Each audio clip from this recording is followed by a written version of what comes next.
At the beginning of the story, we are taken to a snowy mountain. We see an injured man resting in a cave. A man called this person a fool. He asked him if he believed that he will be able to escape the inescapable encirclement. The man asked the injured person to tell him where the ancient relic is hidden. The injured man smiled when he heard this. He called the man in front of him an idiot. He asked him if he would give up the location if he was in the same position as him. The injured man appears to have lost both of his arms. His arms were lying next to him and his sword was on the ground. The man's partner was annoyed to hear his response. He called him an arrogant bastard. He wanted to attack our protagonist. The man stopped him. He told him that they need to contact the main squad first. The man took out a magic stone and informed the squad that they have gotten the Northern Phantom. He asked them to confirm their coordinates. The main squad confirmed their coordinates. They told him that they will be there soon. The man told our boy that he is quite persistent. He never expected him to still be alive even after his arms got cut off. He asked the Northern Phantom to tell him the reason why he is after the same relic as the Emperor. His partner said that the Northern Phantom does not have any reason. He said that he is probably trying to annoy them. He told the man that they suffered for many days because of the Northern Phantom. He said that they need to have some fun with him before the main squad arrives. He wanted to pay our boy back for the hardship he made them go through. The man placed his hand on his sword. He asked the Northern Phantom to brace himself. He promised him that they won't stop until he desperately begs them for mercy. His partner said that they need to decide on who will start first. The men decided to flip a coin. The partner said that he is going first if it is heads. While they were looking at the coin, the Northern Phantom picked his arm up with his teeth. He moved it close to his elbow.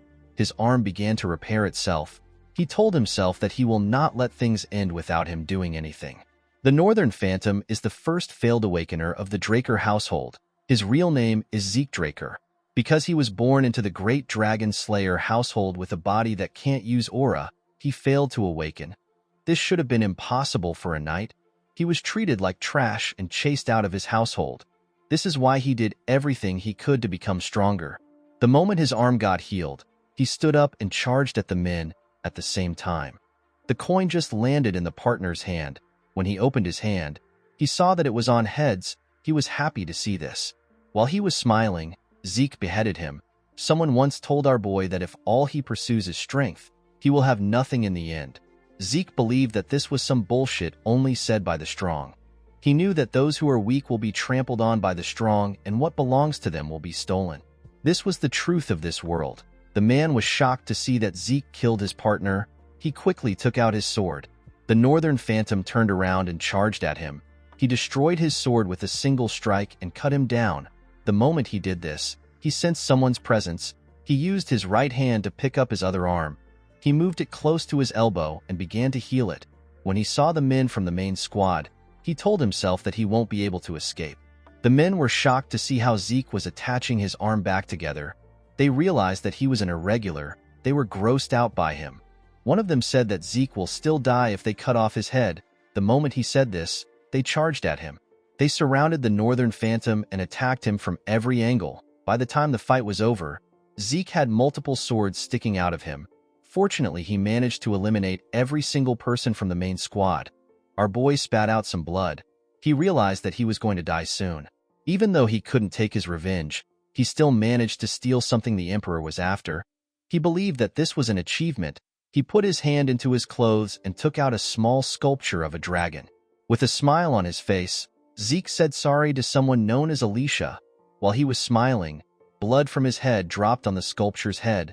The moment this happened, the sculpture released a bright golden light. A huge golden dragon appeared behind Zeke. Someone was underneath this dragon. The person stood behind our boy. A status window appeared and said that the soul of the Elder Dragon has been engraved upon the will of the one who persists. It said that an urgent measure has been activated. It asked Zeke if he agrees. Our boy believed that he was hearing random noise now that he was about to die. The system asked him again if he agrees. Zeke asked the system to keep quiet. He asked it to do as it pleases. The system took this as Zeke agreeing to its measures. It said that an irreversible promise power is being activated. It said that a countdown will begin now. The system began to count down from 5. This was the last thing Zeke remembered before he woke up in the body of a little boy. He wondered if he went back in time. He took a look at a mirror. He could not believe that he had returned to his younger body. he could still vividly feel the sensation of the sword stuck on his body. Zeke fell on the bed. He noticed that the place looked familiar. He quickly realized that he was in the Cradle. The Cradle is the Draker Household Training Institution. The Draker family is the Dragon Slayer family. It is one of the top 3 great transcendent households. Tarakan Draker was the hero who saved the continent by killing the evil dragon Bahamut in the war 1,000 years ago. His descendants founded the current Draker household. Perhaps it was because they were descendants of the Dragon Slayer. But all the descendants of the Draker bloodline had the blessing of aura. They were able to easily awaken their high-level aura. They became knights. All of them were able to do this except Zeke. While he was resting, the administration system told him that it was restarting. Zeke quickly stood up. He wondered if he was hearing things. The system said that his soul has been confirmed. It said that his soul has been 100% aligned. It said that the soul of the Chosen Awakener has received the will of the Elder Dragon and has completely merged. Zeke was shocked to hear this. The system told him that he has the authority to a part of it. It welcomed our boy and activated the status window. It showed him several windows. Zeke was surprised to see the magic video-like things. He wondered if an artifact got activated. The system opened the status window and displayed Zeke's information to him. It showed him a low-rank administrator status window. It displayed his name. It showed his class, which was healer. His class was rare. The title he had was the one who received the blessing of the ancient dragon. He had class skills, normal skills, and draconian skill. Our boy noticed that he could push his hand through the status window and he could also navigate through it in the same manner. He wondered about what class skills were. The class skills he possessed were healing, composed mind, vigor recovery, and heightened senses. While looking at his class skills, Zeke remembered something that his master told him. His master once said that people of the ancient world categorized themselves into classes depending on what they were good at. Each class would train in specialized techniques known as skills. He told Zeke that his skill will be known as healing since his class is healer. After he awakened, his master trained him to the point that he was on the verge of death. According to his status window, Zeke is already a healer. He decided to test it out. He wanted to see if the status window was telling the truth. In his past life, Zeke became a healer when he was in his 20s right after his ether hall was unlocked. Zeke carefully circulated an energy around his body. He was happy to see that his ether hall is already unlocked. Thanks to this, he was able to understand his situation. Even though his trained body no longer exists, he returned to the past with his skills and memories. Compared to who he was before his regression, Zeke was in a much advantageous position. In order to make use of the system, he needed to find out about the things at his disposal. Before he could carefully assess his status window, someone knocked on his door. The person referred to him as Master Zeke. He asked him if he can step in. Our boy began to panic. The man outside asked him to stop acting like he isn't inside. Zeke did not know what to do. He had not yet finished reading the status window. He wondered about how he was going to turn it off. The man opened the door and stepped into our boy's room. Zeke tried to ask him to wait. The man who appears to be his butler asked him about why he is not prepared. He asked him about what he has been doing. This man is Zeke's exclusive servant. His name is Decker. Zeke moved his hand around his status window. He noticed that Decker could not see his status window. He asked him about what he is supposed to prepare for. With a scary look on his face, Decker asked his master if he is really asking him this question. Zeke began to tremble when he saw the look on the man's face. He remembered that he was quite scared of Decker when he was young. Although he had the mind of a 32-year-old, he could still feel the fear that was engraved into his body. While he was trembling, the system activated a class skill known as Composed Mind. He quickly stopped shaking. He was surprised to see that his nervousness disappeared in an instant. Composed Mind allows the mental state of the user to not be shaken regardless of the situation. Zeke did not expect this to be a skill. He found it convenient that it activates automatically. Decker told his master that he has repeatedly said that the event is important. He noticed that Zeke wasn't looking at him. He asked him if he is listening. Our boy assured him that he is. He told him that he must be talking about the evaluation test. The test is known as Pancration. Our boy seemed to have a bad memory of this event. All Drakers go through a training system called the Cradle starting from when they are 7 years old. For 5 years, they go through strict basic training. The instructors evaluate the incoming students each year through competitions of swordsmanship as well as combat of Pancration without rules. The opponents are chosen by the instructor, but there are occasions where the students choose who they want to fight. Both combatants must consent to the fight. Because there are no rules, there are people who come out of the fight with injuries. In some cases, some don't make it out alive. Because this competition is what chooses the class the students are placed into within the academy, the children have no choice but to fight with all they have. The scene shifts, and we see the students gathered at the training ground. Their instructor was speaking to them. He told them that this is the last part of their evaluation. The man is the head instructor. His name is Mark. Mark told them that they will start right away. He asked them to prepare themselves. The students accepted his order. While Zeke was standing in line, the other students spoke about the humiliation he faced last year. They wondered why Zeke would come there after facing such a terrible humiliation. They said that they would have ran away if they were him. The students questioned if our boy was really from the direct bloodline of the family. Zeke could not believe that they were openly speaking about him. A boy known as Aaron was asked to get on the stage. He and his opponent took a stance. Mark swung his hand and asked them to start the fight. Aaron charged at the boy. The boy saw Aaron's hand coming towards his face. He believed that he could dodge it. While he was distracted, Aaron used his leg to hit him on his chin. The boy fell to the ground. Zeke was not surprised to see how the boy lost. He believed that it was expected because the boy did not get into a proper defense position. Since the boy known as Gata was unable to fight again, the instructor announced that Aaron won the fight. Zeke could not believe that he was terrified of this stupid match when he was younger. The students were nothing to him. He yawned because he found the match boring. On the other side of the arena, a student watched our boy. With an evil smile on his face, the boy cracked his knuckles. The scene shifts and we see Zeke and his opponent on the stage. His opponent was the boy that was cracking his knuckles. The boy's name is Leon. The instructor asked the two of them if they are ready. They both said that they are. Zeke did not like the fact that his opponent was Leon. With a smile on his face, Leon asked our boy about why he is back. He asked him if he didn't get enough of his attention last year. Zeke remembered how he begged for his life from Leon when he was younger. The boy beat him up badly. He had to beg him to spare him. Our boy was not surprised to see that Leon was his opponent. The boy is always his opponent every year. He knew that Leon must have pulled some strings from behind the scenes. Our boy knew that his household would tell him that he needs to be able to overcome such dirty tricks in order to be a true dragon slayer.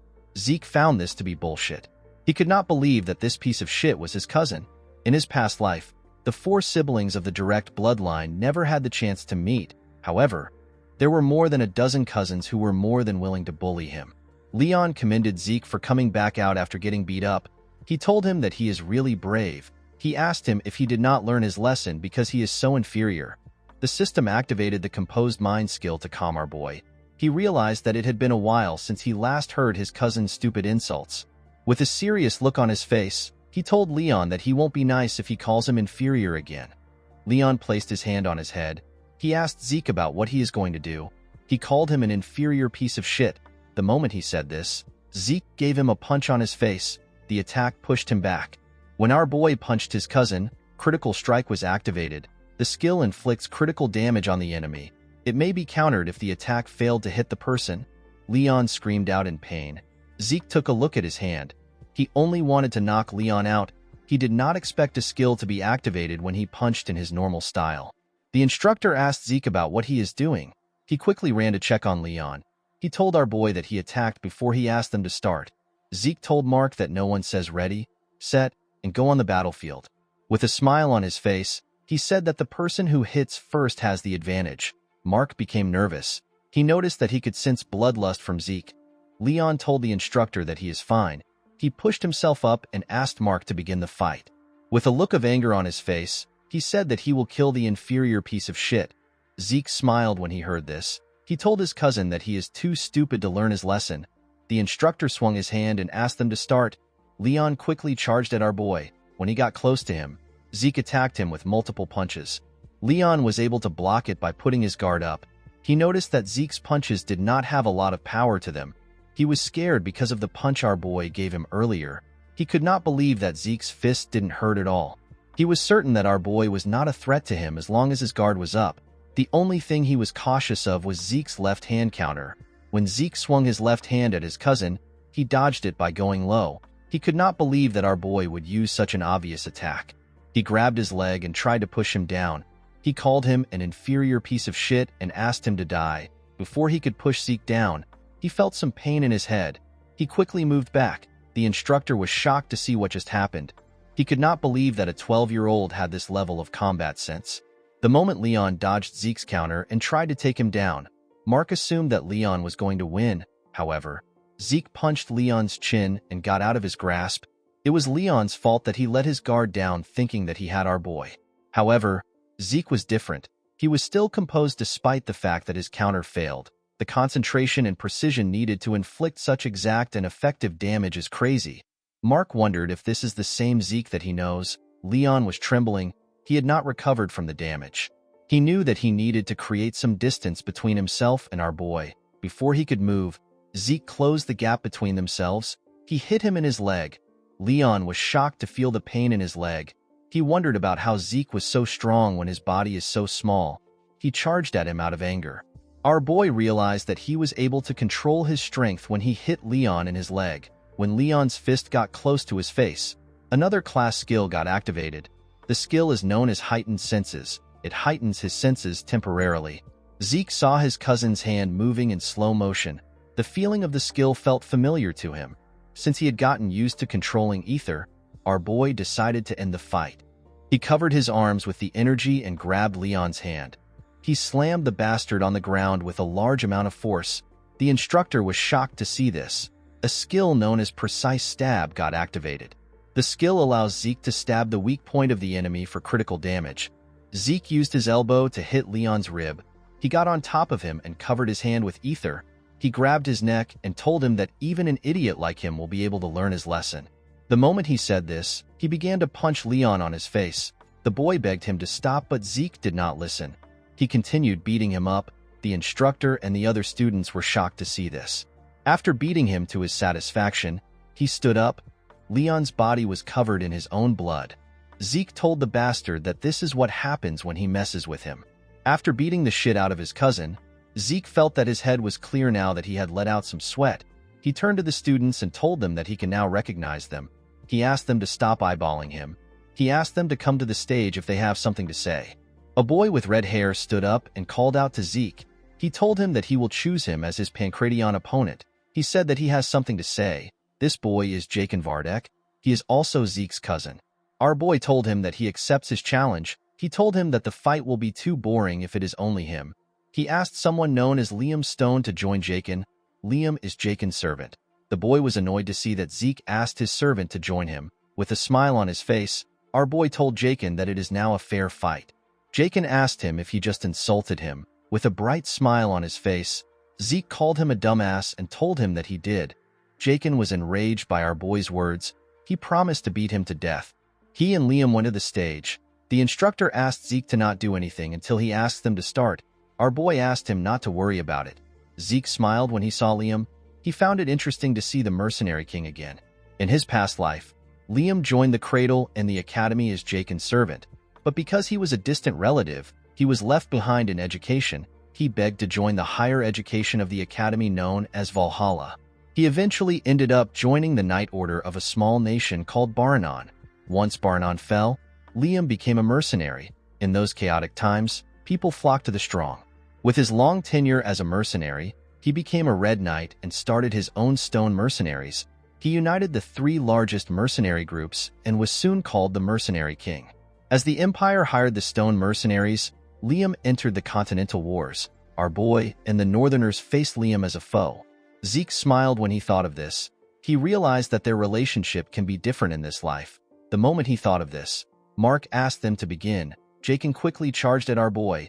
He attacked him when he got close to him. To the idiot's surprise, Zeke caught his fist. With a scary look on his face, he reminded the boy that he asked him to fight with Liam. Jakin took his hand back. He told Zeke that he will not play along with his cheap tricks.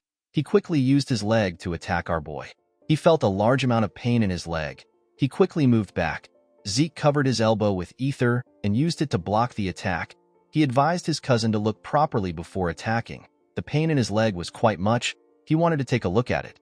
The moment he looked at his leg, Zeke charged at him.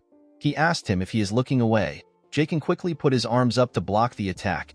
Immediately he did this. Zeke told him that he is too scared. He hit his injured leg when he said this. He told Jakin that he couldn't even predict this feint. He told him that this is the reason he asked them to fight together. He moved to his side and gave him a heavy punch on his ribs. Jakin spat out some blood.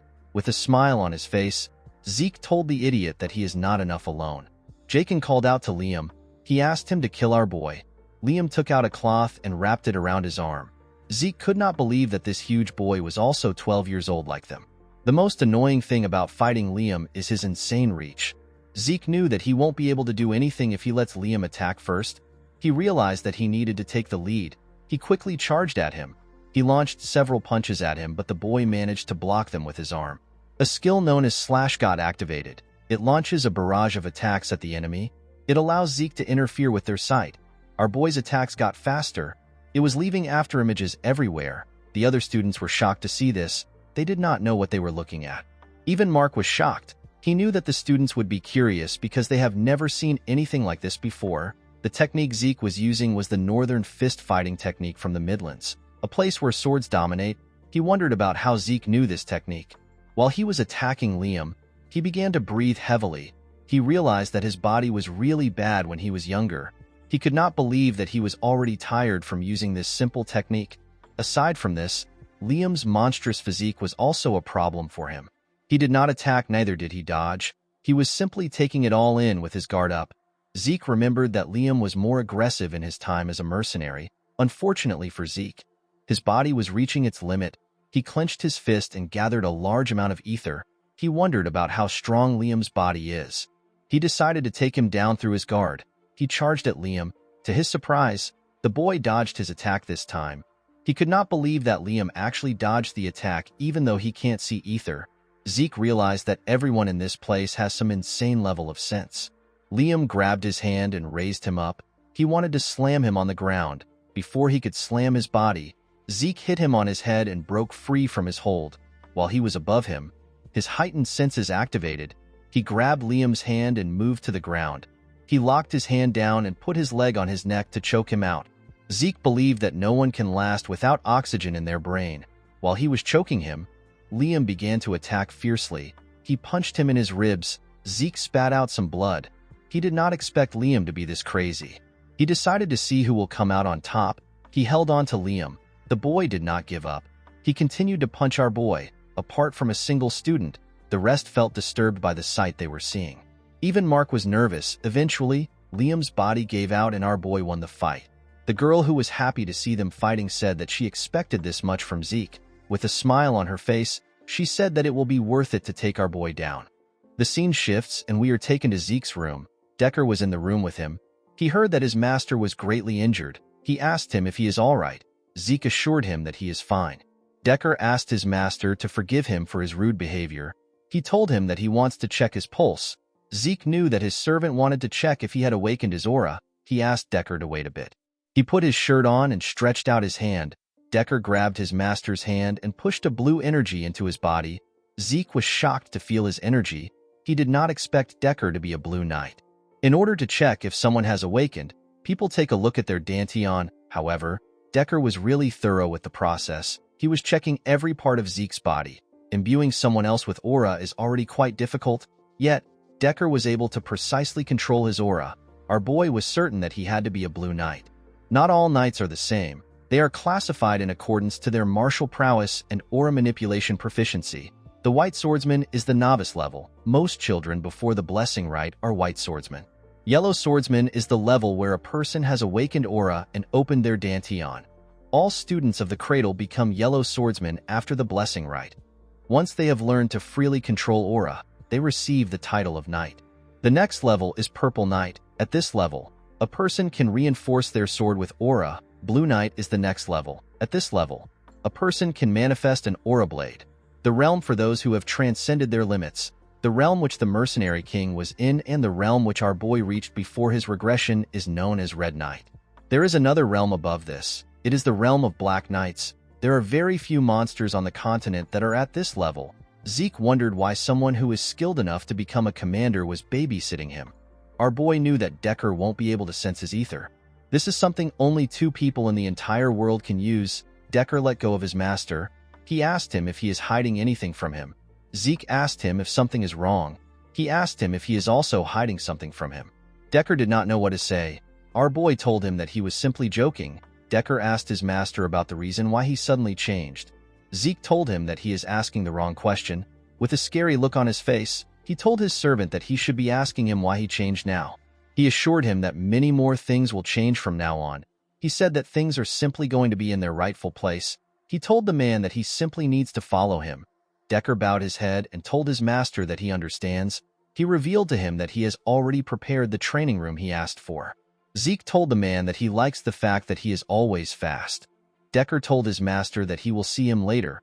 Our boy stepped out of the room and asked the man to rest. Zeke realized that he needed to keep Decker close in case he was ordered to keep an eye on him.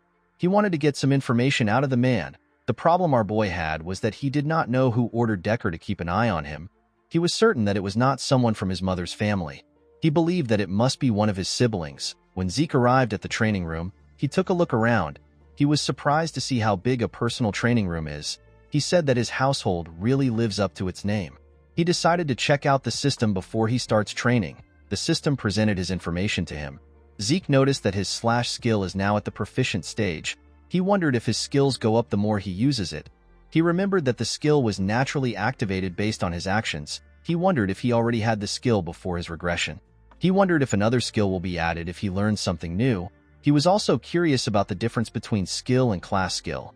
He knew that the two of them were activated in the same way. He noticed that the draconian skill was locked. The system told him that he is unable to view the skill. It told him that he needs 10 points to unlock it. When he tapped on karma points, the system informed him that he can earn karma points by killing monsters. He currently had 0 karma point. Zeke remembered that there are a large amount of monsters in dungeons. Unfortunately, he has to be on the level of a purple knight before he can get into a dungeon. Zeke was more curious as to why he regressed to the past and what the system is. The skills and the class made him realize that his current situation is related to the ancient relic. However, he had very little information about the relic. Our boy decided to not think too much about it. He picked up a sword and said that he is willing to use anything to become stronger, whether it is the system or a Draker. There are 2 known powers in this world, the aura of the knights and the mana of the mages. Knights reinforce their aura in their dantian, while mages handle their mana through circles. The 2 powers are on opposite ends of the spectrum. If you awaken one, you cannot awaken the other. Unfortunately for Zeke, he was not able to awaken neither his dantian nor his circle. He was abandoned by his household. He met his master during his vagabond days. His master taught him a lot of things, but the most useful thing he taught him was healing in the Ether Hall. Through the Ether Hall, which his master developed, Zeke was able to handle the energy of nature, which is known as ether. Zeke and his master are the only ether users in the world. After training for 2 hours, our boy's hands were covered with blood. He felt like he was going to collapse. He decided to end his training for the day. The moment he thought of this, his class skills, which are known as healing and vigor recovery, activated. Zeke's body was healed. His hands stopped bleeding. Healing is a rare skill that our boy did not even know existed until he met his master. If he were to use this skill in front of people, they would treat him as an irregular. This is why he was unable to use it during his fight against Liam. He had to quickly return to his room in order to heal himself. Since he had recovered, Zeke decided to keep training. In the evening, we see our boy covered in sweat. He realized that it was already dinner time. He took a look at the training room. He had destroyed the ground with his sword slashes. He wondered about what he was going to tell Decker. A week later, we are taken to the Cradle's cafeteria. We see the students talking about how Zeke has become a completely different person. Some of them could not believe that the loser had changed. They wondered if he dabbled in black magic. One of them said that he hopes Zeke humbles the other strong students. In another part of the cafeteria, we see a large amount of food on a table. This part was quite fancy. We see the crazy girl from before eating steak. The girl is known as Raina Turin. A boy known as Owen Zimmons advised Leon to eat even if he doesn't have an appetite. He told him that he needs his energy for the swordsmanship duel. Leon asked Owen if he is trying to piss him off. Owen told him that he was just trying to be nice. He told him that his inferiority complex is really bad. Leon slammed his hand on the table. He asked him to repeat what he said. When he hit the table, he made Raina drop her steak. The girl glared at him. The boy became nervous when he saw the look on her face. Jakin asked the group about what they're going to do. Although he didn't mention Zeke's name, they all knew that he was talking about our boy. Owen said that the Pancratian was impressive even though it was savage. He told them that Zeke will be terrible at swordsmanship. With a smile on his face, he asked his friends about what Zeke will do when he can barely hold up a sword. Leon agreed with Owen. He remembered that Zeke was so weak that he had to get a customized sword because the basic ones were too heavy for him. He said that it doesn't make sense that he lost to an inferior piece of shit. Jakin and his other friends were already tired of the idiot's inferiority complex. Leon told his friends that Zeke won against him in Pancration by luck. With a serious look on her face, Reyna asked him if he believed such nonsense. Leon became quiet. Reyna stood up and told the boys that they do not have the right to be knights in the Draker household if they believe in trash like that. She walked away after saying this. A sword duel is different from a Pancration. Real swords are used in the duel. It is the cause of most of the incidents within the cradle. It is also where the difference between the students' skills is most glaringly shown. A month after the final exam, the blessing rite will begin. The blessing rite is the event where the Drakers awaken their aura. The head instructor called out to Zeke and asked him to step up. Our boy went on the stage with a huge sword. The other students were shocked to see the ridiculously large sword. They wondered if Zeke believed that he would be stronger with a bigger sword. Someone called out to Zeke. When he opened his eyes, he saw Reyna walking to the stage. With a serious look on her face, Reyna told him that she chooses him as her opponent. Zeke pointed his sword at her and told her that he accepts her challenge. Reyna noticed that our boy was easily moving a claymore. Now that she was standing in front of him, the girl could tell that this is not the Zeke who couldn't hold a sword properly that she knew. She wondered if his aura was more intimidating because he grew taller. Reyna grit her teeth to get control of her thoughts. She told herself that she cannot be intimidated by Zeke before the duel begins. She decided to act confident. She took a stance and pointed her sword at Zeke. Our boy knew that he simply had to fight in the same way he always has. However, it was quite nerve-wracking for him to be fighting the Lightning Knight. Reyna Turin is also known as the Lightning Knight. She is one of the knights who made a name for herself during the Continental Wars. She was also noted to be one of the greatest of the next generation of Drakers. This is because she was the one who awakened her aura even before she went through the blessing rite. Zeke realized that Reyna must have already awakened her aura at this point. However, she didn't use her aura in the cradle. She said that she wanted to improve her fundamentals. Mark swung his hand and asked the two of them to start. Reyna quickly charged at our boy. Zeke managed to block her first attack. Reyna got pushed to the side. She disappeared and reappeared behind our boy. She thrust her sword at him. Zeke managed to block the attack, but it pushed him back. He was surprised to see that Reyna was much better than he expected. Reyna charged at him again. She attacked him with a lot more strength. Leon cheered for her from the side. He asked her to kill Zeke in one strike. Jakin called Leon an idiot. He asked him if it looks as if Reyna is toying with Zeke. Our boy was easily directing her attacks. Even though it was narrow, Reyna could still sense the gaps in Zeke's defense. However, no matter how hard she tries to take advantage of the gaps, Zeke's sword always blocks her. It was as if Zeke was applauding her for her attempts. Immediately, he blocks her attack. Another gap opens up. It was almost as if Reyna was in a training duel that was meant to teach her a lesson. Zeke blocked her attack again and pushed her back. The girl began to breathe heavily. Our boy looked like he was disappointed. He could not believe that this was how the Lightning Knight fought when she was in the cradle. Her swordsmanship was honest. Zeke expected this from someone who was obsessed with their fundamentals. It was this fundamentals that were holding her back. Zeke took a low stance. He decided to help the girl break out of her shell. Reyna was surprised to see his extremely low stance. She believed that Zeke intends to close the gap in one go. She knew that her speed was nothing to scoff at. She decided to face Zeke head-on. Before she could take a stance, Zeke appeared in front of her. He made a huge swing. Reyna managed to dodge the attack. His sword hit the ground and destroyed it, since there was some distance between them. Reyna believed that it was possible for her to react to Zeke's moves. Our boy raised his sword and swung it at her. The attack missed her body. Reyna's eyes followed the movement of his sword. The moment she looked at the sword, some rocks got thrown into her eyes. Zeke was able to raise the rocks when he lifted his sword from the ground. Reyna quickly used her hand to clean her eyes. When she opened her eyes, she saw Zeke in front of her. Our boy swung his sword at her neck. The girl quickly realized that she was done for. Somehow, she managed to knock Zeke's sword out of his hand. The cadets were happy to see that Reyna won. They said that the girl won even though she did not use aura. The head instructor knew that the cadets were wrong. As Zeke's attack closed in on Reyna, she used the faintest amount of aura. It was an amount that was barely noticeable. Mark couldn't believe that the girl who promised to never use aura until she got into the academy was forced to use it. Zeke forced her hand.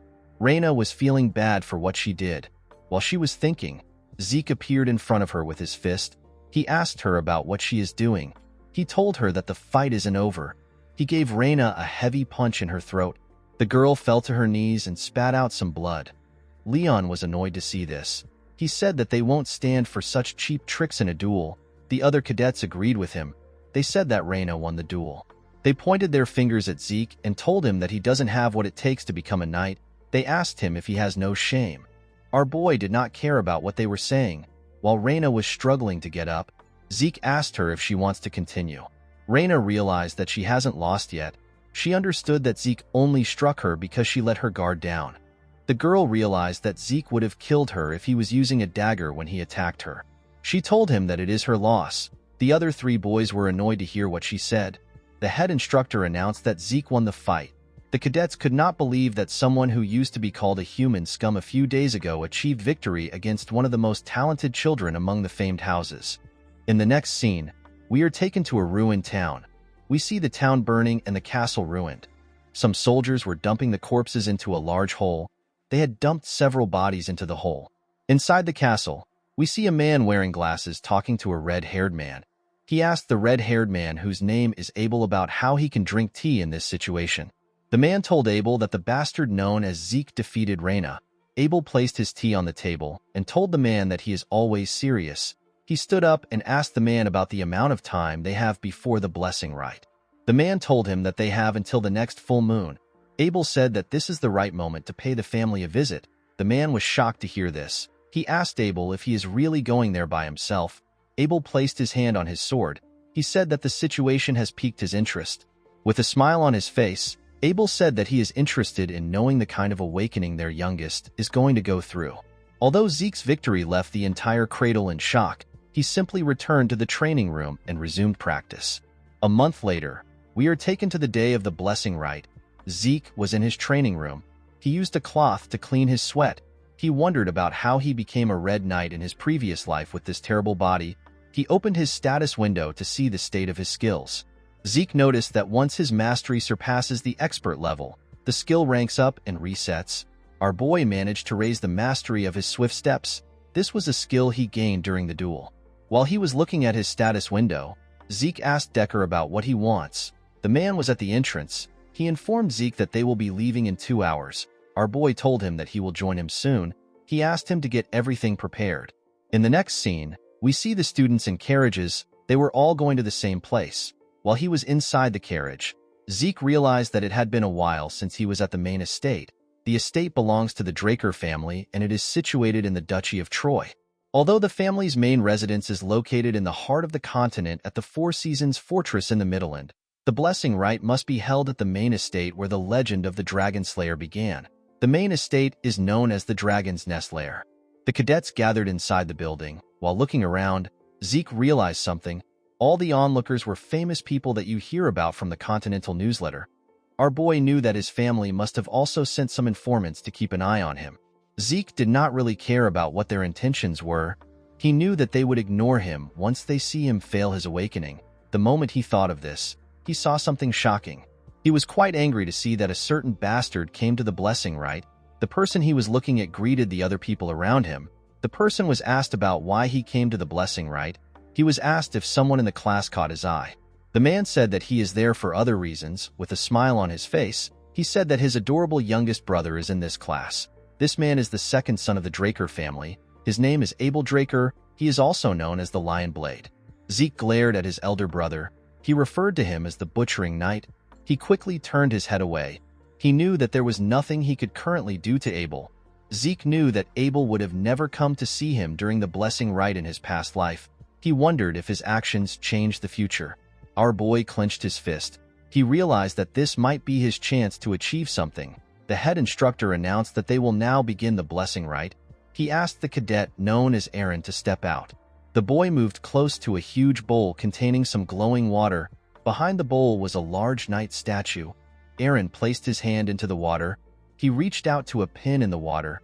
He allowed the pin to prick him. The moment his blood got mixed with the water, the water released some energy that flowed into Aaron's hand. The energy moved into the boy's body and began to circulate inside him. Through the blessing rite, every member of the Draker bloodline awakens their sealed aura when it is time for them to graduate from the cradle at 12 years old. Compared to ordinary knights who awaken at the age of 20, this method was incredibly fast. After Aaron left, another cadet was called to awaken his aura. Among the cadets, there are a few rare cases where someone awakens something else along with their aura. They awaken a trait of the Dragon Slayer known as mana inhibition. They will become at least as strong as Yellow Knights. There are even some who rival Red and Black Knights. These cadets undergo a pure blood awakening. Everyone in the building wondered why the mana lamps went out. They noticed that the statue's sword was releasing a red bright light. It turns out that Reina had undergone a pure blood awakening. Mark asked someone to bring the gloves for him. Those with mana inhibition will require special gloves made by their family, or else they won't be able to live a normal life. When one is able to prove that they are of pure blood descent, they are conferred the Draker name. They are also provided with the unimaginable support of the family and countless benefits. After Reina's awakening, the nobles became excited when they saw who was next. They wondered about how the person would awaken. One of them said that it will be a pure blood awakening since the person beat Reina. The person they were talking about was Zeke. Our boy smiled when he saw the statue. He never expected that he would be standing in front of the statue again. The last time was horrible for him.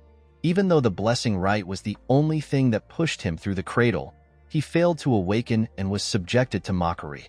However, things were different in this life. Not only can he heal, but he can also manipulate ether. On top of this, he didn't give up and surrender. He stood up for himself with his own will. Because of the things he had done in this life, Zeke hoped that the bronze statue would take care of him. When he put his hand into the water, the statue began to shake. Zeke became excited. Unfortunately for him, the statue stopped moving. Everyone was shocked to see this. It had never happened before. Abel also wondered about what was happening. Zeke became angry. He realized that he should have never expected things to change. He became too confident thanks to his brother. The onlookers could not believe that Zeke failed to awaken. They did not believe that such a thing was possible. They said that the blood of the family head was not enough to remove the cursed blood in Zeke. One of them said that our boy must have won against Reina with a trick. They called Zeke an embarrassment to the family. Zeke gave someone the cloth he used to clean his hand. He said that this people don't change. Our boy told himself that the awakening doesn't matter. There were plenty of ways to get stronger other than awakenings. The moment he thought of this, the system sent him an apology. It told him that a message got delayed due to an error during processing. Zeke did not understand what the system was talking about. The system explained to him that necessary information has been found missing from the identification terminal during class identification. It said that class information has been input using its authority. Our boy wondered about what the system meant when it said that information has been found missing. The system informed him that the class information input is complete. It told him that the terminal has identified his talent as a healer. It said that his class has been unlocked. Zeke obtained a rare class. He quickly turned around. He saw the statue release a red light. Everyone was surprised to see that Zeke had a pure blood awakening. The system appeared in front of Zeke again. It told him that the terminal has made a connection. It said that the ancient dragon's blessing within his soul has been activated. The sword of the statue released a bright golden light that shined upon Zeke. The system told our boy that the talent of kin has been activated. It said that the awakened talents are been combined. Due to the combination of rare talents, a new class was created for Zeke. Our boy was surprised to hear that a new class was created for him. It was a unique class. The class is known as Immortal. The nobles did not know what was happening. They had never seen a golden light before. They did not know if they were to call this a pure blood awakening. Zeke was not surprised to see that they had some doubts. He knew that this doubts will work against him if he says anything. One of them said that the mana lamp was fine. He asked if the statue is broken. While the nobles were talking among themselves, Abel clapped his hands. He asked them about why they are all acting so serious. He told them that they got 2 pure blood awakening in one batch. He said that this is something to celebrate. The nobles became nervous when they heard this. They all smiled and said that Abel is correct. They said that it is a blessing for them. Abel ordered someone to get some gloves for their newest member. When Zeke wore the gloves, he noticed that it was quite hefty. When he moved away from the statue, another person was asked to step out. Abel smiled as he watched his brother walk away. Although Zeke was already aware of his brother's intentions, he felt terrible receiving help from Abel. After all the cadets had awakened, Mark announced that the blessing rite has come to an end. He said that a celebration party will be held soon. He asked them to enjoy it. Zeke did not care about the party. He wondered if there was a training room somewhere in the building. On his way out, someone called out to him. Our boy was shocked to hear the person's voice. He did not expect the person to approach him. The person turned out to be Abel. The Lion Blade asked his younger brother about where he is going to when the party is about to begin. He stretched out his hand and congratulated Zeke on his pure blood awakening. Our boy did not expect him to go for a handshake. He knew that his hostility for Abel will show if he refuses. He decided to play along. When he raised his hand, he remembered something that happened in his past life. Zeke stopped moving his hand. Abel was surprised to see this. Our boy put his hand down. With an odd smile on his face, Abel told his little brother that this is awkward, even if it was for saving face. Zeke was not willing to shake his scum brother. Abel told him that it is fine. He said that he will settle for seeing his face. He tapped Zeke on his shoulder and told him that he will see him again. With a look of anger on his face, Zeke said that he will see him too. At the party, the nobles rejoiced at the fact that they experienced 2 pure blood awakening. One of them said that Zeke's golden light was quite shocking. This is because this is the first time it was happening. They wondered about where Zeke was. The scene shifts and we are taken to our boy's room.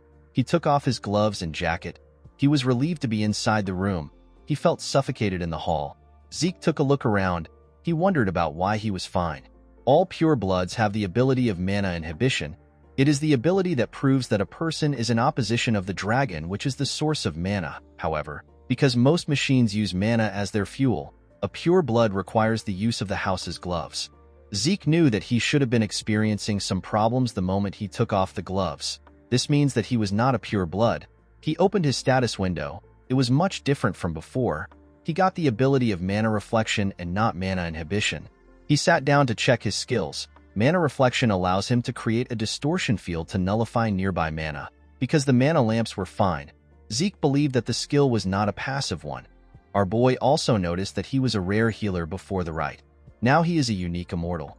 All the graduates had regular awakenings with blue aura. Only Reina had a red pure blood awakening.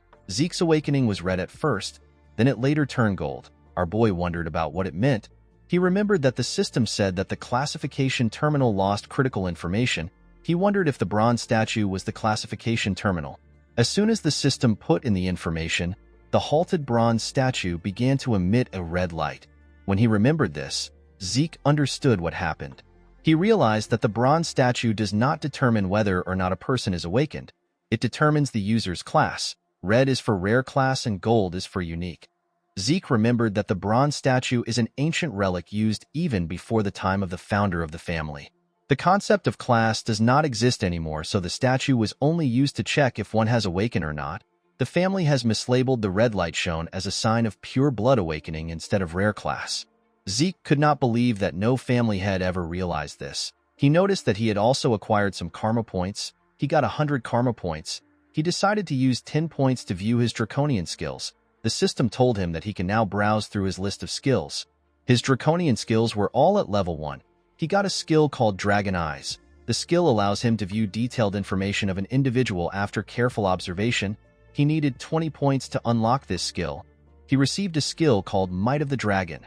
The skill allows him to make his enemies surrender with his aura. He needs 30 points to unlock this skill. The third skill he received was Devour. It allows him to eat and digest a lot. It will cost Zeke 50 points to unlock this skill. Zeke understood the abilities of Dragon Eyes and Might of the Dragon, but he did not understand why he would need a skill like Devour. He decided to get something that is obviously good. He did not want to take a chance. He unlocked the Dragon Eyes and the Might of the Dragon. He believed that the Might of the Dragon was too dangerous to use here. He decided to activate the Dragon Eyes. His eyes turned gold. They looked like that of a dragon. He looked around to see what would happen. He expected to get more details from his surroundings, but nothing happened. He stood up and opened the door that led to the balcony. When he stood on the balcony, he saw something amazing. The statue in the center of the garden looked like it was right in front of him. He realized that this skill will be very useful to him. When he closed the door of the balcony, the system asked him if he wants a detailed information of the object. Zeke was surprised to hear this. Multiple windows appeared in front of him. The system told him about where the items around him were made. His carpet was made from the Room Empire and his drawer was made from the Merc Empire. While he was looking around, Zeke became tired. He quickly sat down. While breathing heavily, he wondered if all draconian skills are like this. He couldn't use them for a long time. While he was breathing heavily, the system activated his healing factor and vigor recovery. Zeke was surprised to see this. He never intended on using the skills. When he opened his status window, he noticed that all his class skills have changed into passive skills and their levels have increased by 1. His healing factor allows his body to automatically repair itself. Zeke smiled when he saw this description. The skill was too broken. Healing may seem like an overpowered skill, but it is not something Zeke can constantly use and its effects are limited. However, healing factor is infinite. Our boy decided to test out the skill. He grabbed a table knife. He used it to cut himself. The moment he did this, his healing factor got activated. When he cleaned the blood on his arm, he saw that his hand looked normal. Zeke remembered that it takes 5 years to finish the academy. With a smile on his face, he said that he will finish within 2 years. Draker Academy is the greatest knight academy on the continent. It is a place that any aspiring knight would give an arm and a leg to enroll in. The academy is located in the Duchy of Troy. It teems with life each time a new semester rolls around. At the academy, we see several students looking at Zeke. Our boy remembered that higher-ranked students in this place are no different from adults. All of them have been trained to perfection. Zeke noticed that the students from the great families have already established their authority. He believed that his family was rotten to the core. Among the countless branch families supporting the transcendent Draker family, there are 3 families that have the largest amount of influence. These families are the great families. The Turin of Strength, which is Reyna's family, is the first one. Zimmons of Wisdom is the second family, and the Vardek of Gold is the third family. Zeke decided to ignore the great families. He believed that he had nothing to do with them. He went to his dormitory. Our boy was given a high-class dormitory in the Platinum Mansion. Zeke was given a dormitory in this place because he is a pure blood. The Platinum Mansion is a dormitory furnished with a training hall, a library, and various kinds of facilities. It is only open to the highest-ranked students. Even those from the cradle can't easily get inside. Pureblood awakeners like Zeke and Reyna are given the special privilege of a floor master. They are given an entire floor at the top of the building. These floors are known as the Platinum Floors. When Zeke went into the building, a maid welcomed him. She told him that she has been expecting him. The maid told him that she will escort him to his assigned floor. When our boy arrived at his floor, a large amount of servants greeted him. Zeke felt like this was too much. He believed that no student deserved this kind of treatment, even if they are purebloods. An older servant informed him that Decker is waiting for him in his room. When Zeke stepped into his room, Decker bowed his head and greeted him. Our boy asked the man to tell him what happened. Decker told his master that he has something to deliver to him. He presented Zeke with a box. When our boy opened the box, he found some gloves inside. They were new gloves given to him for his mana inhibition. Zeke said that the new gloves are quite different from the temporary gloves. Decker was happy to hear that his master liked the gloves. Zeke picked up his sword. He told his servant that he wants to get a new sword. He asked the man about what he thinks. Decker said that it is an excellent decision. He explained to his master that the Duchy of Troy is close to the Giant's Mountain. It is abundant with good quality iron and excellent craftsmen. People even say that the first weapon of an academy alumni is always a Trojan. Decker assured his master that he will find a decent craftsman. Zeke asked him not to worry about it. He said that he already has someone in mind. He wrote the person's name in a paper. With a smile on his face, he told Decker that he will meet the person himself. He asked the man to set up an appointment for him. He stretched out his hand and gave the man the paper. Decker quickly opened the paper. He saw the name of Galleon Halberd. He said that he has never heard of this name before. He assured Zeke that he will contact the person immediately. He reminded our boy that classes are starting tomorrow. He asked him to review the relevant documents beforehand. Zeke told him that he will do it. While he was reading the documents, Zeke realized that he has a lot of freedom to develop his draconian skills because the Platinum Floor is completely isolated. The moment he thought of this, someone knocked on his door. He asked the person to step in. A maid informed Zeke that Reyna has sent him a dinner invitation. Our boy found this odd. He asked the maid to take him there. When Zeke arrived at the top of the building, he saw something weird. He saw members of Reyna's gang standing behind her. The girl was sitting. Our boy wondered about why they were acting like the Southern Cartel. Reina welcomed him to her floor. She apologized to Zeke for the crowd. She said that her family's people are rather peculiar. Our boy sat down. He asked her not to worry about it. Reina said that they can discuss their business after their meal. Zeke noticed that the lightning knight was fully utilizing her lower abdomen to control her aura. He realized that she was getting close to becoming a purple knight. He wondered why her swordsmanship was stuck in a rut. He believed that this was a waste of her potential. After they were done eating, Zeke could only laugh in a nervous manner. He always knew that he was a big eater, but Reina was beyond his expectations. The girl basically devoured her food. Since they were done eating, Reina suggested that they get down to business. She asked Zeke to accept the Turin family's support. Our boy reminded the girl that they are both pure-blood awakeners. Reina believed that Zeke had a misunderstanding about pure-blood awakeners. She explained to him that although they receive a lot of privileges, they don't receive any help when it comes to their growth. The centuries of academic and practical know-how accumulated in the academy and a personal instructor to effectively raise your abilities are things necessary to grow. A person who doesn't have any of this will fall behind regardless of how well off they are. This is why support families are necessary. Even Abel, who is a pure-blood awakener like them, received support from his maternal family, which is the Zimmons.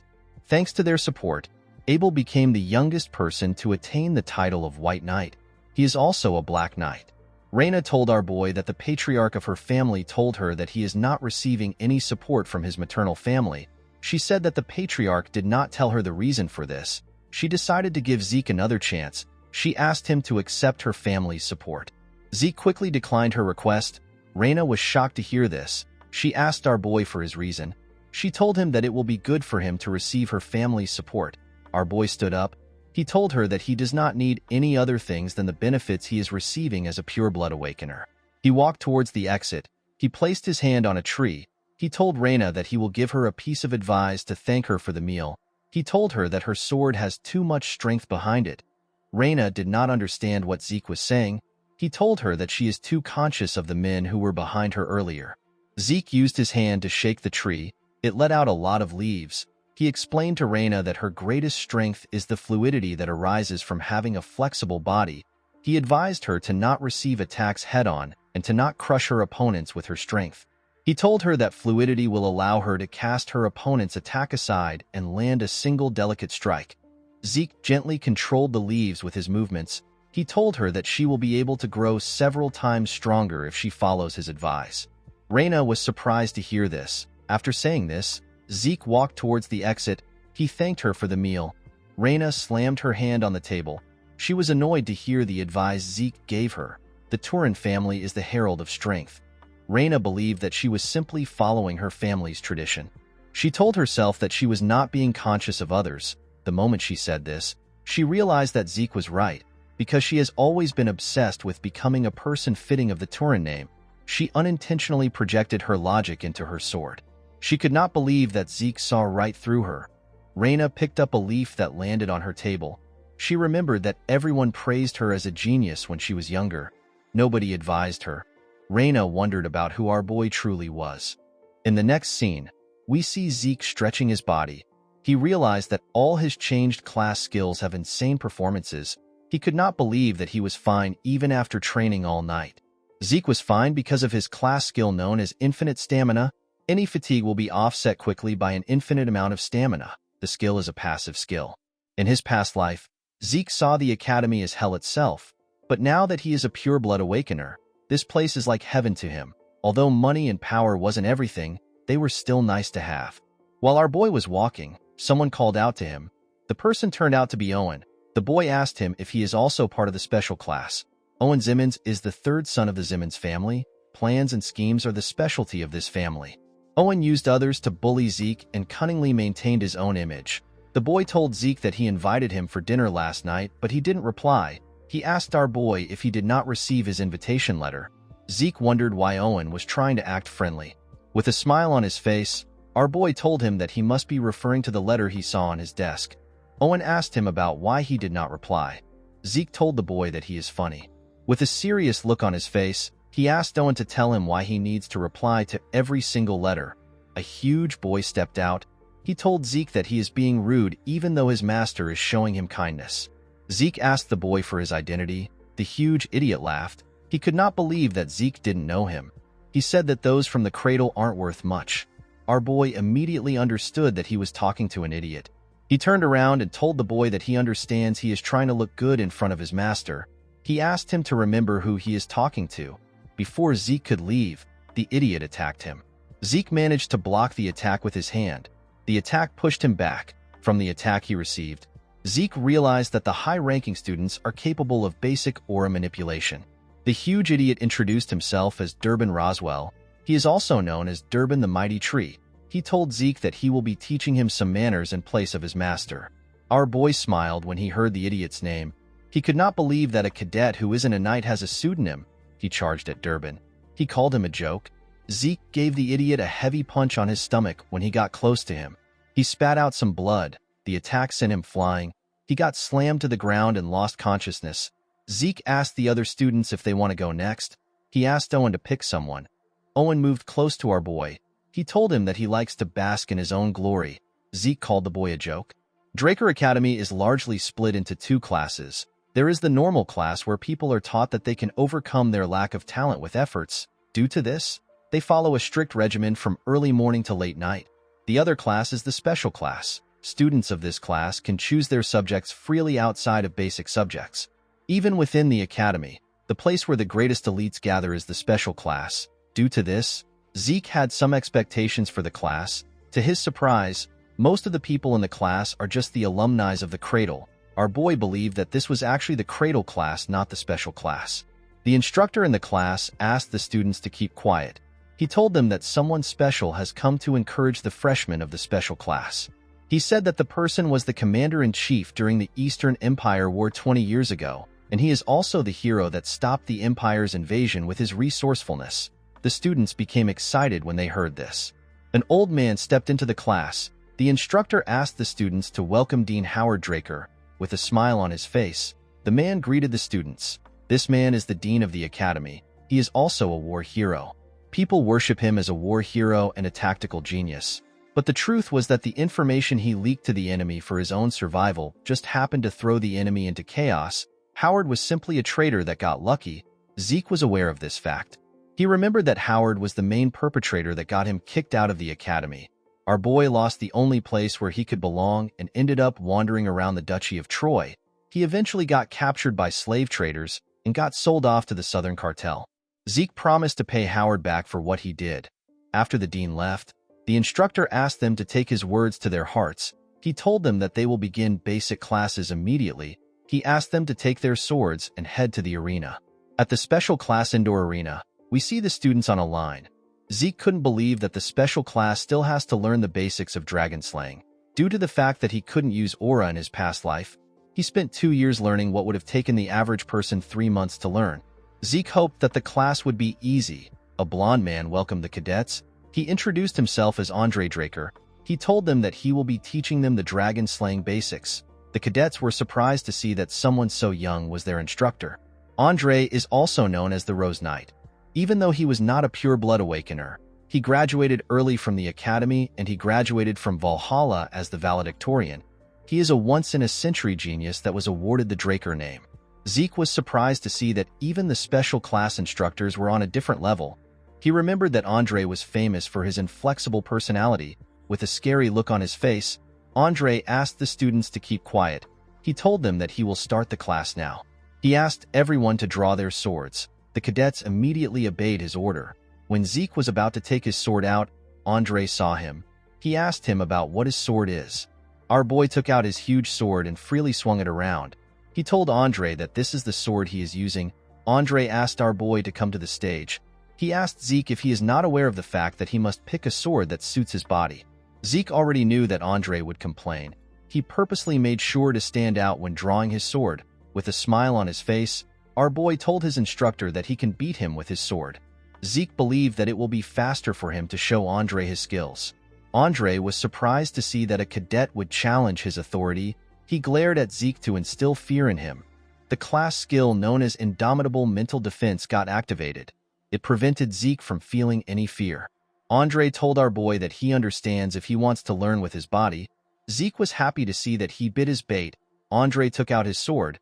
He told our boy that if his blade manages to touch his body, he will be exempted from the punishment for his rudeness. He told him that he will also be exempted from the Dragon Slaying Basics class. Andre assured Zeke that he won't use aura on a cadet. Our boy was happy to hear about class exemption. He was certain that he could beat Andre since he knows his weakness. But he couldn't do anything reckless because Abel was keeping an eye on him. Zeke knew that it will be dangerous for him to garner attention the same way he did in the cradle. He decided to just graze Andre's clothes and lose. He picked up his sword and took a stance. He charged at Andre's neck at a crazy speed. The instructor easily blocked the attack. Zeke was not surprised to see this. He already knew that a blue knight will be strong. He realized that this fight wasn't going to be as easy as he wanted.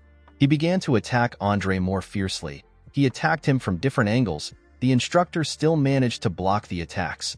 The other cadets were surprised to see the level which an official Draker Knight was at. They could not believe that Zeke has not managed to touch him even after 30 minutes. Andre made a huge swing that pushed Zeke back. The moment he did this, his hand began to shake.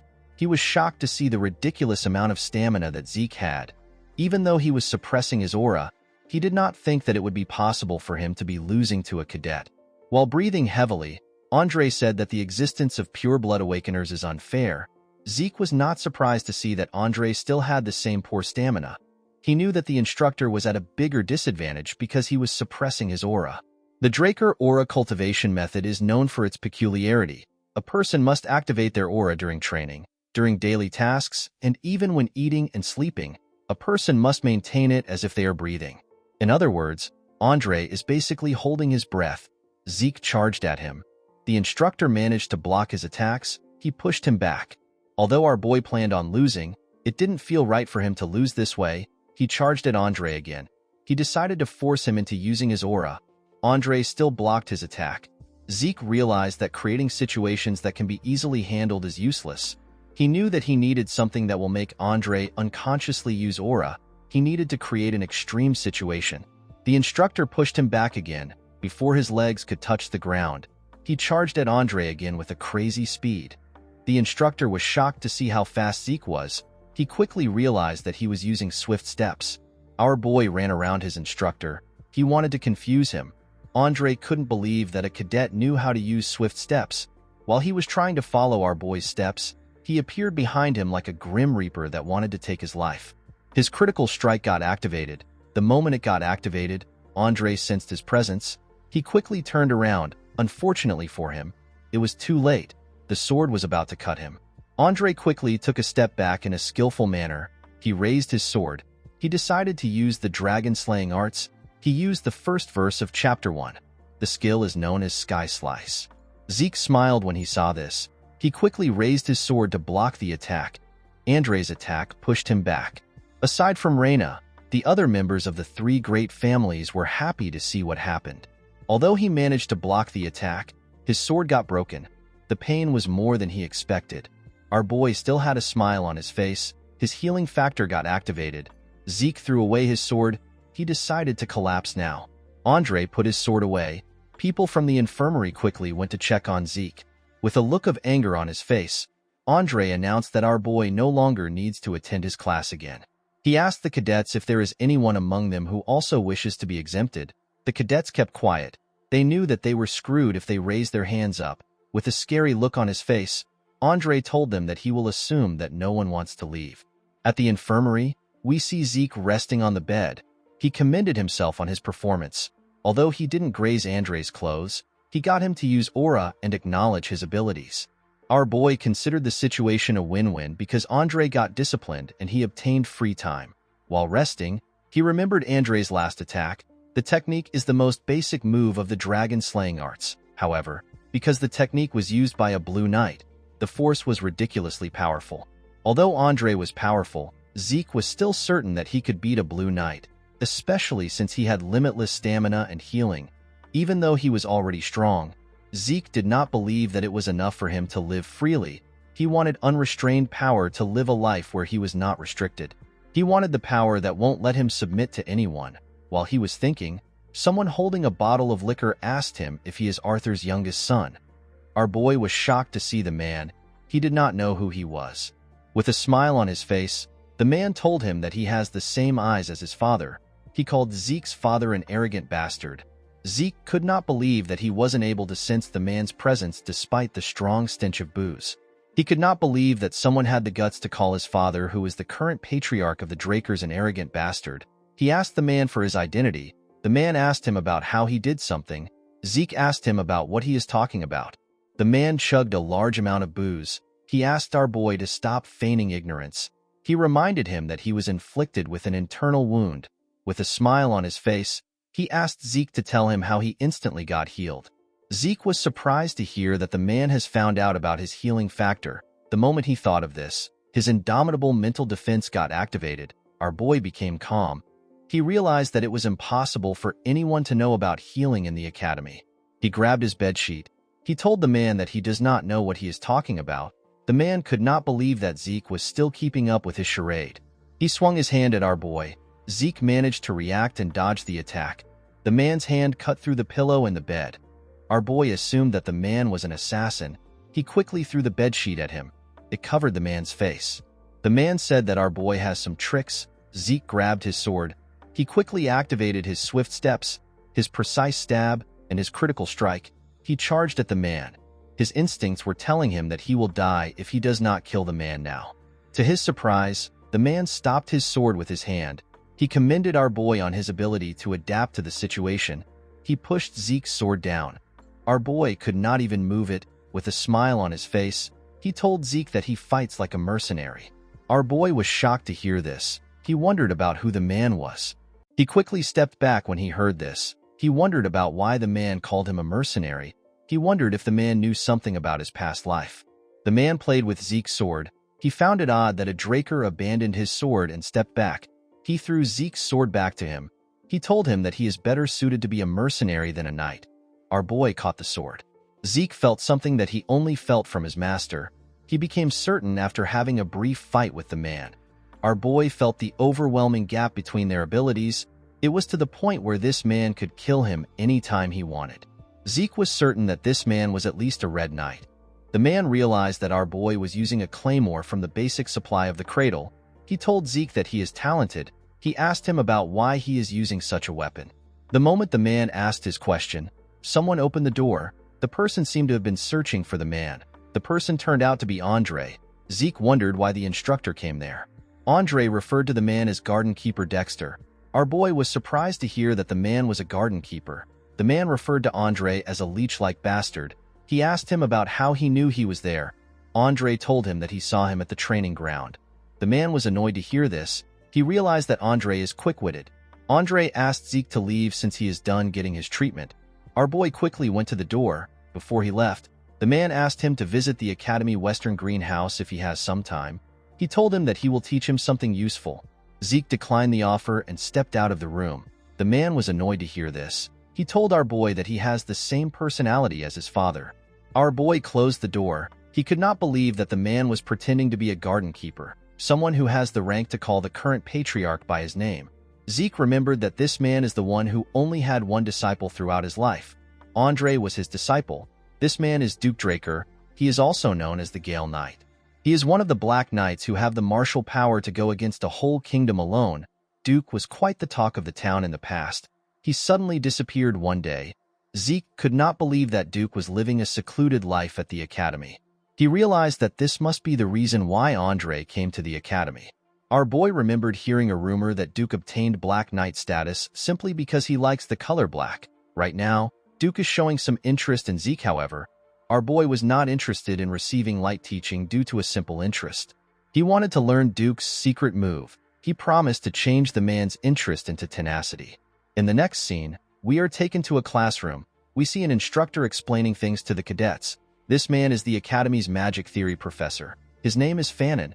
Fannin asked the cadets if they know the next step to what he is teaching them. None of them replied. They were all bored. Fannin decided to just explain it himself. Before he could say anything, Zeke told him that the person will take damage due to resistance. He told the man that he does not understand the mana transfer energy law he mentioned earlier. Fannin was extremely happy to see that a cadet was listening to him. Zeke wondered about why he was staring at him. He called out to his professor. Fannin apologized to him. He told him that this is the first time he is getting a question. He quickly began to explain. When the class was over, the cadets quickly stood up. They did not understand why they were learning magic theory at a night academy. Zeke noticed that the lecture was quite easy to understand. He realized that his professor was not an ordinary mage. Before he could leave the class, someone called out to him. Zeke turned around and asked Fanon if something is wrong. While breathing heavily, the man said that everything is fine. He explained to our boy that this is the first proper class he has had in a while thanks to him. He asked Zeke to come to his research lab if he is ever curious about anything. He revealed to our boy that he is a Delphoa Magic University Scholarship alumnus. He assured him that he knows a lot of things. Zeke was surprised to hear this. He knew that the man wasn't an ordinary mage, but he did not think that he will be an alumnus from Delphoa, the nation where magic originated from. He told the man that he understands. Fanon waved to our boy as they left the classroom. Zeke gently smiled at him. He believed that it would be good for him to get closer to a mage. Mages who are good at math are usually flexible thinkers. Our boy believed that this mages are better suited as colleagues than stuffy knights. He decided to test Fanon to see if he will be useful. The moment he stepped out of the building, he saw something odd. He saw Duke resting on a bench in front of the building. Our boy did not expect the man to be so impatient. It has only been a week since they saw each other. Duke asked Zeke if he is done with class. Our boy asked him about why he came. The man asked him to tell him why he did not come to the greenhouse. He believed that our boy must have understood what he meant when he told him that he will teach him some useful things. Zeke told Duke that he is not interested. Duke was shocked to hear this. He asked our boy to tell him why he is not interested. Zeke told the man that he is well aware that he is incredibly talented. He told him that he is busy with individual training. Duke told him that personal training is truly important. The moment he said this, he appeared behind our boy. He asked him if this is the answer he wanted to hear. Before Zeke could react, Duke used his hand to knock him out. In the next scene, we see Zeke wake up next to a tree. He could not believe that Duke knocked him out. He realized that 1 week was a lot of time to the man. When he looked around, he realized that he was at the western greenhouse. He saw Duke next to him. He was pouring some water on the plants in front of him. Zeke asked the man if he abducted him. Duke told him that he is correct. With a smile on his face, he told our boy that he is a bit interested in him. Zeke was surprised to see that the man was no longer hiding it. He realized that this man was very impatient. He quickly activated his swift steps and began to run. He believed that it was not yet time for him to learn anything from the man. Before he could get far, Duke appeared in front of him. Our boy was surprised to see this. He quickly changed his direction. Before he could get anywhere, Duke appeared in front of him again. Zeke had to stop moving. He understood that the man only saw him as a joke. He realized that he needed to light a fire within him. He asked him to tell him why he is interested in him. Duke reminded him that he asked him about how he was able to heal his injuries instantly. Zeke was surprised to hear this. He smiled when he heard the man's answer. He could not believe that this was what bothered him. He asked Duke to make him give him an answer if he is curious. Duke thought about our boy's answer. He disappeared in front of him. Zeke was shocked to see this. He took a look around. He wondered about where Duke was. While he was looking around, a sword flew towards him. When the sword got close to his head, our boy managed to dodge it. He caught the sword hilt. He asked Duke about what he is doing. The man reminded Zeke that he asked him to make him answer. He told our boy that this is too easy for him. He suggested a bet. He told him that he will grant him any wish if he grazes his clothes. Zeke was surprised to see that both the master and the disciple bet the same way. With a scary look on his face, Duke told our boy that he has to reveal everything that he is hiding if he gives up on the duel. After fighting Zeke for a while, Duke began to wonder if our boy is really a child. They had already fought for 3 hours, and yet Zeke did not seem tired. Duke noticed that Zeke's stamina and wounds are being healed endlessly. Our boy stood up from the ground. He tried to hold himself up. His healing factor and his infinite stamina got activated. He got a hold of himself. He realized that he won't be able to win the bet even if they fight all day. Our boy remembered the skill known as Might of the Dragon. He did not use the skill because it seemed dangerous. He believed that the skill would be perfect against a Black Knight. He took a stance and covered his body with ether. He was completely locked in. With a scary look on his face, he told Duke that they can continue. The Gale Knight was happy to see the look on Zeke's face. He told him that this is how things should be. Our boy gathered his ether in his legs. He activated his swift steps and charged at Duke at a ridiculous speed. He appeared in front of the Gale Knight with his sword close to his neck. Duke smiled when he saw this. He realized that our boy was repeating the same attack pattern. Duke believed that although Zeke was fast, he was not as talented as Andre and Reyna. The one thing he found unique about Zeke was his spite. Our boy's spite surpassed tenacity. He decided to use a bit of aura to make the fight interesting. Before he could use the aura, Zeke activated the might of the dragon. Duke felt the pressure of a dragon coming from Zeke. The pressure made him panic. He quickly destroyed Zeke's sword with his hand. He did not understand what was going on. Our boy quickly blocked his vision by hitting his sword on the ground to create dust. Because everywhere was covered in dust, Duke assumed that it will also be difficult for Zeke to find him. The moment he thought of this, our boy jumped out of the dust. He came out behind Duke. He activated his dragon eyes and swung his broken sword at the man. Zeke felt his sword pass through the man. Duke disappeared in front of our boy. He created a large amount of dust from his movement. Zeke quickly realized that this was Duke's secret move. He could not believe that the man caused a gust from a simple dash. He realized that this is why the man is called the Gale Knight. Immediately he thought of this. Duke appeared behind him. Our boy quickly turned around when he sensed his presence. When he turned, Duke appeared in front of him. He clenched his fist and covered it with aura. He told Zeke that they can call the duel a draw. The moment he said this, he gave our boy a heavy punch. Zeke spat out some blood. The punch sent him flying. Due to the excessive usage of his skills, his fatigue surpassed the acceptable limit. The system decided to forcefully shut down his consciousness for his own safety. Before he lost consciousness, Duke said some things to him. When our boy woke up, he found himself in his room. He wondered if Duke brought him there. He laughed when he thought about the fact that he almost won.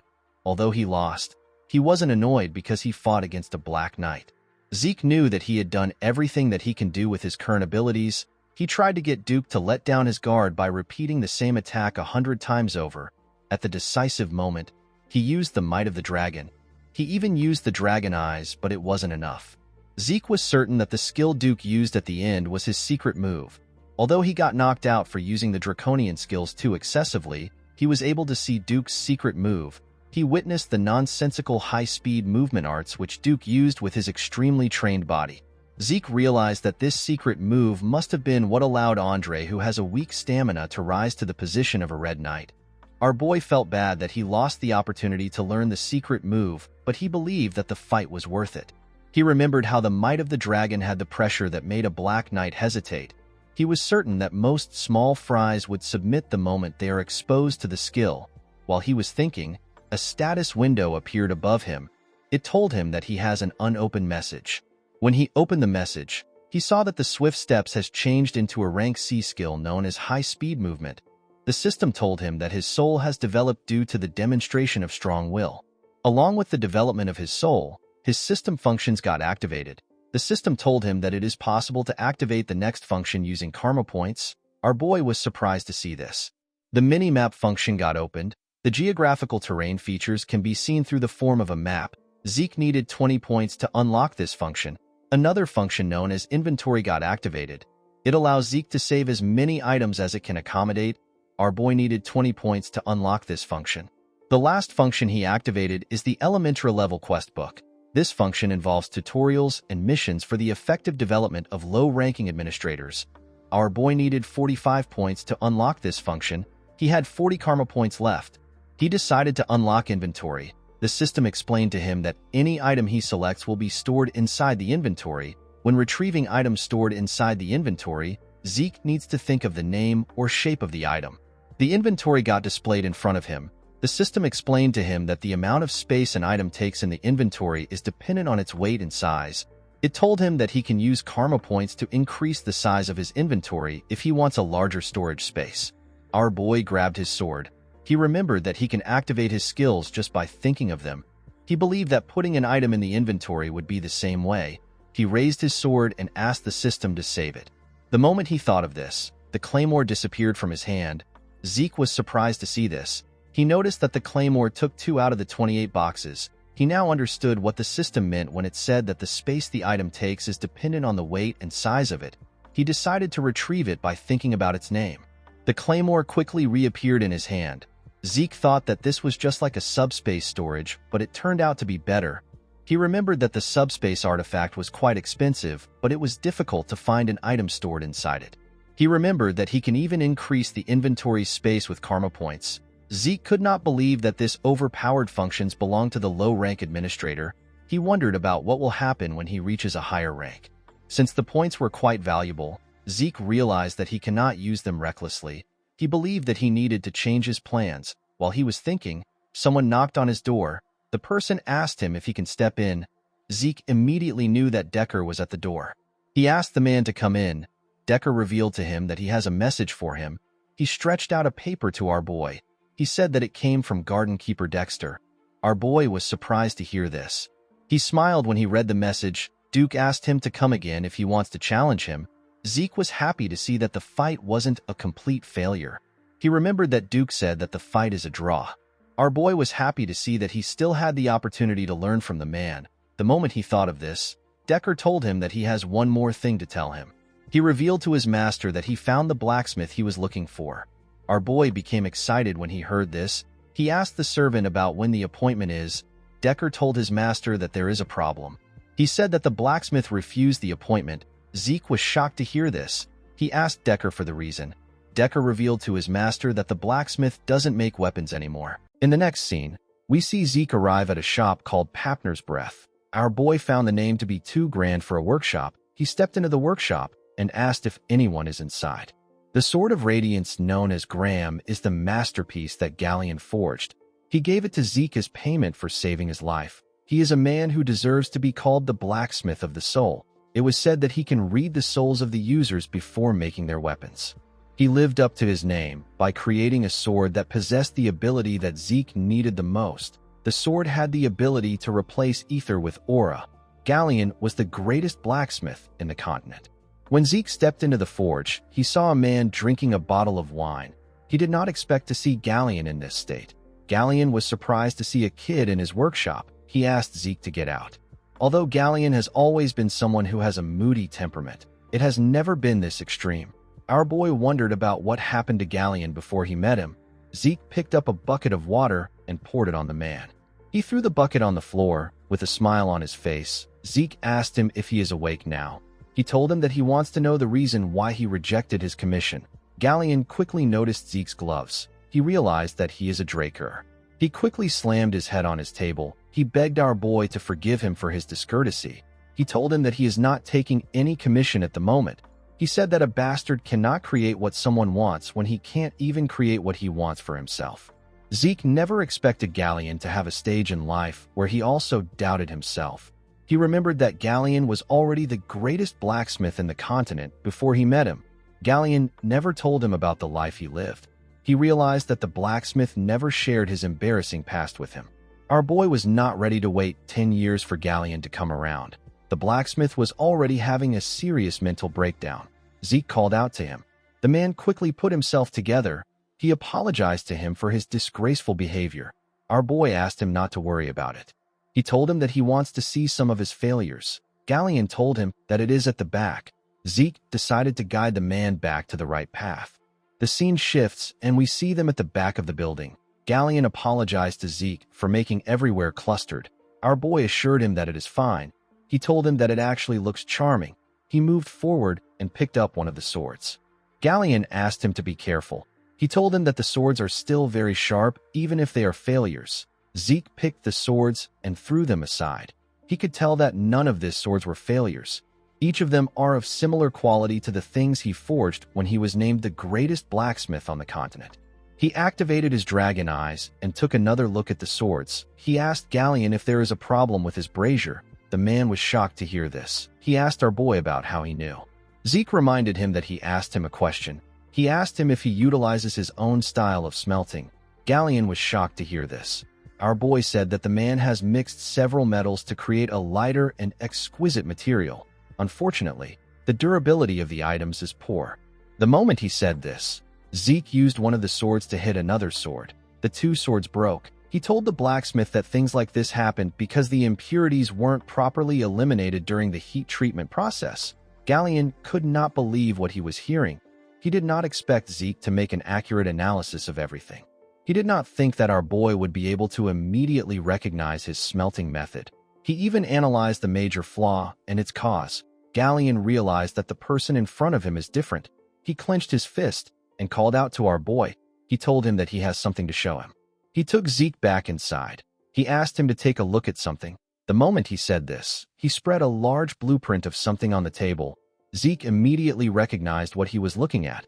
He knew that this was Galleon's secret blueprint that will be revealed years later. It is the blueprint of a magic brazier. In the past, Galleon showed our boy his brazier. He said that there is no point in hiding something from his savior. He explained to Zeke that it is a brazier where the temperature can be freely adjusted with magic. In the present, our boy told the man that his smelting method will work perfectly with the brazier. Galleon was happy that Zeke was able to understand his idea. Our boy asked him about why he is not making it when he has the blueprint. Galleon explained to him that the most important part of the brazier is the mana energy laws. However, the Magic Tower's commission fee is 10,000 gold. Zeke was shocked to hear this. The monthly expenses of a normal family is 10 gold. 10,000 was a ridiculous amount. Our boy realized that it must have taken Galleon 10 years to gather the money. He said that the price is too absurd. Galleon told him that this is why he wanted to show him, because he is a Draker and a pure blood. He promised Zeke that he will accept any commission from him for free and without any conditions for as long as he lives if he makes the brazier for him. This was a tricky situation for Zeke. It would have been possible if he were the family's guardian knight. Unfortunately, it is impossible for him to get 10,000 gold even if he is a pure blood. However, our boy could not give up on the Sword of Radiance. While thinking, Zeke got an idea. He remembered that the issue is related to mana energy laws. He rolled up the blueprint and told Galleon that he accepts his request. The man was surprised to hear this. Zeke explained to him that he will ask for a favor from a mage he knows. He told Galleon that he will let him know when he gets an answer. He advised the man to stop drinking. The moment he said this, he saw Galleon holding his leg. With tears in his eyes, the blacksmith thanked our boy. He promised to serve him for the rest of his life as his savior. Zeke asked him to let go. He assured him that he will contact him once it is complete. The scene shifts, and we are taken to the professorial research buildings. We see Zeke walking somewhere. He wondered why the Magic Tower's commission fee were so high.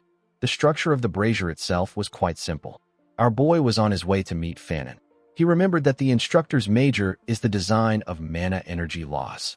While thinking, our boy hears a sound. He turned to the side. He noticed that the noise was coming from an alley. When he went to check it out, he saw a boy getting beat up in the alley. The boy was begging his bully to forgive him. The bully turned out to be Leon. Leon asked the boy to repeat what he said. He saw the boy as Zeke. The poor boy referred to him as Sir Leon Conrad.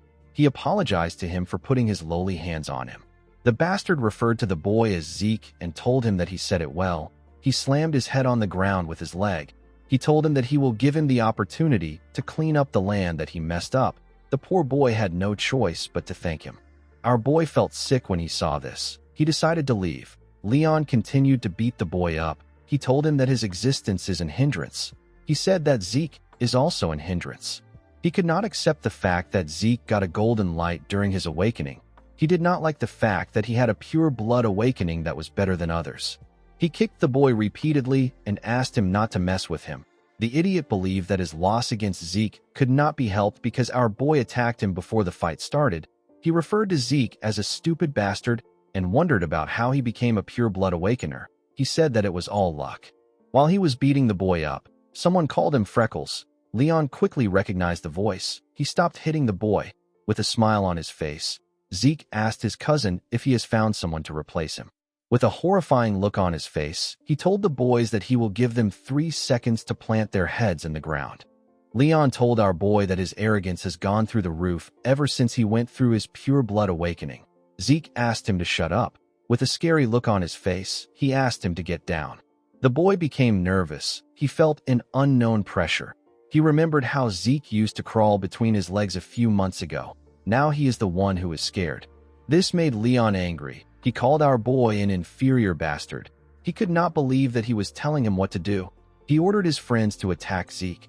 The boys were happy to hear this. They quickly charged at him. Zeke asked the boys not to blame him for what is about to happen. The moment he said this, one of them stretched out his hand to punch him. Our boy easily dodged the punch. The boy was annoyed to see this. Zeke gave him a heavy punch that slammed him to the ground and knocked him out. He quickly moved close to the next person and gave him a punch in his chin. One of them tried to attack him from above. Zeke grabbed the idiot and threw him on the person that was about to attack him from behind.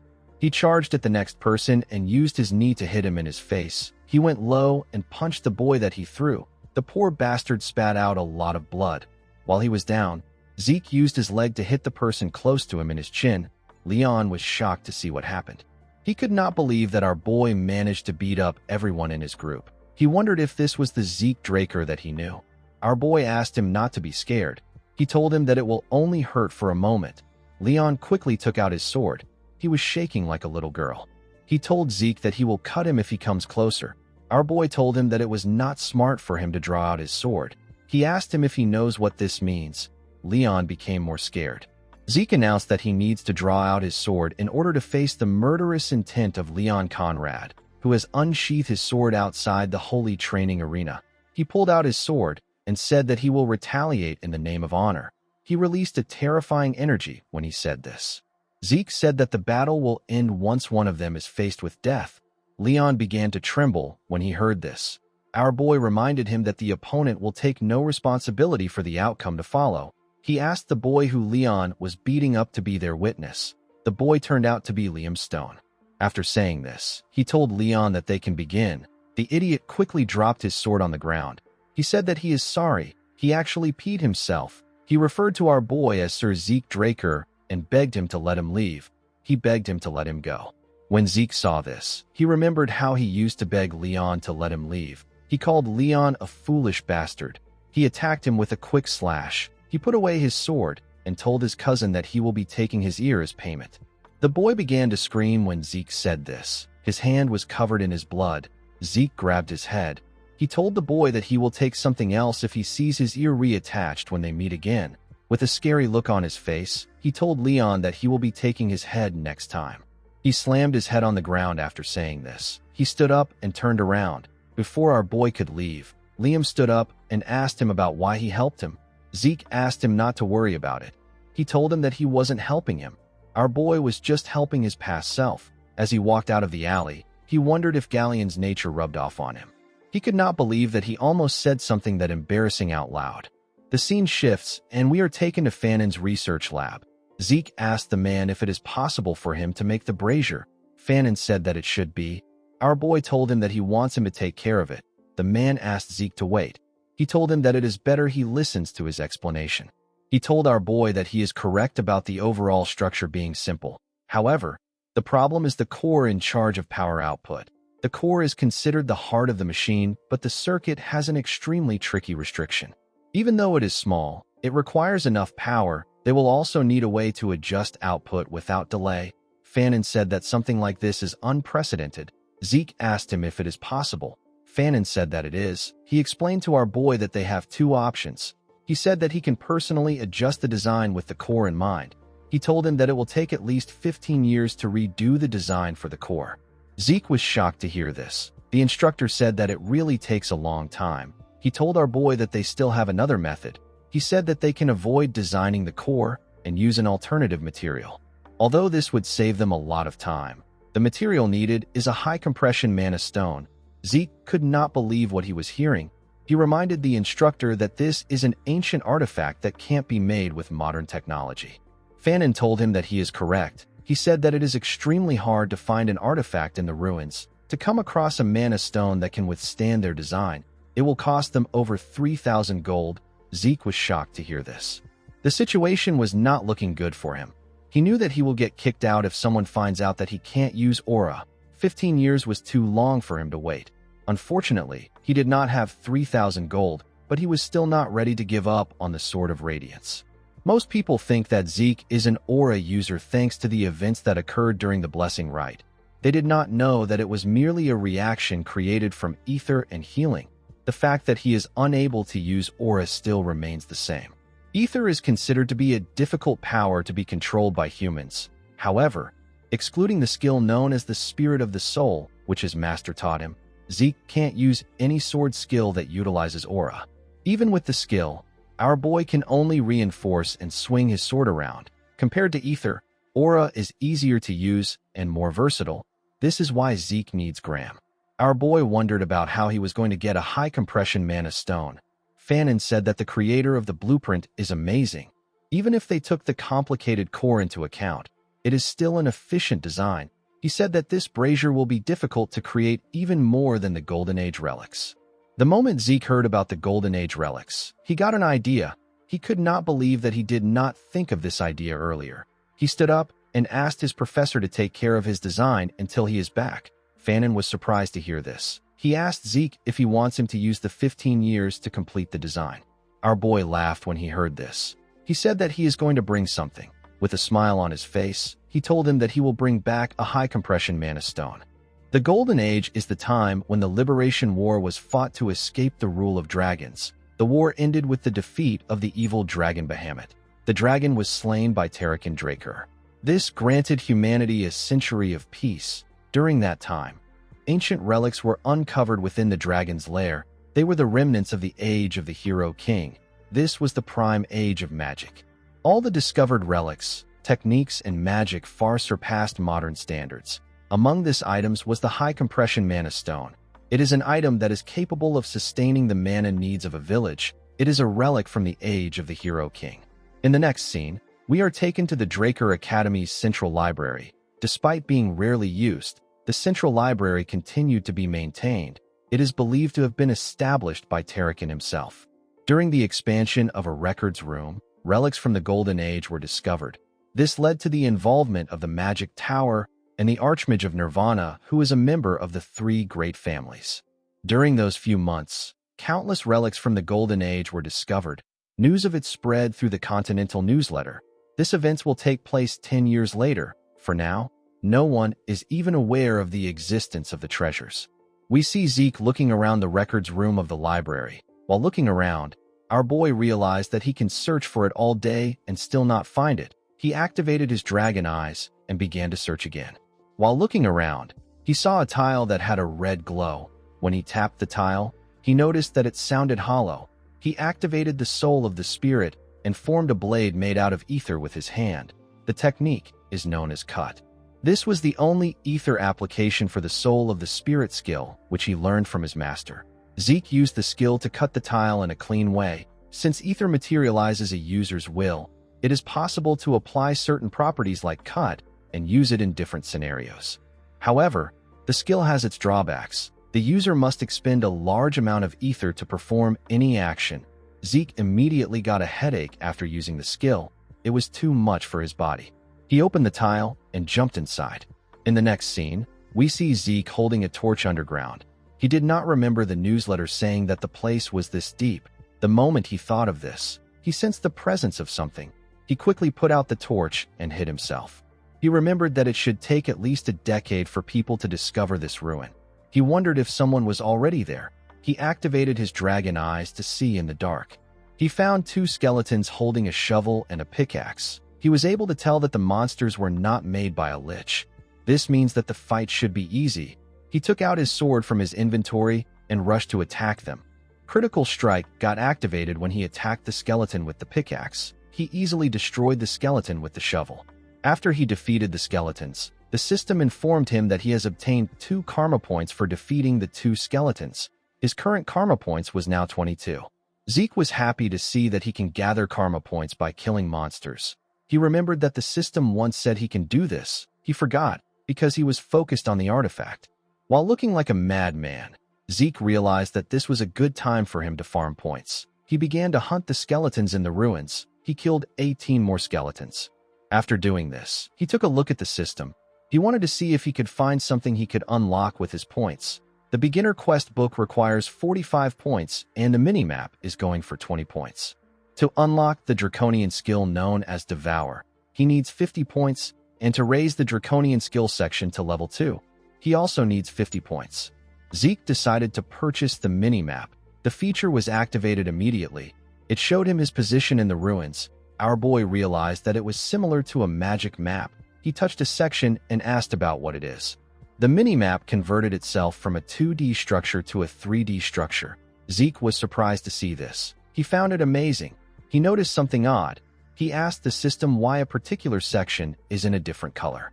The system asked him if he wants the direction to the selected area, which is the grave of the Dragon Slayer and the storage room. Zeke was surprised to hear this. He remembered that it took the search party several days to get this location, and yet he found it with ease. He accepted the system's offer. The system said that it will provide him with the quickest route to his destination. It showed him a clear path to his destination. Zeke could not believe what he was seeing. He realized that it is impossible for him to get lost. In the next scene, we see our boy arrive at the entrance of the storage room. The system informed him that he has arrived at his destination. Zeke wondered about how he was going to get inside. He placed his hand on the door. He realized that he couldn't push it to get in. The moment he thought of this, the door released some magic. Zeke quickly moved his hand away. He realized that this was a security spell. He now understood why the magic tower and the Archmage of Nirvana were involved. He was certain that it was because of the door. He realized that he would have lost his hand if it weren't for his gloves. He had no means of getting past the spell. He asked the system if it can't open the door for him. The system informed him that it has received the administrator's request. It said that it will connect with the security spell. It said that the activation of the automatic devices has been unsuccessful. It decided to activate the manual device. Zeke was shocked to see what was happening. He asked the system if it is responding to what he said. The system said that it is. It referred to our boy as Administrator Zeke Draker and asked him if he has any more requests. Zeke could not comprehend what was happening. He asked the system to tell him why it forced him to regress. The system said that it cannot answer the question. Our boy decided to ask another question. He asked the system to tell him what the administrator system is. The system said that it cannot answer his question. He asked the system to tell him who made it. The system said that it cannot answer the question again. It asked him if he has any more questions. Zeke felt frustrated that the system was not answering his important questions. He asked the system to just open the door. The system confirmed the request. It informed him that the grave of the Dragon Slayer, which is the storage room, has been opened. The moment it said this, the door got opened. When Zeke stepped into the room, he was surprised to see how large it was. He saw several treasure chests in the room. A treasure chest is a chest filled with valuable relics and treasures. Finding even one of these relics would be considered a miracle. When Zeke opened a chest, he saw gold coins and several valuable items. He could not believe that he was surrounded by hundreds of these chests. He quickly began to open them. While checking the chest, he found the item he was looking for. He found the high compression mana stone. He actually found a box filled with 4 of them. He used 1 point to create 4 more slots in his inventory. Unfortunately for him, he didn't have enough space for everything in the storage room. He decided to return to this place regularly until he graduates. Since he had found what he wanted, he decided to return back to the surface. Before he could take a step forward, he felt something. He felt an ominous energy coming from somewhere.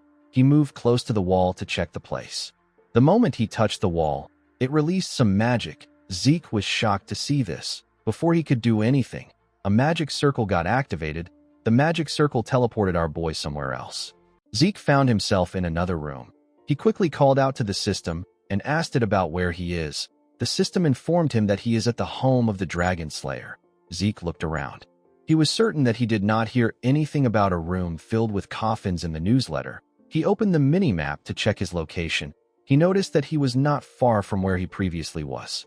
The only odd thing was that there wasn't a path connected to this room. Our boy realized that this is a hidden area that was never found. He decided to explore the place. He opened one of the coffins. He saw a knight's armor inside.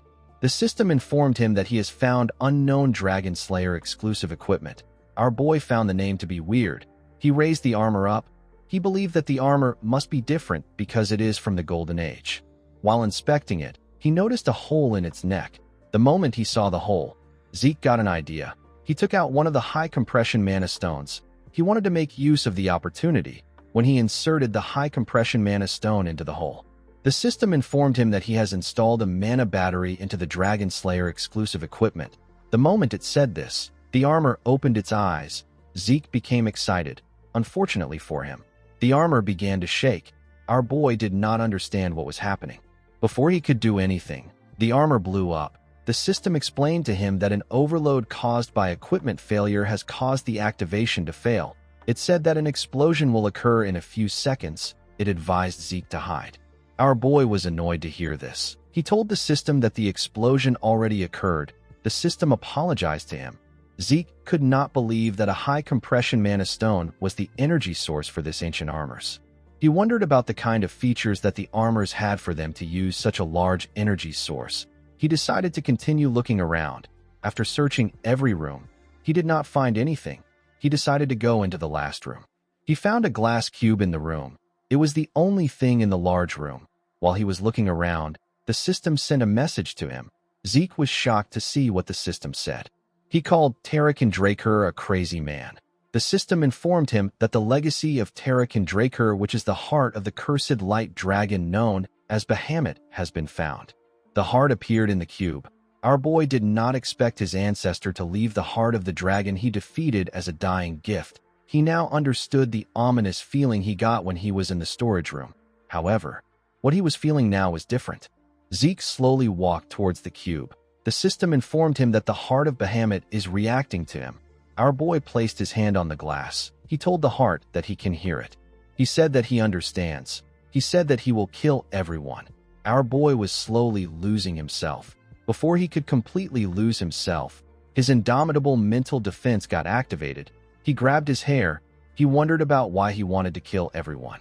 The moment he thought of this, he felt something weird. He took a look at his hand. He saw that a dark energy had covered it. One of his eyes had turned black. The energy surrounded him. Zeke became nervous. He did not understand what was happening. He began to panic. The system informed him that he is about to take Tarakan Draker's test. He was asked to defeat the strong curse from Bahamut's heart. He was told that he will receive Tarakan's dying gift as a reward for clearing the mission. The moment the system said this, it slowly got removed. It tried to activate the indomitable mental defense, but it failed. Our boy fell to his knees. The curse asked him to kill everyone thousands of times. Zeke grabbed his head. He tried to resist the thoughts. The curse asked him to accept it. It said that he will be free when he accepts it. Fortunately, our boy is strong-willed. He hit his head on the glass cube. He asked the curse to stop mumbling. He told it that it is so annoying. As blood gushed down from his head, Zeke smiled at his cursed self. He called it a dumbass and told it that freedom is something to be won. The glass shattered after he said this. The system informed him that he has won against the light dragon's curse. It told him that he will receive ownership over Tarakan's dying wish. Zeke was relieved that the quest was over. He knew that things could have gotten worse. He did not expect a skill activation to fail. While he was thinking, his healing factor and infinite stamina got activated. The system informed him that he has started to absorb the heart of Bahamut. When our boy raised his head up, he saw the heart glowing. It fired a large amount of energy at him. The energy pushed him back. Zeke could not comprehend what was happening. A pure and dense source of mana was flowing into him. Unfortunately, Zeke did not have any circles in his body to accept the mana into. Without a place to store this mana, his body was getting destroyed. He realized that he had to do something. He released his ether and activated the spirit of the soul. He put his hand together to form a hole. He used a technique known as seal. He decided to use ether to cover the mana and seal it in an ether hole. He grit his teeth and forcefully put his energy together. While he was struggling, an explosion occurred. The explosion was quite large. Our boy was pushed down. When the smoke cleared up, we see Zeke struggling to stand. He let out some smoke from his mouth. He did not expect to actually survive. We see a mark of the dragon on our boy's chest. Zeke moved close to the glass. He noticed that the heart was gone. He realized that the mana must have really come from Bahamut. While looking at the glass, our boy noticed something. He saw a reflection of his chest. He saw the dragon's mark on it. He wondered if this happened after he sealed Bahamut's mana. While he was thinking, the system informed him that he has absorbed Bahamut's mana. It told him that the absorbed mana has changed his body. It told him that his constitution has changed to divine body. The system informed him that it has detected that he is unable to control the power. It told him that 95% of the power has been compressed and sealed. It told Zeke that he has the right to open Tarakan's secure library as the herder. It revealed to him that the beginner quest book has been unlocked. It said that tutorial for the low-level administrator has been provided. Zeke did not understand anything the system was saying. He told the system that he will check it later. He asked the system to get rid of them. The moment he said this, he asked the system to wait. He asked it to keep one status window open. He smiled when he saw what was written on the window. He said that his ancestor must have felt generous. Our boy was asked if he wants to open Tarakan's other dying gift. He asked the system to open it. The system accepted his request and told him that it will open Tarakan's gift. When the gift was open, Zeke saw something shocking inside. The scene shifts, and we are taken to the Platinum Mansion. Our boy put away his clothes. He decided to take a look at his status window. The system informed him about a draconian skill known as incantation. It told him that the skill has been added. The skill allows his words to be filled with power. The skill was currently locked because he lacks experience. Zeke noticed that authority, constitution, and several other things were added. He realized that he can only use incantation once he becomes stronger. Under authority, our boy was given a skill known as Dragonic Control. It gives him control over dragonkind. Dragons under his control can be summoned and will follow his orders. Under Constitution, Zeke was given the skill known as Divine Body. It allows his body to perform at the highest level. His rate of learning techniques and his transfer rate of ether in his body will increase. The descriptions were not really helpful to Zeke. He went into a training ground. He remembered that there was another status window related to Tarakan. He asked the system to open the status window related to Tarakan. The system informed him that an information update is needed in order to open Tarakan's secure library. It asked him to move to a location where an information update is possible. It asked him if he wants to see the location on his mini-map. Our boy did not expect that he would have to go somewhere. He asked the system to show him the place. When the system showed him the place, our boy immediately recognized it. He referred to the place as Valhalla. Valhalla is the most prestigious knight training institution. People who are not administrators like him are unable to view the place, let alone enter it.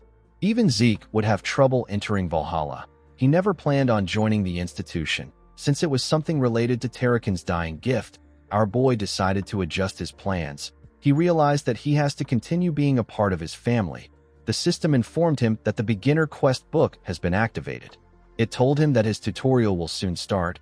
It told him that a quest will be given to encourage his growth once the tutorial is over. Once the quest is over, he will be given a reward. Zeke realized that this is similar to the mission from an adventurers guild. It is like a mercenary assignment. The only thing he didn't know was what a tutorial is. While he was thinking, the system informed him that the tutorial will begin now. The moment it said this, the ground began to transform. Zeke was shocked to see this. He was dragged into a different place. He wondered if he got teleported like earlier. He quickly realized that this was different. He could tell that the entire area has changed. While he was looking around, monsters appeared in front of him. These monsters were orcs. The system asked our boy to defeat the monsters within the given time frame using 2 or more different skills.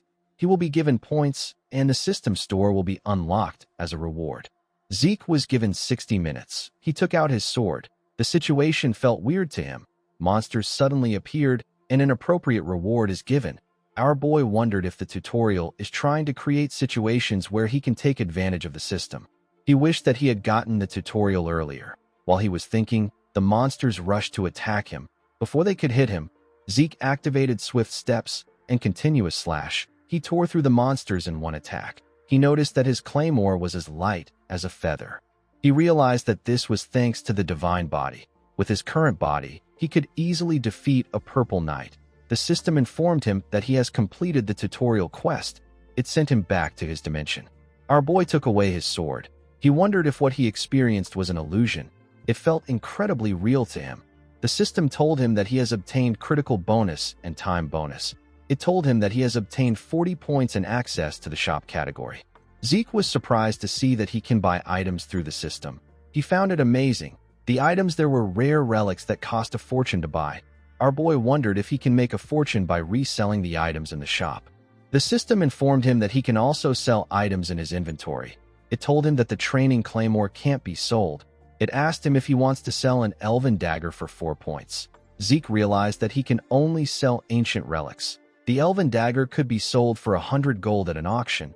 The 4 points was a bit too small.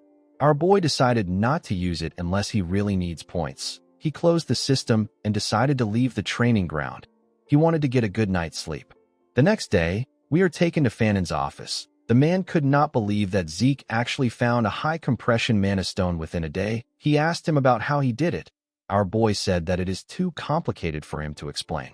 He asked the man to tell him how long everything will take. Fanon said that it is already complete. Zeke was surprised to hear this. He told the man that he is incredible. Fanon told him that he finds it more amazing that he was able to get a high-compression mana stone. Our boy took a sip of his tea. He realized that his instructor is suspicious of him. Every time high-compression mana stones are found in the continent, they are registered using a variety of ancient texts. They are used to manage the ownership of some of the more expensive mana stones. By checking the registration number, a person can confirm where and when the mana stone was found, as well as the current owner of the mana stone. However, there is no way the mana stone Zeke has is registered. Fanon looked through the Central Continent high-compression mana stone registration encyclopedia. He was not able to find anything because Zeke is the first person to find it. Our boy liked Fanon's ability to suspect him rather than just blindly trust him. His judgment and skills were very good. He believed that his instructor is too talented to rot in a place like this. He moved close to him and asked him if he has now confirmed the registration number. Fanon was shocked to see that our boy knew. In the next scene, we are taken to Galleon's workshop. We see the blacksmith activate the brazier. He wore some gloves and used his hand to control the magic in the brazier. Galleon was extremely happy to test the brazier. Fanon was happy to see that the brazier worked. He told Zeke that he has a lecture to attend. He told him that he will see him later. Zeke thanked his professor. Galleon thanked our boy for completing the magic brazier. He said that he never expected to finish it in his life. Zeke asked him not to thank him. He reminded him that it is part of their deal. He asked him if he has not forgotten his part of the deal. Galleon told him that he hasn't. He asked Zeke to tell him what he wants. Our boy opened a box. He asked Galleon to make the item in the box into a sword. The blacksmith was shocked to see what it was. He could not believe that he was looking at a dragon's fang. This was Bahamut's sharpest fang. Galleon was extremely impressed. He said that he has never seen a fang of this size in such a perfect condition. He asked Zeke about where he got it. The fang was Tarakan's second dying gift. Our boy did not expect his ancestor to take the dragon's heart and fang. He realized that Tarakan must have loved to collect things. He told Galleon that it is a bit complicated. The moment he said this, he noticed that the man was shaking. He moved close to him and asked him if he is all right. Galleon could not believe that Zeke gave him a magic brazier, and now he is giving him the chance to work with the dragon's fang. With a look of determination on his face, Galleon promised Zeke that he will exceed his expectations. He said that he will create his blade even if it costs him his life. Our boy believed that this is expected because it is a request from someone that saved his life. He remembered that Galleon also made the same promise in his past life. At that time, he begged the man not to do too much. He smiled when he realized that Galleon was still the same. He told him that he will leave the rest to him. As he walked out of the workshop, he wondered about the kind of sword that Galleon will make this time. He was looking forward to it. The scene shifts, and we see our boy arrive in his room. He was quite tired. He did not expect to go through so much stress just to make a sword. He remembered that it has been a week since he received a note from Duke. Duke asked him to come find him. He believed that something will happen sooner or later. While he was thinking, he sensed something. When he turned around, he saw Duke step into his room through his balcony.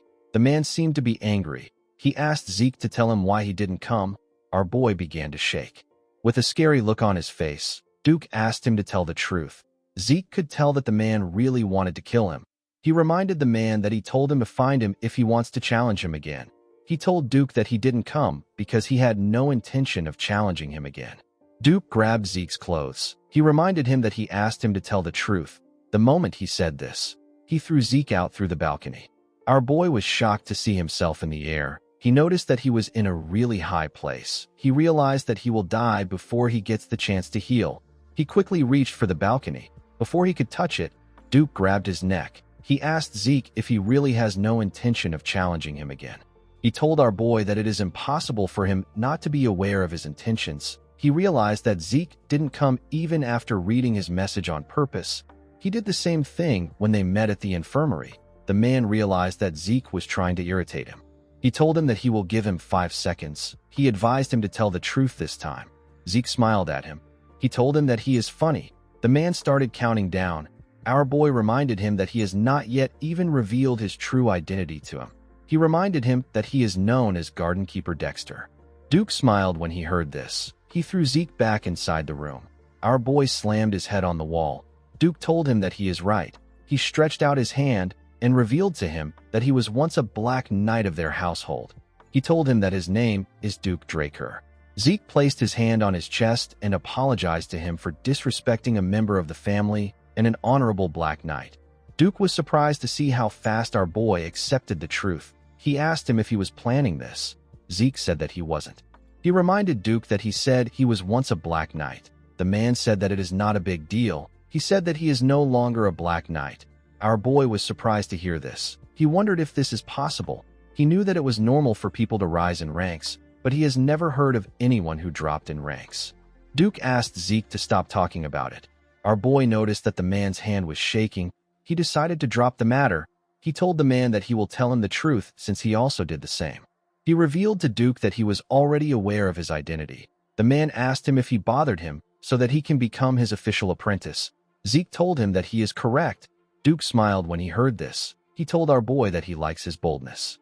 He told him that he will accept him as his apprentice. Zeke was shocked to hear this. He did not expect it to be so easy. He decided to make it official before Duke changes his mind. He went on one knee and referred to Duke as the honorable knight among knights. He declared his intention to become his apprentice. He said that he will gain wisdom and power to bring honor to his master's name under his orders. Duke did not expect Zeke to know the apprentice's vow. He said that most people don't use it anymore. Zeke said that culture is a necessary virtue of a knight. Duke called him a sly snake. Our boy said that he will accept it as a compliment. Zeke referred to him as master and told him that he has a question for him. The man felt a little embarrassed that our boy called him master. He asked him to ask his question. Zeke asked his master to tell him why he accepted him as his disciple. Duke was famous for not accepting disciples. Only Andre, the man known as the genius of the century, managed to become his disciple after years of asking. Our boy did not understand why Duke would accept him so readily. He assumed that his master saw that his potential surpasses Andre's own during the duel they had. Duke asked him to guess the reason. Zeke asked his master if it is because he is a genius of the family. The man laughed when he heard this. He told our boy that his confidence is something else. He told him that he would have chosen Reina if he was looking for a genius. He revealed to Zeke that he likes his tenacity. He explained to him that talent isn't the only thing needed to reach the level of a red or black knight. Individuals who never faced any issues usually fall in the face of adversity. Zeke knew that the man was right. Most of the praised geniuses who were projected to reach the level of red knights usually fail to reach this level. They stay at the level of blue knights. Duke stood up. He asked our boy to follow him. He said that it is time for his first lesson. Zeke followed his master to the Western Greenhouse Gymnasium. He was surprised to see how large it was. He did not know that there was a gymnasium underneath the greenhouse. He wondered about what his master was planning. He has been running around the gymnasium since they arrived. Duke realized that our boy has been running for 3 hours. He asked Zeke to stop. Our boy asked him if he no longer has to run. Duke told him that he has a question for him. Our boy asked him to tell him what he wants to know. The moment he said this, Duke appeared behind him. He grabbed our boy's hand. Zeke quickly pushed his hand away. He put some distance between himself and his master. Duke took a look at his hand. He asked our boy if he has a problem with him checking his pulse. Zeke became nervous. The man said that he knew something was off from the start. He noticed it when they fought in the infirmary. He noticed it again when they dueled in the greenhouse. Even after Zeke ran 500 laps around the gym, the man could not sense a single drop of aura from him. Our boy also stopped him from checking his pulse. Duke asked him if he is unable to use aura. Zeke was shocked to hear this. He could not comprehend what was happening. Duke remembered seeing the bronze statue release a golden light. He remembered that there was an uproar about the golden light, which has never been seen. He walked up to Zeke. With a smile on his face, he asked our boy to tell him why he does not want to allow him examine his pulse. Zeke had to look away. He could not look his master in the eyes. Due to the way he spoke, our boy could tell that Duke was not suspicious. He was simply curious. Even though it is a very serious issue for a Draker to be unable to use aura, Duke was more focused on his curiosity. Our boy realized that he is lucky that he is facing Duke. He hoped to get Graham soon so that he can avoid people's suspicions about his aura. He knew that he needed to be cautious until the time he gets his sword.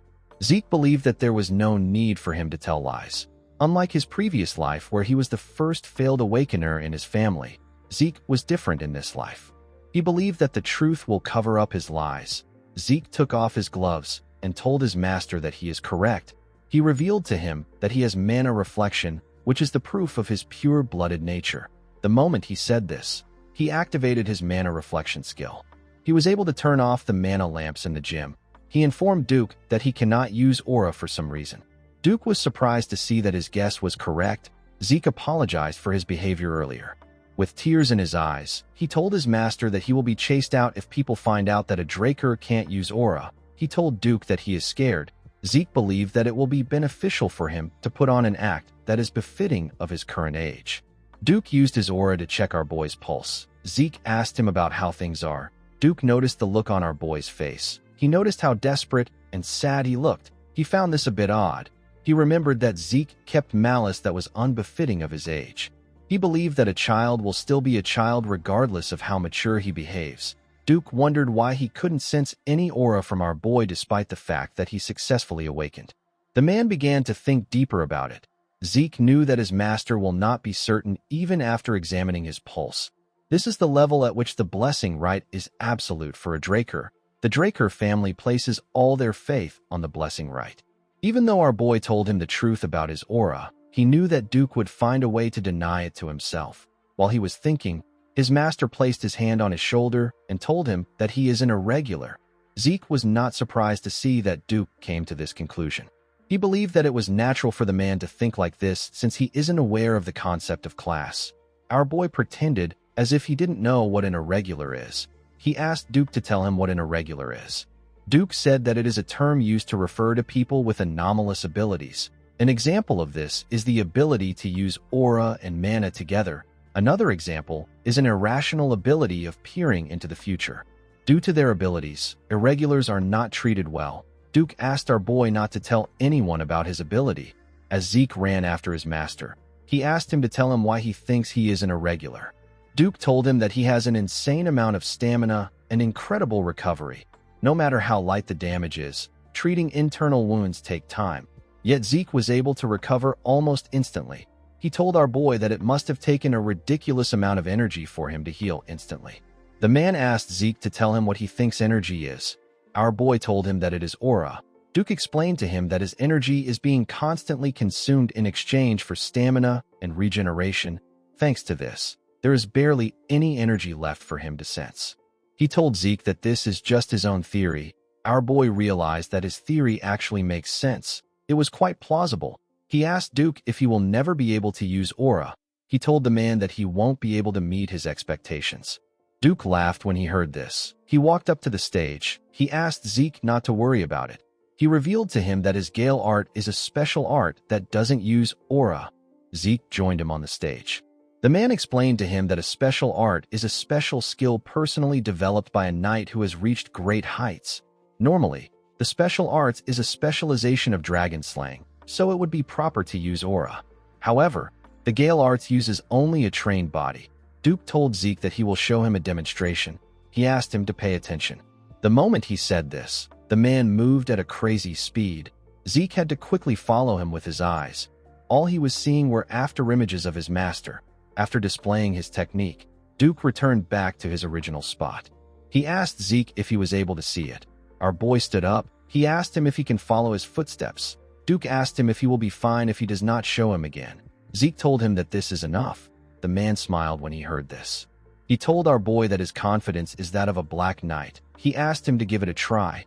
Zeke crouched and took a stance. He looked around and began to move. He put his legs exactly in the same place Duke left his footsteps.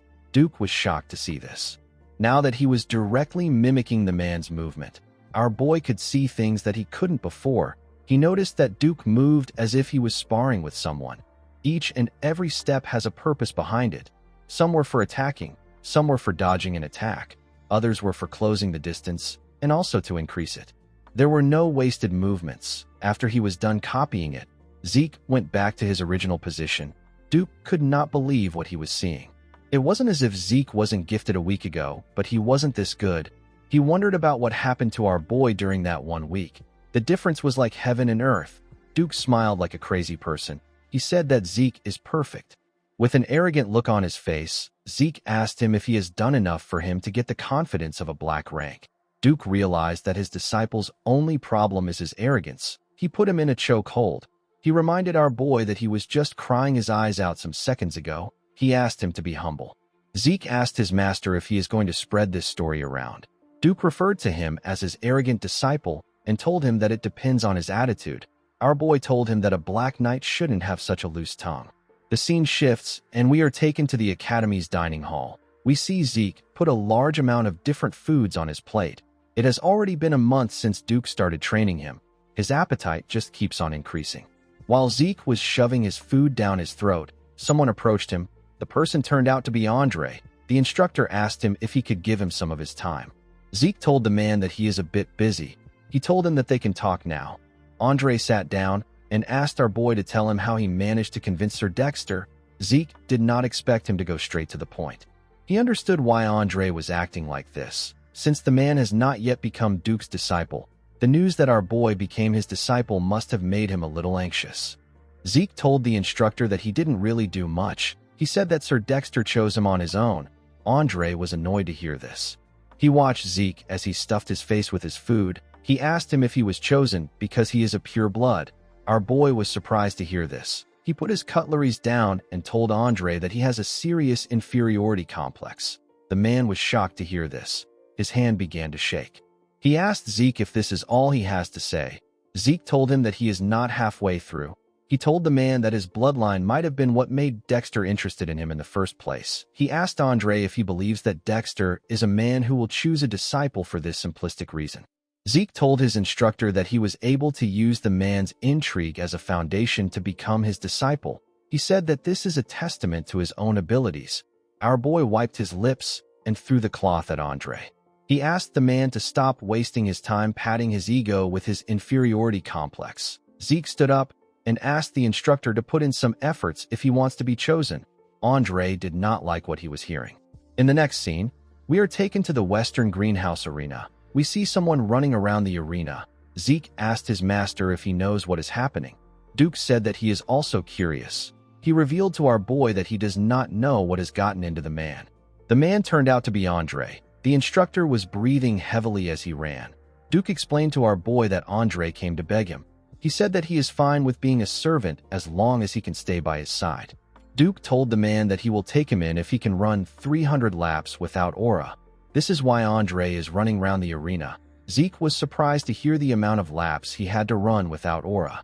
Duke told him that Andre is a tenacious person. Our boy agreed with him. He always thought of Andre as a self-righteous nerd. He was happy to see that the man has quite the backbone. In the next scene, we see the students of the academy gathered outside. Someone asked his friend if he knows why they are there. The boy called him an idiot and asked him if he has forgotten what today is.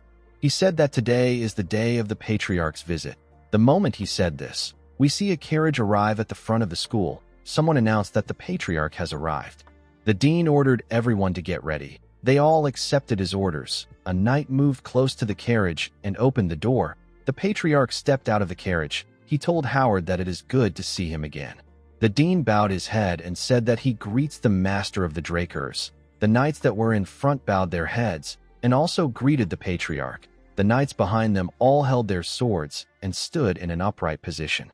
The patriarch walked up to Howard with his overwhelming energy. He reached out his hand to Howard. He gently tapped him on his shoulder and told him that he is always hardworking. The dean said that his work is nothing compared to his. With a smile on his face, the handsome patriarch told Howard that he is the only one who understands him. The patriarch is known as Arthur Draker. He is the master of all Drakers. Howard told the patriarch that the sun is quite hot today. He told him that it will be better if they go inside. Arthur raised his hand when he heard this. Howard quickly stopped talking. The patriarch moved close to where the students were. They were all excited to see him.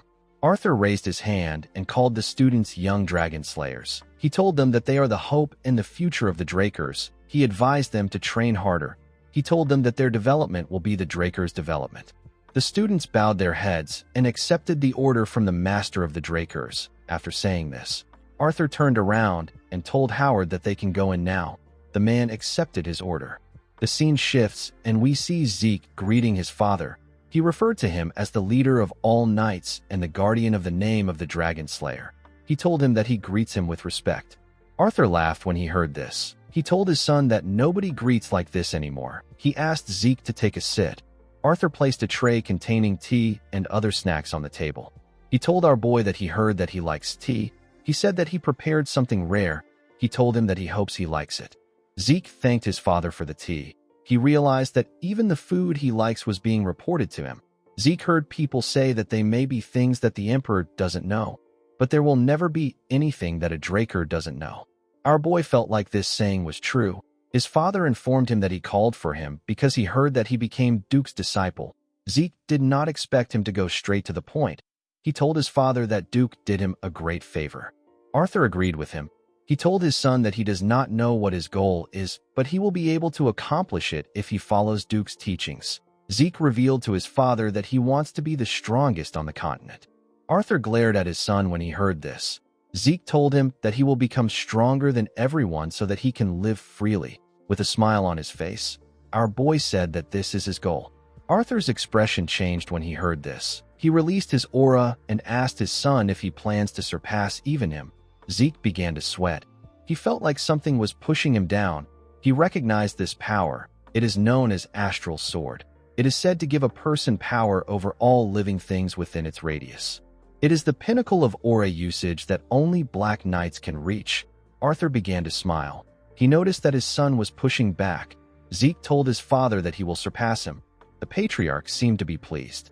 He took away his astral sword. He told his son that this is the most interesting thing he has heard in ages. Zeke did not expect the master of the Drakers to be this powerful. The man is a real Black Knight, the pinnacle of strength. Duke was already ridiculously strong, but the patriarch was on a whole other level. Zeke was scared. Arthur informed his son that he came to support him in the academy. He said that his support is no longer enough. He put his hand into his clothes and brought out something. He placed it on the table. He told his son that this is a gift for becoming Duke's disciple. Zeke was shocked to see what it was. It was a card that had the Draker emblem on it. Our boy called it a black card. Due to his son's reaction, Arthur was able to tell that he already knew what it is. The black card is a credit card only given to a select few. Our boy never thought that he would get to see one in person. Just having the card gives one incredible benefits. The card also doesn't have a limit.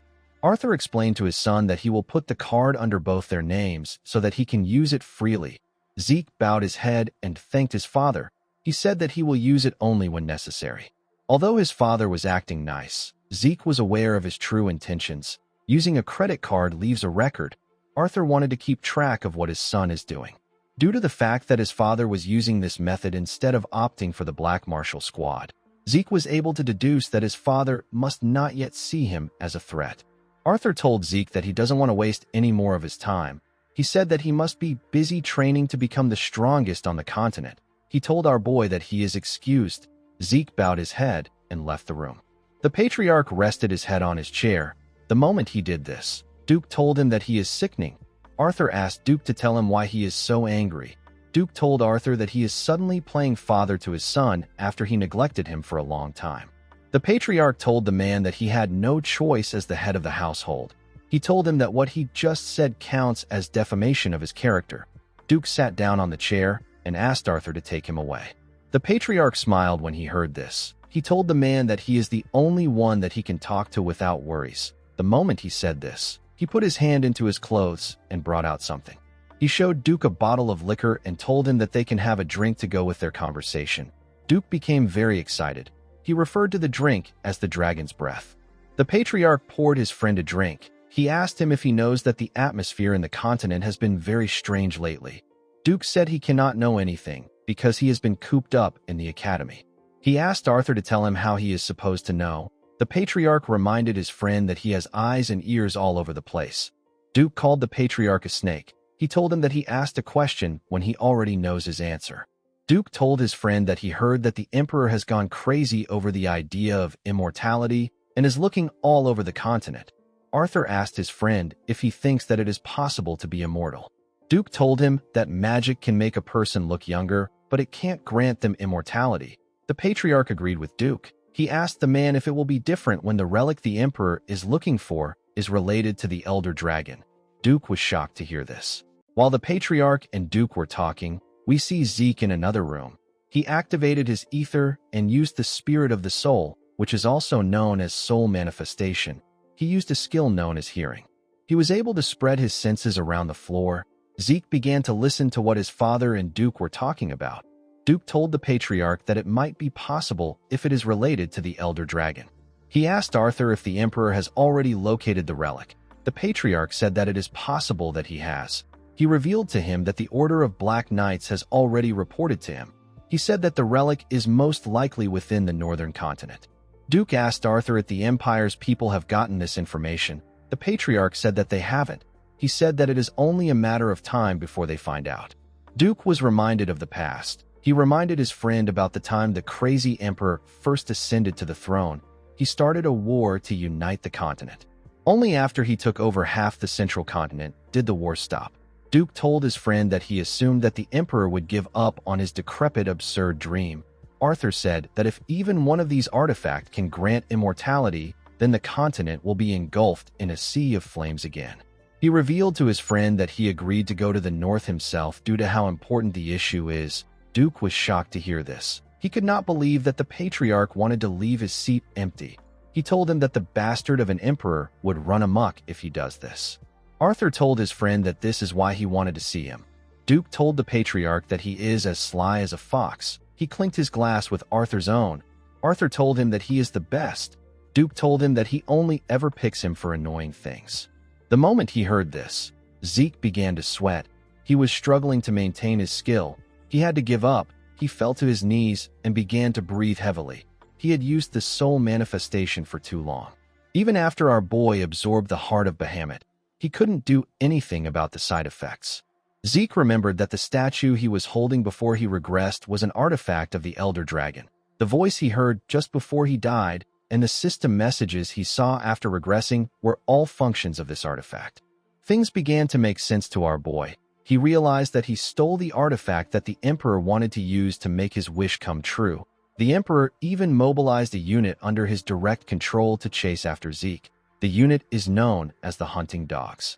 At the time, Zeke was so obsessed with revenge that he did not care about any of this. Now he has gotten a clue that the administrator system that sent him back to the past was a function of the Elder Dragon's artifact. This made our boy wonder about who created the artifact and why the person created the artifact. In the end, Zeke just ended up with more questions. While our boy was thinking, Duke stepped out of the room with the patriarch. He told him that it was a good drink. He said that he will make his move immediately. Arthur told him that he will put his faith in him. As he walked towards the door of his room, Arthur stopped moving. He looked at another door in the hallway. Something was off about the room. Zeke was still thinking about his situation. He wondered about how the artifact of the Elder Dragon was related to immortality. While he was thinking, he sensed something. His father opened the door. Somehow, the room was empty. Arthur was relieved to see that there was no one there. Zeke had actually jumped out through the window. In the next scene, we see Zeke on the training ground. Someone knocks on the door. Our boy reminded Decker that he doesn't like to be disturbed when he is in the training hall. The man apologized to him. He told him that a fellow student has come looking for him. He asked Zeke if he should send the person away. Our boy was surprised to hear that someone came to look for him. He knew that he didn't have any friends in the academy. He asked Decker to let the person in. To his surprise, the person turned out to be Liam Stone. The boy went on his knees and bowed his head to Zeke. Liam begged our boy to take him in. Zeke remembered saving the boy from his cousin before. He realized that he should have just left him alone last time. He asked Liam to explain what he means. He asked him if he is trying to become his subordinate. Liam told him that he is correct. He pledged his allegiance to Zeke. Our boy asked him to tell him why he is not with Jakin. Liam scratched his hand on the hard concrete ground. He told Zeke that Jakin abandoned him.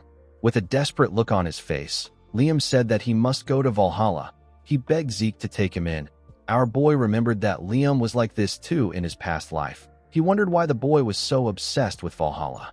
Zeke asked Liam if he is stupid. He asked him to go to the Turin or the Zimmons. He turned around and told Liam that he is not a support family. He told him that he won't be of any help to him in entering Valhalla. Zeke grabbed his sword and asked the boy to tell him how he is supposed to believe him. He told him that he could be a spy sent by Jakin. Liam was shocked to hear this. He took out a knife. He held his ear and cut it off with his own hand. He told Zeke that it is natural for him to doubt him. He promised to prove himself to him no matter what it takes. He said that he will cut off his tongue if he wants him to become mute. While shaking in pain, He told Zeke that he will cut off his foot if he wants him to become a cripple. He referred to our boy as his lord and told him that he will place his life in his hands. Zeke did not expect this. He remembered that he cut off one of Leon's ears before. He believed that Liam was trying to show him how serious he is. The boy begged Zeke to take him in. Our boy was reminded of the time he met his master. He told him that he wants to become stronger than anyone else. He begged his master to teach him. Liam continued begging Zeke. Our boy threw a sword at him. He told the boy that he will take him in if he manages to withstand even one strike from him. Liam was happy to hear this. He thanked our boy for the opportunity. Zeke asked the boy to get himself treated before he fights. After getting treated, Liam went back on the stage with some bandages tied to his head. The boy believed that one strike from Zeke would be easy because he is someone who can also use the Draker aura. However, now that he was standing in front of our boy, he realized that they were not in the same league. He could not believe that Zeke is actually the same age as him. He was scared. It became hard for him to breathe properly. Zeke charged at the boy. Liam raised his sword and managed to block the heavy attack. The attack sent waves around the training hall. Unfortunately for him, he could not withstand Zeke's attack. Our boy was able to push him back and knock his sword out of his hand. Zeke asked Liam if this is all he has. He told the boy that he is quite miserable. He told him that he can tell he is determined. He advised Liam to give up on going to Valhalla. The boy called out to Zeke. Our boy realized that Jaken must have really cast Liam aside. He remembered that Liam is a descendant from a very distant family. If he didn't become Jaken's attendant, he wouldn't have been able to enter the cradle. The academy is a place where power is limited. Even a direct descendant like Zeke was expelled in the past. It won't be odd if Liam is also expelled now. Zeke believed that the boy had to accept his fate. The moment he thought of this, he felt something. When he turned around, he saw Liam holding his leg. Zeke wondered why the boy was clinging on to him so desperately. In his past life, Liam was expelled from the academy and the order. His life fell to ruins. However, he managed to make his way up to the level of Red Knight and became known as the Mercenary King. With tears in his eyes, Liam begged Zeke to give him one more chance. Our boy realized that Liam doesn't intend to give up. He told the boy that he will give him another chance. Liam was shocked to hear this. Zeke told him that he has a condition. He reminded Liam that he said that he will cut his tongue if he wanted him to be mute, and he will cut his leg if he wants him to be a cripple. Our boy placed his hand on Liam's shoulder. He asked him to cut off his right arm right now. Liam became terrified when he heard this. Zeke asked him if something is wrong.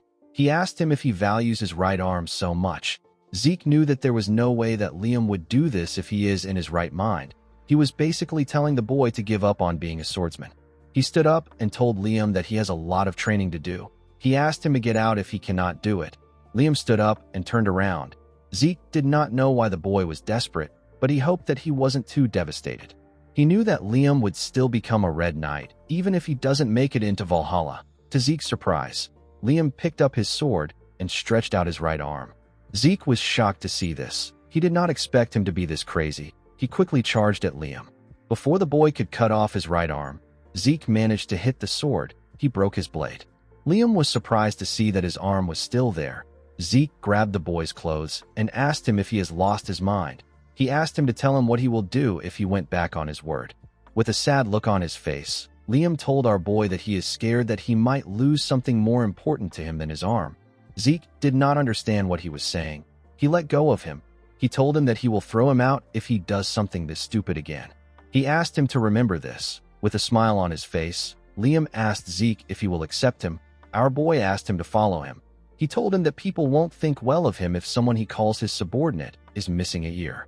In the next scene, we see the boys in the dining room of the Platinum Mansion. Liam was touching his ear. He asked Zeke if it is really all right for him to use such a valuable potion. Our boy told him that he is investing in him. He asked him not to worry about it.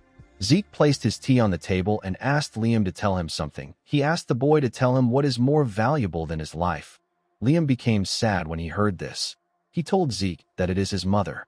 He revealed to our boy that he heard that his mother collapsed from a high fever a few days after he was abandoned by Jaken. Fortunately, the fever left, but her entire body was covered in rose-like red spots. She was growing weaker by the day. The village healers don't know what the disease is called. Zeke asked him to tell him why he is so adamant about going to Valhalla. Liam said that Valhalla students and their families are offered the greatest medical treatments available on the continent. Zeke took out a pen and added some ink to it. He started writing on a paper. Periodic high fevers and rose-like red spots are symptoms of a certain disease. 5 years from now, the entire central continent will be plagued by the rose disease. It is a highly contagious disease with a high fatality rate. Countless people will lose their lives to this disease. Fortunately, a radical treatment will be invented, and it will put an end to the spread of the disease. When he was done writing, Zeke gave Liam the paper. He told him that it contains the method for producing the medicine that can heal his mother's illness. Our boy told him that it is not very difficult to make. He assured him that his village healers will be able to make it. Liam was shocked to hear this. He accepted the paper and thanked Zeke. He asked him about how he knows a cure when the healers didn't even know the name of the disease.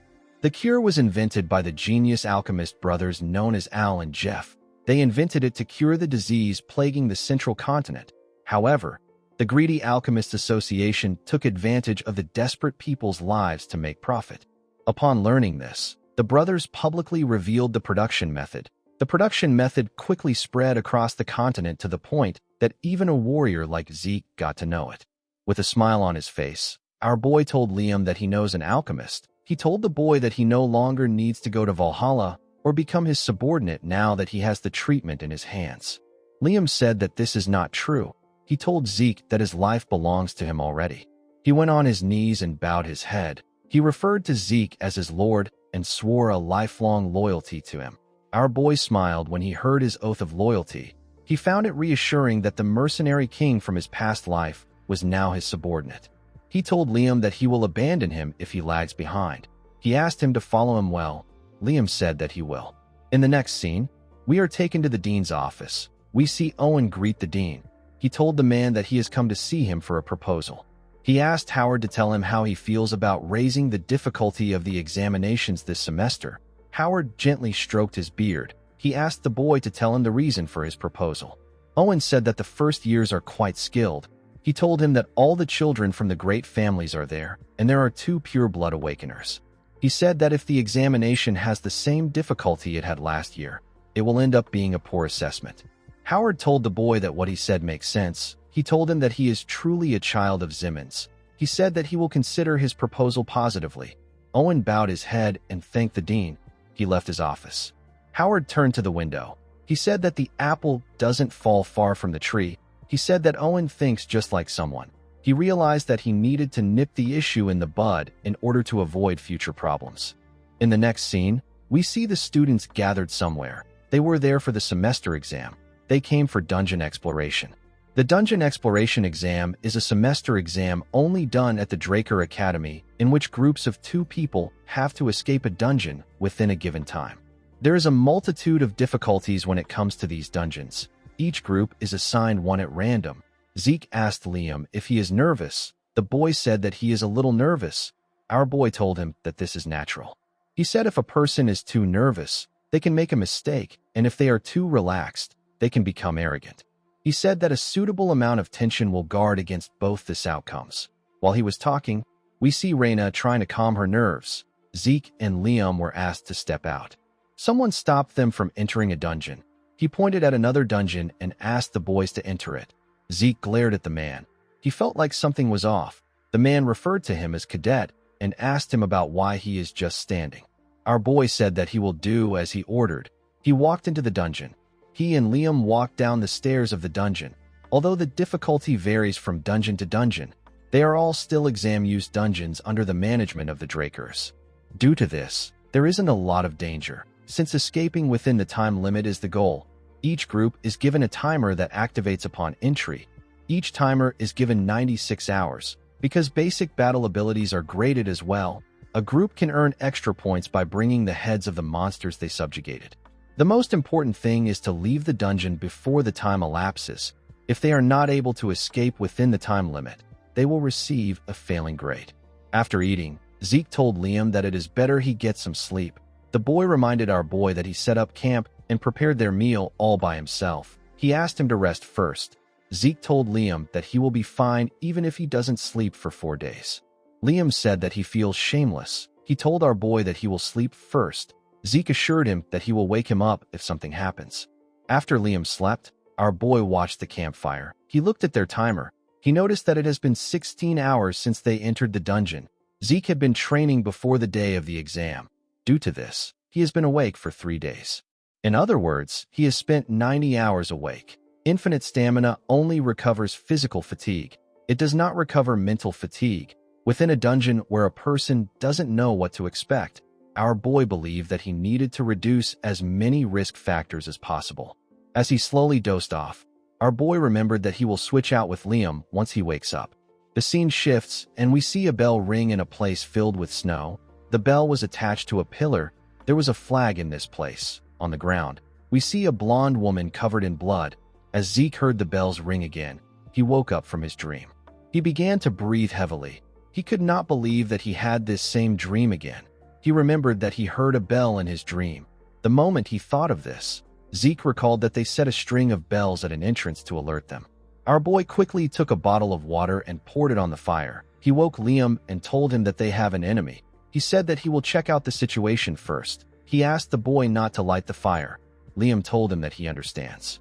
Zeke stood next to a wall close to the entrance. He knew that it will be dangerous for him to use dragon eyes in an exam that will last for 4 days. He decided to adjust his eyes to the darkness. While he was trying to look around, he caught a particular scent. Our boy immediately knew that this was the scent of sulfur. He knew that there is one monster that gives off the scent of sulfur and often hunts in packs. A monster with a danger level of rank 3. This monster is the dog from hell. It is known as a hellhound. Our boy remembered that Reyna hunted an orc in his past life, but he never expected hellhounds to be in the dungeon. He quickly took out his sword. While listening to the monster's sound, Zeke noticed something odd. The leader of a hellhound pack will weigh several hundred kilograms at most. Judging from the echoes, it sounded like it weighs several tons. Our boy wondered if it is a mutant. He used his sword to carefully mirror the entrance in front of their room. He saw something shocking. He did not expect to see this monster. The monster charged at the entrance. Our boy quickly jumped back. Liam grabbed his sword and took a stance. Zeke managed to stop himself when he got close to Liam. The boy asked Zeke if he is all right. Our boy remembered that the instructor who asked them to step into this dungeon had the emblem of the Zimmons on him. He called the Zimmons crazy bastards. He wondered about what they were planning. The head of the hellhound leader stepped into the room. It turns out that another monster was holding this head. The monster threw away the hellhound and screamed loudly. It was holding a giant club. Zeke realized that the Zimmons are out to kill him. Liam was surprised to see a troll. Trolls are rank 1 monsters. They are dangerous to the point where they can casually eat orcs and hellhounds. Liam moved in front of Zeke. He told him that he will act as a decoy. He asked him to use the opportunity to flee. Our boy smiled when he heard this. He asked Liam to not say something so depressing. He stood up and told him that he is not a lord who abandons his subordinate. Zeke asked Liam to not believe in him. He asked him to believe in his own efforts. He told him that he is not weak. He asked the boy to do whatever he likes. He assured Liam that he will support him. The boy smiled when he heard this. He thanked his lord. The two of them charged at the troll. They both landed several slashes on the monster. Our boy attacked the troll from the air, while Liam attacked it from below.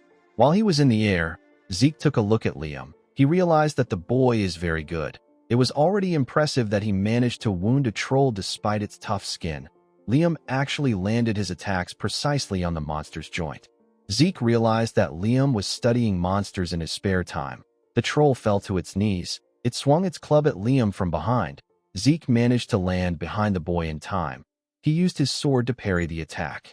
He was able to cut the giant stick. Liam apologized to our boy. Zeke told him that it is fine. He told him that he is doing well for his first real battle. He told him that he made a good decision by aiming for the comparatively soft joints. However, he overlooked the troll's regenerative ability. The troll was annoyed to see that Zeke broke its club. Our boy explained to Liam that trolls are able to instantly heal small cuts.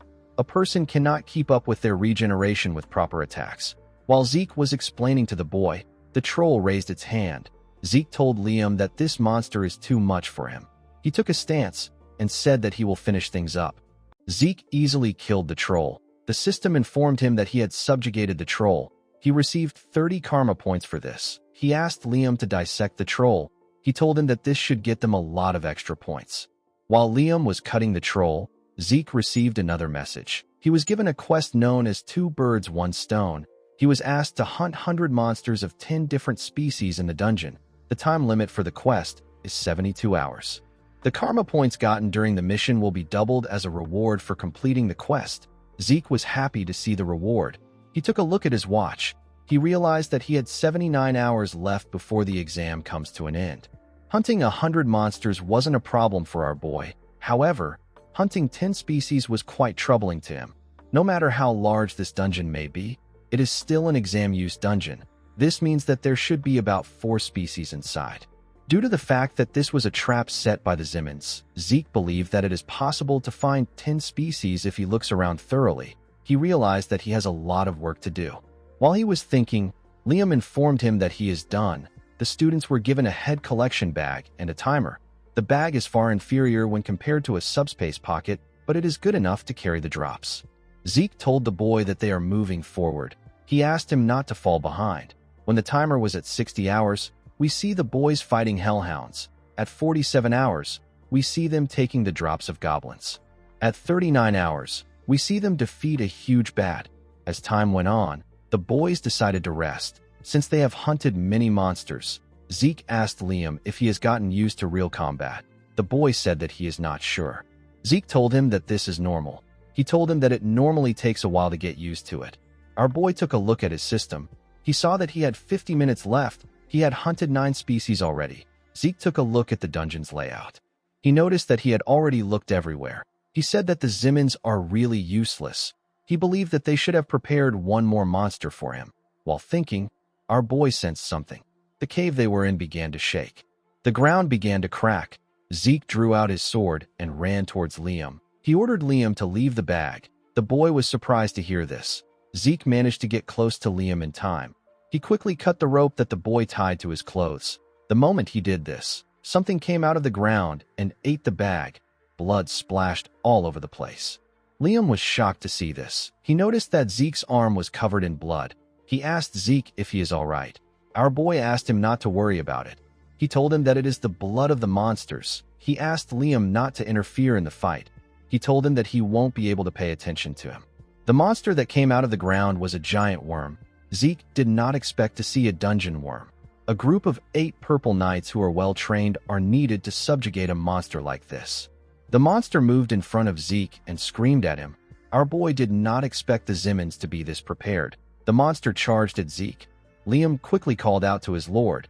He grit his teeth out of anger. He knew that he will be a burden to Zeke if he interferes now.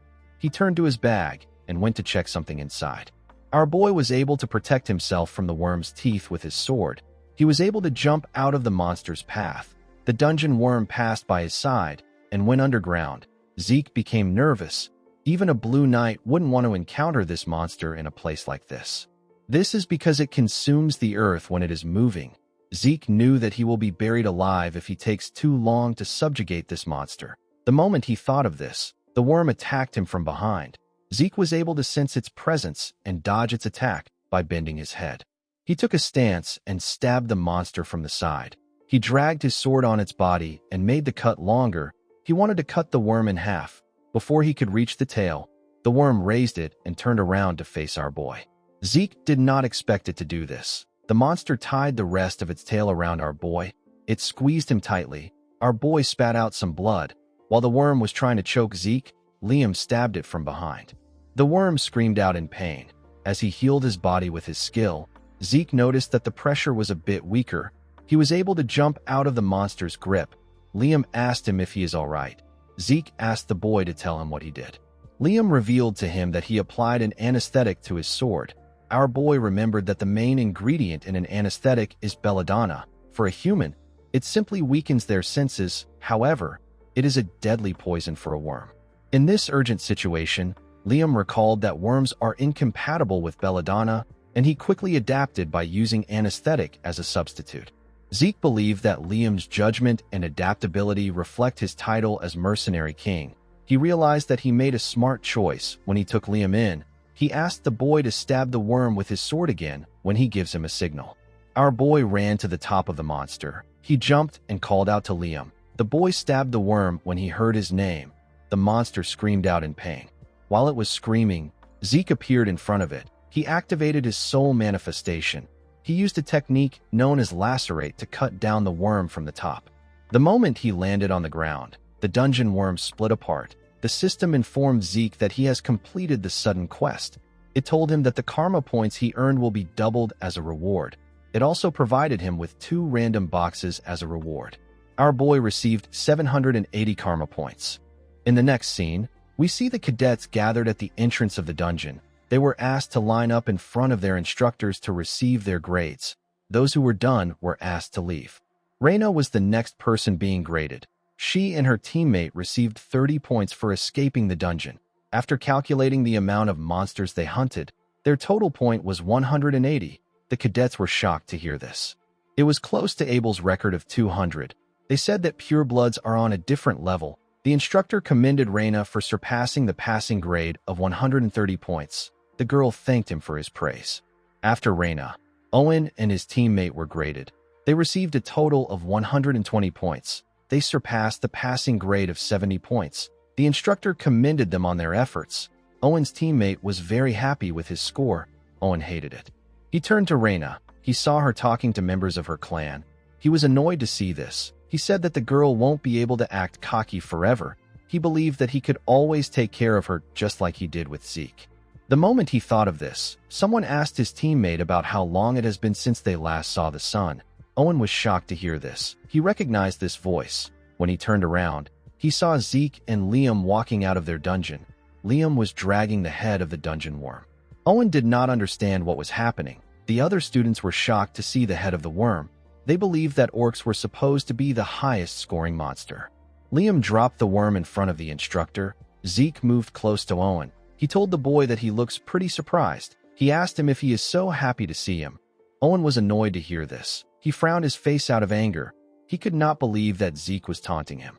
Our boy asked him about why he is no longer maintaining his poker face. He told him that this look suits him more. Owen turned around and began to walk. Our boy asked him if he is leaving already. Owen was annoyed to see that the 2 purebloods surpassed him. He promised to make them pay for looking down on him. Zeke watched Owen as his squad members ran to him. He said that the boy is merciless. While he was looking at him, an instructor asked him if he is done fighting. Our boy quickly recognized the instructor. He told Andre that it has been a while since they met. Andre said that he will begin the grading. Zeke told the man that this is the only monster he has. He asked him if there is a need for him to be graded. Andre put on some gloves. He explained to our boy that he cannot carelessly gloss over things as an instructor. He asked him if the monster ate the bag containing the heads of the monster they killed. Zeke told him that it did. Andre put his hand into the monster's mouth. The cadets were shocked to see this. Our boy realized that he got lucky. They lost all the heads they gathered in the last 4 days because of the dungeon worm. Since they couldn't afford to receive a failing grade, they had to take the head of the dungeon worm with them. Zeke knew that no other instructor would inspect the flesh and skin stuck between the teeth except Andre. After he was done inspecting, Andre confirmed that they hunted gremlins, goblins, hellhound, hobgoblins, orcs, and a troll. The other cadets were shocked to hear this. They could not believe that Zeke and Liam fought a troll. Andre was able to tell that there were dozens of heads. He said that he can't count the dozens of heads because it would be unfair. He said that he will count each monster species as 1 head.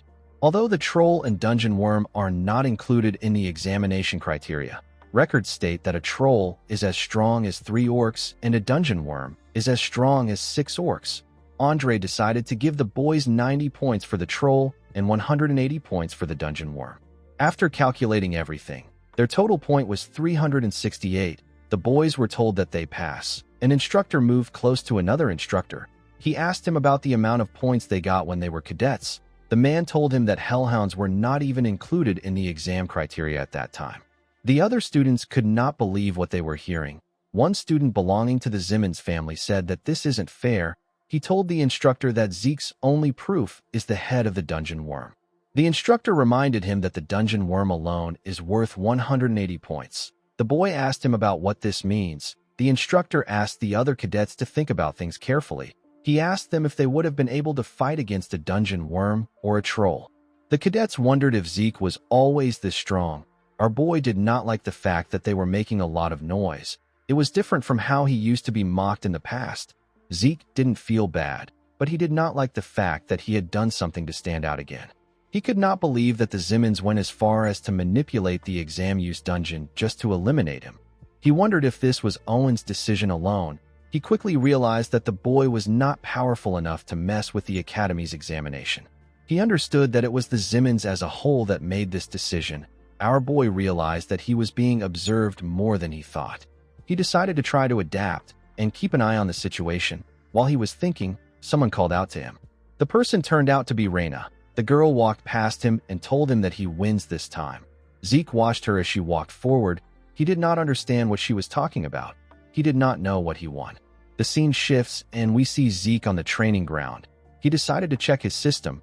He took a look at a draconian skill known as gluttony, which allows him to eat a lot and digest a lot. Zeke had been ignoring this skill because it looked useless. However, now he has 780 points. He could easily invest 50 points. The system asked him if he will activate the skill. Our boy told it that he will. He noticed something shocking. The skill description had changed. The system explained to him that when he is in a state of gluttony, he will be able to eat and digest anything and convert it into energy. If he consumes a monster with bloodline abilities, he will be able to absorb that monster's ability. Zeke smiled when he saw that he could absorb the ability of a monster. He realized that he should have activated this skill before he went for the exam. He decided to test the skill. He wanted to see what energy conversion is like. He brought out a piece of meat from his inventory.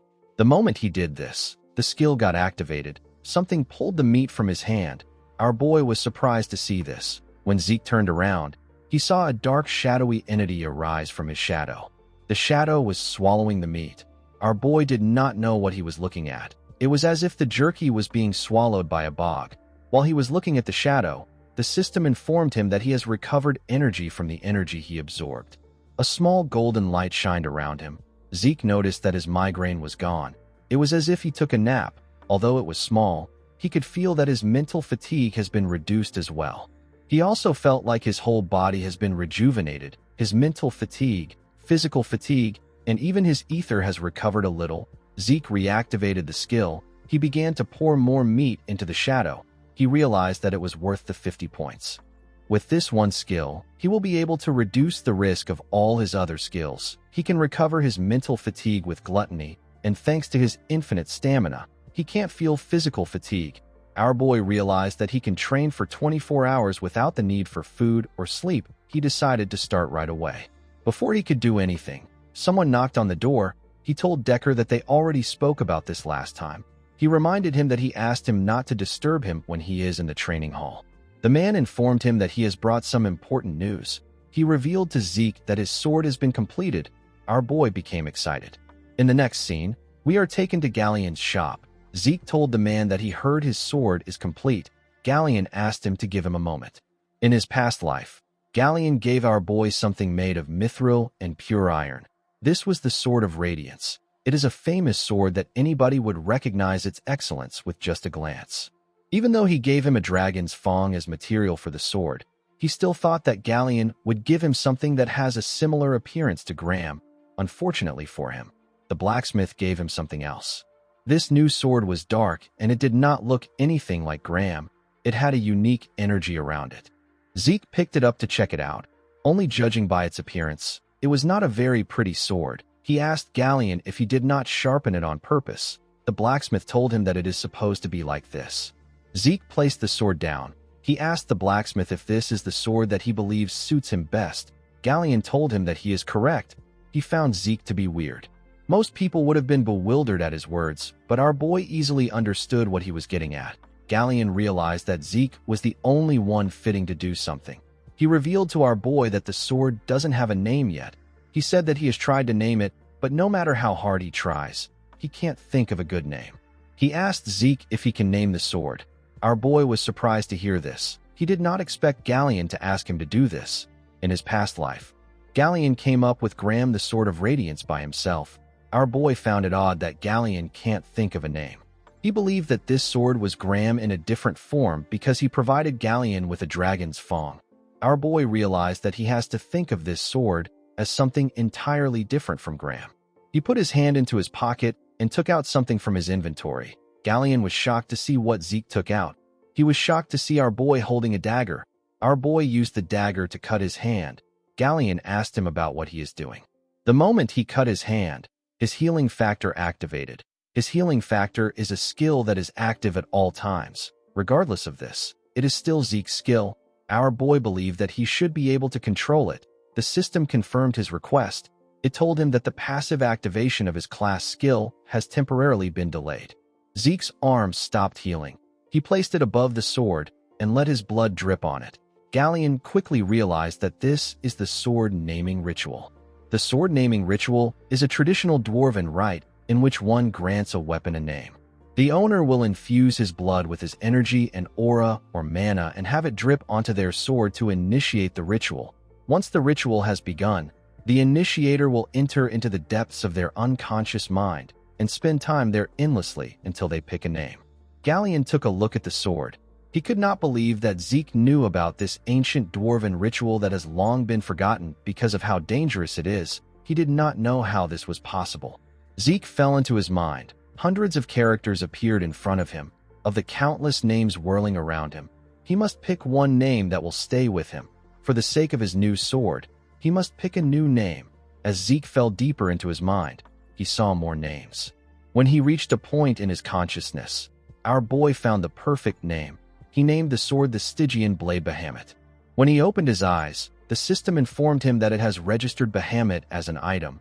Bahamut and thousands of other blades appeared before him in his consciousness. Zeke could not believe that he chose the name of an evil dragon. He wondered if his mind is okay. In the next scene, we see Galleon help Zeke wrap his hand with bandages. He told our boy that he is amazing. He told him that he knows about a ritual that even dwarves barely know about. Zeke told him that he came across it while studying dwarven history. Galleon asked our boy if he can rest there for a moment. He told him that he has something he wants to give him. Zeke asked him not to worry about it. He told him that he can take his time. The man thanked him for his patience. Our boy took a look at his arm.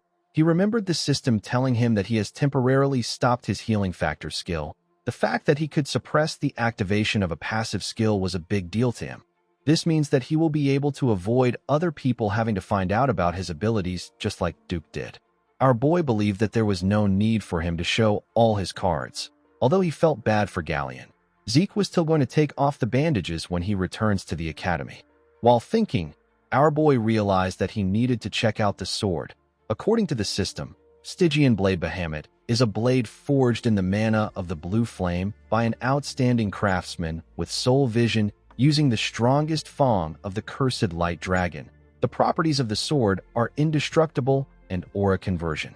It also had some special notes which will be released depending on Zeke's growth. Zeke was surprised to see this. He had never heard of a weapon like this before. Although it was made with a dragon's fang, our boy did not expect it to be indestructible. This was just unbelievable. Our boy picked up the sword and smiled when he looked at it. He was happy to see that the sword possessed the most important thing he needed. The sword had aura conversion. The reason Zeke overexerted himself to create magic circuits for Galleon when commissioning this sword was partly because of his incredible abilities and also because of Graham's core ability, which is aura conversion. Mana, ether, or any other kind of energy will be converted to aura thanks to this property. Our boy closed his eyes and activated his ether. He pushed the energy into the sword. The sword immediately converted it into aura. As someone born without the ability to use aura, this is what allowed him to reach the level of Red Knight. While Zeke was circulating his energy, Galleon stepped into the room with something. He apologized for spending some time to find it. The man was surprised to see our boy's aura. Zeke welcomed him back. Galleon noticed that the sword is wrapped around a clear aura. He could not believe that our boy has already overcome what purple knights struggle with. Zeke told the blacksmith that he has made a truly absurd sword. He commended him on his work. The man said that it is nothing when compared to the furnace. He presented Zeke with a sheath and asked him to take a look at it. Zeke found it odd that Galleon was asking him to look at a sheath. Galleon revealed to him that the sheath was personally crafted by his master. Our boy realized that he has never heard anything about Galleon's master even in his past life. He took a look at the name written at the back of the sheath. The sheath was made by someone known as Golan Jobert. Zeke was shocked to see this name. It is the name of a person who is at the pinnacle of blacksmithing. Golan Jobert is currently the greatest blacksmith on the continent. He is unrivaled even among dwarves. Golan's creations were all created near perfectly and bear special abilities. Collectors will pay hundreds of gold to get their hand on these creations. Zeke told Galleon that he did not know that he was Golan's disciple. The man was surprised to hear this. He realized that our boy read the name on the back. He asked our boy if he can also read Dwarven language as well. Zeke told Galleon that this must not be a simple sheath if it was made by Golan. With a smile on his face, the man told him that he is correct. He explained to him that he can transform the sheath into a shield by using the dial located by the opening of the sheath. The moment he said this, he moved the dial and turned the sheath into a shield. Galleon revealed to Zeke that it is made with mithril and wyvern bones, so it can take a good amount of damage. He told our boy that the shield will turn back to a sheath if he turns the dial on the shield's handle. Zeke was very impressed. Galleon told him that this is nothing compared to the grace he has shown him. He asked Zeke to take the sheath. He told him that it is a gift. Our boy told Galleon that he could have just sold the sheath to make his furnace. The man said that he cannot sell his master's work to just anyone. Zeke revealed to him that he could have sold it for several hundred gold coins. Galleon was shocked to hear this. He asked our boy to just accept it. Zeke noticed that the sheath was smaller than the sword. He believed that Golan must have some special ability that will make the sword fit in. The moment he put the tip of the sword into the sheath turned to fragments and created a shape that perfectly fit the sword. This far exceeded Zeke's expectations. He thanked Galleon for giving him such a valuable gift. The man told him that he is happy he likes it. In the next scene, we are taken to the training hall. We see our boy wearing a gauntlet. He noticed that the gauntlet was made from a light and durable material called meteoric iron. It doesn't have any properties. Zeke was told that the properties will activate when he wears a full set of meteoric iron. Our boy received 2 random boxes when he completed the sudden quest. He thought that it would be similar to a treasure chest, but there was something more valuable inside. Zeke decided to check the second box. When he opened the box, he found something odd inside. Zeke found a map in the box. While he was looking at the map, the system informed him that he has discovered a map containing traces of Grand Master Kaiser. Zeke was shocked to see this. He realized that the system was referring to the hero King Kaiser. Hero King Kaiser and the Knights of the Clock Tower are people that our boy was familiar with. The biography of Kaiser and his knights creating the brilliant Kingdom of Kronos is the most popular book on the continent. However, because the story is so absurd and it does not have any historical records that can prove it happened, it is considered nothing more than a work of fiction. Zeke could not believe that Hero King Kaiser actually existed.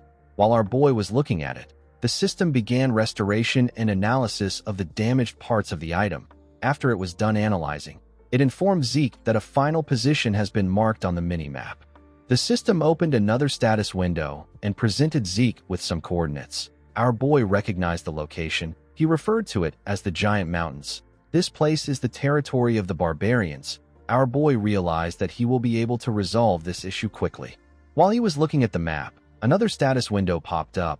The system informed him that the tutorial will be concluded due to his skill.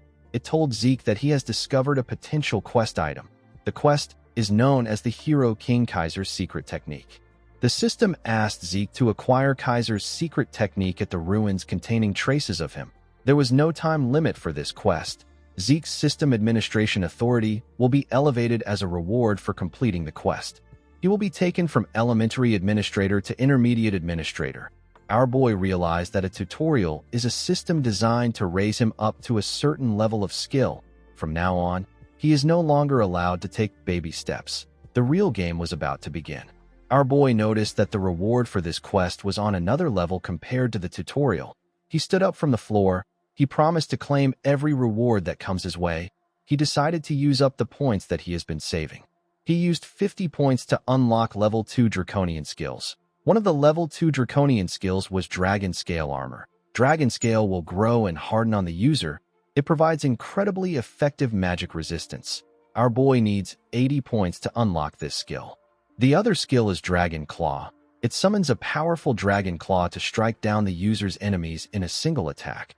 Zeke also needs 80 points to unlock this skill. Our boy still had a lot of points left. However, He didn't know if he would get the opportunity to amass this amount of points again. He decided to buy the level 2 Draconian skills and invest his points into a few things. He wanted to save 400 points. He decided to test the 2 skills. He activated the Dragon Claw. An energy that was in the shape of a dragon's claw covered his hand. Our boy took a stance and swung his hand. He destroyed the hard concrete ground with his skill. Our boy was surprised to see what he did. The skill was much better than he expected. He decided to test the other skill. He raised his sword and activated the dragon scale armor. An energy that had the shape of scales covered his hand. When Zeke hit his sword on his hand, it bounced away. Our boy was surprised to see this. He didn't use aura, but he had the intent to cut through his hand. He realized that this was no different from wearing a full plate armor even when he is entirely unarmed. The dragon claw was for attacking and the dragon scale armor was for defense. Our boy decided to continue training since he has tested the skills. In the next scene, we are taken to the central training hall of the academy. We see the cadets gathered at the hall. An instructor informed them that a practical aura exam will take place before the semester exam. He decided to explain things to the cadets. He told them that the things behind him are basic training use dummies. The dummies were specifically made so that it will be difficult to even scratch it with plain physical force. However, if the cadets use aura, they will be able to destroy it. The instructor informed them that they will fail if they are not able to dent it.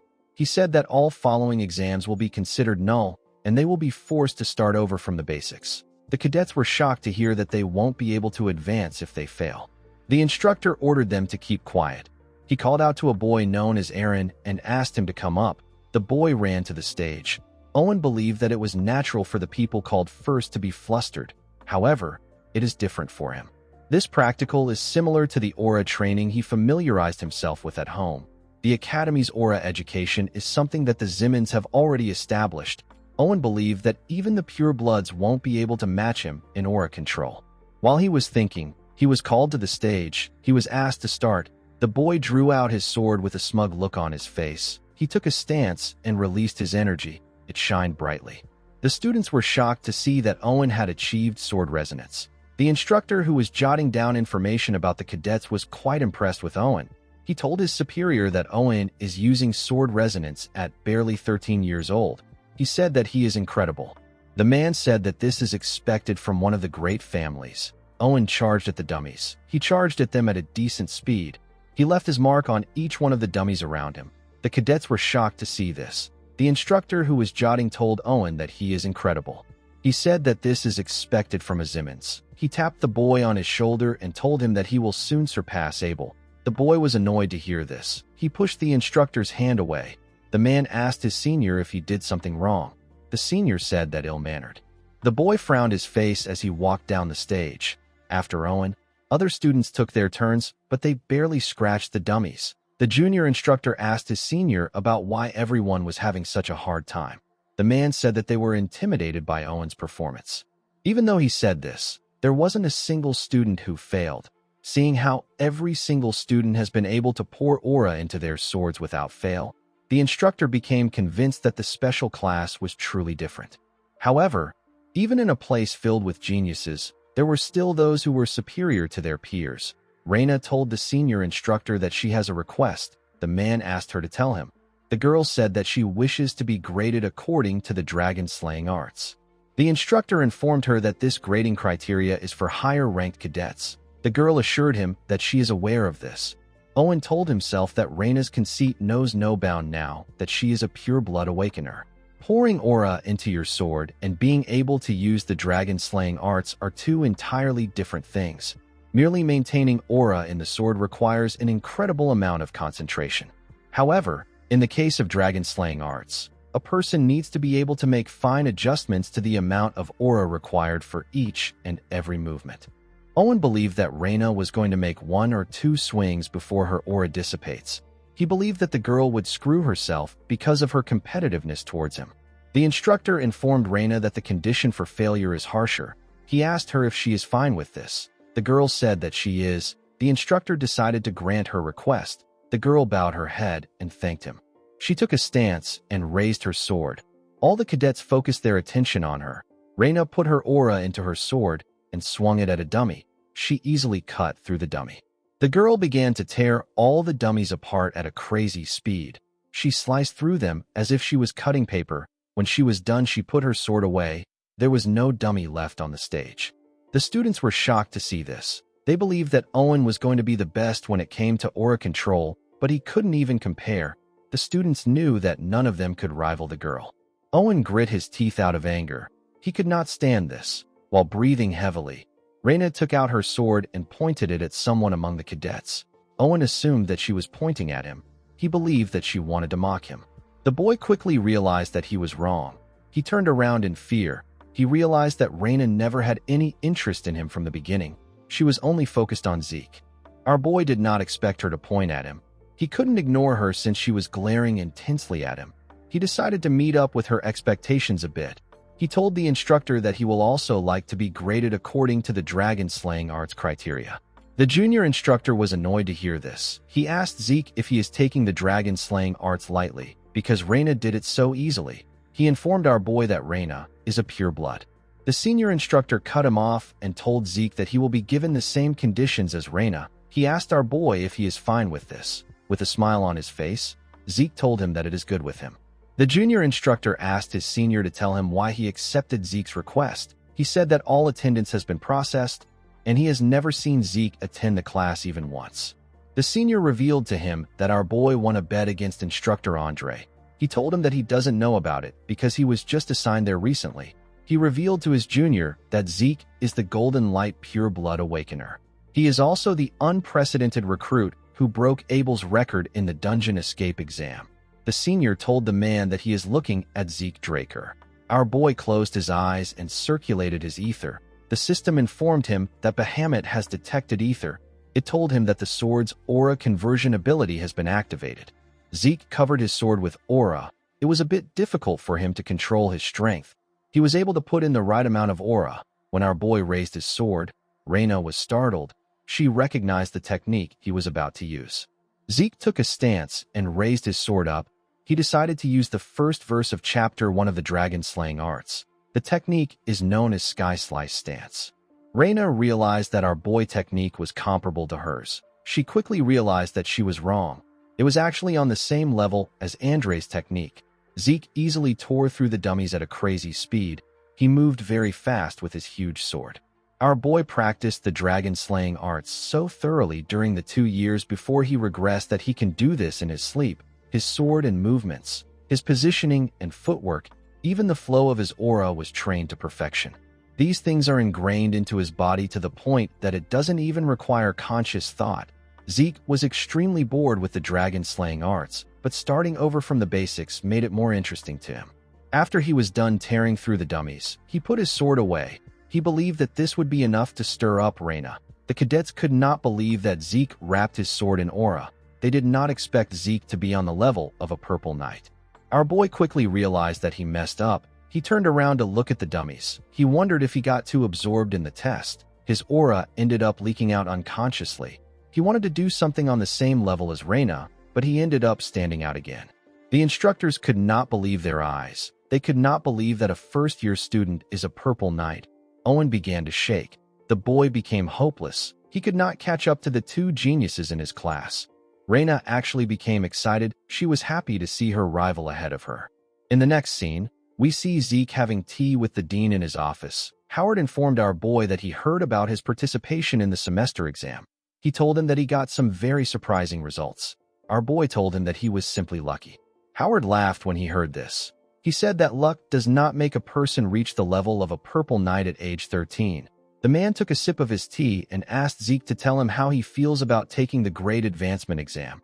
Zeke asked him if he will skip a grade with this exam. Howard explained to him that it can be more than 1 grade. He told him that it depends on his performance. He told him that it is a system designed for remarkable cadets like him. Zeke knew that Howard would come looking for him because he stood out more than he planned, but he did not expect the man to take his bait so fast. With a smile on his face, Zeke told the dean that he will take the exam. As he walked out of his building, Zeke realized that Howard has something planned. He decided to play along with the man. After Zeke left, Howard turned to the window and took out something from his clothes. He took out a stone. He used the stone to inform someone that Zeke and Reina have decided to take the exam. the person gave him some orders. Howard told the person that he understands. He said that he will take some measures. With a smile on his face, Howard said that things are getting interesting. The scene shifts, and we are taken to the upper-class training hall of the academy. We see Zeke and Raina inside the hall. The girl was staring at our boy, but he looked away. He wished she could pretend that she was not staring at him. While he was looking away, someone apologized to them for making them wait. He presented their examiner to them. He introduced the man as an upper-class knight from the main family. The knight had white hair and a scar on his face. He was introduced as Sir Al Draker. Zeke was shocked to see the man. He quickly realized that he was looking at Dieback Blade. The scene shifts, and we are taken to the past. We see an older Al carrying a dead young boy in a destroyed town. While Al was digging a hole for the boy with his hands, someone walked up to him from behind. The person turned out to be the older Zeke. Our boy quickly recognized the Draker uniform on the man. He grabbed his sword and called Al a damn dog of the Empire. He asked him about what he is doing there. Al didn't say anything. He just continued digging a hole. Zeke saw the dead boy next to the man. When he turned to the side, he saw a large amount of graves that Al had made with his hands. While the man was still digging, our boy pushed a shovel into the ground. Al quickly covered his hand with aura when he heard the sound of the shovel. Zeke asked the man if he needs help. He pushed his shovel into the ground and began to dig. He told Al that he will help him even if he says no. Al did not expect this. Our boy introduced himself as Zeke Murray. He said that he is a member of the Northern Allied Forces. He asked Al if he is a Draker. The man said that he is no longer a Draker. He said that he left. Zeke revealed to him that he also did the same. He asked the man to tell him what he wants him to call him. Al asked him to call him Dieback Blade. In the present, Zeke was surprised to find out that his real name was Owl. He believed that it fit the Kurt Dieback Blade perfectly. Our boy and Raina bowed their heads to greet the man. Zeke did not expect them to bring an upper-class knight for a first-year grade advancement exam. The supporting pillars of the Drakers are the upper-class knights. One must possess power and experience equally in order to be granted this title. It is a high-ranking position. An instructor explained to Zeke and Raina that the examination method is one that is familiar to the alumni of the Cradle. It is a swordsmanship battle. He told them that they can continue as long as they don't lose consciousness or give up. He advised them to do their best. Raina placed her hand on her sword. She said that she will go first. Al declined her request. He told her that there is no need to fight separately. With a serious look on his face, he asked Zeke and Raina to fight him together. Raina was annoyed to hear this. She wanted to charge at him. Zeke placed his hand on her shoulder and asked her not to get too heated up. He told her that she should be aware of the difference in their skills. He revealed to Raina that the test has already began. He explained to her that she would have lost some points if she had failed to control her anger and charged at the man. When Raina heard this, she turned around. She saw that the instructor was jotting down things that were happening. She took a deep breath and calmed herself. She asked Zeke about what they should do. Our boy was impressed that the genius was able to make a quick judgment. He revealed to her that there is a perfect strategy that they can use in this situation. He said that they have to get one strike in. The two of them surrounded the man. Al drew his sword. Zeke found his sword to be weird. It only had a single edge. It came from the Eastern Empire. It is known as the Wando. Our boy realized that Al has been using the sword since he was young. He noticed that Raina was looking down a bit. He realized that her pride has been hurt. However, Zeke didn't care because pride and honor is worthless to the weak. He hoped that she wouldn't make things personal and she would just focus on the strategy. Zeke and Raina charged at Al at the same time. Al was able to block our boy's attack first. Raina tried to use the opportunity to attack him, but he blocked the attack too. She attacked him again from behind, but the man was able to block it again. The girl was impressed with the power of an upper-class knight. Zeke advised her to focus on attacking Al's blind spots. Raina was not able to land any effective blows on him. She was not even able to scratch him. She decided to attack the man with the intent to kill. She covered her sword with aura and used verse 1 of Chapter 3 of the dragon-slaying arts. The technique is known as half-moon slash. She swung her sword in a clean and swift manner.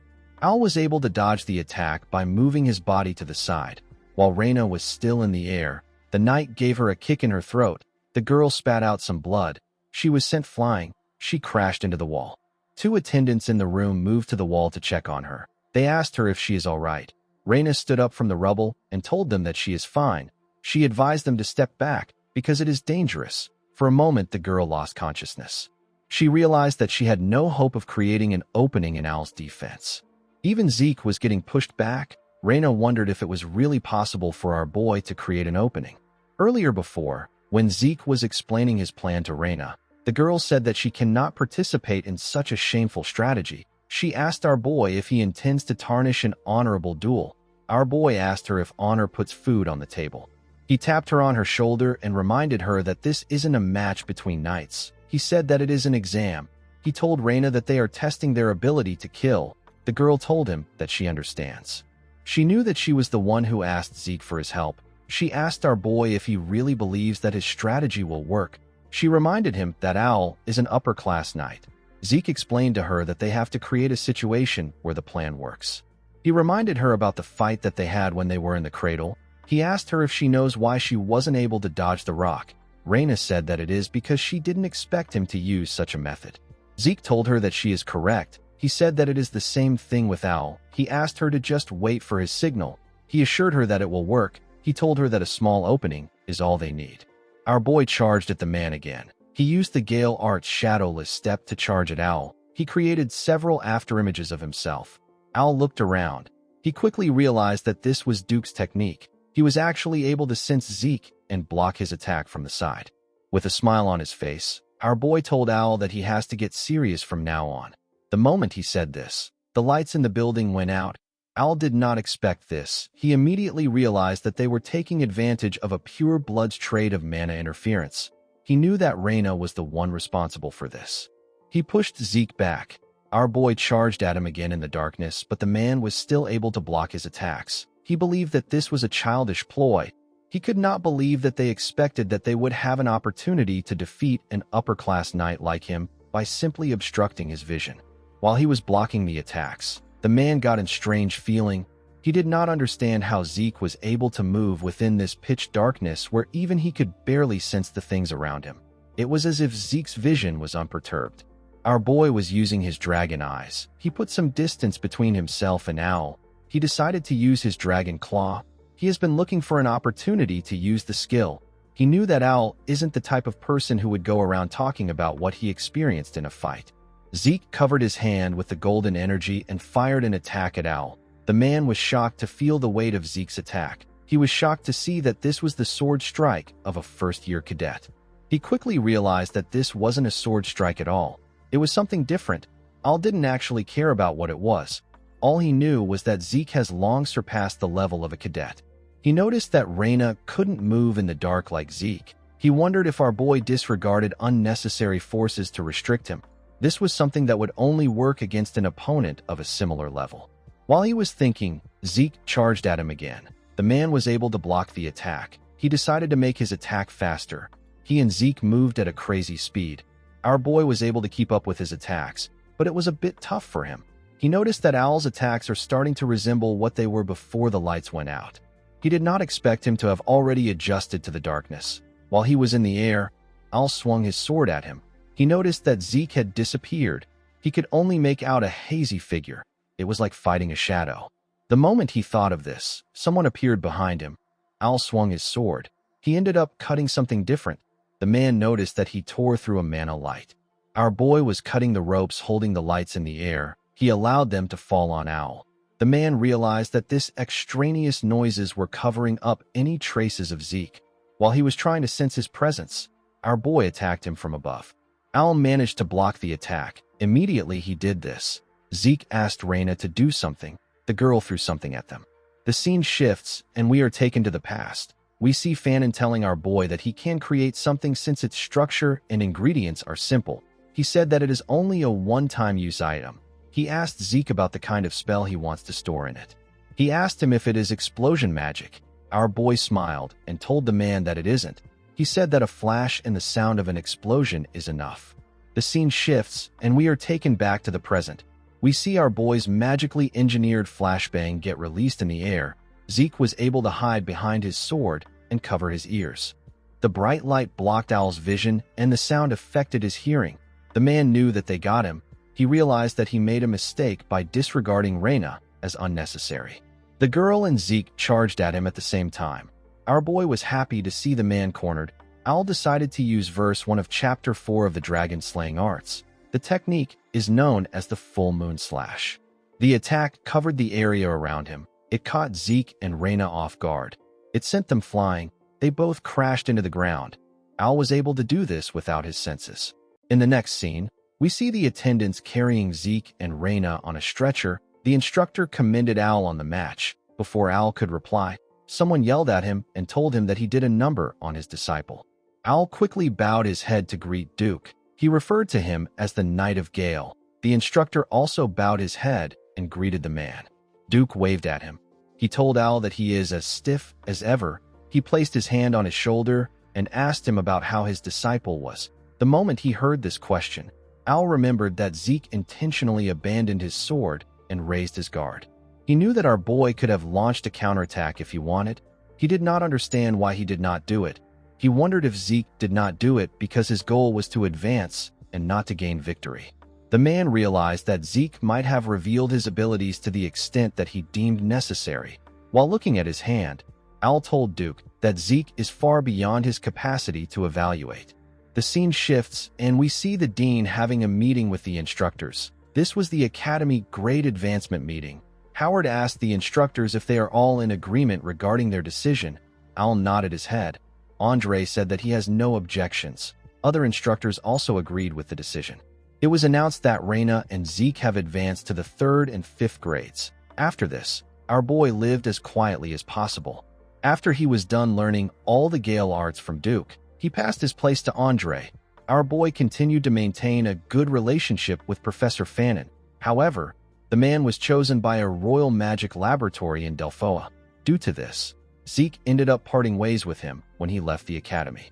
Our boy no longer got involved with the heirs of the 3 great families. The only odd thing was that Al would meet him every quarter to request for a duel. After this, Al handed in a leave of absence and isolated himself inside a closed training hall.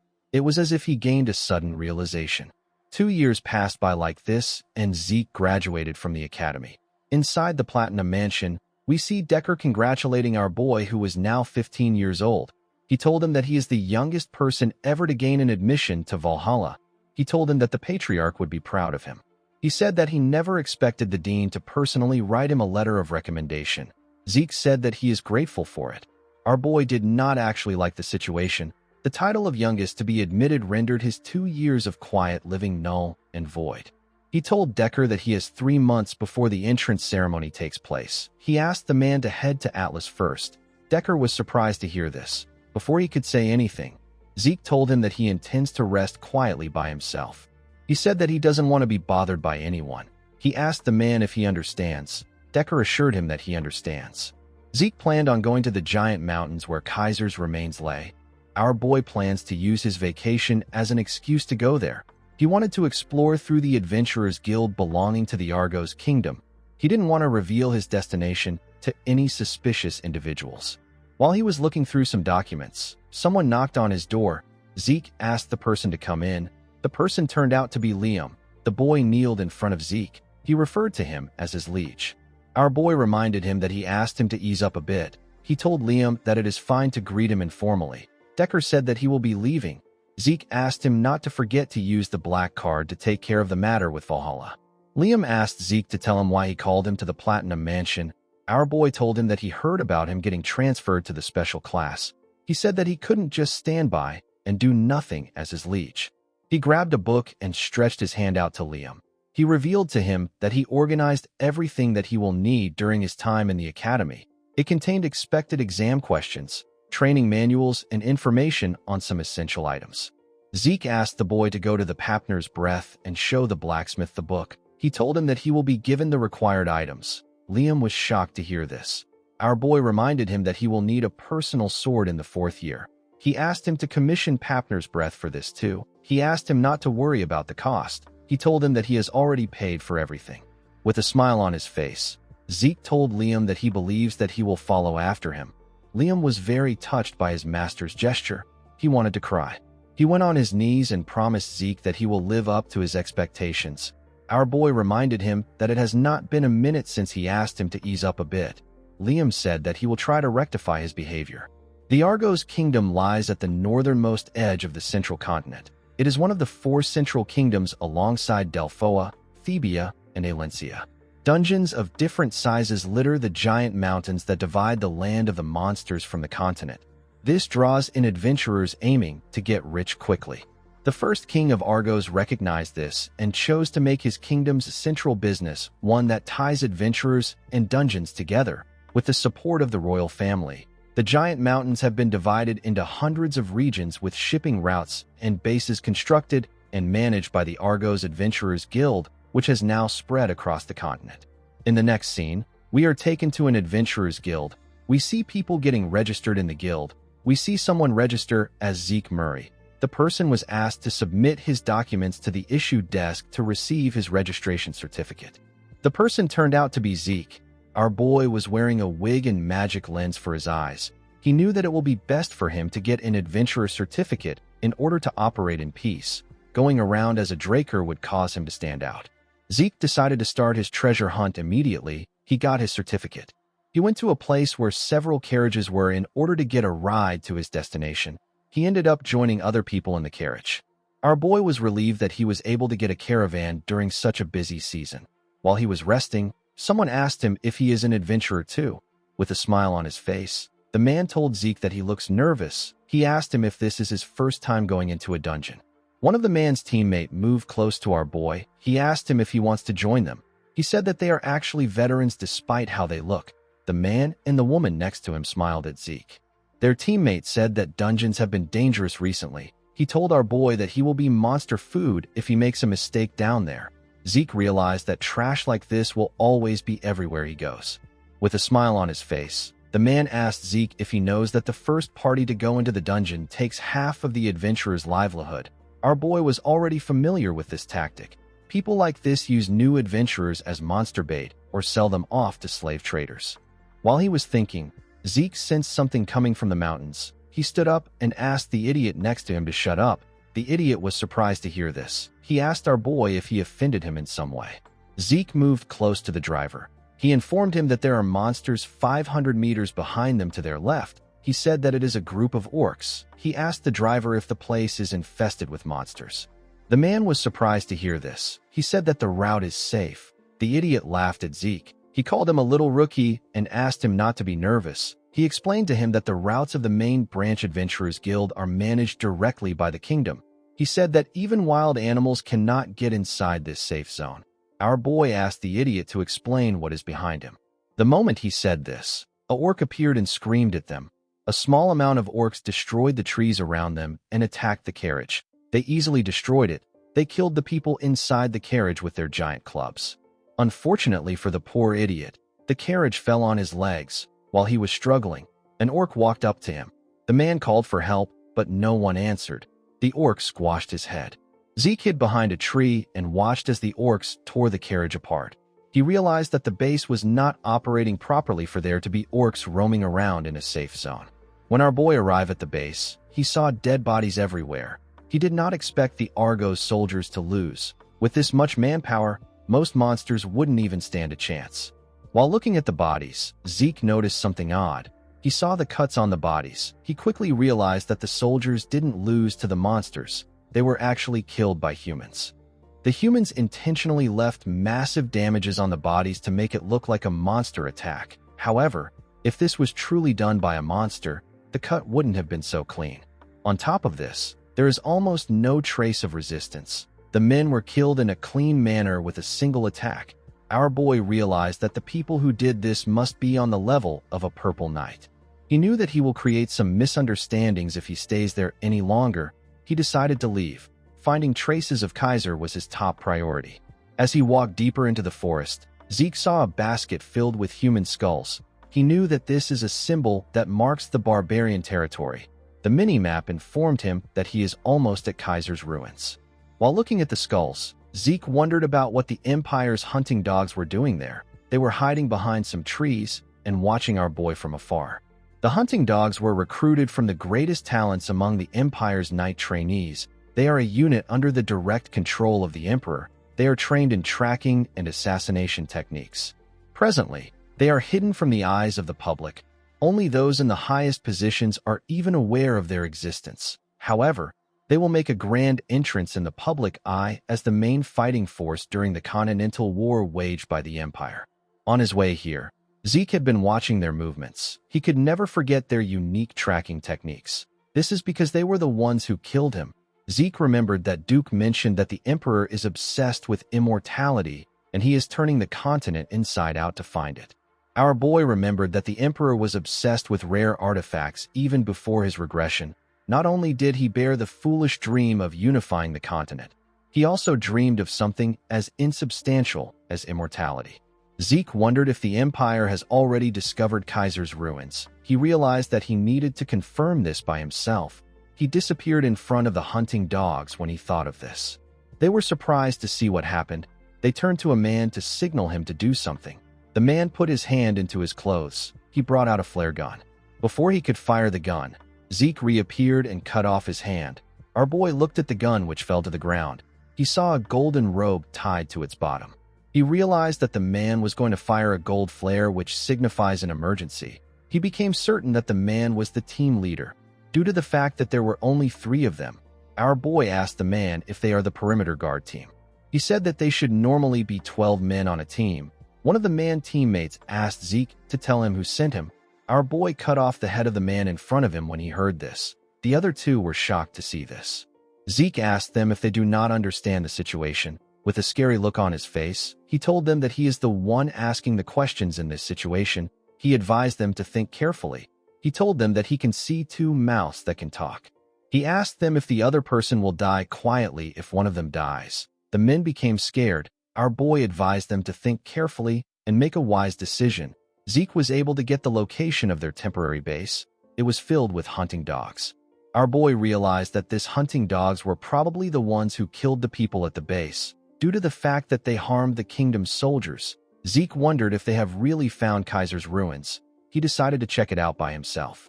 Zeke beheaded the other 2 men and placed their heads in their hands. He drew a symbol on the tree where he placed their bodies. This was the sign of the McCain. There is a rule that states that those who draw their swords against a McCain will be put to rest.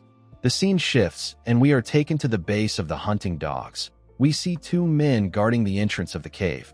One of them yawned and said that no crazy bastard would even bother entering the territory of the barbarians. He said that there is no point in watching.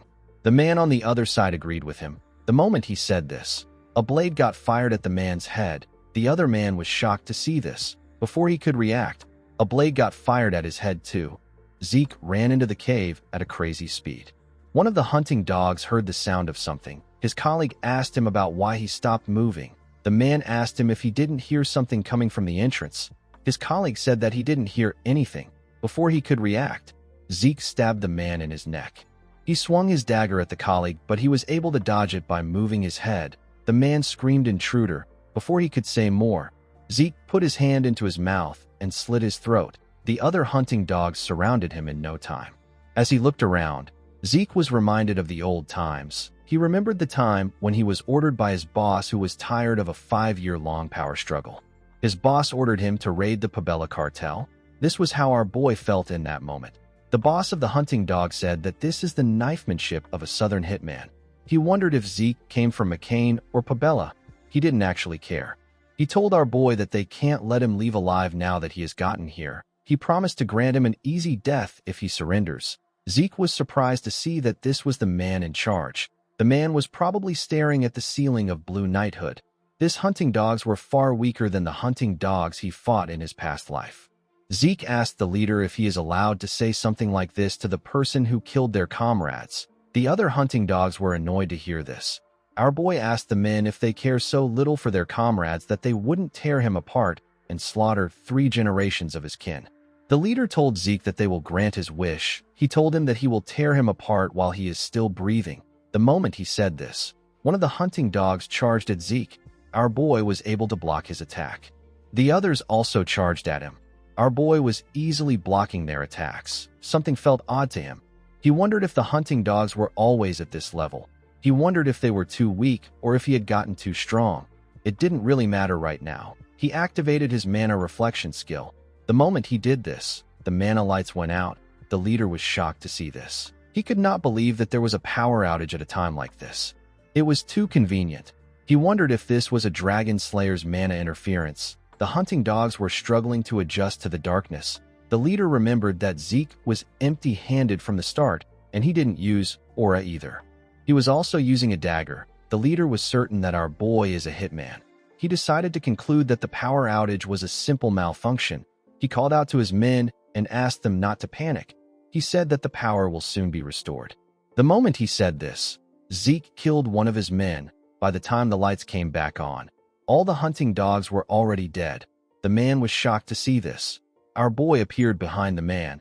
He told him that the Emperor is quite bold. He said that he did not expect him to go after the ruins of the hero King Kaiser. While his hands were shaking, the man grabbed his sword and swung it at Zeke. He said that he doesn't know what he is talking about. Our boy disappeared and asked the man not to worry about it. He told him that he will find out on his own if he doesn't want to tell him. Before the man could take a step, he saw a hand over his eyes. With a shaky tone in his voice, he told Zeke that they really don't know anything. Our boy slit his throat. As he walked out of the cave, he threw the dagger on the ground. He did this so that all the events that occurred there will be attributed to the McCain. The McCain cartel is a group that Zeke poured his blood, sweat, and tears into in his past life. It is a criminal organization based in the South that would do anything for money. After the Cusco Kingdom in the South fell due to a civil war, the McCain cartel divided the resulting lawless land in two. Zeke was certain that he could cover his tracks using his draconian skills, but he intentionally used the southern knifemanship and left the McCains unique warning. Our boy knew that the Empire will definitely think of this as the Southern cartel's doing. Even if the Empire makes its move due to the events that transpired, it would only serve to eliminate the McCain, so Zeke stands to benefit either way. Thanks to the letter our boy found inside, he was able to know that the Emperor has gone much further than he expected. The only command the Emperor gave the hunting dogs was to find ancient ruins. What shocked Zeke was the enclosure operation map. Our boy believed that it was natural for the Emperor to have covered the central continent, but he did not expect him to reach the eastern regions and unexplored dark seas. He mobilized hunting dogs everywhere that he suspected an ancient ruin existed. Zeke realized that the hunting dogs were already on the scale they were at before he regressed, but they still haven't found Kaiser's ruins. Zeke knew that he had to start searching immediately. The moment he thought of this, a flare was shot in the sky. It was a red flare. Zeke was surprised to see it. He knew that this was a signal for disaster. In the next scene, we see Zeke running in the forest. Our boy was running from the hunting dogs. When he turned around, he saw that the hunting dogs have already caught up to him. The 5-part red flare that was fired earlier refers to an absolute snare. It informed the members of the hunting dogs that they are to kill the hazard no matter what. With the flare as the center, they will search and secure their target and then ensnare them. Until the target is found, all the hunting dogs in the relevant area will continue their search. This is the archetypal assassination method of the hunting dogs. It is synonymous with a death sentence. Even Zeke died to the absolute snare when he stole the artifact that the Emperor wanted. The only thing different is that our boy now has the system. While he was running, one of the hunting dogs appeared out of nowhere and swung his blade at him. Zeke was able to dodge the attack. The other hunting dogs caught up to our boy. The red-head man with a scar and his teammates rushed to attack our boy. Zeke took out his daggers. He was certain that he could take care of the men. He used his daggers to block their attacks. Immediately he did this, he jumped out of their midst. He moved behind a tree. The hunting dogs were not fazed. Zeke became certain that these men were on a different level compared to the ones he met in the cave. More hunting dogs appeared behind our boy. They surrounded him from every corner. Zeke gently scratched his head and said that this has become a hassle. He took a look at his mini-map to see his position. Based on the abilities they displayed, our boy was certain that he will be able to escape from them. However, if he uses his plan, he will be tearing down the attempts he made to pin this all on the McCain. Unfortunately, Zeke didn't have a lot of choices. He didn't want to use one of his trump cards here. He took out a small horn that he wore as a necklace. He blew the horn. The sound echoed throughout the forest. The hunting dogs were surprised to see this. They looked around. Their leader quickly turned to Zeke. He saw our boy holding some smoke bombs. He quickly called out to his men. He said that the sound was a distraction. He ordered them to attack Zeke. Before the men could reach him, Zeke dropped the smoke bombs on the ground. He smiled at them and disappeared. Their leader asked them not to panic. He said that our boy can't get too far as long as the absolute snare is in effect. He asked them to guard their stations. He ordered them to search for Zeke if they spot any suspicious movements. The leader carefully looked around. He couldn't sense any traces of Zeke. He wondered if our boy thought that he will be able to retreat if he blocked their sight. He also wondered if the sound that came from the horn had any meaning. It just didn't make sense to him. The moment he thought of this, he saw the body of one of his men in the air. He was shocked to see this. When he turned around, he saw something shocking. He saw barbarians. He saw the barbarians beating up his men. He did not understand what was happening. He was certain that they didn't do anything to provoke the barbarians. It was possible for them to take on 1 or 2 barbarians. However, they were attacking in a large number. One of the hunting dogs drew out his sword and called the barbarians uncivilized brutes. He told them that they have a lot of guts to intrude. The moment he said this, he swung his sword at the barbarian. His sword was not even able to dent his skin. The man was shocked to see that his hand was shaking. The barbarian crushed his head with a single blow. The leader realized that this was his first time seeing them so enraged. He understood that they are at a disadvantage with their current force. He took out a flare gun and fired a flare to the sky. He informed his subordinates that they are withdrawing the absolute snare. The barbarians chased after the hunting dogs. After they all left the area, Zeke came out of the ground. He said that the horn was far more effective than he expected. The barbarian's horn was created to be an efficient means of communication during the chaos of battle. It is a barbarian tool of war. When Zeke looked at his necklace, he noticed that the horn has broken. In his past life, he was able to develop a friendly relationship with the Mohawken tribe. They taught him how to make and use the horn. The signal Zeke sent with the horn was to tell the tribe that there were outsiders intruding upon their sacred motherland. The barbarians are considered to be simplistic and uncivilized savages. However, they have clear cultures and traditions, and they live in their indigenous civilizations. Zeke took off the necklace. He realized that he could only use this shoddy replica once. Our boy ran into the forest. He decided to find the real ruins. When Zeke arrived at the entrance of the ruins, he hid behind some rocks. He saw something shocking. He did not expect to face another problem today. At the entrance of the ruins, there was a monster with multiple heads walking around. The system informed Zeke that he has discovered a fallen dragonborn corrupted by contaminated energy. Our boy did not know what a fallen dragonborn was. All he knew was that the door leading to the ruins was next to the monster. He asked the system if it can open the door. The system confirmed his request and connected to the home of the hero King Kaiser. It informed Zeke that it will now open the home of the hero King Kaiser. The moment it said this, the door began to move up. The Dragonborn also saw this. It screamed when it saw this.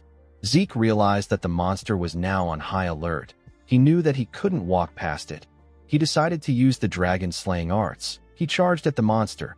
He used the shadowless steps of the Gale arts to create numerous afterimages. The Dragonborn charged at the afterimages.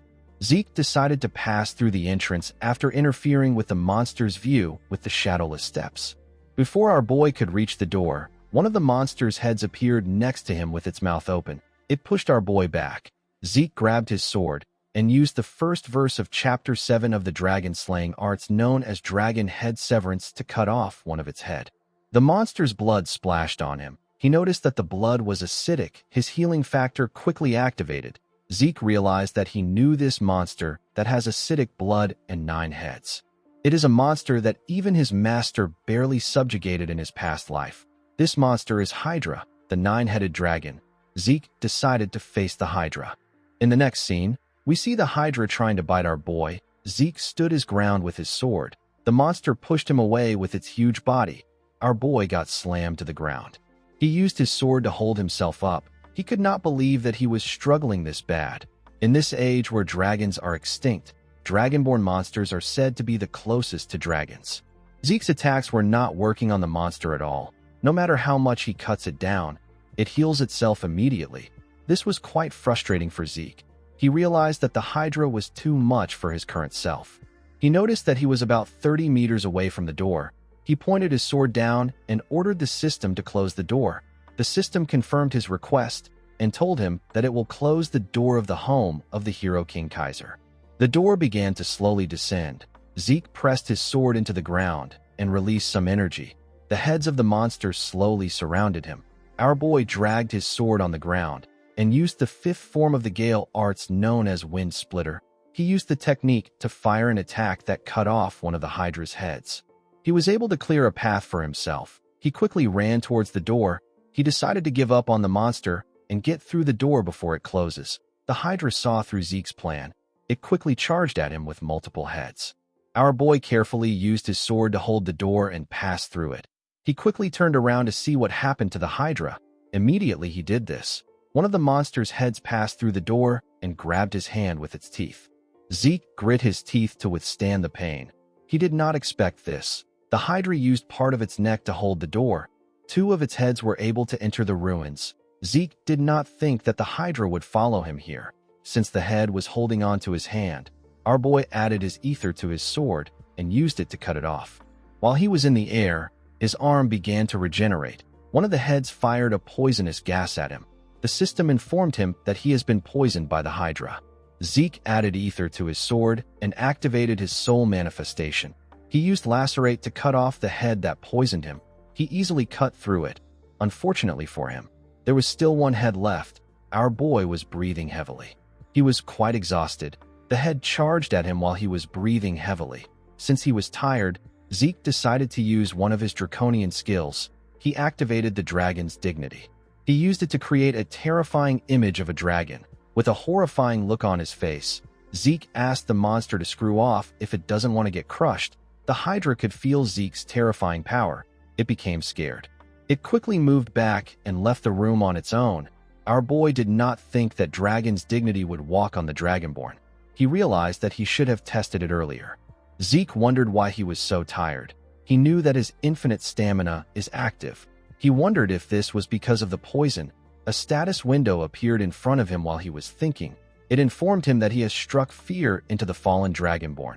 It asked him if he will activate Dragonic control to subjugate the target. Zeke was surprised to hear that he struck fear in it. He wondered if he struck fear in it with the dragon's dignity. He couldn't believe that he had a chance to subjugate this powerful monster. He decided to give it a try. Zeke was quickly disappointed.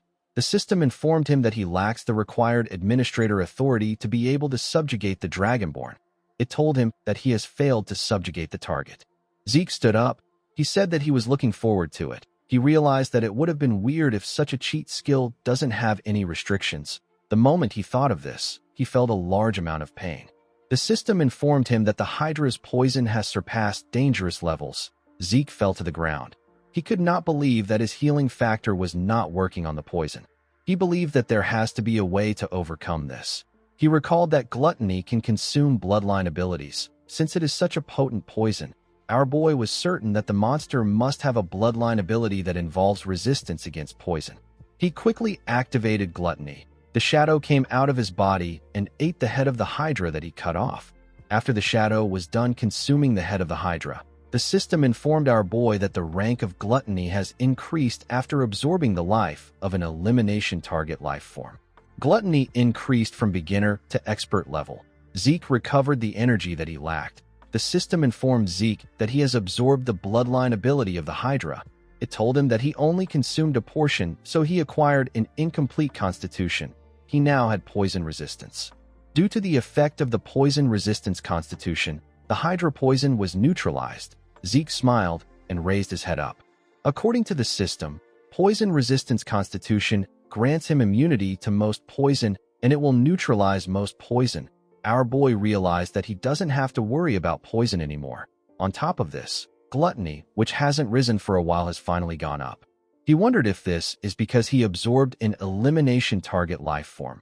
According to the system, an elimination target life form is a monster that is designated by the system to be subdued. Zeke will be given additional rewards for subduing such monsters. Our boy decided to continue his mission. He went into the ruins. The hero King Kaiser was a legendary figure who was half human, half fairy. He was born to the wise sage and the fairy monarch. Like any other hero, Kaiser's life was difficult from birth. He was separated from his parents due to the plans of an evil mage. He was abandoned in a forest. A sacred wolf took in the young lone, and crying Kaiser abandoned deep in the woods and raised him. Thanks to the wolf, Kaiser was able to grow up safely. Kaiser saved the oppressed humans and created a kingdom in the central continent solely for humans. This kingdom is known as Kronos. Every single person in the continent knows about how Kaiser's legend began. Currently, there are hardly any documents left from this time. This made Kaiser's story a legend. However, the proof that the hero King Kaiser and the Kronos kingdom actually existed was right in front of Zeke. While looking around the majestic palace, Zeke noticed that it was smaller compared to what he saw in the books. Our boy didn't think that the ruins of Kaiser would be the Kronos kingdom itself when he arrived at the entrance. He saw a huge door. Zeke realized that the home of the Dragon Slayer was also like this. The system helped him open the huge door. When Zeke stepped inside, he saw a huge glowing rock in the middle of the room. He walked up to the rock. He believed that it contained the secret technique of Kaiser. Before he could touch the rock, the system informed him that a quest linked to the hero King Kaiser's secret technique has begun. Zeke was surprised to see this. The system told him that he can't leave the area until he completes the linked quest. The moment it said this, the door got locked. The system asked him to acquire Kaiser's wisdom from the remnants of his presence left in the ruins. There was no time limit on this quest. He will be given the tears of the fairy monarch as a reward. Zeke was surprised to see what the reward was. He recalled that Kaiser's mother was an existence that grants the wishes of men. He could not believe that he would be getting the tears of the fairy monarch. Although our boy didn't know how to use this treasure, he knew that it is a cheat-level treasure. He asked the system to tell him how he can obtain the wisdom.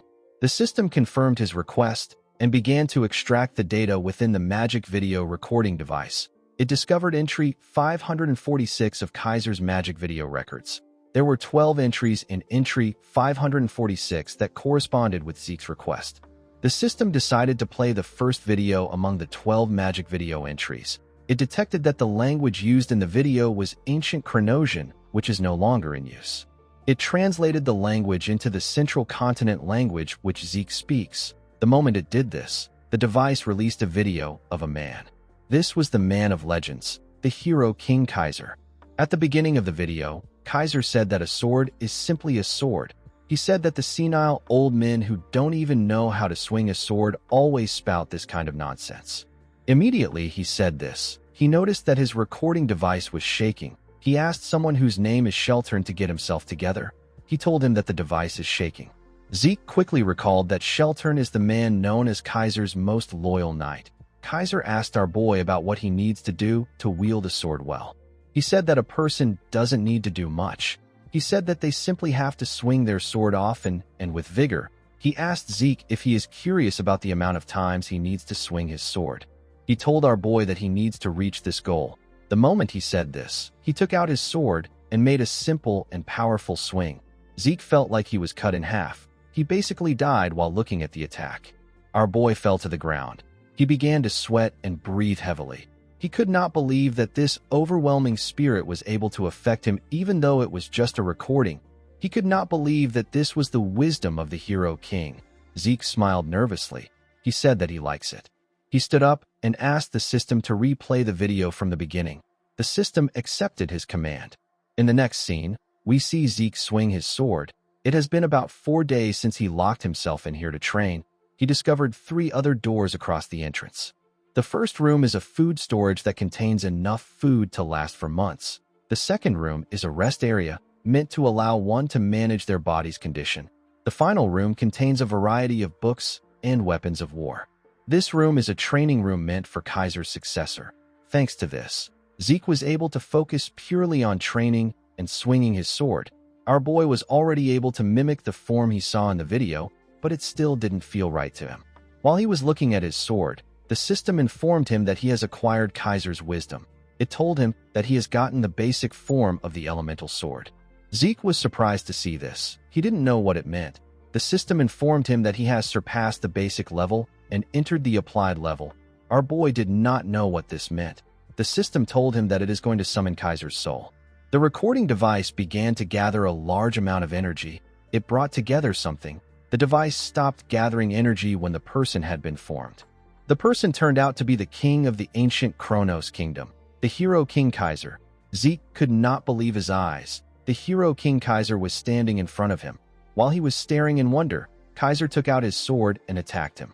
Zeke was able to block the attack. He did not know why Kaiser suddenly attacked him. Kaiser added more strength to his attack and sent our boy flying. Zeke crashed into a wall. The Hero King asked our boy to stand up immediately. Zeke could not believe that he sent him flying. He only felt this kind of strength once in his life. He felt it when he was facing his master in his past life. Kaiser asked our boy if he is going to learn his swordsmanship with such pathetic skills. With a look of anger on his face, he said that the knights of the old would pound the ground and lament at this sight. Zeke did not understand why Kaiser was attacking him. He wondered if the Hero King was trying to test his abilities. Before he could even get up, Kaiser appeared in front of him. He swung his sword at our boy. Zeke was able to dodge the attack by moving to the side. Kaiser's sword destroyed the wall. Our boy became convinced that Kaiser was trying to kill him. He did not know if he will be able to go against the Hero King. Zeke knew that a ridiculously powerful monster was in front of him. He took a deep breath and told himself that there is no need to think about it too much. He threw his training sword on the ground and told himself that he simply has to do what he always does and give it his best. He took out his sword and covered it with aura. He told the Hero King that he is ready. Kaiser did not expect to see Zeke wield aura. He asked him if he is Sheltern's disciple. He had forgotten about the name of the power our boy was using. He wondered if it was called Aurora. While he was thinking, Zeke charged at him. Kaiser blocked his attack and pushed him back with a simple swing. The Hero King was still thinking about the name of Sheltern's power. Our boy's arms were shaking from receiving Kaiser's attack. He could not believe that the Hero King was this strong even though he was not paying attention. The moment he thought of this, he saw Kaiser in front of him. The Hero King said that the name doesn't matter. He said that all that matters is how fun it is. He attacked Zeke again. Our boy was able to block the attack. Kaiser began to make his attacks faster. Zeke was struggling, but he was able to keep up with him and parry his attacks. His body was shaking after he received the Hero King's attacks. Zeke already knew that he couldn't win against this man. However, he didn't think that there would be this much difference in their powers. He was like an ant that Kaiser was playing with. He wondered if Kaiser was trying to show him why he is the Hero King. Even though he was losing, Zeke was still confident in his perseverance. His critical strike got activated. His continuous slash and high-speed movement got activated. His dragon claw also got activated. Our boy charged at the Hero King with his skills. He used his dragon claw to attack him. The attack caused a huge explosion. When the dust cleared up, we see that Kaiser didn't even move. He simply stood there and took the attack head-on. He was actually surprised to see that Zeke was able to wield draconian powers even though he is not a dragonoid. Our boy charged at Kaiser from behind. He activated his ether. Kaiser turned around to see him. He told Zeke that he is also using elemental force. Zeke activated his soul manifestation and used Lacerate to attack the Hero King. Kaiser covered his sword with an unknown energy and used it to stop Zeke's attack. Our boy grit his teeth and continued pushing. The Hero King simply smiled at him. In the next scene, we see Zeke wake up on the ground. Our boy was surprised to see himself on the ground. Kaiser referred to him as weakling and asked him if he is finally awoken. When Zeke raised his head up, he saw Kaiser floating in the air. The Hero King told him that he has quite the talent. He said that our boy has Sheltern's talent, draconian powers, and even elemental force. Immediately he said this, Kaiser noticed something odd. He moved close to Zeke. He told him that a part of his soul is stuck in the spirit realm. Our boy was surprised to hear this. He didn't know what the spirit realm is. Kaiser explained to him that he managed to overcome the wall of death even though he has a human body. He said that his ability to utilize elemental force now makes sense. Zeke stood up and told Kaiser that he has been talking about nonsensical things like the spirit realm and Sheltern's talent. He asked the Hero King to explain things in a way that he understands. Kaiser smiled when he heard this. He asked Zeke to forget about this trivial issues. He reminded him that he has a more important goal. Zeke asked him about what he means. Kaiser asked him to stop pretending. He told him that he is attempting to learn his wisdom. He raised his hand and gathered wind, water, fire, and earth. He told our boy that he is talking about the elemental sword. The elemental force is the pure natural force that makes up all things. Kaiser raised his sword and released water, fire, earth, and wind. He explained to Zeke that the elemental sword is the application of these four basic elements. He swung his sword and used a technique called Wind Field Tempest Sword. He released a tornado with the technique. He explained to our boy that this is the Wind Field Tempest Sword created by the wind. He said that the source of the elemental force that is behind the elemental sword is ether. Zeke was shocked to see the destructive power of the technique that Kaiser used. He believed that Kaiser's explanation and his raw power are closer to magic than swordsmanship. Zeke could not believe that the source of the elemental force is ether. He could not feel any ether from Kaiser. Our boy wondered if there is some kind of secret involved in the conversion of ether to elemental force. He asked Kaiser for the method of converting ether into elemental force. Kaiser covered his sword with fire to show Zeke how it works. He revealed to him that he is just naturally able to do it. He said that he doesn't know how to explain. Zeke wondered why people like this are always his masters. He realized that he could now feel the ether in Kaiser's sword. It wasn't that he didn't feel anything. It was that he couldn't feel anything if he wanted to. This is because Kaiser's ether usage is so perfectly controlled to the point that he needs to completely focus all his senses in order to feel anything. Zeke raised his sword and told his master that he will try it on his own. He told himself that he shouldn't lose himself in what he can see. He recalled that Kaiser called his soul manifestation elemental force. He believed that soul manifestation must be a power that utilizes elemental force. Zeke activated his ether and focused it on his sword. He used a technique known as soul manifestation gale. His sword got covered with wind. The moment he did this, Kaiser used his sword to hit him on his head. He reminded Zeke that he asked him to use elemental force. He told him that he is doing a knockoff imitation with his incantation. Our boy was surprised to hear about an incantation. Kaiser explained to him that incantation is the exclusive domain of dragons. He said that he doesn't know about dragonoids, but humans definitely cannot use it. He asked Zeke if he ends up pushing himself past his limit whenever he uses his soul manifestation. Our boy was surprised to see that Kaiser was aware of his problem. He remembered how he always gets tired after using soul manifestation. Kaiser explained to him that there is a marked difference in the size of human souls and dragon souls. He told Zeke that he might be able to imitate it, but he will never be able to use it to the same effects. With a look of anger on his face, Kaiser said that the ability is pathetic. He said that it is a low-grade knockoff of incantation. He asked Zeke to start again now that he understands. Zeke remembered that he has seen something that spoke about incantation before. This happened when he absorbed Bahamut's heart in the home of the Dragon Slayer. He saw a status window that told him that incantation has been acquired, but he cannot use it. Zeke wondered if he will be able to use soul manifestation freely when he becomes strong enough to unlock incantation. He believed that this should work since soul manifestation is a technique based on incantation. Our boy realized that he has gotten another reason to grow stronger as fast as he can. Kaiser asked him if he needs another blow to get himself together. He asked him to stand up. Zeke quickly stood up. The application training took more time than the basic training. Through the effects of Divine Body, Kaiser's demonstrations, and countless duels, Zeke was able to understand the elemental sword's fundamental principles. Just like how magic is activated using mana as its driving force, elemental sword is founded on the principle of utilizing ether to drive the power of the spirits, which is elemental force. After understanding the fundamental principles and the method of using it, the elemental sword was no longer difficult for Zeke to use. Our boy was able to use his sword to fire the Wind Field Tempest Sword.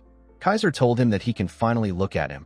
He told him that it will be incredibly difficult to reach the next level. He asked him to rest for now. Zeke told him that he understands. When Kaiser put his sword into the ground, Zeke asked him if he can ask a few questions while he rests. Kaiser used the wind to float in the air. He asked Zeke to go ahead. After learning from Kaiser, Zeke now understood that he was floating using elemental force. He asked his master to tell him why he called him Sheltern's disciple when he saw him use aura. He asked him about what it meant. Kaiser realized that the name of the power he was trying to remember was aura. He revealed to Zeke that Sheltern told him that humans can't use elemental force. He told Zeke that Sheltern created the power that he is using. Kaiser was annoyed to see that Sheltern ignored his techniques and only passed down his own. He cursed the man known as Sheltern Draker. Zeke was shocked to hear Sheltern's surname. He could not believe that the right-hand man of the hero king and the man known as the noble knight was the founder of Aura and a Draker. This means that the progenitor of the Drakers was not Tarakan. It was actually Sheltern Draker. Zeke wondered why this truth isn't known by the people. He told Kaiser that he also wants to know what the spirit realm is. He explained to him that he has acquired elemental sword, and he can feel the power of the spirits, but he cannot yet grasp the concept. Kaiser swung his hand when he heard this. A huge wall made from wind rose from the ground. Zeke immediately knew that this was the elemental sword wind field. He did not expect that it could also be used in this way. Kaiser said that the spirit realm is basically the afterlife. He asked our boy to think of their current realm as this life. He told him that he can never return once he leaves his body in this realm and enters the spirit realm. It is as if a person has been blocked off by a wall that he cannot cross. Zeke reminded his master that he said that part of his soul is in the spirit realm. He told Kaiser that he also exists as a soul in front of him. Kaiser snapped his finger and created a hole in his wall. He told Zeke that this is his first time seeing a case like his. He said that there are actually a couple ways to cross between realms. Zeke passed through the hole. Kaiser revealed to him that a dragon actually helped him cross over to this realm. Our boy simply accepted this. He quickly thought about his master's response again and asked him if he is sure. Kaiser told him that he is. He asked our boy if there is a problem. Zeke said that it should be impossible for a dragon to help a human. Kaiser asked him about what he is talking about. He said that dragons are beings that cherish humans. Zeke was shocked to hear this. He did not understand what his master was talking about. He did not know what to say. He wondered about the monsters that were led by the evil dragon Bahamut to destroy the world. Zeke was having a mental breakdown. He realized that the relationship between dragons and the ancient humans must have been different. Our boy didn't know what was true anymore. Kaiser stopped floating. He told Zeke that he is a living testament of dragon's love. He appeared in front of him and touched his chest. The moment he did this, the symbol of Bahamut came out of his chest. There were some signs next to it. Zeke was shocked to see this. Kaiser asked him if his heart and the fang he used to create his sword are not things that Bahamut gave him. He said that Bahamut's character may be questionable, but he has a cute side to him that cannot refuse a sincere request. Zeke realized that Kaiser and Bahamut were on friendly terms. He believed that it was best that he hides the fact that Bahamut was subjugated. With a pretentious smile on his face, Zeke told his master that he is right. He said that Bahamut gave these things to his clan which worships him because they were admirable. He said that he simply made a mistake. Kaiser laughed when he heard this. He said that Bahamut always takes great care of those under his wings. He tapped Zeke on his shoulder and asked him if he had a hard time dealing with Bahamut because of his temper. He said that Bahamut fought many times with Kronos because of his fiery temper.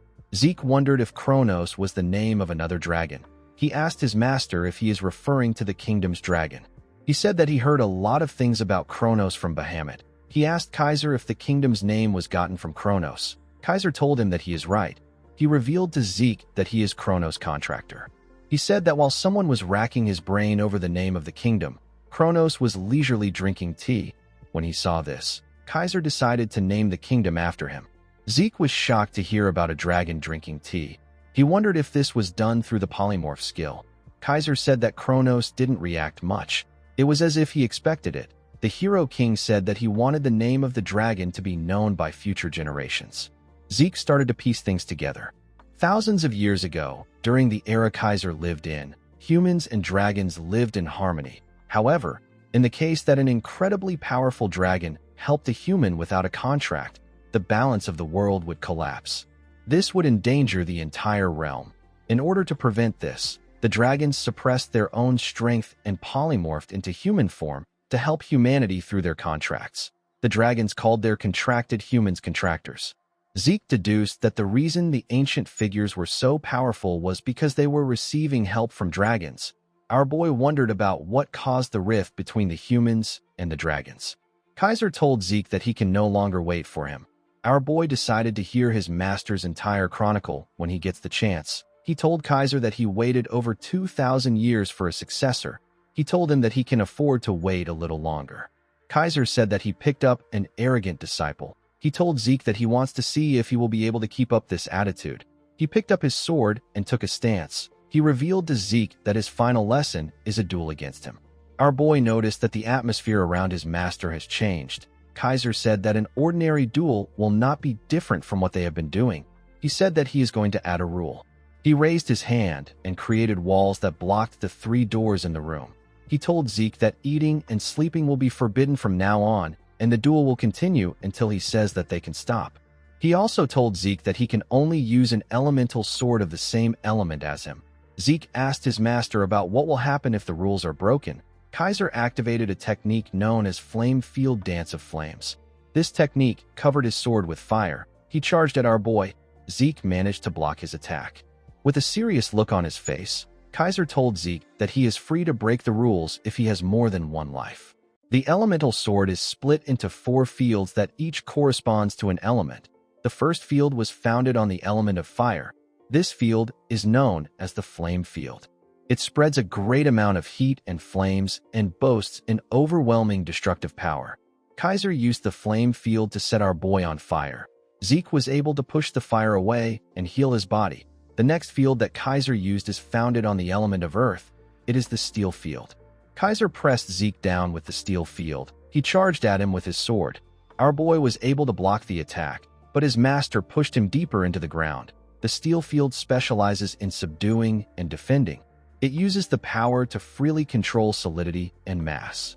As Kaiser pressed him into the ground, Zeke grit his teeth and gathered his strength. He pushed Kaiser back with a large amount of energy. Immediately he did this, something cut him on his face. Kaiser activated the wind field, which is founded on the element of wind. He used the wind field to fire multiple attacks at Zeke. While he was in the air, our boy was able to block the attacks. Compared to the flame field, the wind field lacks power. However, it is useful for its attack speed, high-speed movements, and sword aura. Upon seeing that Zeke was blocking his attacks, Kaiser decided to fire a larger attack at him. Our boy dodged the attack and appeared behind him in an instant. He covered his sword with wind.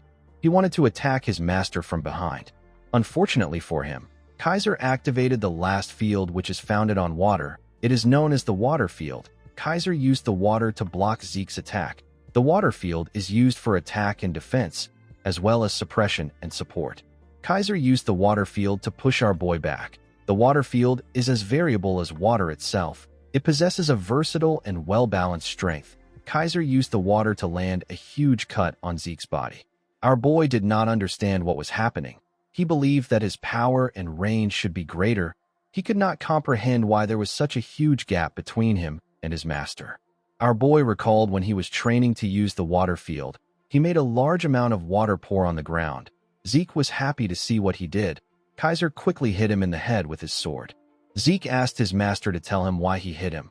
While floating in the air, Kaiser explained to him that the power he used was the power of a waterfall. It was not the power of water. Zeke asked his master if this isn't all right. He told him that the important thing is that he can use the right element. Kaiser moved to the ground. He told his disciple that when it comes to the other fields, he only needs to manifest the right attribute and wield it with all his force for the power to come to life. However, it is different for the water field. He told Zeke that the water field is all about fluidity. He told him that fluidity will trump strength. He asked Zeke if he understands. He asked him to do it again. Our boy stood up out of anger. He believed that his master was spouting nonsense. It did not make sense to him that fluidity would win against strength.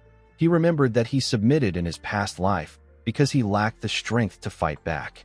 He lost what was precious to him because he lacked the strength to protect it. In order to survive, in order to adhere to his convictions, in order to protect that which is precious to him, Zeke sought nothing but strength throughout his life. He could not believe that his master was now telling him that fluidity will win over strength. Our boy could not comprehend this concept. He put himself together and covered his sword with water. He used it to block Kaiser's attack. He could not believe that he was thinking of something else during the duel. Kaiser sent Zeke flying with his attack. Our boy used his sword to hold himself down. His body trembled as he slowly pushed himself up. He realized that he stopped keeping track of time after the 15th day. He believed that this insane duel must have been going on for a month. He had been fighting endlessly without food or rest. Thanks to the duel, Zeke realized that infinite stamina isn't all-powerful.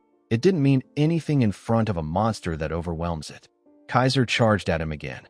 Our boy quickly used his sword to block the attack. He noticed that he couldn't put any strength into his arms right now. The floor was also slippery. While struggling to stand his ground, Zeke slipped and caused a huge splash in the water. Fortunately for him, he was able to stand his ground. He did not expect that he would parry Kaiser's heavy attack with the water. Zeke smiled when he remembered what his master said.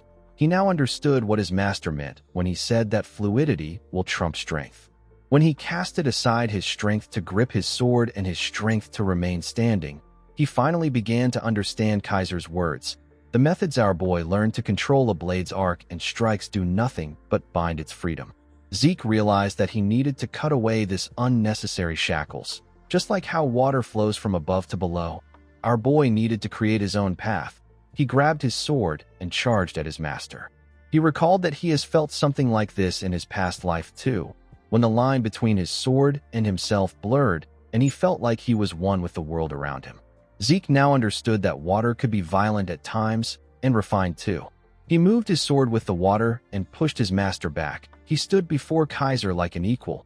Kaiser smiled when he saw this. He was excited. He swung his sword at our boy.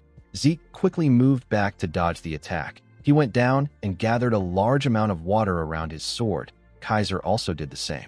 With a smile on their faces, the two of them used a technique of the water field known as Water's Edge. Their attacks shook the entire Kronos kingdom.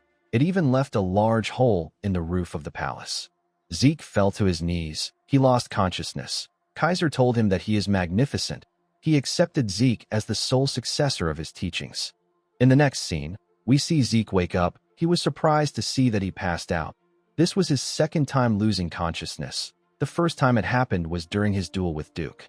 At the time, the system informed him that the excessive use of his skills has resulted in fatigue that surpasses the allowed amount.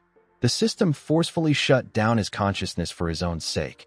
However, it was different this time. This was the first time Zeke passed out because he reached his body's physical limit. He pushed himself up and called out to Kaiser. He turned around to see that the stone that summoned his master was broken. He realized that his master has returned to the spirit realm. Our boy wondered about what happened to the quest. He felt like he managed to decently use the water field before passing out. While he was thinking, several messages popped up out of nowhere. Zeke was shocked to see the amount of messages that appeared in front of him. The system informed him that he has completed the linked quest. It told him that his reward will be increased due to the time bonus. Zeke was happy to see this. He believed that he deserved the reward since he worked himself to the bone to complete the quest. He received the Fairy Monarch's Tears, 500 karma points, and 3 random skill cards. The system informed him that he has completed the achievement quest. It told him that his reward will increase due to the time bonus. It elevated Zeke's administrator rights and gave him 500 karma points, as well as 3 random boxes. Due to the fact that he was elevated to an intermediate administrator, certain system functions were to be unlocked. Zeke's elementary level quest book changed into an intermediate level quest book. An item hotkey slot was unlocked. The mini-map portal transportation function was also unlocked. The system informed Zeke that his soul has seen some growth. Due to the growth in his soul, the seal on Bahamut's heart was partially unlocked. 90% of Bahamut's power was still sealed off. The messages were quite much. Zeke believed that reading through them will be a lot of work. Our boy decided to first check the seal percentage. He recalled that the seal was at 95% when he first absorbed Bahamut's heart. At that time, Zeke tried to unlock the seal immediately, but the system blocked him. Since he had directly faced the power, he knew that it was something that he couldn't handle. He realized that he can only handle 10% of the power now. Zeke understood that incantation, which he couldn't unlock with points alone, and dragonic control must be related to the seal percentage. He decided to keep an eye on it. He opened the system and unlocked the random boxes he got as a reward. He got some boots created from meteoric iron and a lower body armor that was also created from meteoric iron. The system told him that the property of the items will be activated once he equips a full set of meteoric iron. The third item he got were some earrings that were delicately made from crystals. The earrings grant the user 15% improvement in their mana recovery speed. They also look nice when paired with a red dress. Zeke knew that he could sell the earrings to a mage for a good price. He could not believe that he managed to get the boots and the lower body armor to match with the gauntlet he got from before. Our boy knew that it won't be long before he gets the full set. He decided to check his random skill cards next. When he opened the cards, he saw that he got a C-rank skill known as Static Discharge. The skill allows him to generate electricity to give a target an electric shock through touch. He got another C-rank skill called Flashbang. The skill allows him to shoot condensed energy, which then explodes and generates a bright light that disables a person's vision. The third skill Zeke received was a C-rank skill called Dissonance. It allows him to create an unpleasant sound to interfere with the target's hearing. Zeke did not expect all the skills to be C-rank. He realized that there would be no point to all his hard work if the system just gave him high-ranked skills. Our boy took out a dagger and applied his static discharge to it. It caused a huge spark. Zeke could not believe that this was a C-rank skill. The power was very good. He realized that he could use it in different ways. He believed that he will be able to produce something that surpasses the effect of the artifact he used during the Great Advancement exam if he uses Flashbang and Dissonance together. Zeke opened his messages. He recalled that he unlocked more system functions by raising his administrator level. He clicked on the item hotkey slot. This function allows him to use items in the slot like a skill. Our boy believed that the function would be useful in an emergency. He wondered about what he should keep in the slots. Since he had healing factor and infinite stamina, he didn't need any healing potions. While looking through the system, Zeke realized something important. The skills that he thought would be all-powerful each had their own disadvantages. However unlikely it may be, there is no guarantee that he will never encounter another skilled opponent like Kaiser that can't be managed with infinite stamina. He realized that he hasn't been able to confirm the limits of his healing factor yet. He did not want to take any chances. He bought a top-grade healing potion known as Salvation. He bought it for 350 karma points. He registered the potion in the item hotkey slot. Salvation is the masterpiece of Javor Hassan. It is a top-grade healing potion that will instantly recover any mortal wound and stamina. Because of its incredible performance, anyone who has taken it before will not be affected by it again. It also possesses an unknown effect. Although it was an unexpected expense, Zeke was not mad about it. He knew that he had to get a potion that would work as a replacement for infinite stamina or healing factor. Zeke decided to check the most important reward. He took out the Fairy Monarch's tears. It was in a glass bottle. The tears were said to be spilled after falling to the grief of losing the hero King Kaiser to an evil mage's conspiracy. It can be used as a medium to summon the Fairy Monarch from the spirit world. It can only be used once. Zeke was shocked to see the description of the item. He recalled that the Fairy Monarch appears in legends as an existence that grants human wishes. Zeke wondered if summoning the Fairy Monarch would lead to a wish being granted. He realized that it can only be used once. He decided not to test it now. He kept the bottle in his inventory. He stood up and told himself that a time will come when he will be able to use the item. After saying this, he walked out of the building. In the next scene, we are taken to an outpost. We see Zeke appear in the outpost out of nowhere. When he looked around, he realized that he was at an adventurer's outpost. He could not believe that he was actually transported there. He was able to do this with the new system portal function. He jumped out of the outpost. The system asked him if he would like to use the portal transportation function. It asked him to pick a destination to be transported to. He was currently at the Argos Kingdom's 8th adventurer outpost. As long as Zeke picks a destination from the minimap, he will be able to move there immediately. Other than the fact that the required points increase with distance, there are no restrictions. As long as Zeke has the points, he can travel freely within the continent. This makes traveling easy, and it also helps him to conceal his whereabouts. This ability was very useful to our boy's plans. While he was looking at his map, Zeke noticed that there was a lot of flowers around him. He wondered why flowers would be there in winter. Zeke quickly realized that he messed up.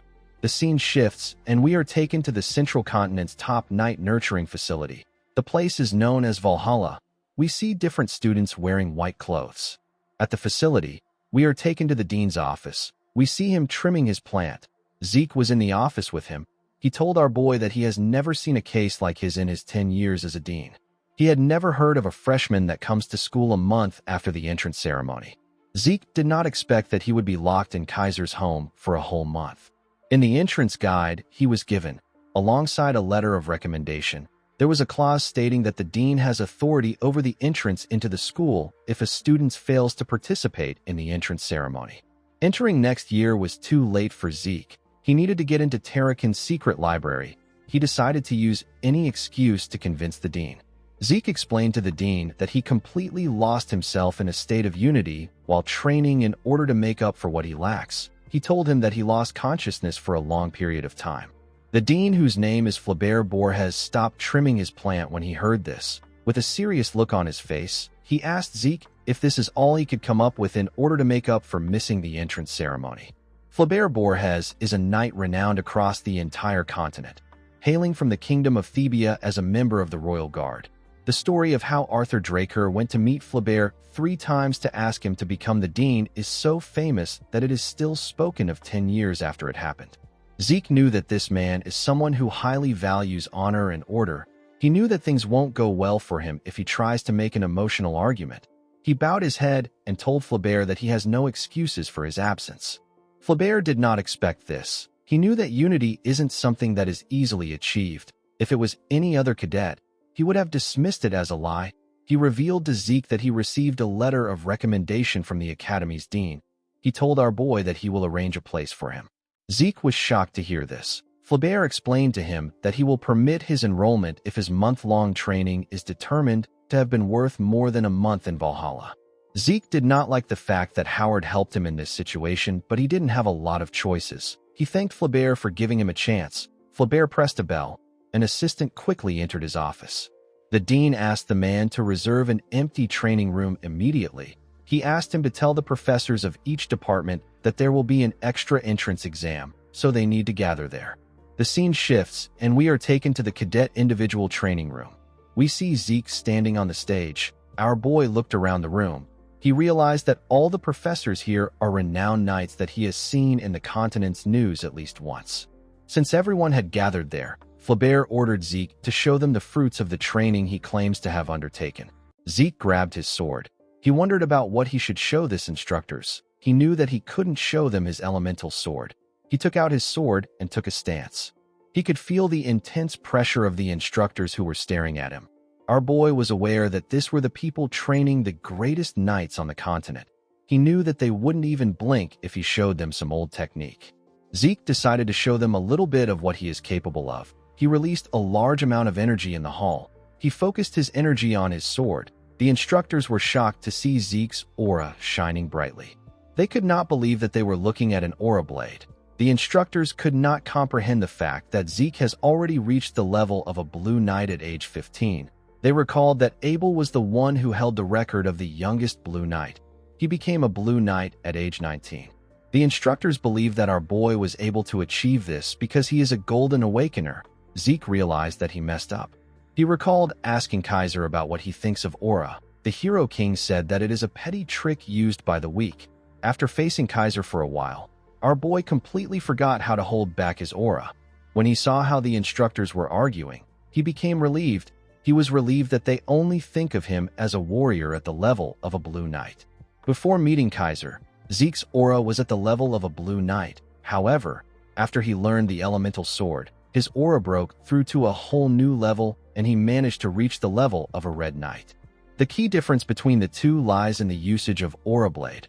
Aura Blade is a technique that allows one to wrap their sword in a thin and sharp layer of aura to optimize deadliness. A Blue Knight is only capable of manifesting and maintaining it. A Red Knight, however, would be capable of changing its form freely while maintaining its deadliness. Zeke was relieved that he stopped after merely using the Aura Blade. He knew that things would have gotten stressful if he continued. While he was looking at the instructors, someone screamed that he was incredible. Zeke was startled when he heard the person scream. The person turned out to be Flaubert. With a smile on his face, the dean told Zeke that he has shown results that are incomparable to spending 1 month in Valhalla. He told our boy that he could have taken several years off if it was for his awakening. Zeke put away his sword. He was surprised to see Flaubert acting like a completely different person.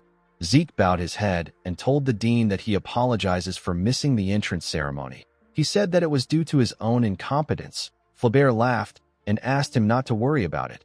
He turned to the instructors and asked them if there is anyone opposed to Zeke's entrance. The instructors realized that the dean is really indulgent towards talented students. The instructors told him that they are not against our boy's entrance. One of them said that such a clear manifestation of Aura Blade is rare even among active knights.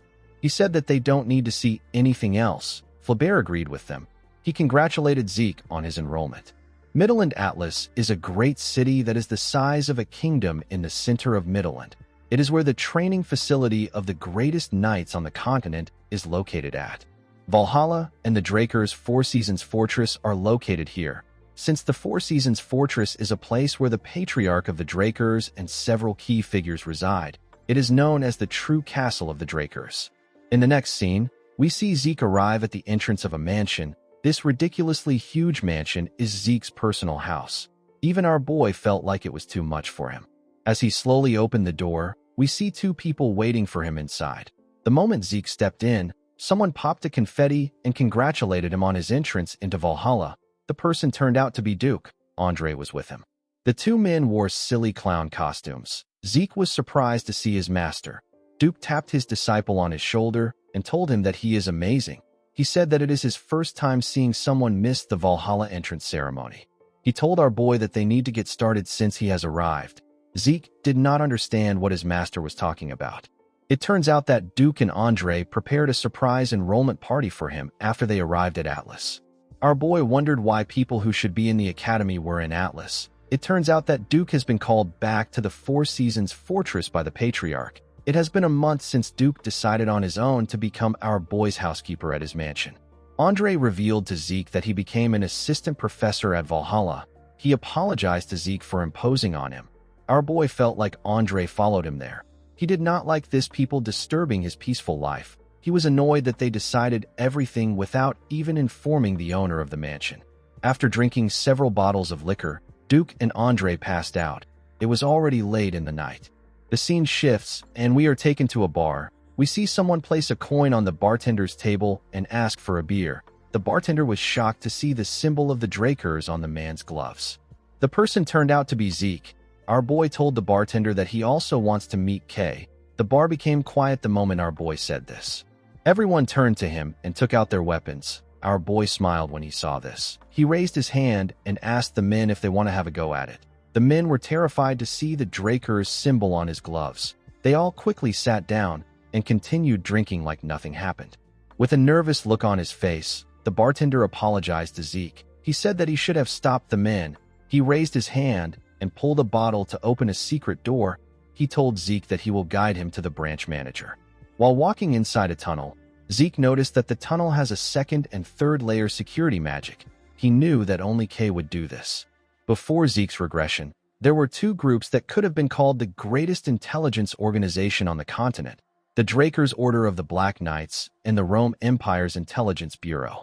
However, there is another organization that is not well known among people. This is the Syndicate. At first, it was simply a gathering of smugglers, but after Kay joined the organization, she used their smuggling network as the foundation to form an intelligence network. Around this time in Zeke's past life, he would have been chased out of the academy and would have ended up with the McCain. Our boy did everything he could to survive and clawed his way up as one of their hitmen. Kay, who was the branch leader at that time, went to look for our boy with a commission to clean up an important transportation route. At the time, she wanted to expand the transportation routes they had already secured in order to grow the Syndicate into an intelligence organization that won't fall behind the Black Order or the Information Bureau. Through her talent and tenacity, she managed to turn the Syndicate into her own. After Zeke lost everything to the Empire, Kay went to visit him and presented him with information on the artifact that the Emperor is after. She told Zeke that it won't be easy. She advised him to be careful. Kay actively cooperated with Zeke for his revenge. She said that it was simply her way of paying him back for helping her grow the Syndicate into what it was. Zeke knew that he would have never gotten the artifact if it wasn't for her. He would have never gotten the chance to be there.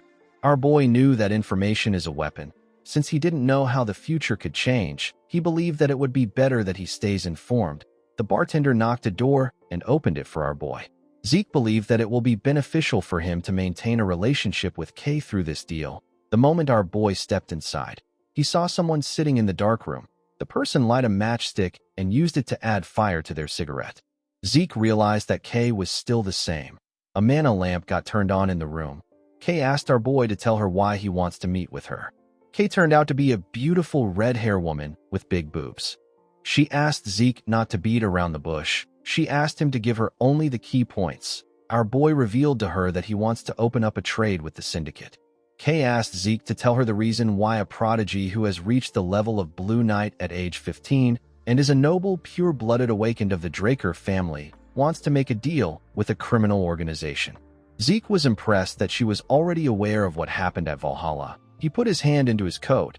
He realized that she was playing games with him because she is not open to the idea. He took out something from the coat and placed it on the table. He asked Kay to make a decision after seeing what he has. Kay saw some earrings on the table. Zeke revealed to her that it is actually an artifact. He asked her to try it on. He told her that she will be surprised.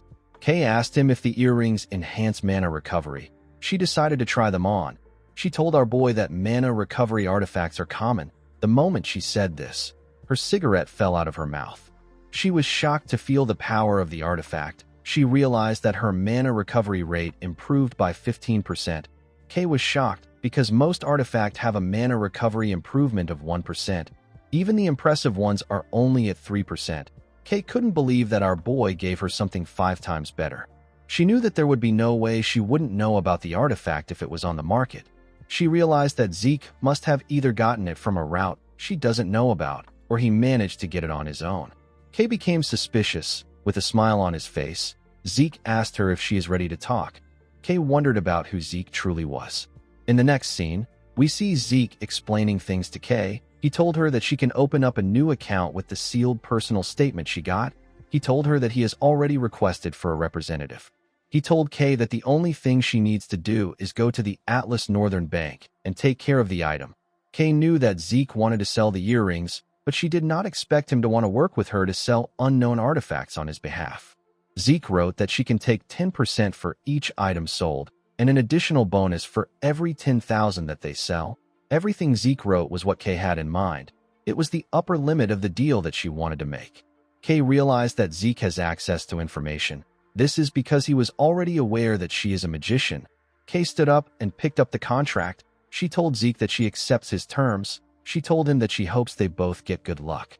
Before she could leave, our boy stopped her and told her that he has one question that he wants to ask. With a smile on his face, Zeke asked Kay if her ghost ship is okay. The woman glared at him. Several men appeared behind our boy.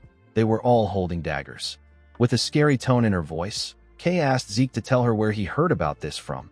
Zeke laughed and said that he was just asking a question. He asked her to tell him why she is so on the edge. He told Kay that she can actually threaten him. He released his dragon fear and asked her if she can handle the aftermath of her actions. Zeke's energy covered Kay. The woman felt like she was looking a monster in the eye. She began to tremble. The men in the room were also shaking. Kay realized that she doesn't have enough information. She wondered if the entire syndicate will stand a chance if they attack Zeke all at once. She wasn't sure about what to do. Our boy called out to his new partner and told her that they should change locations. The scene shifts, and we are taken to the office of the branch manager of the Atlas branch of the syndicate. We see Kay sitting on her chair. Our boy was standing in front of her. He looked at something called a contract of oath. He recalled that it was a common item for a magician to use. A contract of oath is a way of sealing deals that is commonly used by magicians to ensure the integrity of the deal. To sign the contract, a person uses their own blood as ink. Although it is a simple method, its effects are undeniable. Once the contract is signed, each side of the contract will have a seal appear on their arms. If someone were to harm the other party, they would lose their life. Of course, the seal would disappear if methods such as assassinations and betrayal were used. However, it will cause an unending restriction. This will make things difficult. Kay asked our boy to sign it since he knows about it. She told him that it is natural for her to want some insurance in case something happens. She told Zeke that there is no way of knowing when he will change his mind and simply kill her. Our boy smiled and told her that she is right. He used the pen to cut himself and used his blood to sign. The moment he did this, a magic circle appeared above him. He told Kay that he is willing to sign as many contracts as she wants if he can earn her trust. Immediately he said this, their signatures got engraved on their arms. Zeke sat down on the chair and told her that they can continue their conversation now that they are partners. He asked her if the person using her ghost ship is using it to distribute Soma to the market. Kay let out a sigh. She did not know how Zeke got this information. She told him that he is right. She said that she is using it to distribute Soma to the market. Soma is a drug of sorts that is currently banned. With the fall of the kingdom after the Civil War, the southern part of the continent was turned into a breeding ground for Soma. Zeke realized that it must be because of the message from the Transcendent household. Kay told him that he is right. She told him that her customers would like to avoid conflict with the Transcendent household. The only land route that connects the central and the southern regions of the continent is the desert. The desert region is controlled by the Transcendent household known as Ishtar. However, just a few years ago, Ishtar denied all outsiders from entering. Thanks to this, trade with the south has been completely restricted. Since the land routes were closed and most of the sea routes were under the control of the Pabella, our boy was able to deduce that Kay decided to take advantage of the syndicate sea routes. The woman said that she is fortunate that they have a client that is willing to pay. Markin and Pabella are two criminal organizations that control the lawless southern regions. They use the central forest as a delineation. The northern part is controlled by Markin while the southern part is controlled by Pabella. Markin took advantage of the land routes to distribute Soma. Since they had no access to land routes, the Pabella had no choice but to develop sea routes. However, with Ishtar closing their doors, Markin had no choice but to look for new sea routes. Unfortunately for them, the Pabella already had full control of the seas. Kay told Zeke that the story is not important. She asked him to tell her how he found out about her ghost ship. The syndicate decided to cast an invisibility spell on an entire ship to avoid unwanted eyes, since they are able to hide from both pirates and the Navy. The ghost ship has become a key part of the syndicate's money. It is a resource they try to keep secret to this day. Zeke couldn't tell Kay that he learned about it in his past life. He asked her if an information broker like herself is asking for information. He asked her if she shouldn't be focused on the Pabella's offer. Kay was shocked to hear this. She realized that there was no point in hiding it from Zeke. She told him that he is right. She said that the Pabella offered double of what the Markin is offering them. They promised to give them double for cutting off trade relations with the Markin. Kay told our boy that they are still looking into things. Zeke advised her to reject the offer. He explained to her that the syndicate can use this to slow down the Pabella and Markin. He asked her to think about the offer carefully. He told her that once she cuts ties with the Markin, she will lose an important client for Soma. Zeke revealed to Kay that the Pabella are pirates defeated by the Knight of White Silver. The woman was shocked to hear this. She stood up and told our boy that this is impossible. She said that the Pabella is known for keeping true to their principles. She told Zeke that they are different from the stupid pirates. Zeke told her that it is all for show. With a serious look on his face, he revealed to Kay that the Pabella is trying to find her hidden treasure, which is the syndicate's hidden sea route. Unlike the Markin who want to keep the goose that lays golden eggs alive, the Pabella will attack the syndicate once they learn about their ghost ship. Kay told Zeke that he is wrong. She said that the Southern Pirates and the Pabella are two different entities. Zeke hit the table and told Kay that she needs to pay for the information she got. He told her that he simply wants to meet Don Juan, the boss of Markin. He told Kay that he will make her the boss of the syndicate if she can do this. Kay was shocked to hear this. After saying this to her, Zeke stepped out of the building. Although Kay's network of information is impressive, it is still not enough. In the past, the fastest way of gaining access to the syndicate's information was to even the playing field and absorb any organization along the way. Zeke hoped that the small fire he started today will grow in intensity and eventually consume Don Juan. The scene shifts, and we are taken to Valhalla. We see Zeke looking around. He could tell that this place was completely different from the Cradle and the Academy. It has a very free vibe. While looking around, Zeke wondered about when the guide the dean assigned to him will arrive. The moment he thought of this, someone called out to him. The person asked him if he is the guy the dean mentioned. The boy with a face tattoo smiled at Zeke and raised his hand to give him a fist bump. Our boy didn't do anything. He didn't know why the boy was acting friendly. The boy tapped him on his shoulder and told him that he has a long way to go for the Academy blood to get out of his system. Zeke pushed his hand away and asked him if he is the guide that the dean sent. The boy imitated Zeke and showed him how he asked the question. He smiled and asked Zeke to tell him why he is using such a serious tone. The boy gave Zeke a rock and roll sign and asked him not to be so stuck up. He advised him to relax. He told our boy that he is the guide that the dean personally assigned the duty of showing him every nook and cranny of Valhalla. Zeke could tell that this boy talks a lot. While talking, the boy realized that he forgot to introduce himself. He told Zeke that his name is Diego. Our boy was shocked to hear this. Diego introduced himself as the evangelist of New Age fusion music of Southern traditional percussion and central melodies. Diego Villa let out his tongue and told Zeke that he hopes to get along with him. Our boy turned around and told him that he hopes for that too.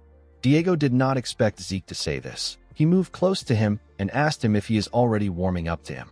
Zeke told him that this depends on his mood. Our boy did not expect to meet Diego Villa, the person who will later be known as the Metered Knight. Zeke did not think that he will meet a man destined to be known as one of the 5 Divine Knights. The 5 Divine Knights are 5 knights that played key roles in the Continental War. The first among them is Bishop Kastek, who is also known as the Silent Knight. The second is Jeffrick Salma, who is known as the Haze Knight. The next person is Asta Eladolf, who is known as the Illusory Knight. The fourth person is Reyna Draker, the Lightning Knight. The fifth knight is Diego Villa, the Metered Knight. While thinking, our boy recalled that people said that all 5 Divine Knights were Valhalla alumni. He decided to confirm if this is true or not. If things go according to his plan, he will be able to strengthen his influence quickly. Diego told Zeke that he is a little hungry because they walked around. He asked our boy if he would like to try some Southern cuisine. Zeke told him that he doesn't have any good memories of Southern food. Diego told him that he hasn't had proper Southern food. In the next scene, we see Zeke take a bite out of a taco. He told Diego that it is pretty good. The boy smiled and told him that it must be. He explained to him that this Valhalla shark dragon food is something that even a Southern native like him acknowledges. Our boy said that it is better than what anyone will find in the South. Diego asked him if he has been to the South. Zeke told him that he has heard about it. After finishing their food, the boys got some tea. Zeke asked Diego about how a Southern native like him ended up coming to Valhalla. Diego told him that it is a really long story. He revealed to Zeke that his father and mother are rulers of a small kingdom in the South. Our boy did not expect him to be royalty. The Southern continent is a coalition of smaller kingdoms with the Cuzco Kingdom at the center. The majority of the residents immigrated to the central continent when the Cuzco Kingdom collapsed after a civil war. Diego raised his cup and told Zeke that he is a prince. He said that he is an important person. Our boy could not believe that he was really a prince. He couldn't believe that royalty this undignified exists. Diego explained to Zeke that there are some really stuck-up old people that insist the royal family's traditional twin swordsmanship must be carried on. Since Diego was such a genius with the twin swords, he ended up getting sent to Valhalla. With a bright smile on his face, Diego told our boy that he doesn't care about swordsmanship. He said that he is going to pursue his music. Zeke wondered about what he will do about the people expecting great things from him.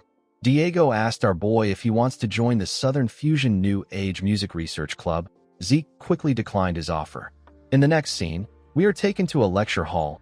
Zeke asked Diego if it is okay to enter the upperclassmen lectures like this. Diego advised our boy to stop acting like he is in the academy. He explained to him that Valhalla is all about freedom.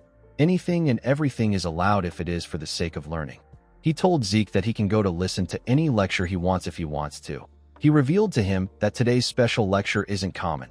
He said that he heard rumors that the school has prepared something huge. Zeke wondered if the boy ever gets tired of moving his lips around.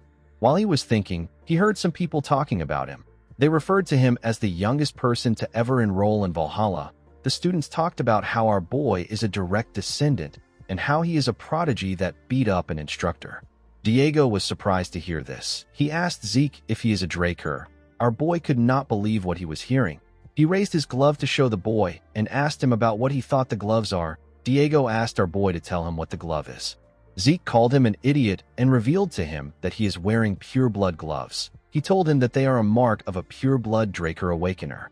Diego was shocked to hear this. He recalled that Zeke didn't take off the gloves while they were eating. He told our boy that he simply thought that he was a real badass for sticking to his guns. He told him that he had no clue that he was wearing pure-blood gloves.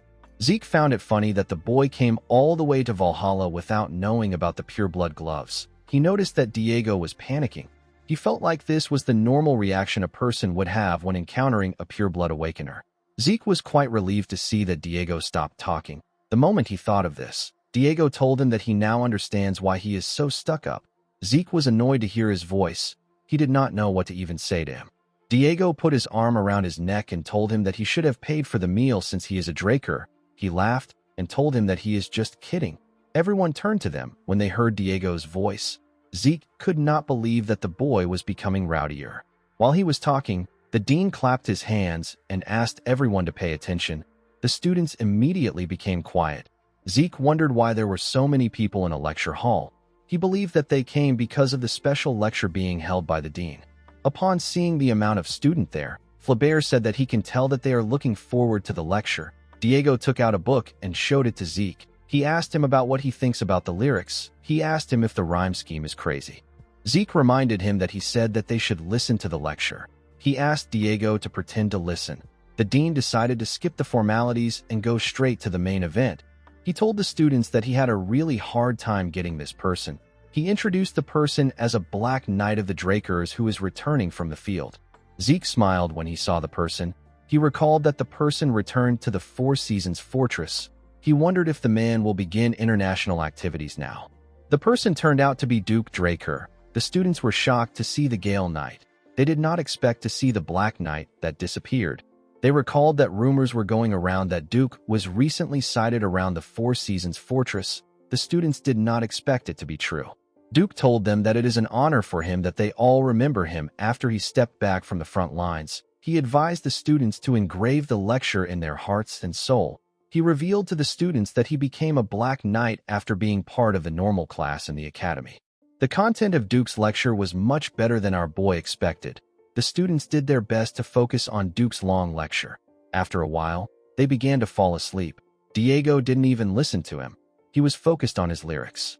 Zeke could not believe that Duke has been bragging for 2 hours straight. He wondered if his master was ever going to stop. Immediately he thought of this. The dean grabbed the mic and said that he feels bad for students who were listening intently. He said that they are out of time. Zeke was relieved to hear this. The dean took a look at his watch and announced that the second speaker is someone they all know.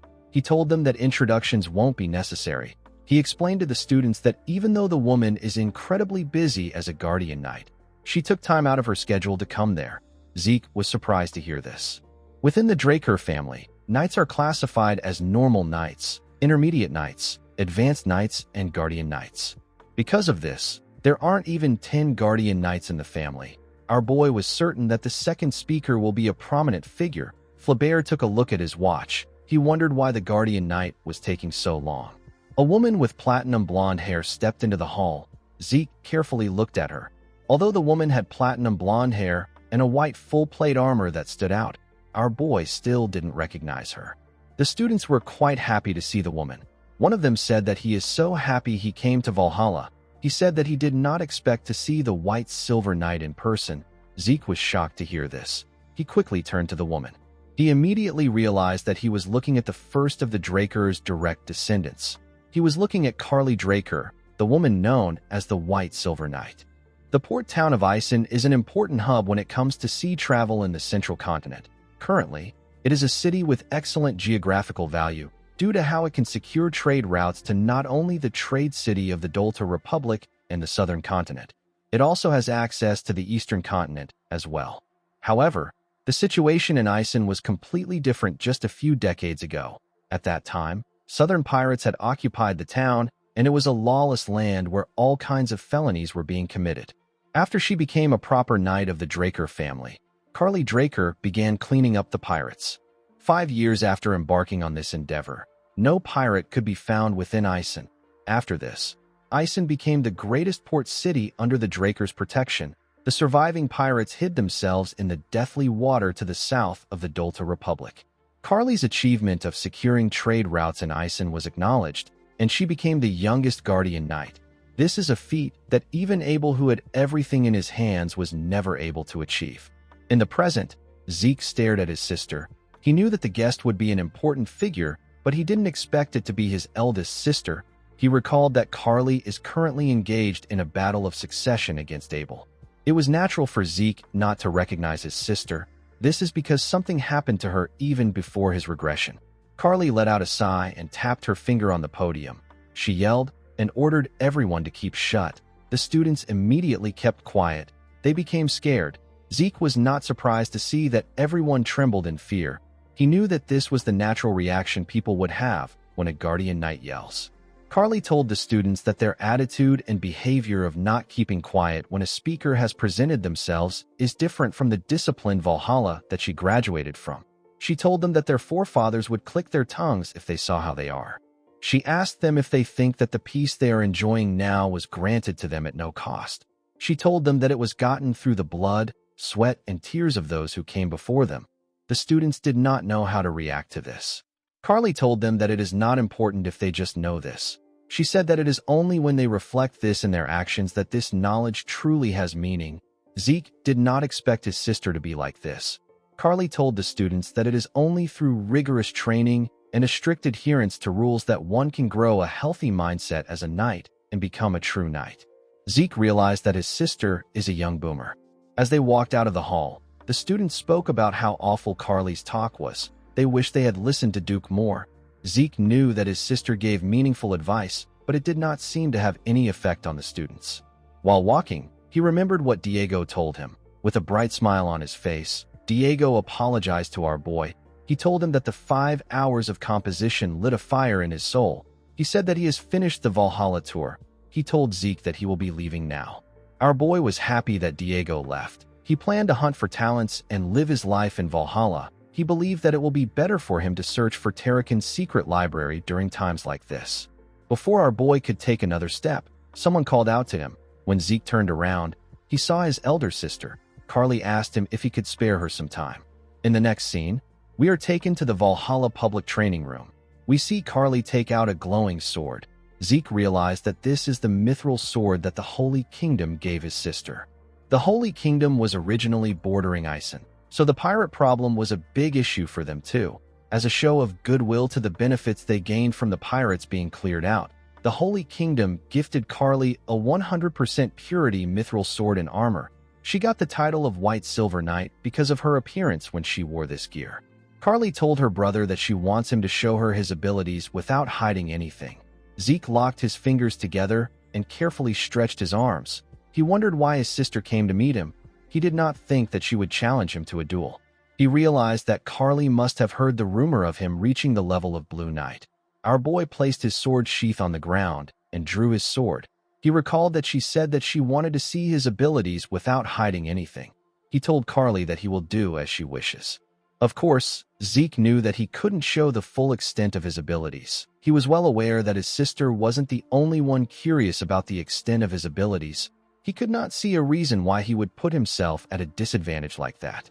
The founding principle of the Draker family is the law of the jungle. Reaching the level of a Blue Knight is already an unprecedented display of growth. If word gets out that Zeke is at the level of a Red Knight, the Zimmons family, who is in the middle of the battle for succession, will end up using any method they can to kill Zeke. The Patriarch will do whatever he can to place Zeke under his control. Our boy believed that showing all his cards is something he should do after he surpasses his father. He knew that what he needed now was the background of being from a transcendent family. Zeke does not plan on following his family's will. Immediately he thought of this. He and his sister charged at each other. When their swords clashed, some sparks flew between them. Carly used her sword to push our boy's sword down. She quickly swung her sword at his head. Zeke was able to dodge the attack, but Carly landed a cut on his face. He quickly ordered his system to temporarily pause his healing factor. Since his opponent is a Guardian Knight, our boy knew that she might notice his healing factor. He didn't want to make the same mistake he made with Duke. Carly made her attacks faster and used her sword to push her brother back. She moved close to Zeke and gave him an attack that sent him flying. She landed a cut on his shoulder with her attack. Zeke wondered if he had to go to the red level. Limiting himself to the blue level doesn't let him put up a fight. Carly jumped and charged at Zeke from above.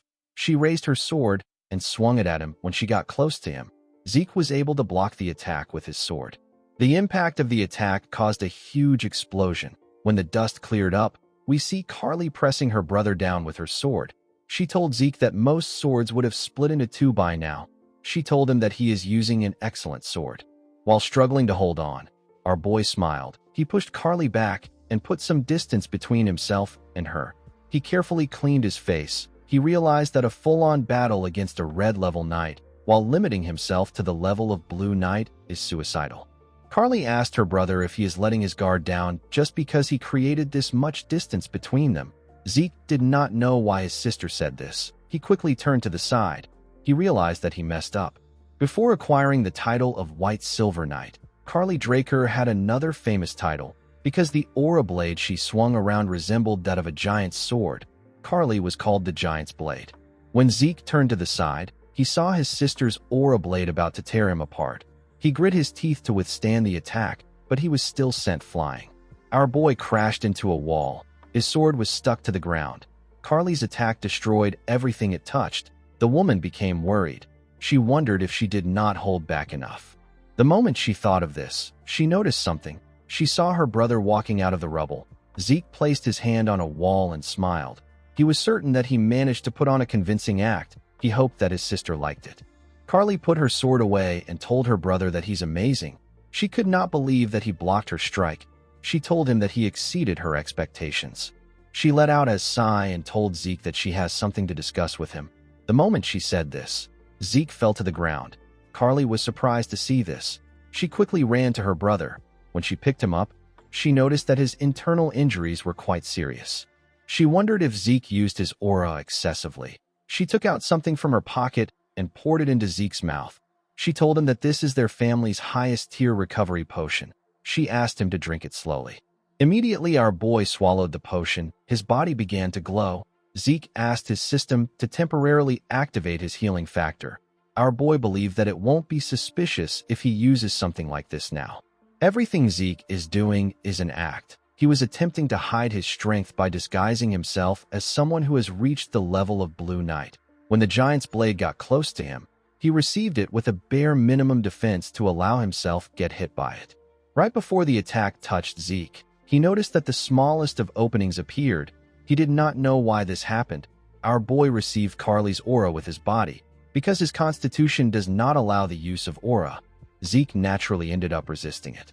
Since Carly believed that he was capable of using aura, she ended up believing that his internal injuries were a result of Zeke pushing himself past his limits.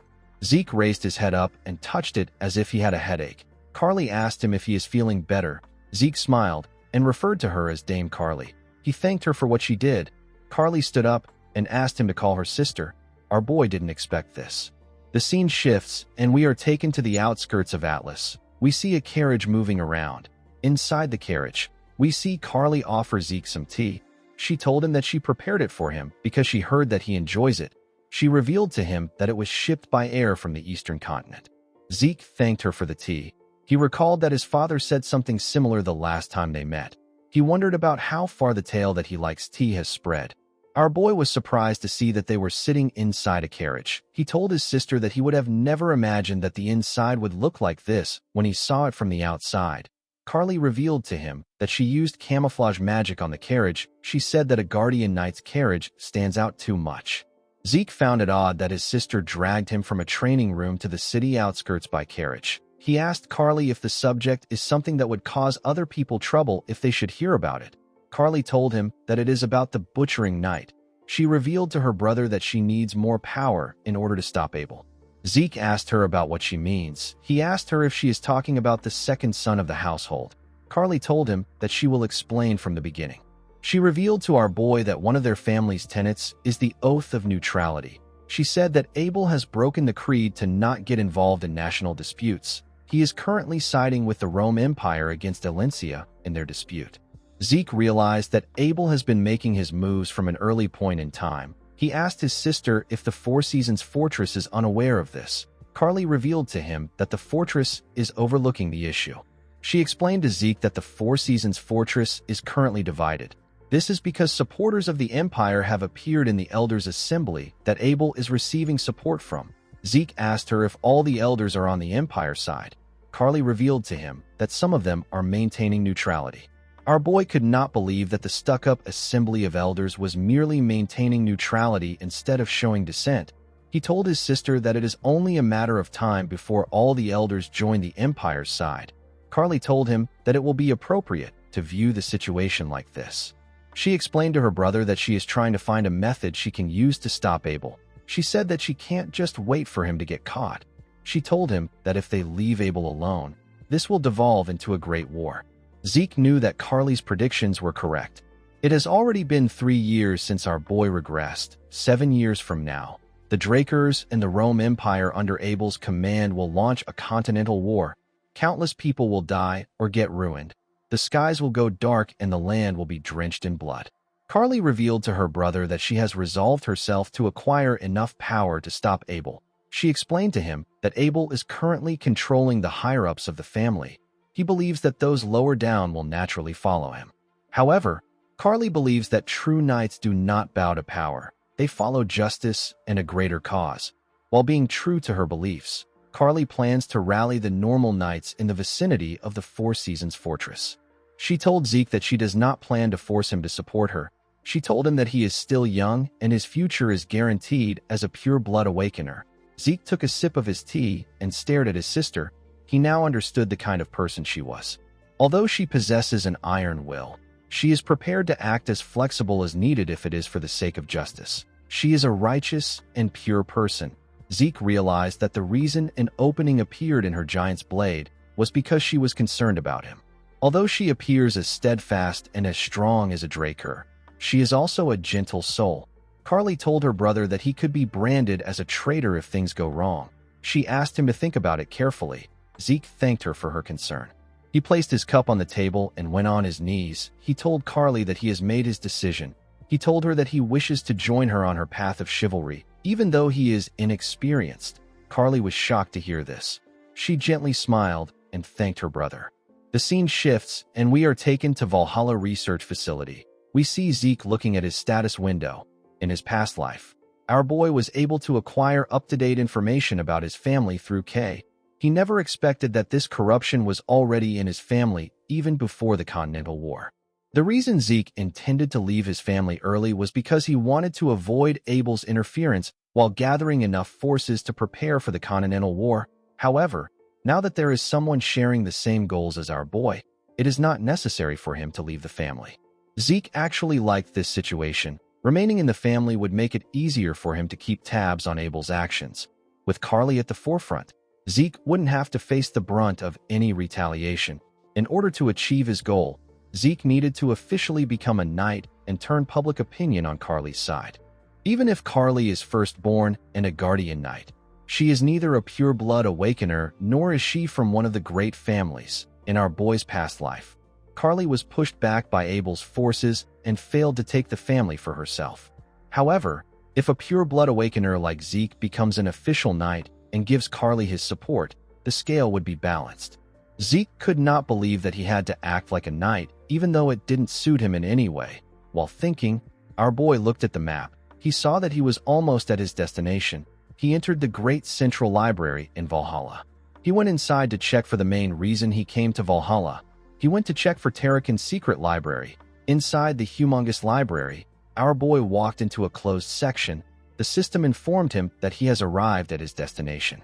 Zeke could not believe that this was the secret library. He felt kind of disappointed when he looked around.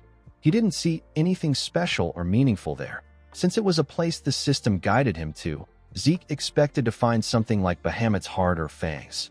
He wondered if he ended up coming there in vain. Immediately he thought of this. He took another step. The system informed him that it has detected a data storage point. Immediately it said this. A huge shelf appeared in front of our boy.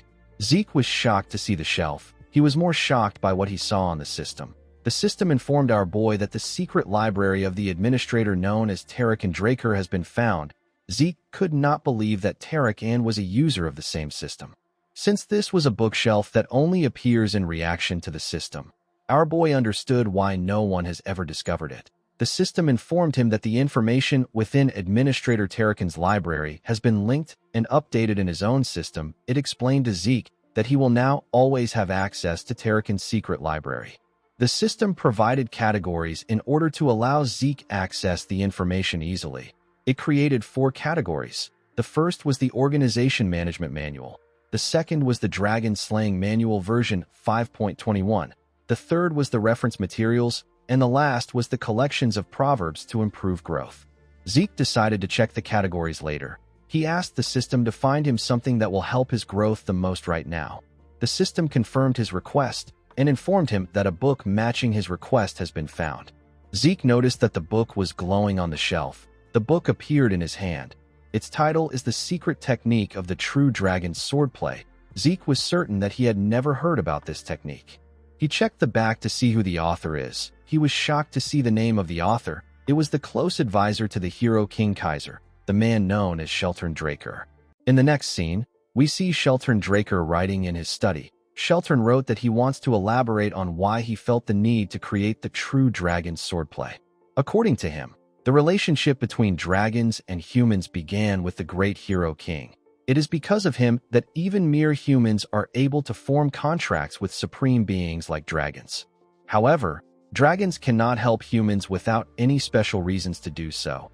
They simply took pity on the weak humans because they lack the special traits that other races possess. Thanks to Kaiser, the number of contractors greatly increased. They spread across the continent to create civilizations. However, it is because of this incredible rate of development that Shelton is worried.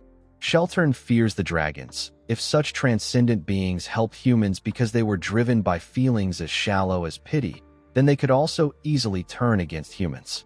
Shelton believed that if his concern ever comes true, humanity will not be able to resist in the slightest. They will find themselves completely annihilated over the course of a day. Due to his fears, Shelton decided to find a way to fight dragons. The first thing that came to his mind was magic. However, magic was the very first gift that dragons granted humans. It is because dragons inscribed circles into the hearts of humans that they are able to cast spells. Their own hearts were incapable of generating mana on its own. Attempting to combat dragons with magic would be a fool's errand. Shelton's next thought was the elemental sword wielded by the hero king. This was a power that even the dragons feared. Unfortunately, this is a power granted only to Kaiser, who has inherited the blood of the fairy monarch. Since he didn't have a lot of options left, Shelton immersed himself in research in order to discover a new power which only humans could wield. He tested the primitive swordsmanship of the North and the mysterious powers of the East. There was nothing that Shelton did not try in order to transcend the limits of his own humanity. When he was at a dead end in his research, Shelton received help from someone he never thought would help him. It was the contracted dragon of Kaiser. The dragon's name is Kronos. Kronos claimed to help Shelton because he found his research intriguing. However, the man could feel a strange determination from the dragon. His determination was too strong for Shelton to simply accept his given answer as the truth. Shelton could not refuse the dragon's help. He continued his research. He and Kronos happened to stumble upon aura. It was neither elemental force nor mana. It was a power that only humans were able to wield. Having finally discovered a clue after Kaiser left for the spirit realm, Shelton continued his research on aura. Not long after this time, Shelton's research bore fruit. The man walked out the theory and application of aura, as well as a style of swordsmanship for utilizing it. Shelton wrote and distributed the True Dragon's swordplay. However, things did not go as he wanted. In a world where people could quickly and easily grow powerful through the use of dragon-made artifacts, the True Dragon's swordplay, which required one to put in efforts in order to grow stronger, was cast aside and neglected. As he wrote his book, Shelton said that he is relieved to see that his concerns have been unfounded and dragons have not betrayed humanity. Shelton wrote that he still believes that a day will come when this swordsmanship will be necessary. He hoped that the person who finds the book understands his will and works hard to learn the techniques. While Zeke was looking at the book, he received a message. The quest is titled Successor of Shelton. Zeke was asked to learn the secret techniques of Shelton Draker. He was given 3 months to learn the technique. The quest reward would be the coordinates to the Kronos Kingdom's treasury. Our boy put the book back in the shelf. He was happy to see the reward. He was certain that the treasury would be filled to the brim with incomparably powerful artifacts. The problem Zeke had was that the time limit was 3 months. He wondered if this technique was much harder to learn than the elemental sword. He decided to focus on learning the True Dragon's swordplay for now. Zeke found it funny that Shelton was right in the end. Just as he predicted, the dragons later betrayed mankind, and the Liberation War took place because of this. Zeke asked his system if there is no more useful information in the secret library. He asked it if it has something like Tarakan's journal. The system confirmed his request and found one record matching his request. It informed him that a magic video record will be played. The library slowly began to fade away. Our boy was surprised to see this. He recalled that this was the same thing that happened when the tutorial began. Zeke was taken to a desert.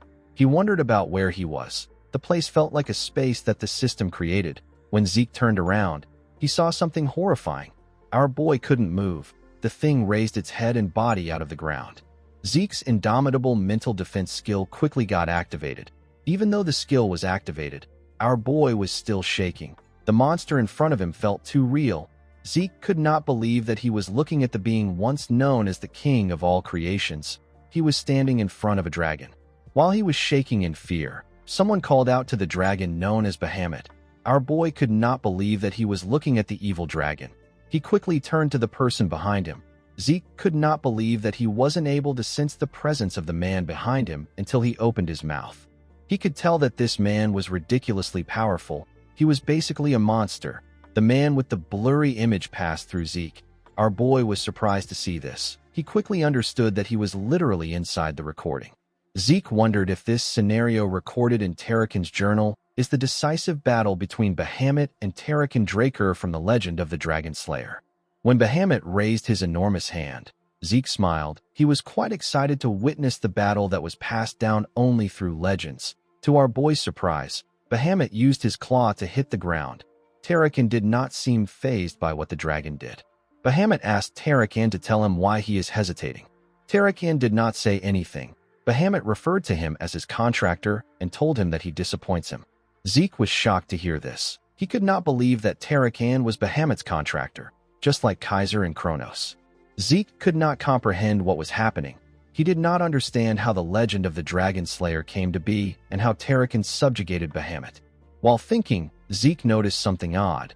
The world of the recording began to glitch. Our boy did not understand what was happening.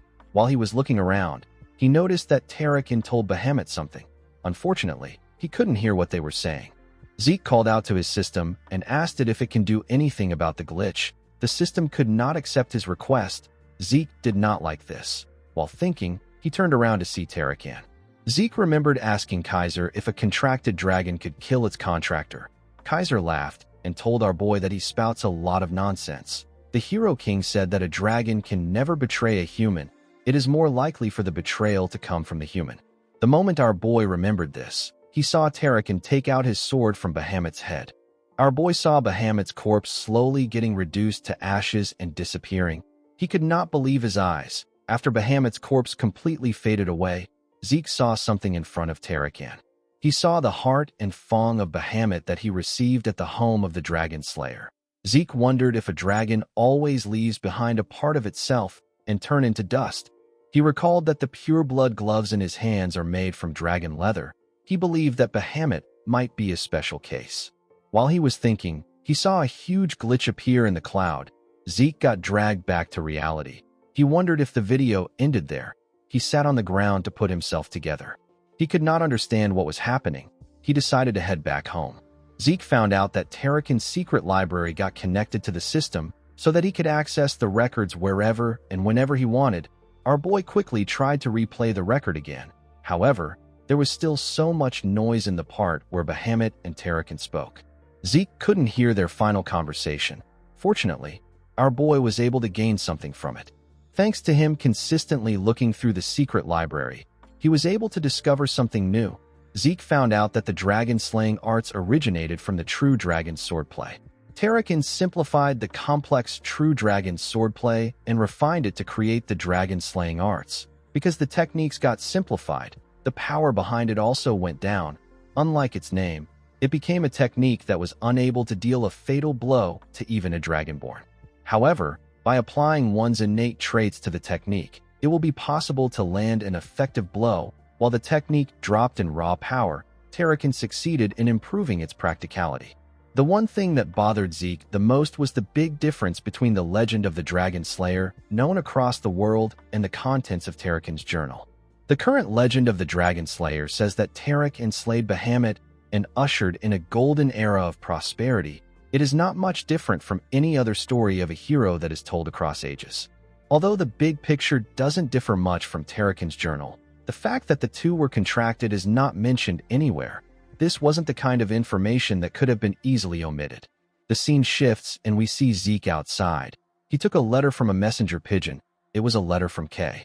The magician told Zeke that she investigated every variation of the legend of the Dragon Slayer across the continent, just like he asked. She did not understand why Zeke suddenly gained interest in folktales. She revealed to Zeke that she even checked versions that weren't translated into the common tongue. Kay wrote that she didn't find any information about contracts between humans and dragons, or the dragons that Tarakan and Kaiser were contracted with. After digging for a while, Kay noticed something strange. She found it weird that all the sources she found were using the exact same words to describe the event.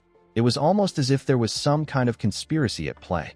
As she dug a little deeper, Kay received a warning message directly from the Great Draker family. Due to this, the syndicate decided to back out of the investigation. They did not plan to have any friction with the Drakers. Zeke became worried when he saw what Kay wrote. He quickly burnt the letter and turned around. Zeke became certain that his family is censoring information regarding Tarakan. He didn't understand why they would do this. The Draker family, which is currently one of the 3 transcendent families, made its name off Tarakan, the man who is praised far and wide for being the first Dragon Slayer. It did not make sense to Zeke that the very same Draker family was restricting information regarding Tarakan and Bahamut. Regardless of their reason, Zeke was certain that there was more at play. He believed that he might have missed something. He decided to go through the secret library again. When Zeke opened the front door, he called out to the system. Before he could issue a command, our boy sensed something. He carefully closed the door and looked around his house. He recalled that all employees, including Decker, are off today. Duke and Andre will both be late because they have business to attend to. As Zeke walked up his stairs, he wondered about the identity of the man watching him from the dark. Our boy quickly asked his system to turn on the mini-map in his head. The system confirmed his order. It showed him the location of his intruders. Our boy confirmed that there are 2 presents in this place. One person is inside and the other is outside. Zeke wondered if the hunting dogs from the giant mountains tracked him here. He quickly removed this idea from his head. He didn't use the dragon-slaying arts or even a long sword. Even if the hunting dogs are good, it is impossible for them to draw any connection to him and what happened there. Zeke realized that he needs to find out who ordered the men to target him. He already had a suspect in mind. The man inside his house watched him as he went into his room. While the man was looking at the door, Zeke appeared in a window behind the man like Spider-Man and asked him if he was sent by Abel. The man was surprised to hear our boy's voice. He quickly turned around.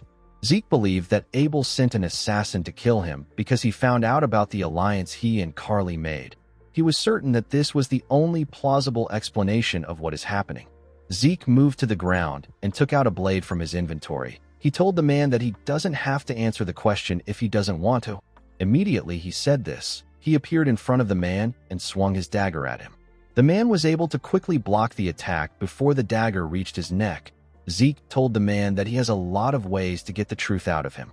As Zeke and the man clashed, their swords released sparks. Zeke did not have any trouble pushing the man back. He swung his dagger at the man multiple times, but the man was able to block it with his dagger. Our boy tried to push the man down by swinging his dagger with a lot of pressure. The man was able to block the attack. He quickly pushed Zeke back.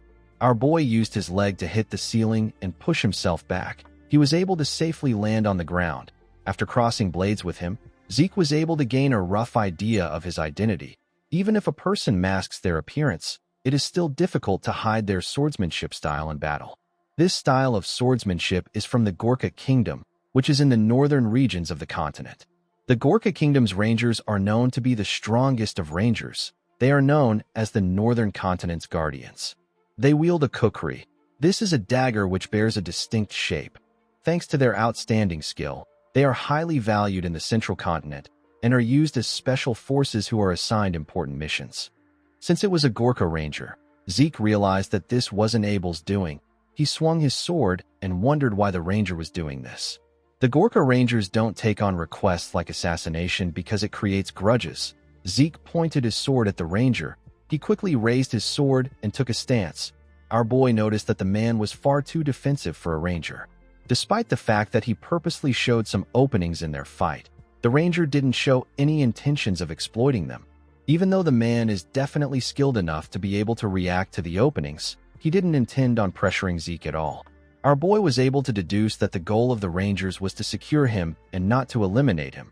Immediately he thought of this. Zeke turned to the side. He saw a ball enter the hallway through his window. Our boy realized that the other person outside has begun to move. He knew that the ball contained a sedative meant to subdue him. When Zeke struck the ball with his sword, it released a large amount of gas in the air. Our boy immediately recognized the scent of the sedative. It had the characteristic earthy scent of mandragora rootlets. This was a common ingredient used in sedatives. Zeke let go of his dagger. He decided to play along. When the system detected compounds from mandragora's rootlets, it activated our boy's poison resistance skill. Zeke fell to the ground and acted as if he lost consciousness. The ranger walked up to him and picked him up. His partner came into the building through the window. As the man slowly carried him away, our boy wondered about who kidnapped him. He did not know why someone would do this. He wanted to see how the situation would play out. The scene shifts, and we are taken to the outskirts of Atlas. We see Zeke tied up in iron chains in one of the houses. He was surrounded by rangers. Our boy smiled when he saw the person sitting in front of him. He said that he never expected his kidnapper to be an outsider. He referred to the man as Cliff Lionheart. This man is the Reinhardt merchant group leader. Since Zeke knew who he was, Cliff believed that their conversation would go smoothly. Our boy was also acquainted with this man in his past life. The Reinhardt merchant group is one of the 10 great merchant groups. It acts with the Alencia kingdom at its center. Of course, if things follow the expected trajectory, the continental war that Abel and the Empire will start will end up raising the merchant group and the Alencia kingdom to the ground. At the time of the war, both Zeke and Cliff belonged to the side that fiercely opposed the Empire. However, for one reason or another, after passing secret information that could be fatal to the Empire to Zeke, Cliff returned to the Alencia kingdom during its collapse. Our boy never saw the man again. Even after going through so much to escape the kingdom, the man still returned there. Zeke did not know if Cliff was trying to be patriotic. He found the man's decision to be foolish. Cliff apologized to Zeke for using an inevitably rough method to get him there. He used his hand to signal someone. The ranger that kidnapped our boy moved close to him and removed his chains. Cliff assured Zeke that he will receive an apology from his merchant group for this discourtesy. He told him that he wants to take his time to have a discussion with him. Zeke carefully moved his wrist. He asked the man to go straight to the point. With a serious look on his face, our boy asked Cliff to tell him what he wants. The man did not expect a young boy to have this kind of response. He realized that a Draker is still a Draker regardless of how young he is. He knew that even the most experienced knights wouldn't be able to help being guarded and anxious in a situation like this, but Zeke didn't falter at all. Although Cliff set the stage in order to take the initiative in their conversation, our boy managed to take back control. Cliff asked Zeke to take a look at the documents in front of him before they start talking. Our boy took out the documents. Cliff explained to him that it is a record of those infected by the new pandemic that recently spread across the southern regions of the central continent. Zeke asked the man about why he wants him to see this. The moment our boy asked this question, he saw a document that caught his eye. Cliff noticed that Zeke found something. It was a document about a woman called Elena Stone. This is the mother of Liam Stone. She was suffering from the rose disease. However, because our boy gave Liam instructions on how to create the cure, Elena is now doing better. Zeke threw the document on the table and asked Cliff to tell him what this is about. The man said that the new disease is known as the rose disease. He said that it is a torturous disease with a fatality rate of 100%. Cliff told our boy that Elena Stone did not die from the disease. She even recovered. He said that he questioned the physician in charge of the woman. They refused to talk about the case. With a serious look on his face, Cliff asked Zeke if he knows anything about this. Zeke smiled when he heard this. He knew that the man already caught a whiff of the circumstances from the very beginning, and yet he still insisted on picking at him like this. Our boy wondered if the man did this because he is a merchant. He assumed that Cliff's goal is to gain a monopoly over the cure of the rose disease. Considering the fatality rate of the disease, this is an entirely plausible motive. The worth of the cure is so unimaginable that a person could rob the entire continent of its wealth, and it would still pale in comparison. However, Zeke knew Cliff quite well. He is a reasonable man who can see past his own self-interests. There is no way a man like Cliff would lose himself to greed and take on the risk of kidnapping a descendant of one of the transcendent households. This means that the man has another goal. Zeke told the merchant that he was the one who gave the woman the cure. Cliff was happy to hear this. He jumped out of his chair and asked our boy to sell the cure to him. He told him that he will pay him any amount he wants. Zeke raised his hand and smiled when he heard this. He asked the man to tell him why he is excited. He told him that he is not acting like a merchant. Cliff was annoyed to hear this. Our boy became certain that Cliff's goal is not money. He wants to save someone's life. With a smile on his face, Zeke told the man that they need to make a deal. The man sat down back. Zeke told him that he has to fulfill 3 simple requests in exchange for receiving the production method for the cure. Cliff asked him if he can tell him his request. Our boy said that he doesn't know yet. He told the man that he will call in these favors when he needs them. He assured him that he won't ask for anything a merchant group can't handle. He asked him not to worry too much. Cliff was still quite worried. He asked Zeke if they can come to terms on the things that they can't handle. Our boy smiled when he heard this. After some time, Zeke wrote the production method on a paper and stretched his hand out to give it to Cliff. He asked the man to follow the instructions on the paper to make the cure. Cliff quickly stretched out his hand to receive the paper. Zeke moved his hand back. He told the man that there is something he is personally curious about. He asked Cliff to tell him the person in need of the medicine. The man froze in fear. With a nervous look on his face, he told Zeke that he simply intends to procure a product with immense worth as a merchant.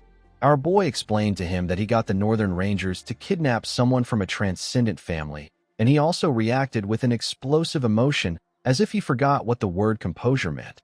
Zeke told Cliff that this isn't how the great Reinhardt merchant group should present itself. Cliff realized that our boy had caught on to him. He sat down and said that the cure is for a member of the royal family of the Kingdom of Valencia. Zeke did not expect to hear this. He asked the man to tell him which member of the royal family it is for. Cliff told him that he can't share this with him. Our boy did not understand why he would say this. He asked the man if he knows how many royals are in Valencia. The moment he said this, our boy noticed something different about Cliff's eyes. He remembered the man telling him that he is returning to the Valencia kingdom in the past. Zeke asked the man to put himself together. He told him that both the kingdom and the Reinhardt merchant group are done for. He told him that he will die if he goes back there. Zeke advised Cliff to seek asylum in the north. Cliff thanked him for his suggestion. He told our boy that he is very tired now. With a look of sadness and emptiness in his eyes, Cliff said that he wants to face his end in Valencia. The Cliff of the present apologized to Zeke and told him that he can't share any more information with him. Our boy realized that the look in his eyes is completely different from the look he had in his past life. He wondered if this sick person was someone precious to him. Zeke recalled that his sister told him that Abel is supporting the Empire in their fight against the Valencia kingdom. Apart from this, the kingdom is already in a chaotic state due to disputes regarding the administration of various races' ghetto. There is also the weak power of the royal family. Internal power disputes have led to a considerably difficult situation. Since there was still time before the Continental War breaks out, Zeke decided to get a connection to the Valencian royalty. He believed that this connection will pay off in the future. He stretched out his hand to give Cliff the paper. He told the man that it is fine if he doesn't want to tell him. When Cliff accepted the paper, Zeke told him that the contract has been established. Cliff's hands were shaking.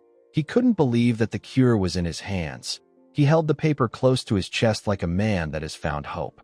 Our boy called out to him. He apologized for disturbing him while he is wallowing in his emotions. He asked Cliff if he is okay with him making his first request now. Cliff put away the paper and told Zeke that he can ask for whatever he wants as long as it is something that his merchant group can handle. With a smile on his face, Zeke told the man that he wants his merchant group to hire him. Cliff did not expect to hear a request like this. He asked Zeke if he is planning to start a business. Zeke explained to him that he needs a fake identity for temporary use. Cliff believed that Zeke could easily get something like this if he wanted. He told our boy that he wouldn't need his help if this is all he needs. He asked him about what he really wants. Our boy explained to him that he plans to use the identity in the southern continent. Since it is a crime-ridden territory, Zeke couldn't afford to take any half-hearted measures. However, the Reinhardt merchant group has built up enough trust in that part of the continent that they can even make use of the cartels there. Cliff told Zeke that he is correct. He said that he is not very proud of what they have done. He told Zeke that he understands the situation. He told him that he can use his cousin's name. The cartels won't be able to outwardly suspect him if he does this. Zeke was happy to hear this. He asked Cliff to provide regular transportation to the south and a house to stay in.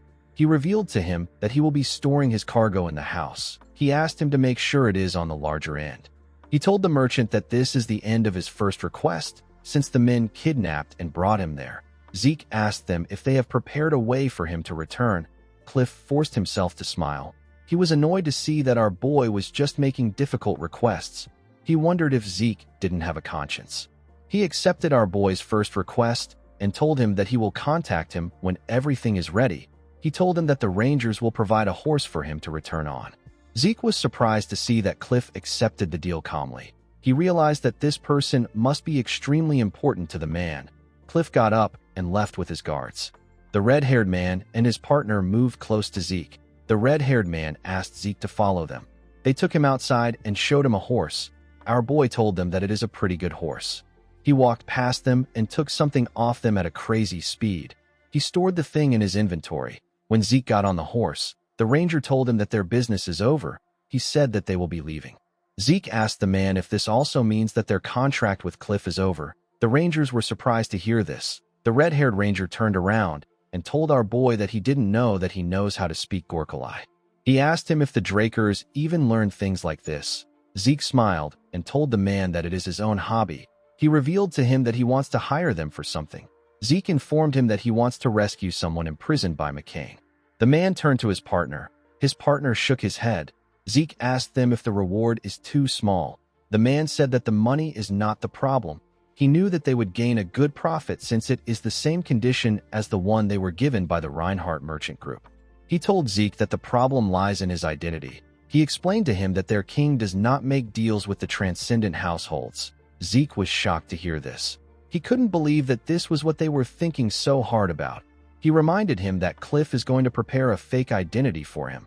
The commission request they will be sending to Gorka will be written under this name. The man told him that it is fine as long as he doesn't get caught. Zeke told him that they need to settle something before they move on. The man didn't know what he was talking about. Our boy threw 2 kukris to the ground. The 2 rangers were shocked to see the kukris. The kukri is no simple weapon for the rangers of the Gorka Kingdom. It is a weapon granted to them when they are recognized as full-fledged warriors. It bears equal weight to the ranger's life itself. It is their soulmate. The fact that something bearing equal weight to their lives was stolen from them, while they were completely unaware, means that their lives were easily taken from them by someone of overwhelmingly greater skills. Zeke told the men that this is his way of saying thank you for kidnapping him. The men didn't know what to say. The red-haired ranger called our boy a monster. With a smile on his face, Zeke told the man that he is quite good at speaking in the common language. He told him that he hopes they meet again. After meeting with Cliff, Zeke began to properly search for comrades. His targets were the heroes that distinguished themselves during the Continental War and gained the title of 5 Divine Knights. Our boy wanted to get closer to them now and win them over to his side later. He was certain that this people will become great assets. Fortunately for him, he received the Dean's incredible support. He was able to find out that all 5 heroes are graduates of Valhalla. The problem he had was the timing. The Silent Knights, whose name is Bishop Kastek, has already graduated and joined the Knight Order of the Thebia Kingdom. The Haze Knight, whose name is Jeffrick Salma, is in the graduating class, and he is currently participating in an on-site training. Asta Eladolf is currently on leave and is refusing to return to Valhalla due to his severe insomnia. Zeke knew that Reyna will be enrolling next year. Since she is a blood relative, he has many opportunities to see her. In the end, the only person our boy has access to now is Diego. In the next scene, we see Zeke playing the drum for Diego and his band. Zeke didn't know how he got there. He remembered going to Diego's club in order to win him over. Diego put his hand around his neck and told him that he came at the perfect time. He told him that they are in need of a drummer. Zeke didn't understand what he was talking about. Diego told him that he understands that he wants to jam. He made him sit on the drummer's chair and congratulated him for joining the Southern Fusion New Age Music Research Club. Our boy didn't know what to say. He began to hit the drum and follow the band's rhythm. He decided to just have fun with them. In the next scene, we see Zeke looking drained and tired. He had a difficult time catching up to Diego's pace. When he stepped into his mansion, his butler bowed his head and welcomed him. Zeke informed the man that he is going to train. He asked him to tell the servants not to disturb him. Inside his training room, Zeke pushed his sword into the ground and sat down to read the true dragon's swordplay. He saw that he was supposed to concentrate the flow of aura to pierce through his blood vessels. This will take him from the microcosmic orbit to the macrocosmic orbit. Zeke did not know what this meant. He had never heard of this terminologies before. After seeing the book for himself, our boy understood why Tarakan reformed it into the dragon-slaying arts. This is because all the techniques in the true dragon's swordplay require an incredible amount of compression and decompression of aura. This swordsmanship is not meant to be used against men. It was created to solely fight against dragons. Because of this, its lethality can be compared to that of an elemental sword. Zeke stood up and took out his sword. He took a stance and released some energy. He tried to focus on creating a sword art that was much more powerful than the dragon-slaying arts that he is familiar with. He needed to compress his aura until it is so dense that it cannot possibly be compressed further. This was done so that he could slice through a great dragon with a single slash. Zeke followed the instructions and swung his sword. Decker stepped into the training ground. He watched his master swing his sword at a crazy speed from above. Zeke smiled as he swung his sword. He found his divine body to be amazing. His divine body allows him to naturally perform at the highest level, and the rate at which he learns combat and transfer ether within his body is incredibly fast. The divine body showed Zeke images of the steps he should take. It was as if a map was being spread out in front of him, and it was showing him the optimal and completed form of the technique in order for him to know where to go. Zeke followed the path placed in front of him. The more he repeated the movements, the faster he was able to learn them. Our boy raised his sword and made a clean and swift strike. It was basically a perfect strike. The moment he did this, he felt something. Zeke just recently surpassed his former wall and became a red knight. However, he was already reaching the next wall. He was getting closer to becoming a black knight. Normally, our boy wouldn't pursue a hasty growth because he believes that it will hinder him later. However, the heart of Bahamut residing in his ether hall is resonating with the true dragon's swordplay and crying out. This made Zeke continue swinging his sword. He wanted to hold on to this sensation. He wanted to get a hold of what he was feeling. While he was swinging his sword, a symbol and some letters appeared in front of his chest. Zeke was surprised to see this. Before he could do anything, a mysterious energy took over his body. His eyes became black. Zeke could not comprehend what was happening. The system informed him that Bahamut's heart has reacted to Sheltern Draker's true dragon swordplay. It told him that it will now show him the memories engraved within Bahamut's heart. Zeke was surprised to hear that he will be seeing Bahamut's memories. His consciousness got transported somewhere. The place was quite dark. Our boy couldn't see anything. Suddenly, he heard someone coming. When he looked down, he saw a dragon. He saw someone call out to the dragon known as the Lord of Dusk. This dragon is Bahamut. The man told Bahamut that he has a request to make. Bahamut opened his eyes when he heard this. The mysterious man took out a book and told Bahamut that he would like him to hold on to the true dragon's swordplay that he created. This man is Sheltern Draker. Bahamut stood up and told Sheltern that he always knew that he was detestable, but he didn't know that he was mad.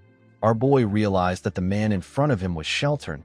Bahamut asked the man if he truly plans to entrust a dragon-killing technique to a dragon. Sheltern revealed to him that Kronos has already agreed to it. Bahamut slammed his hand on the ground when he heard this. He gathered his energy inside the cave and created some huge weapons in the air with his energy. He said that Kronos has been led astray by humans and he has lost his sense as a mediator. Upon seeing that Bahamut wasn't ready to listen to him, Sheltern placed his hand on his sword. Bahamut created more spears in the air. While screaming at the top of his voice, he told the man that he doesn't believe in Kronos' rambling prophecies. The moment he said this, he fired his spears at Sheltern. Sheltern quickly drew his sword. He used it to block the huge spear that came close to him. He easily pushed it away. Unfortunately for him, there were still many more spears. Sheltern wasn't fazed by them. He stood his ground and blocked the ones that came close to him. Each one of the spears had enough power to destroy the cave. Bahamut continued attacking the man with his spears. Sheltern used his sword to skillfully brush them aside. Zeke watched in awe.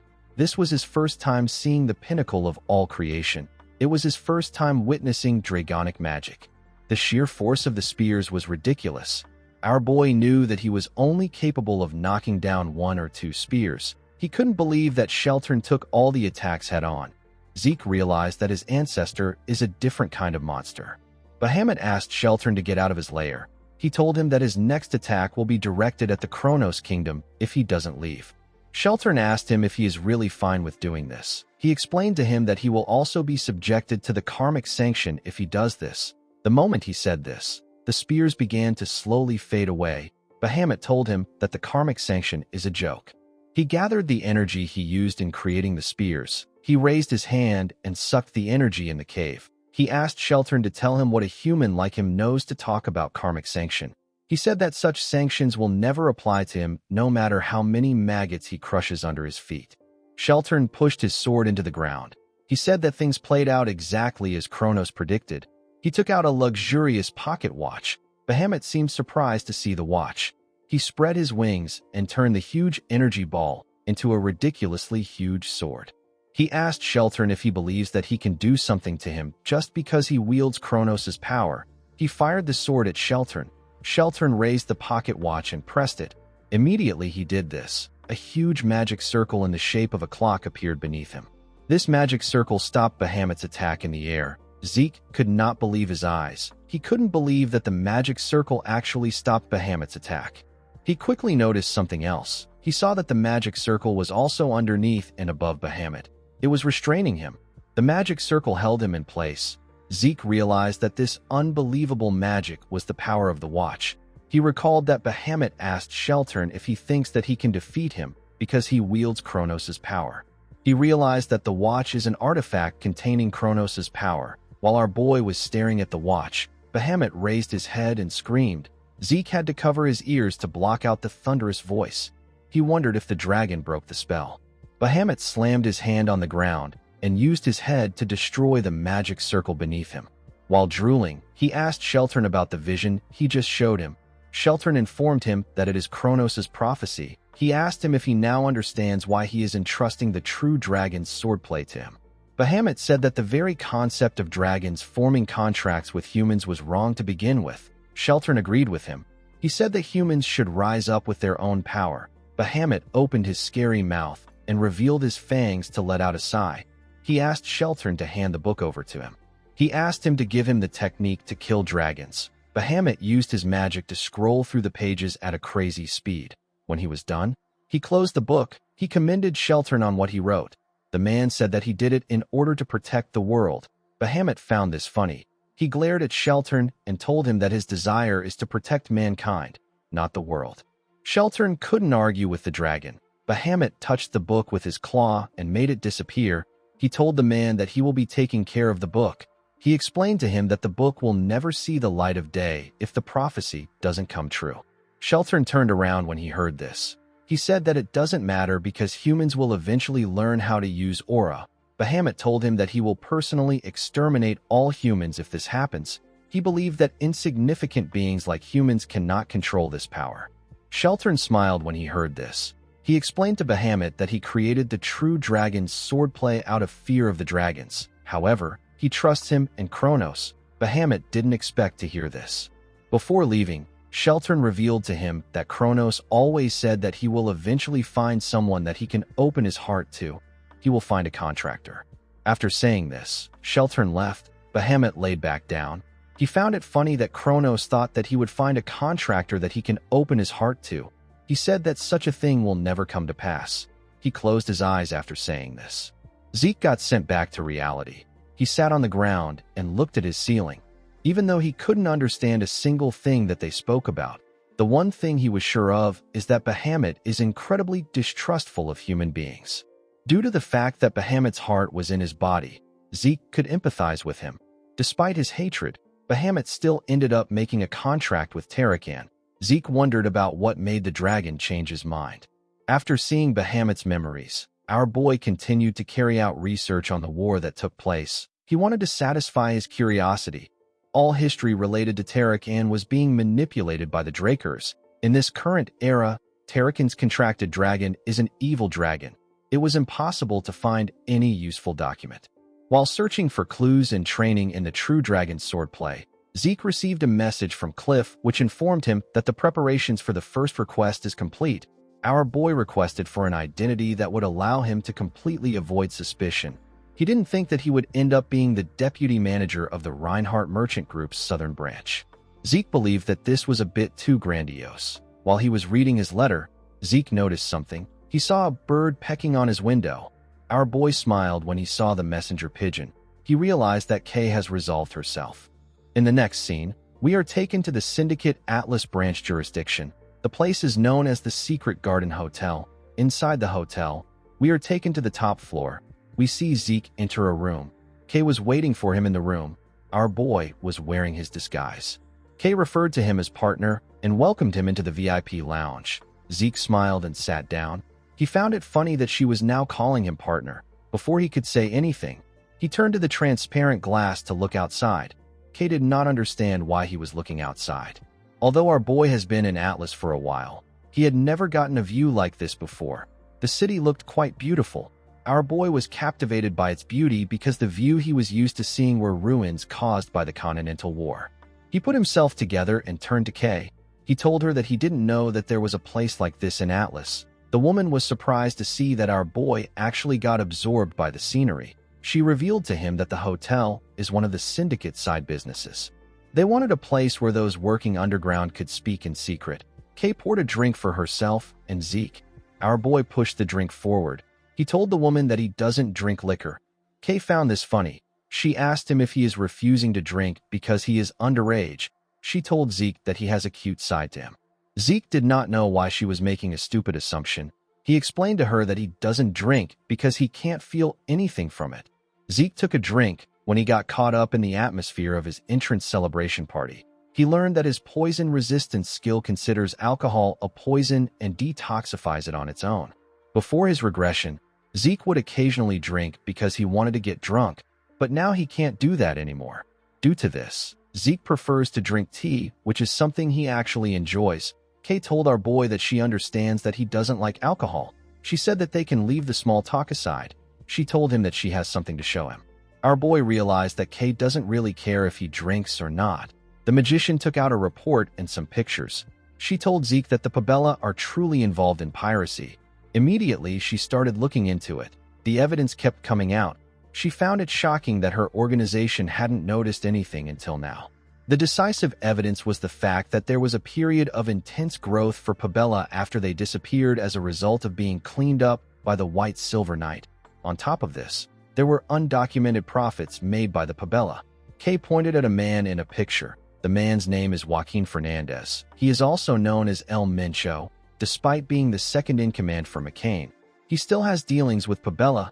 Kay explained to Zeke that she hasn't reported anything to her superiors because the information is quite shocking. She knew that it would cause chaos within the syndicate. She said that ignorance can be bliss. The woman wanted to mention something about the artifact that Zeke asked her to find a buyer for. However, something shocking caught her attention. Zeke thanked Kay for doing him a big favor. With a horrifying smile on his face, Zeke told the magician that he will now tell her how he plans to make her the boss of the organization. Kay was terrified by our boy's smile. In the next scene, we see rain falling in a town. We see trains moving in that town. Zeke appeared in an alley with an umbrella in his hand. He opened his system to check something. The system informed him that he opened a portal at a specified location. Zeke teleported here with the mini-maps portal function. Using this function consumes a significant amount of karma points. However, the function helps make sure that no one suspects our boy. Even in the Nirvana, which is one of the 3 transcendent families that is skilled in magic, there are a very limited number of individuals that can use teleportation magic. In fact, moving between cities would require a Magic Tower's large-scale portal to begin with. Thanks to his portal function, Zeke can mask this plan as a simple accident. He smiled when he thought about how some old geezers would react to what he is about to do. He couldn't wait for night to fall. Later in the night, we see a building on fire. The people were shocked to see the building burning. Someone said that they need to call the firefighting mages. Another person asked if someone has contacted the owner of the building. While everyone was panicking, Zeke mixed with the crowd and carefully walked away from the scene. In the next scene, we see Kay smoking on her balcony. While smoking, she thought about Zeke. She always believed that our boy was bold because he is a Draker. She now understood that he was more than that. she realized that Zeke is completely insane. She recalled the conversation that she had with him earlier. Zeke informed her that he was going to set fire to all the Soma warehouses belonging to the McCain within the central continent. Kay quickly stood up when she heard this. Our boy explained to her that he wants her to give him the location of the warehouses. Kay revealed to him that this kind of information is something that only the McCain and the executives of the syndicate have access to. She warned him that he will be caught if he does something like this. Zeke told her that this is fine. He said that he has no intention of keeping things under the wraps. He revealed to her that he plans on pinning all the blame on El Mencho. He said that it is better if they have a specific suspect. He asked her if the syndicate isn't yet aware of the fact that the Pabella are pirates. Kay told him that she hasn't reported it yet. The moment she said this, she understood Zeke's intentions. Our boy told her that she catches on really fast. He pushed the glasses and the drinks off the table and explained to Kay that they don't even have to put in any real efforts. With a horrifying smile on his face, Zeke asked the mage to wrap up all the syndicate executives weighing up McCain and Pabella with a neat little bow. He asked her to report all of them to Don Juan. Kay was shocked to hear this. She was horrified to hear our boy's plan. She asked Zeke if he knows what he is saying. Our boy assured her that he does. Kay told him that his plan is preposterous. While trembling in fear, Kay asked Zeke if he knows what will happen to the traitors of the organization. Zeke picked up a bottle of wine and slammed it on the table. Kay was startled by the sound. While screaming at the top of his voice, Zeke asked Kay to tell him why any of this is important when all the executives will be wiped out clean. He asked her if she plans to live as a low-ranked dog of the organization forever. He reminded her that she agreed to his plan to become the boss of the organization. With a serious look on his face, Zeke told the mage that she is no longer allowed to fold. He told her that she can only call or raise. He asked Kay to choose her future. Kay was shocked to hear this. She knew that Zeke was right. She reminded herself that she didn't join the organization to do other people's dirty work. The person in front of her is a phenomenal genius that managed to figure out the Pabella's true identity when no one else had. In addition to this, Zeke managed to find still undiscovered ancient ruins, and he was able to perfectly recover countless high-quality artifacts. What Kay felt after witnessing this unbelievable abilities was a determination to ride or die with him. She realized that she can't get scared and back out after hearing his plans. She dragged the wine from Zeke and chugged it down her throat. Our boy was surprised to see this. Kay told him that she has to bet everything because she will be dead if she fails. She cleaned her mouth and said that she is all in. Zeke was happy to see that she was fired up. He assured her that he will make sure that she doesn't regret making this bet. The moment she remembered this, Kay's hand began to shake. She quickly used her other hand to hold herself. She said that she will believe in Zeke and place everything on the line. Inside her office, we see a newspaper lying on her table. The newspaper spoke about how there is a serial fire in the central continent. People wondered if it is a coincidence or if it is planned. The fires occurred at the same time across the central continent. The investigation agencies from the affected nations have said that it will be difficult to consider it a planned arson. The fires were concluded to be a result of negligence. The scene shifts, and we are taken to a mansion. We see a man in his office. The man had the same newspaper as Kay on his table. The man held a drink in his hand and promised to make the person who burnt down the warehouses suffer a painful death. This man is the head of the McCain cartel. He is Don Juan. In the next scene, we are taken to Zeke's mansion. We see our boy nervously tapping his hand on his table. The semester was almost over, and it has been half a year since he revealed that he has reached the Blue Knight level. Zeke knew that something would be coming for him soon, but he did not expect it to happen now. He did not expect to receive the promotion celebration banquet invitation. Our boy was quite nervous to see the invitation. The banquet is done when young Drakers have crossed the barrier from yellow swordsman to proper knight. Even among Drakers, reaching the purple or blue knight level usually happens around 20. This is known as a Draker-style debutante. Zeke recalled that it has almost been 3 years since he met the Patriarch. He hoped that things would go peacefully. The scene shifts, and we are taken to the central banquet hall of the Four Seasons Fortress. We see the Patriarch dressed in white clothes. He was chatting with some guest. While he was talking to the guest, someone walked up to him and greeted him. The Patriarch welcomed Abel. The boy smiled and asked the Patriarch if he has been well. Abel told his father that this is his first time seeing so many important figures at a promotion celebration banquet.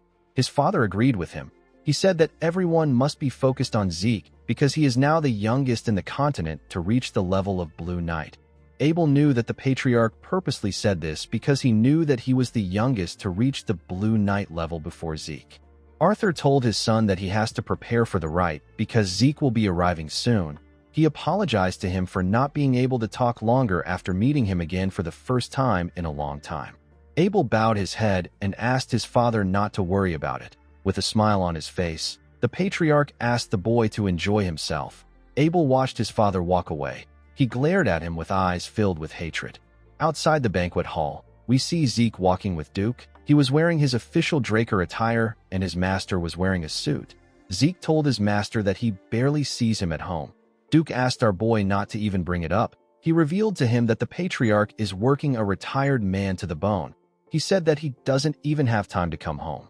Duke was annoyed to see that the patriarch made him play the role of Zeke's escort, even though he is already quite busy thanks to him. He told our boy that his father said some shit about how it is important for a master to escort his disciple. Zeke had been wondering why his master looked grumpy. He realized that it was because he was working overtime. He asked Duke if he is headed to the spring garden. The man said that he is. He reminded Zeke that it is the only place where outsiders are allowed in the Four Seasons Fortress. Our boy recalled that the Four Seasons Fortress is split into 4 main facilities. The only place where outsiders are allowed, and the place where most ceremonies take place, is the Spring Garden. The Summer Lock is the office where most businesses involving the Drakers are handled. The Autumn Fell is the hall in which internal ceremonies and rites take place. Ceremonies like the knighting ceremony for those affiliated with the household takes place there. The last facility is the Winter Keep, where all sorts of rare artifacts spanning over 1,000 years are stored. Zeke had only ever heard of these facilities. This was his first time coming to the Four Seasons Fortress. In his past life, he had already been chased out of the academy at this point.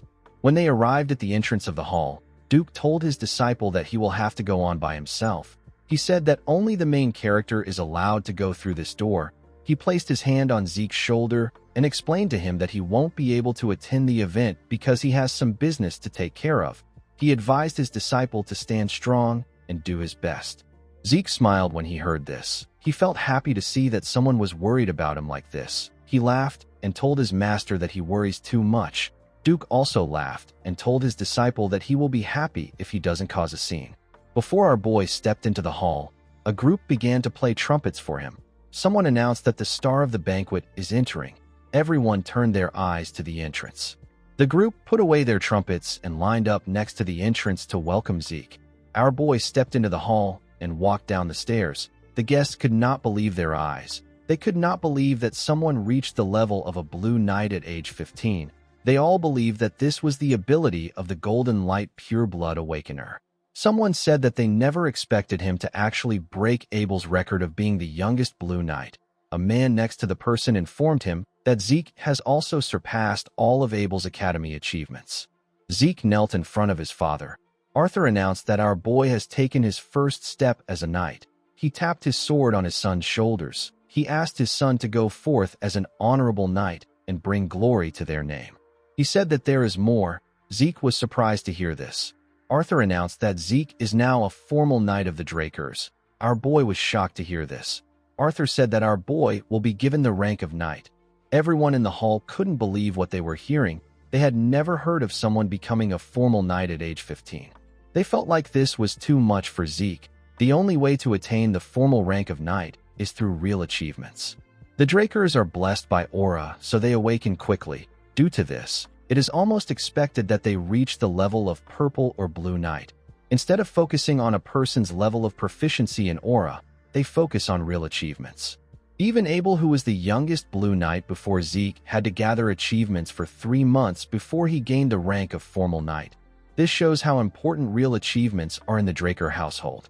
Arthur's declaration at this moment is a clear violation of the way things have been done until now. However, no one can protest against it because only the patriarch has the authority to confer ranks. Zeke couldn't comprehend his father's actions. He didn't know why he would do something like this. Arthur said that he is very happy that he has been given the opportunity to introduce his son to everyone. He announced that his son got a golden light awakening unlike any other, and he has become the youngest person ever to reach the level of a Blue Knight.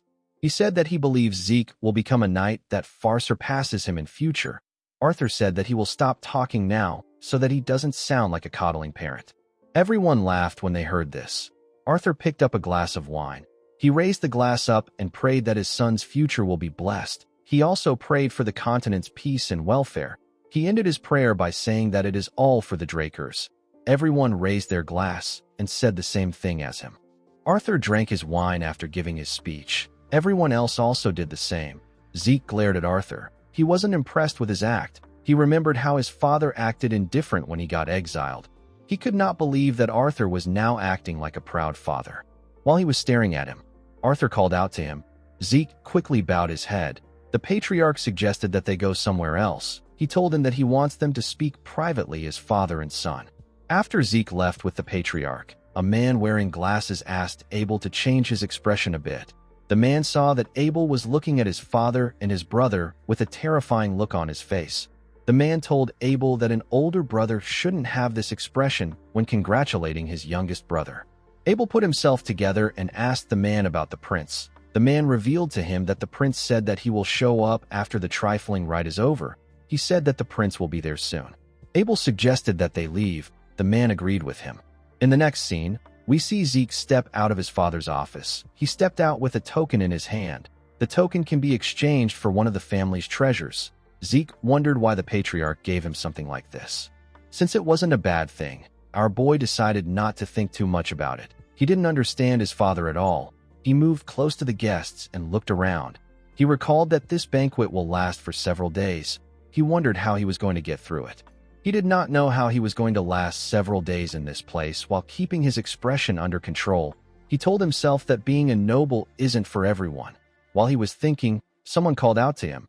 When our boy turned around, he saw a beautiful girl with blue hair. The girl introduced herself as the first princess of the Alencia kingdom. Her name is Melissa Alencia. Zeke recalled that Princess Melissa is the one who will rise to power as the next monarch of the Alencia kingdom. In contrast to the current and ineffective king, Melissa will set groundbreaking policies that would prioritize the people. This will allow her to gain the overwhelming support of the people of her kingdom. Due to this, she would often clash with the Alencia aristocrats. However, if she was to ascend to the throne officially, it would only be a matter of time before they began to try to curry favors from her. Before Zeke's regression, this promising princess ceased all international activities and went missing. Articles speculating her assassination at the hands of the Empire were spread across the continent. Since the Alencia kingdom fell to ruin during the war, the truth was forever lost. Even in this life, there wasn't a lot of news about Melissa's activities. Since she was able to attend the banquet, Zeke believed that nothing much has happened. The moment he thought of this, our boy remembered something. He remembered that Cliff said that the person taking the cure belongs to the Alencia royal family. Our boy believed that it was impossible for the person to be Melissa. He bowed his head and greeted the princess. He told her that he has heard a lot about her. He told her that it is a great honor to have her at his promotion celebration banquet. The princess was surprised to see that Zeke knew her. She asked him if he really knows her. Zeke assured her that he does. He told her that he has been very interested in the policies she makes for commoners. Melissa did not expect to hear this. Zeke told her that some say that her policies are just for show and they don't have any real meaning. With a smile on his face, he told her that he is aware that she is thinking about the finances and budgeting needed to carry out the policies. Melissa was surprised to hear this. She gently smiled. She realized that Zeke was really different from the other knights. Zeke did not know why she smiled. He asked her if he offended her in some way. Melissa explained to him that she didn't expect anyone to sympathize with her grievances. She said that she was a little delighted. She turned to the side and told Zeke that she has to excuse herself. She told him that it was a pleasure to meet him. Our boy asked her about why she is leaving already. Melissa explained to him that she would like to talk longer with him, but she cannot monopolize the guest of honor. Zeke turned to the side when he heard this. He knew that she was right. He knew that it was natural for Melissa to feel burdened by the obvious glares of the people around them. The princess asked him not to be disappointed. She smiled and told him that a better opportunity would present itself. After the princess left, other nobles greeted Zeke too. Our boy spoke and exchanged pleasantries with this nobles. A while later, we see two nobles leaving after Zeke spoke to them. He forcefully smiled as he watched them walk towards the door. He was relieved to see that he was almost done with the greetings. He could finally breathe now. Our boy didn't like events like this. He preferred training with Kaiser than mingling with this nobles. While he was thinking, Zeke heard something odd. He quickly turned to the side. He heard the dull clanking of an armor. He wondered about why someone would wear an armor to a banquet like this. A man with golden hair and a golden armor walked into the hall with his guards. The man said that he has finally found our boy. He referred to him as the guest of honor of the banquet and the youngest Blue Knight in history. This man is the fourth imperial prince of the Rome Empire. His name is Carus. This is the man who joined hands with Abel to start the Continental War. The man stretched out his hand to our boy and introduced himself as Carus Nerva Constantinus. Zeke didn't shake the prince. He bowed his head and offered his first greeting to the prince. He thanked him for attending his promotion celebration banquet. Carus turned to his hand and glared at it. He realized that Zeke didn't shake him on purpose. He smiled and placed his hand on our boy's shoulder. He asked him not to worry about such formalities. He asked our boy to have a drink with him. Zeke was surprised to hear this. Carus called out to someone and asked him to bring them a drink. He said that the most refined man on the continent and the man destined to be the greatest knight on the continent will celebrate their historic first encounter with only the best drink. Carus got a glass and poured Zeke a drink. He told him that this is a drink poured by an imperial prince. He asked him to drink it without leaving anything behind. Zeke forced himself to laugh at the prince's joke. He drank the wine in one go. The nobles at the banquet were surprised to see that Zeke was taking Carus's words seriously. They believed that Zeke was still a child, even though he is a Blue Knight. Some of them said that the prince is behaving poorly. They expected him to refrain from acting like this, since he was well aware of how influential the Drakers are. Carus told Zeke that he did well. He told him that he likes him. He asked him to drink with him until they empty the bottle. Before he could do anything, Abel walked up to him and bowed his head. He referred to him as the new rising sun of the empire. Carus asked Abel if he will be joining them. Abel thanked him for his offer and told him that he has something important to discuss with him. Carus placed his hand on his shoulder and asked him to tell him what it is. Abel told him that there are too many listening ears around them. He suggested that they move somewhere else for their conversation. Carus told him that he understands. He apologized to Zeke and told him that he has to take his leave. He told him that they will bask in the beauty of the moonlight the next time they drink together. He said that they will speak about the great epics of the legend of the Dragon Slayer. After saying this, Carus and his guards walked forward with Abel. Everyone stood nervously and let them walk out of the hall. After they left, the nobles began to speak. Someone said that he cannot believe that someone like that is a prince. Another person said that this is a testament to the lack of legitimacy behind the empire. A man said that he did not expect Abel to handle the situation. He said that he now understands why Abel has such a strong reputation. Zeke was not surprised to see that they were praising Abel. He knew that anyone who doesn't know Abel will think that he is an older brother giving his bewildered younger brother a helping hand.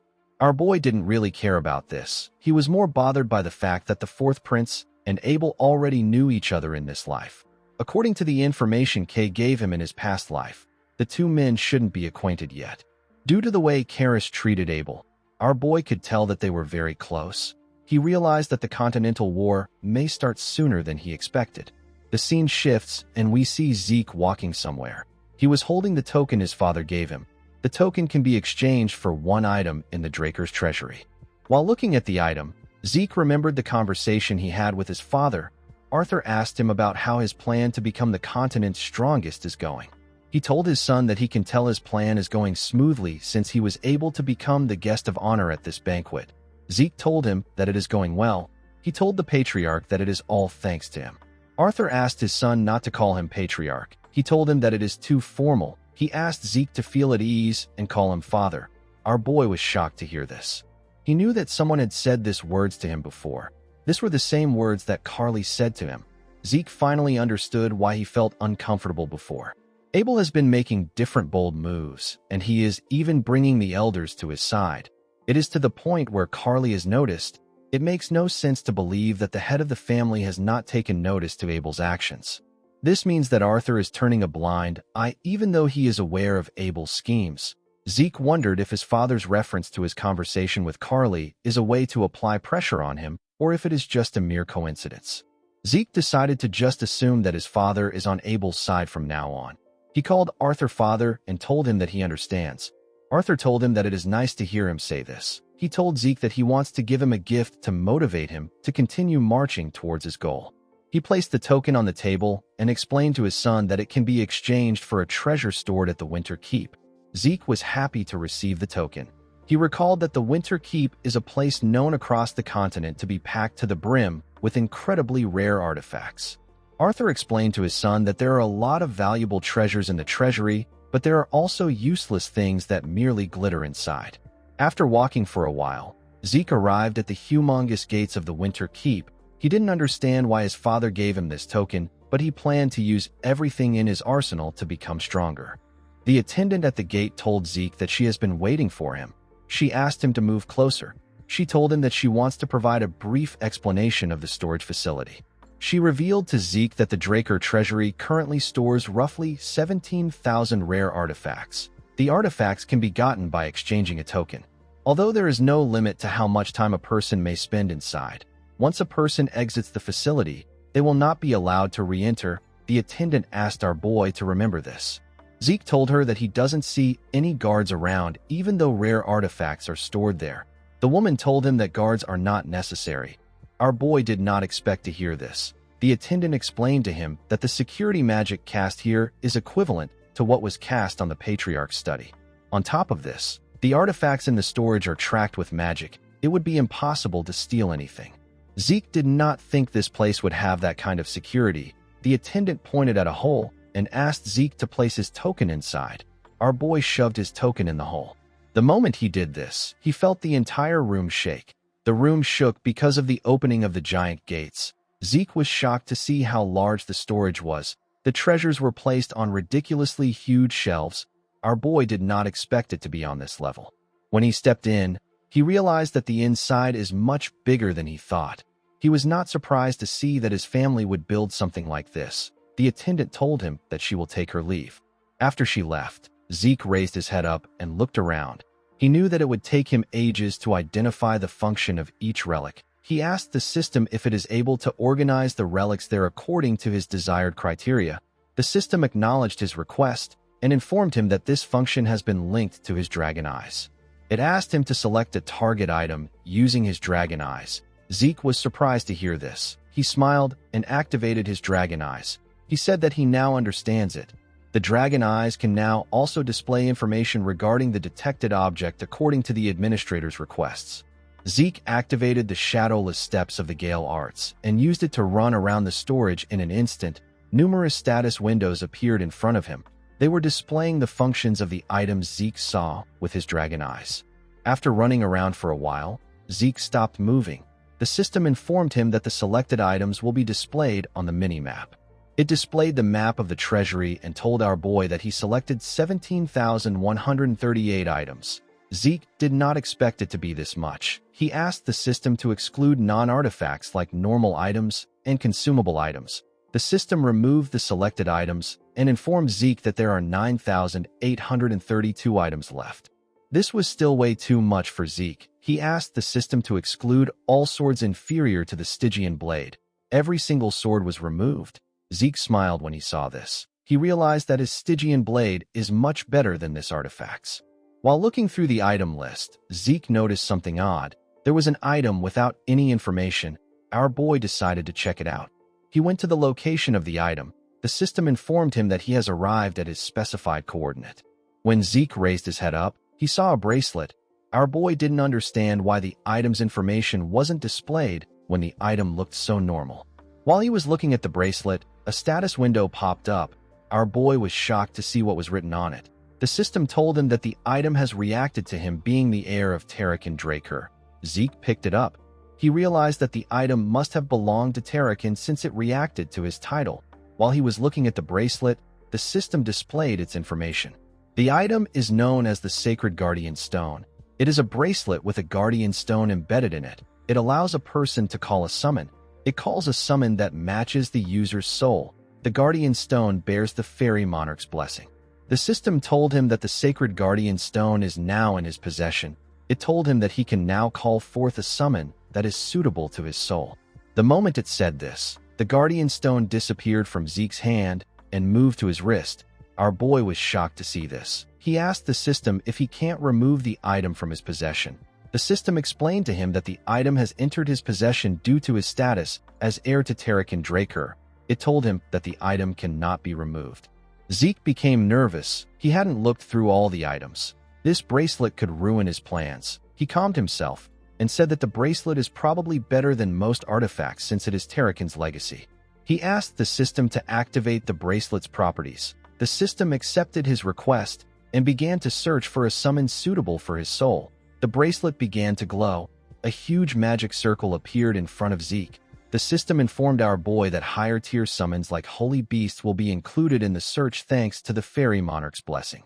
Our boy was surprised to hear this. Immediately, the system said this. It informed him that it has found a suitable Holy Beast. It said that it will summon the Holy Beast. The magic circle released a bright blue light. The light reached the top of the storage. It could be seen from any part of the room. Something majestic stepped out of the light. It was a huge blue horse with beautiful blue hair. This horse had horns. The Holy Beast is known as the Dragonic Steed. Zeke stepped back a bit. He had never seen a Holy Beast before. Its presence was overwhelming. He took a look at his hand. He couldn't believe that he got Bahamut's heart and Fong.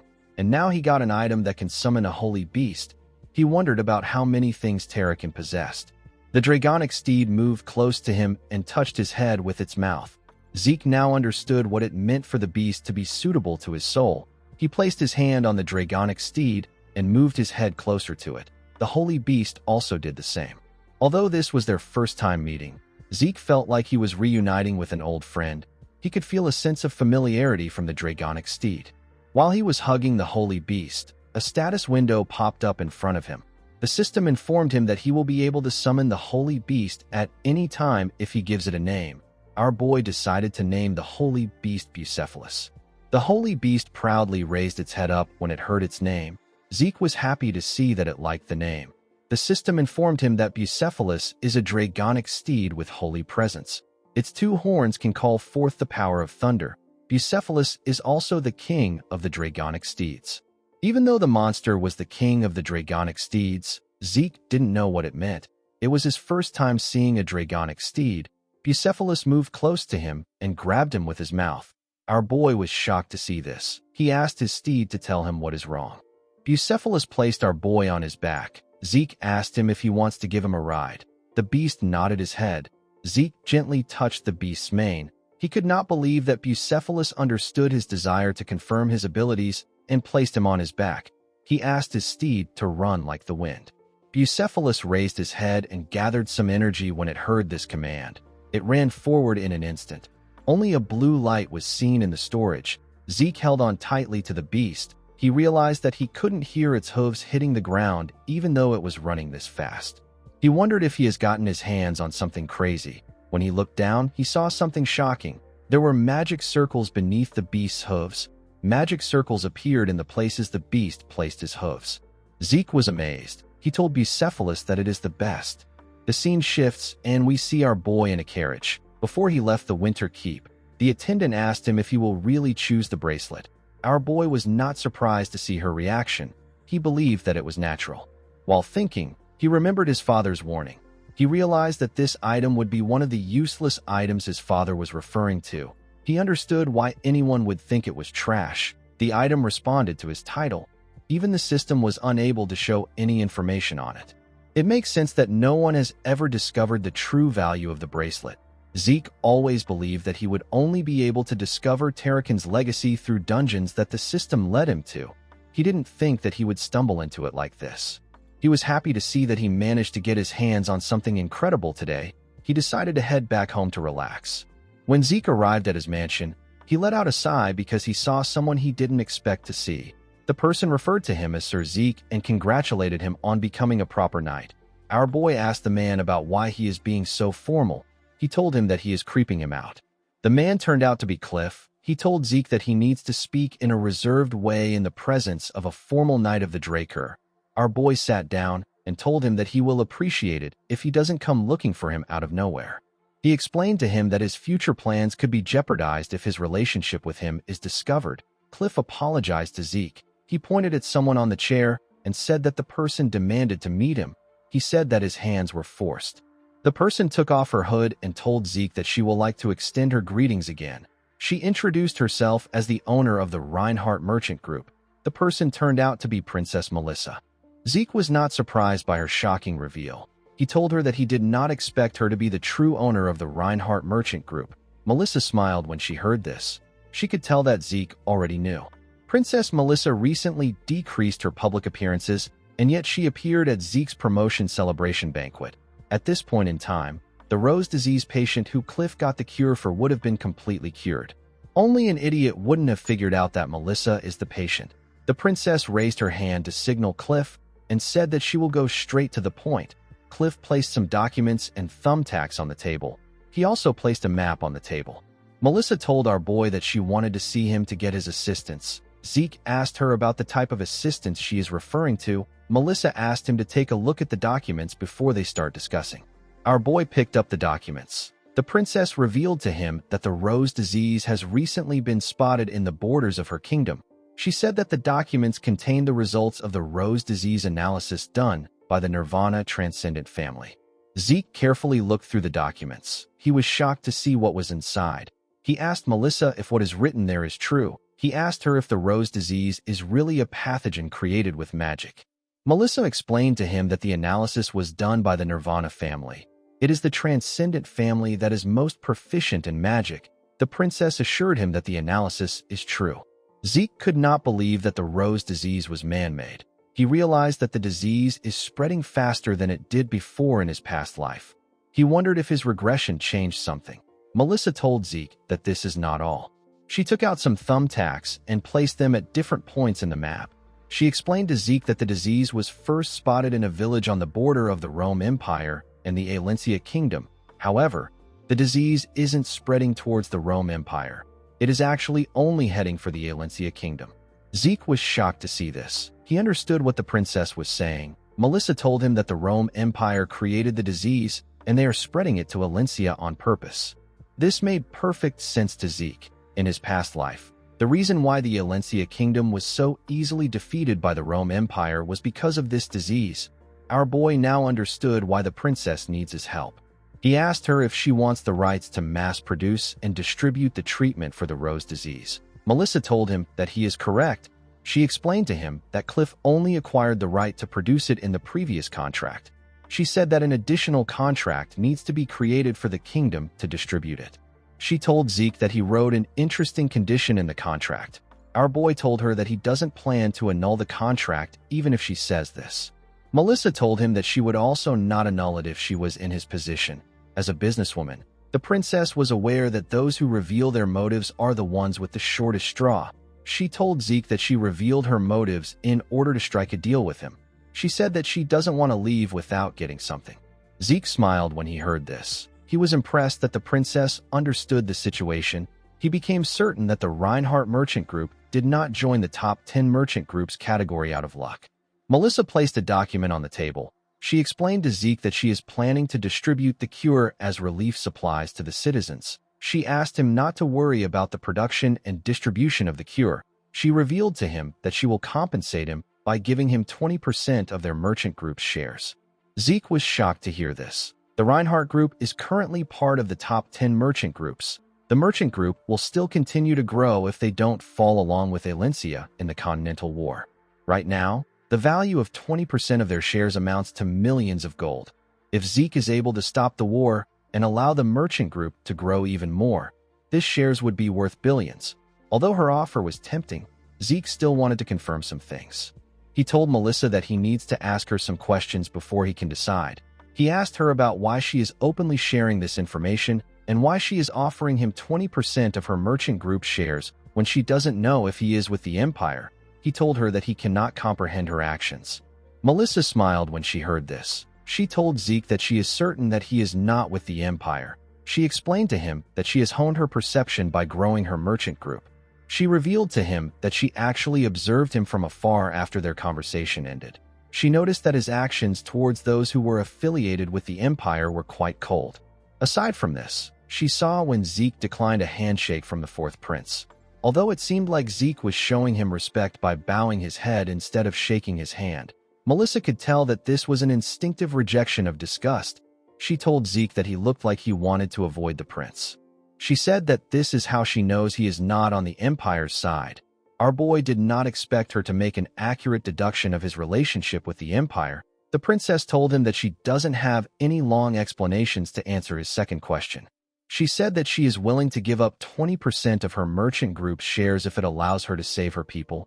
Zeke did not expect to hear this. He remembered calling out to someone known as Alicia. He asked her to retreat. He reminded the woman that she is the queen. He told her that it will be meaningless if they stop the Empire, and their queen is dead. Alicia told Zeke that he is correct. She said that it will be smart for them to retreat if they want to plan for what's to come. Our boy asked her about why she doesn't just come with them if she is aware of this. The blonde woman turned around and told Zeke that she will gladly give up her life if she can buy her people time and allow them to escape. Our boy placed his hand on his head when he remembered this. He had been doing his best not to think about this. He did not expect Melissa to say something that Alicia said. He put himself together and told the princess that he accepts the deal. The princess was surprised to hear this. She assured Zeke that he won't regret it. Our boy asked her to make sure that his identity isn't revealed. Melissa asked him not to worry about this. 2 weeks later, we are taken to the training hall in the basement. We see Zeke swinging his sword at a crazy speed. Each strike was clean and precise. While swinging his sword, Zeke took a stance and tightened his grip on his sword. When he swung his sword, it was as if he created a tornado in the hall. The room looked like it was going to collapse. Zeke calmed himself after swinging his sword. While he was trying to catch his breath, a status window popped up. The system informed our boy that he has successfully learned the true dragon swordplay. Zeke could not believe that he was able to do it within a month. The system told him that the conditions for the achievement quest has been met. It told him that he has successfully completed the achievement quest. Our boy was given Kronos Kingdom's report radar. He was given the title of Sword Saint Successor. He was also given 500 karma points and 2 random boxes. Zeke currently had 1,095 karma points. He was happy that he got 2 random boxes, and he got some points to make up for the points he used to burn McCain's storeroom. He put away his sword. He decided to see the rewards. He took out the Kronos Kingdom's report radar. The thing turned out to be a small object. While Zeke was looking at it, a red status window appeared in front of him. The system told him that it cannot read the corresponding coordinates.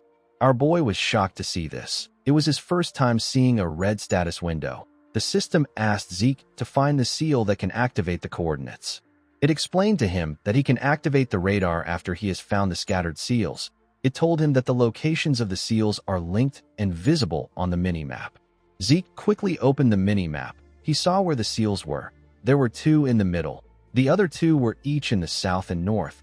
Zeke knew that it was going to take a while for him to gather the seals due to the distance between each seal. While he was looking at the mini-map, a status window popped up. Zeke smiled when he saw what was on it. He said that he has been wondering why it didn't pop up. Our boy was given a new quest known as the Treasure from the Legendary Kingdom. He was asked to find the scattered seals of the Kronos Kingdom and restore them to their original state. His reward for completing this quest is a title known as Kronos Kingdom's Successor. Zeke carefully looked at his status window. He couldn't believe that his reward was only a title. He wondered if the system is counting the treasures he finds in the treasury after restoring the seals as a reward. Our boy instantly remembered the bracelet he found in his family treasury. He knew that artifacts can respond to titles. He wondered if this title had some kind of special function. He carefully looked at the object in his hand. Since nothing happened, Zeke decided to put it in his inventory. Since there was no time limit for the mission, our boy decided to take care of his pressing issues. He planned to slowly take care of the mission. Our boy recalled that he just got some information from Kay. He smiled when he realized that it has been a while since he saw the junkies of the South. The scene shifts, and we are taken to the port town of the southern continent. This town is known as Port Golfa. Zeke wore his disguise to the town. Immediately, he arrived in Port Golfa. He smelled the sharp scent of blood that was mixed with the smell of the sea. Our boy was not surprised by this. He was already used to the air of the South. When he came down from the ship, some men bowed their heads to him and welcomed him to the southern branch of the Reinhardt Group. They referred to him as Vice Branch Manager. Zeke smiled and said that they will work hard together. As he walked forward, The members screamed that they will wait for the day that they can be graced with his presence again. Zeke did not like the fact that they were screaming. Everyone was looking at him. Our boy walked forward. He noticed that the town was still the same way it looked in his past life. He understood that it wasn't just the smell of the air that stayed constant. He knew that he had to keep his mind sharp. The moment he thought of this, someone waved and called out to him. Zeke was relieved to see that the person and his partner arrived right on time. The people turned out to be the Northern Rangers. The men were wearing average clothes. Zeke told the men that merchant clothes suit them well. The red-haired man thanked him for the compliment. Our boy asked him if they have committed the plan contained in the request to their memories. The man told him that they have. He said that they will take advantage of the chaos that will occur on the day of the operation. He said that they will rescue the girl imprisoned by McCain on that day. Zeke tapped him on his chest and commended him for studying the plan properly. He reminded him that the girl's protection and escort are both part of his request. He advised him to keep his guard up until the end of the mission. The man told him that he understands. He told our boy that there is something that he is curious about. Our boy asked him to tell him. The ranger explained to Zeke that they are not aware of the kind of incident that will cause the chaos which will unfold on the day of the mission. He asked our boy if some kind of festivity will soon take place in the South. Zeke smiled when he heard this. He told the man that he wouldn't call it a festivity because it will be far more chaotic than that. He said that it will be a day to remember because McCain will disappear. The ranger was shocked to hear this. Before he could say anything, someone called out to our boy. When Zeke turned to the side, he saw a man walk up to him. The man asked him if he is still talking. He told him that he will come back when he is done. Zeke realized that this man was the guide that the merchant group provided. He told him that he is already done talking. He asked the man to show him the way. The guide said that he understands. He asked our boy to follow him to the carriage that he prepared. Before Zeke could leave, the ranger asked him if he is planning on going to war with McCain. Zeke waved to him and said that he was just joking. He asked him not to think too hard about it. The man told his comrade that he cannot take Zeke's words as a joke. His comrade told him that he understands. In the next scene, we see a carriage going somewhere. Zeke and Kay were inside the carriage. Our boy asked Kay if she has checked the safe house provided by the merchant group. Kay said that she has. She revealed to him that the place has a lot of storage space, even though it looks worn out on the outside. She told our boy that her organization has maintained the interior on the same level as their hotels. She said that they need to confirm their plan with a briefing because today is Don Juan's birthday. Zeke said that this is also a day where all the executives will gather to discuss business. Due to this, Kay and our boy will attend the meeting. Zeke will be there as a supporter for the woman. Our boy asked the woman if he is correct. Kay told him that he is. He asked her about how many times they will have a briefing. He said that this is already the 5th one. He told her that even a Soma addict would have memorized it at this point. Kay told him that it is necessary. She told him that she doesn't have nerves of steel like him. She said that it is natural for her to be nervous. She asked him to do the briefing for her since he was the one that pulled her into it. Zeke already noticed that she had been acting different from normal. He did not think that she would be nervous. While shaking, Kay asked him to tell her what they will do if Don Juan finds out that they were the ones behind the Soma warehouse burning. She said that the McCain paralyzes traitors and carries their bodies to a shock dragon swamp. The woman became more terrified. She wondered if they will be caught after covering up everything. Zeke felt like teasing her when he saw her panicking. He told the woman that the McCain usually handles a mage differently. Kay asked him about what he means. With a bright smile on his face, he told the woman that there is a widespread belief that keeping a mage's cadaver helps block curses. He told her that the McCain will never allow her to be a shock dragon's food. Instead, they will chop her body up and sell her parts across the South. Kay became terrified. She asked him if this means that the finger-shaped necklaces that the McCain wear are real fingers. She wondered about how much they will sell her fingers for. She asked Zeke to gather her body parts and bury her in a nice place. Immediately she said this, she realized something odd. She asked him about how he found out about the chopping of body parts. Zeke believed that it was natural for him to know this. He believed that no one could know the South more than him. In his past life, he raised the McCain into prosperity and dragged it down as a hitman. Our boy had a toxic relationship with the McCain before his regression. This relationship began when he was chased out of the academy and captured by a slave trader. He got sold to a Soma plantation owned by the McCain. The plantation was a place where all Zeke had to do was to follow orders and harvest Soma.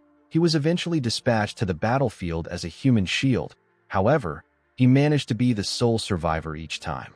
Zeke didn't question anything at that time. He was simply relieved by the fact that he survived. He now realized that he might have activated his healing ability at this time. The ability must have activated due to his survival instinct. After returning alive 6 times as a human shield, Don Juan decided to turn Zeke into a hitman. The Don might have had an eye for people because our boy was perfectly suited to be a hitman.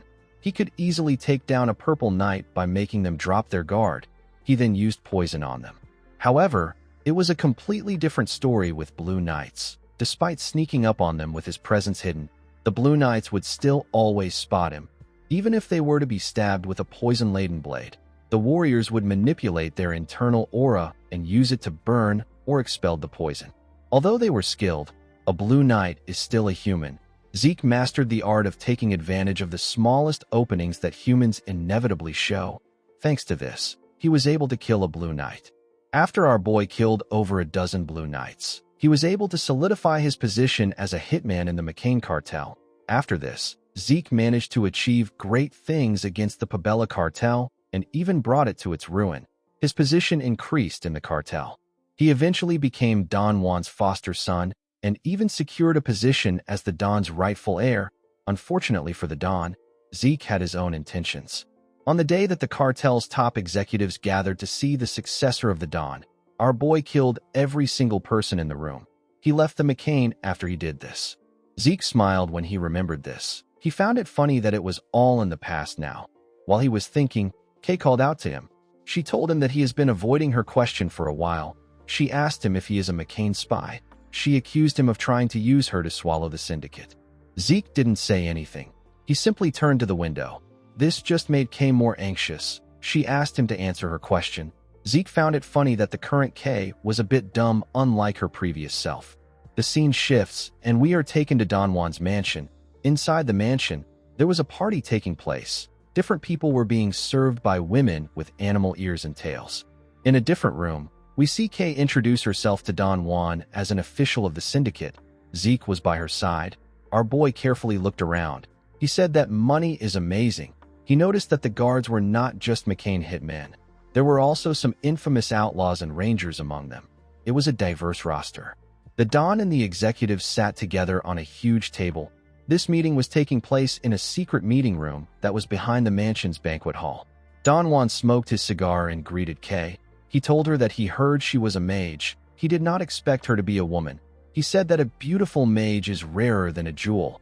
With a smile on his face, the man told Kay that he has been anticipating the wise words that she wants to share with him. He asked her to begin. Kay took a deep breath and asked the man if he remembers the Somo warehouse fires that took place several months ago. The executives were shocked to see that Kay brought up the topic. Don Juan put his cigar in an ashtray and told the woman that he cannot forget what happened. With a cold gaze in his eyes, the man asked Kay to tell him why she brought up the topic. The mage became nervous when she saw the look in his eyes. She put herself together and informed the Don that there is a traitor among his executives who conspired with the Pabella cartel in order to set the warehouses on fire. The executives stood up and called the woman crazy. One of them said that someone needs to drag her out. Don Juan slammed his hand on the table when he heard this. The executives quickly closed their mouths. With a scary look on his face, the man asked Kay if she can hold herself accountable for what she just said. The woman nervously nodded her head. He asked her to tell him who dares to betray the McCain. The executives nervously turned to the mage. They didn't know who she would pick out. Before Kay could say anything, Zeke grabbed one of the executives and put his dagger next to his throat. He greeted Don Juan and introduced himself as Zeke Murray. He told the Don that he will clarify the issue that he just spoke about. Don Juan greeted Zeke. He picked up a cigar and told our boy that he brought a blade to his party instead of a gift. Zeke held the executive's hair tightly and told the Don that his gift is in front of him. The Don used a lighter to add fire to his cigar and asked Zeke if he is suggesting that his beloved brother, whose name is Joaquin, is the traitor. Zeke smiled and asked the man if he should call him Joaquin or El Mencho. He asked the man to confess with his own tongue since he already understands what is happening. Joaquin could not believe what he was hearing. He wondered about how Zeke figured out something that even his boss wasn't able to. He turned to his guards and asked them to tell him why he is paying them. He asked them to stop staring and do something. He called them ungrateful wretches and asked them to do what they are paid for. The guards took out their weapons. One of them told Joaquin that there is nothing they can actually do. He said that Zeke is a professional. Our boy didn't give them any openings for them to approach him.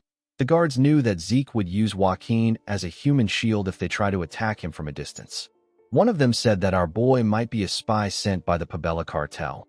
Zeke told Joaquin that he has really gathered a lot of trust as the second-in-command of the cartel. He found it amazing that they were suspecting him as a spy, even though the man was the actual spy. Joaquin smiled and asked him if he is spouting nonsense because his identity has been revealed. Zeke told him that he is bold. He asked the man if he believes that he would do something like this without any proof. Joaquin was shocked to hear this. Our boy called out to Kay. Immediately he did this. The mage activated her magic. She made a document materialize in front of Don Juan. The Don put his cigar down and picked up the document. He opened the pages and read through it. He told Zeke that he has brought something interesting. He announced that Joaquin joined forces with the syndicate to betray them, and the Pabella cartel are actually pirates. Immediately he said this. Everyone's expression became grim. They all seemed quite angry. Zeke smiled when he saw their reactions. He already knew that the mood in the air would change once the pirate story came up. Although no one likes pirates, the Southerners hate them more than others. They hold a grudge against them. This is because Southerners are situated very close to pirate outposts, so they end up suffering the most losses compared to other regions of the continent. Apart from this, Don Juan lost his family to pirates. He bears a deep resentment towards them. No matter who it is, Don Juan cannot overlook an incident involving pirates. When the Don saw a picture of Joaquin shaking hands with a pirate, Zeke wondered about what he will do. Joaquin was shocked to see the picture. He wondered about how Zeke was able to get it. He saw that the report stated that the deal he made with the Pabella cartel and the burning of the Soma warehouse are related. The man knew that everyone would be suspicious of him in this situation. Don Juan placed the report down and thanked Zeke. He asked our boy if he believes that a report like this would be enough for him to grow suspicious of a man who is like a brother to him. Zeke already predicted that the Don might say something like this. He decided to use a method that he didn't want to use. He moved close to Joaquin's ear and whispered something to him. The man seemed to be quite shocked to hear what our boy said. Don Juan told Zeke that he will have to pay for the crime of insulting his brother if he doesn't have anything else. The moment he said this, Joaquin called out to his boss. With a serious look on his face, he told Don Juan that Zeke is correct. He said that he is a traitor who joined hands with the Pabella cartel. Don Juan stood up and said that he understands. He told the man that he didn't think that he will betray him. He said that he has nothing to say. He walked towards something and told Joaquin that he will show him an adequate amount of respect for confessing. Immediately he said this. He threw an axe at the man's head. A large amount of blood gushed out of Joaquin's head as his body slowly fell to the ground. Everyone in the room was shocked to see Joaquin's body on the ground. His blood was all over the place. Zeke did not think that the second-in-command would go out like this. He found the Southerners to be a fascinating bunch of people. Before Joaquin died, our boy swore on God that he wouldn't touch the family that he has hidden away if he confesses. He picked up a cloth and used it to clean his face. He found it amazing that Joaquin believed that an oath made with the name of God is absolute. Although he threatened him, Zeke never had any intentions of messing with his family. Don Juan walked up to Joaquin's body and grabbed his axe. Zeke realized that this man was actually a competent boss of a criminal organization. It is actually unlikely that Don Juan punished Joaquin because he truly believes that Joaquin is a traitor. He punished the man because he had no other choice but to do so. The culprit behind the Soma warehouse fires from several months that resulted in massive losses for the McCain cartel and the Pabella spy were the same person according to Kay's testimony. This naturally caused chaos. Due to Zeke's decisive actions to secure Joaquin and declare him as the traitor, as well as the shocking revelation that the Pabella cartel are pirates, added to the chaos. However, even in these circumstances, Don Juan still maintained his composure and calmly attempted to analyze the situation. Unfortunately, his subordinates couldn't act like him.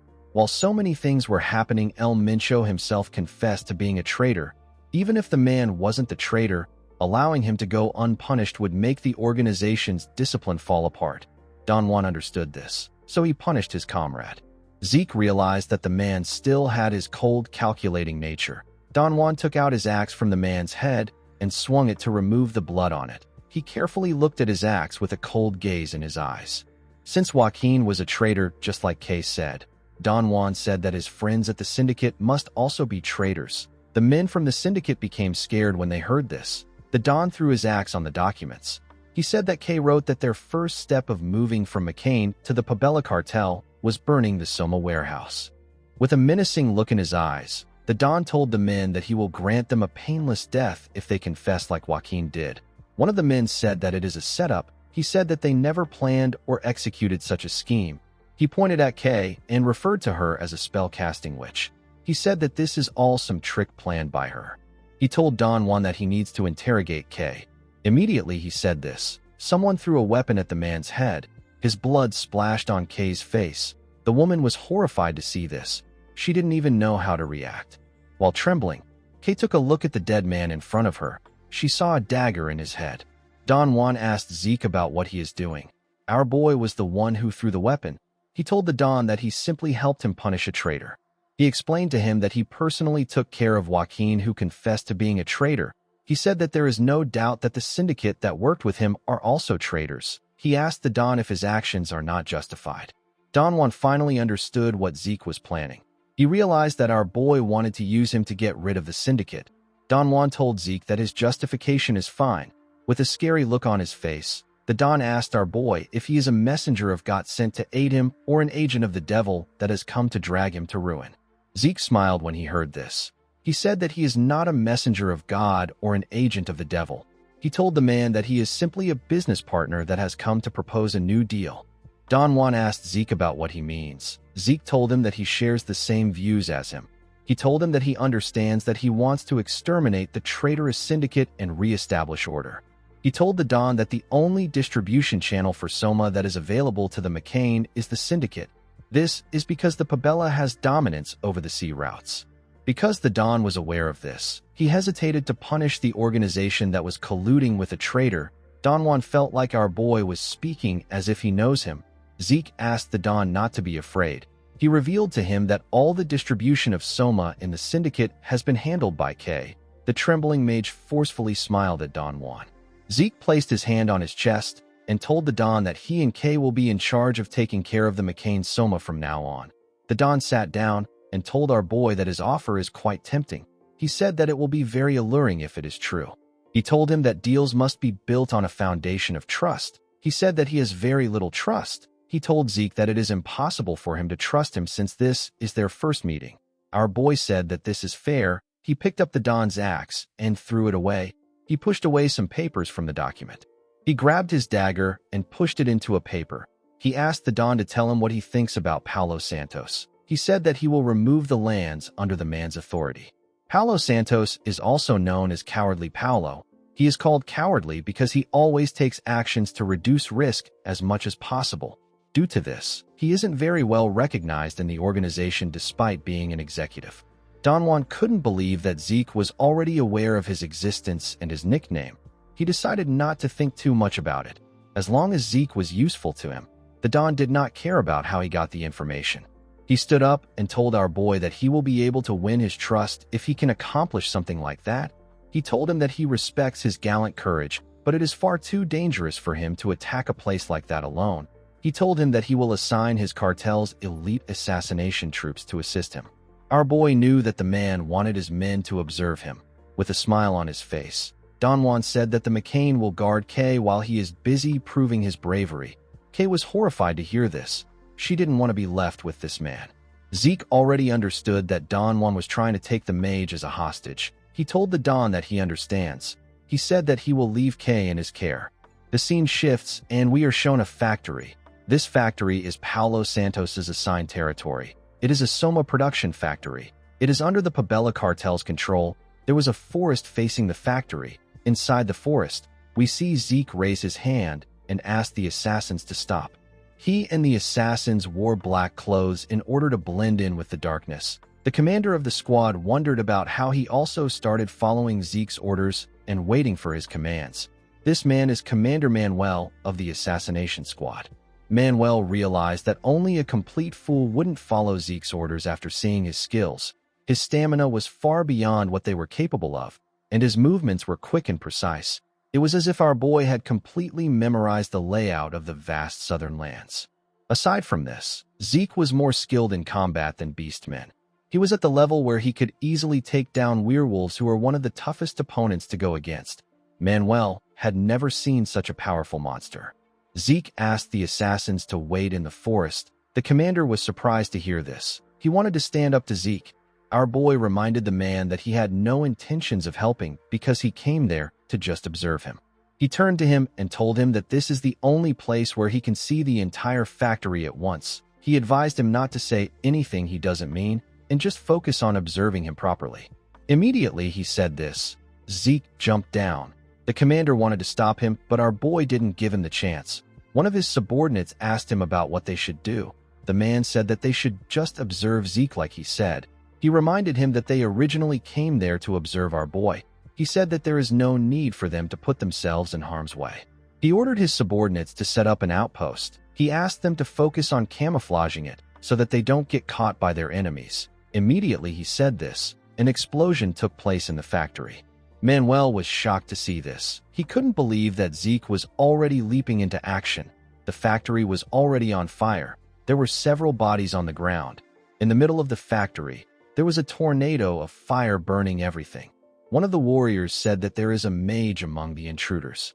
Someone said that the fire is too much for them. They said that they need to call the magic weapons squad for reinforcement. Zeke wasn't surprised to see that they thought he was a mage. He believed that it was natural for them to react like this after seeing the elemental sword for the first time. Someone announced that he has found the intruder. Our boy realized that this is the organization that caused a rift between the McCain and the Southerners. He was impressed by their quick response to the situation. The warriors of the cartel charged at him at the same time. Zeke raised his dagger and covered it with fire. He activated the flame field of the elemental sword and used a technique known as hellfire to cut through the men. Each person he touched with his blade got lit on fire. The flames burnt their heads and different parts of their bodies. Zeke took a look at the burning bodies on the ground. He felt like this attack was not good enough for a warm-up. The moment he thought of this, he sensed something. He quickly raised his head. He called cowardly Paolo a crazy man. Our boy saw tanks coming towards him.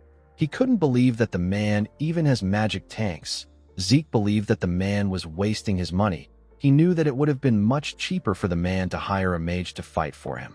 The magic tank fired a huge bullet at Zeke with a large amount of explosive force. Our boy easily cut through the bullet with his dagger. It fell to the ground and caused a small explosion. Zeke realized that the cartel wouldn't have bothered to hire mages because they were only looking for criminals. He activated the wind field of the elemental sword and used a technique known as Tempest Sword to fire a huge tornado at the magic tanks. The attack tore the metallic tanks apart.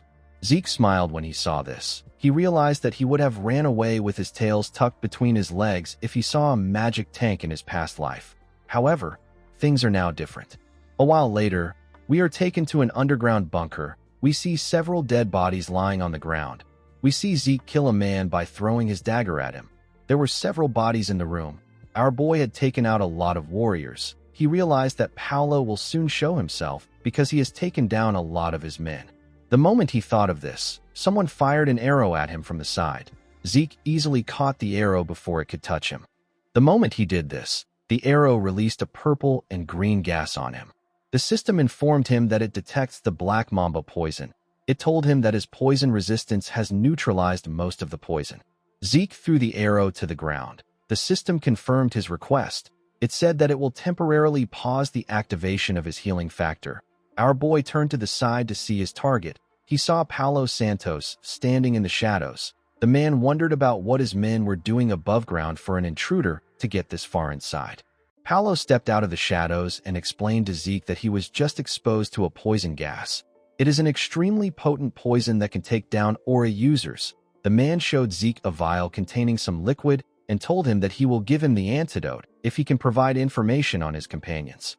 He told our boy that his comrades must have already been captured due to how quiet things are on the surface. He advised him to take the deal before it is too late. Zeke couldn't believe that Paolo was trying to strike a deal with something that doesn't exist. He realized that the man saw him as a fool. It is common knowledge among Southerners that the black mamba poison doesn't have an antidote. Any normal person exposed to it will be dead in a matter of minutes. Even a blue knight will have trouble expelling the poison out of their body. There will still be some lingering after effects once the poison is out of their system.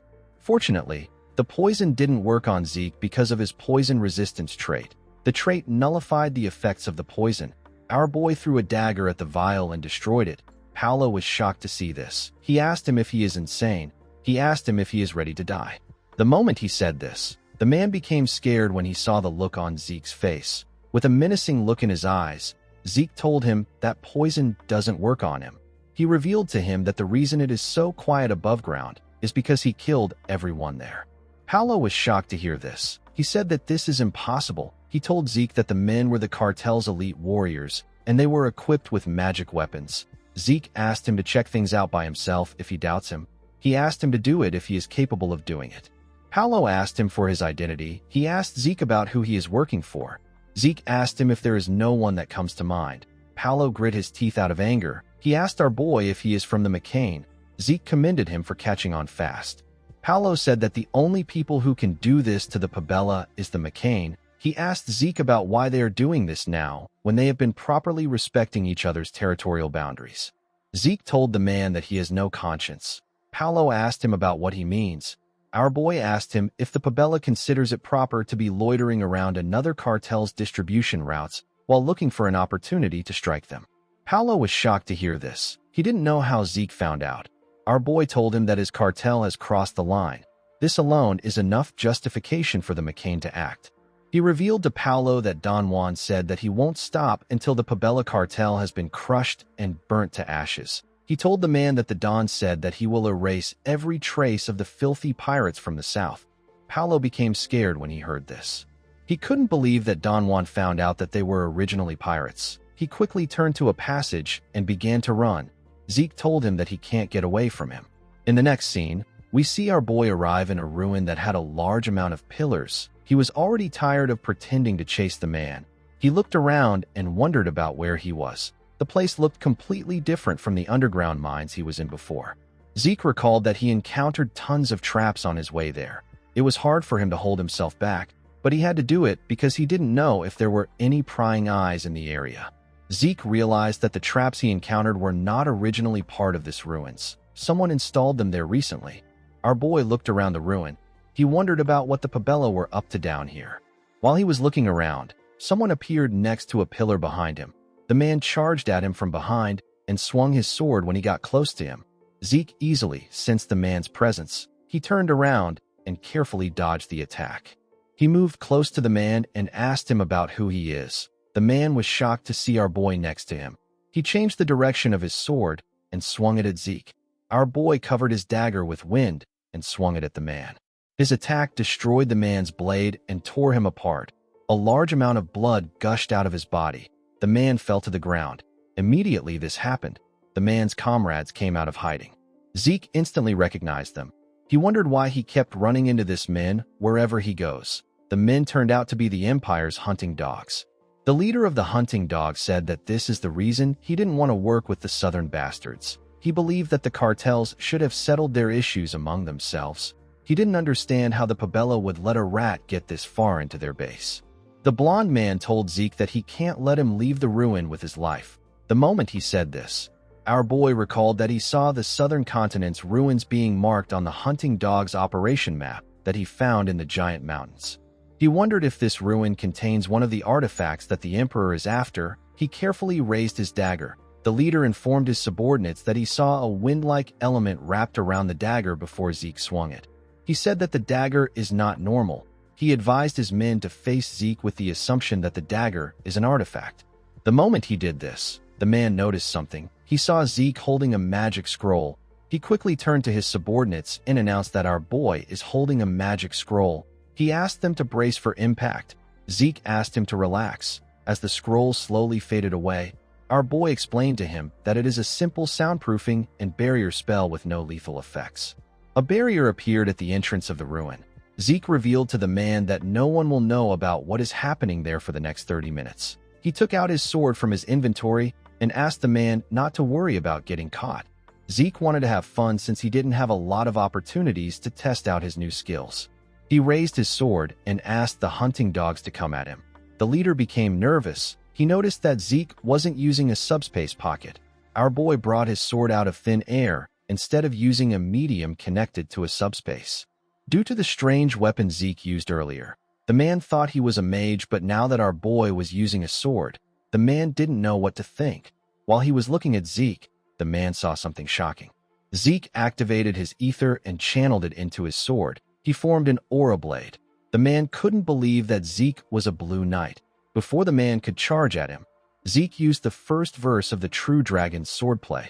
The technique is known as Sky Slice. Our boy destroyed the things around him with the technique. The leader got cut down by the attack. His subordinates charged at Zeke, but their resistance was futile. Nothing could be heard from the room. The barrier absorbed the sound. 30 minutes later, we see Zeke burning the bodies of the hunting dogs with his flame elemental sword. He was burning the bodies in order to make it hard for anyone to find any traces. It will seem like the McCain used knights and mages in their attack. This will intensify the strife between the McCain and the Pabella cartel. Zeke wondered why the Pabella cartel and the Rome Empire were working together. The only thing our boy could think of was that they were cooperating in order to find ancient artifacts in the south. He recalled that he never found any traces of the Empire and the Pabella working together when he searched this place in his past life. He remembered that he came there 3 years later. He realized that the Empire might have found the artifact they wanted and left the place.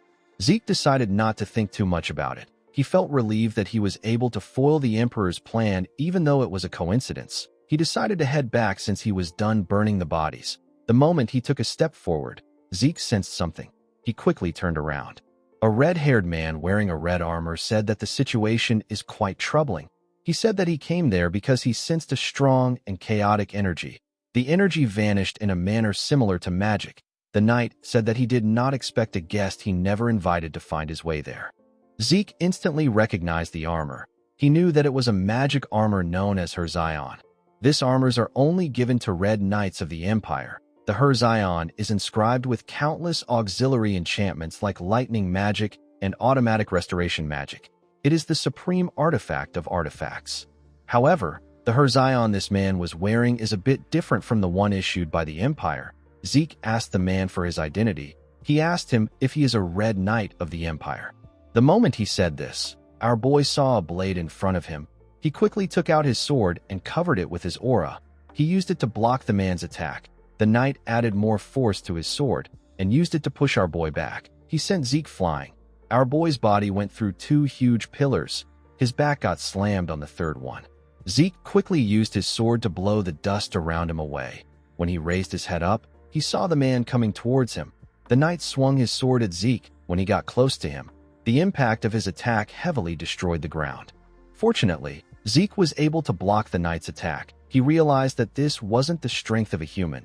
He wondered if the man's Herzion was also enchanted with a strength-enhancing spell. Zeke got pushed down by the man's sword. He quickly bent his blade and let the man's sword slide off his blade. The knight swung his blade at him with a large amount of force. His attack destroyed the ground and covered the place with dust. When the dust cleared up, the man did not see Zeke in front of him. He turned to the side and looked around.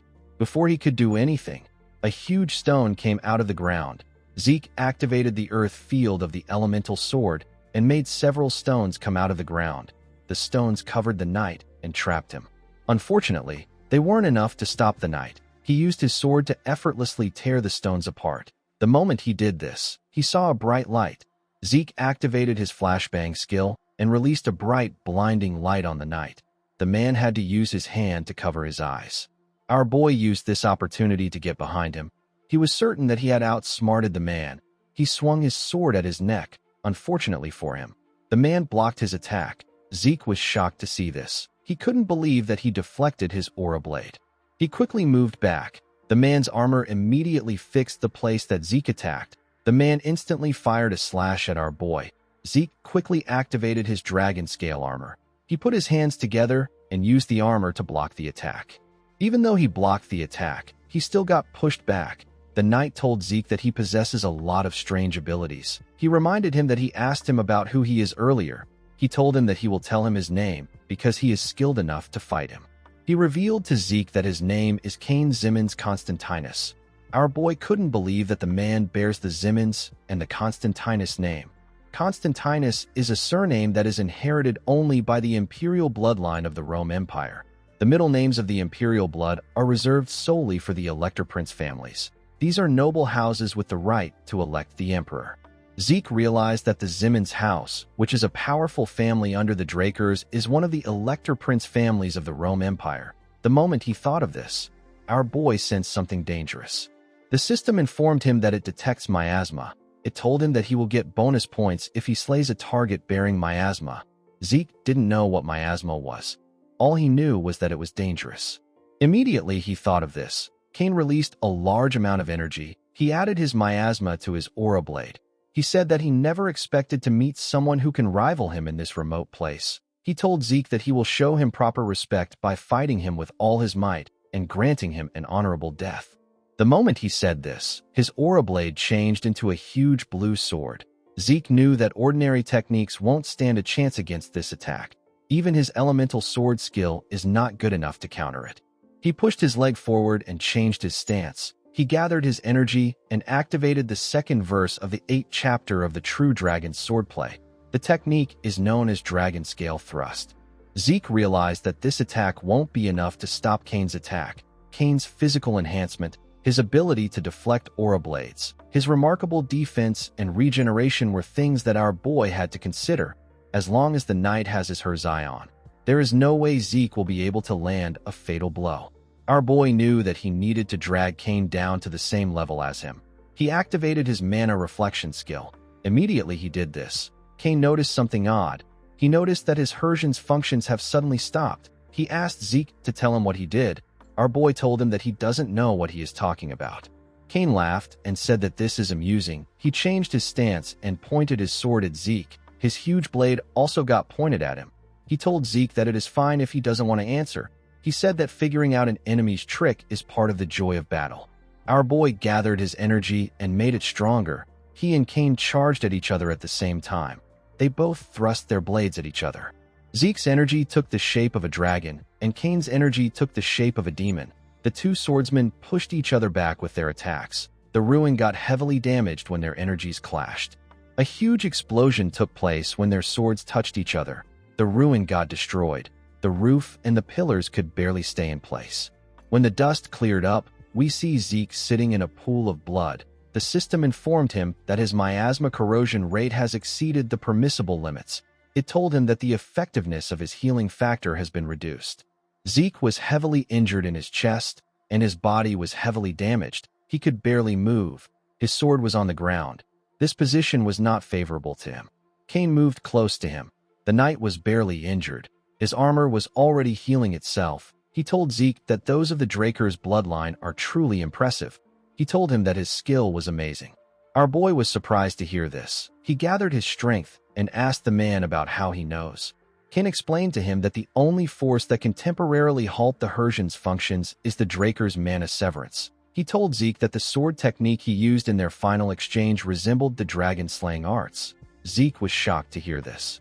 The dragon-slaying arts comes from the True Dragon Swordplay, so it makes sense for them to resemble each other. However, the dragon scale thrust that Zeke just used appears in the latter half of the dragon-slaying arts.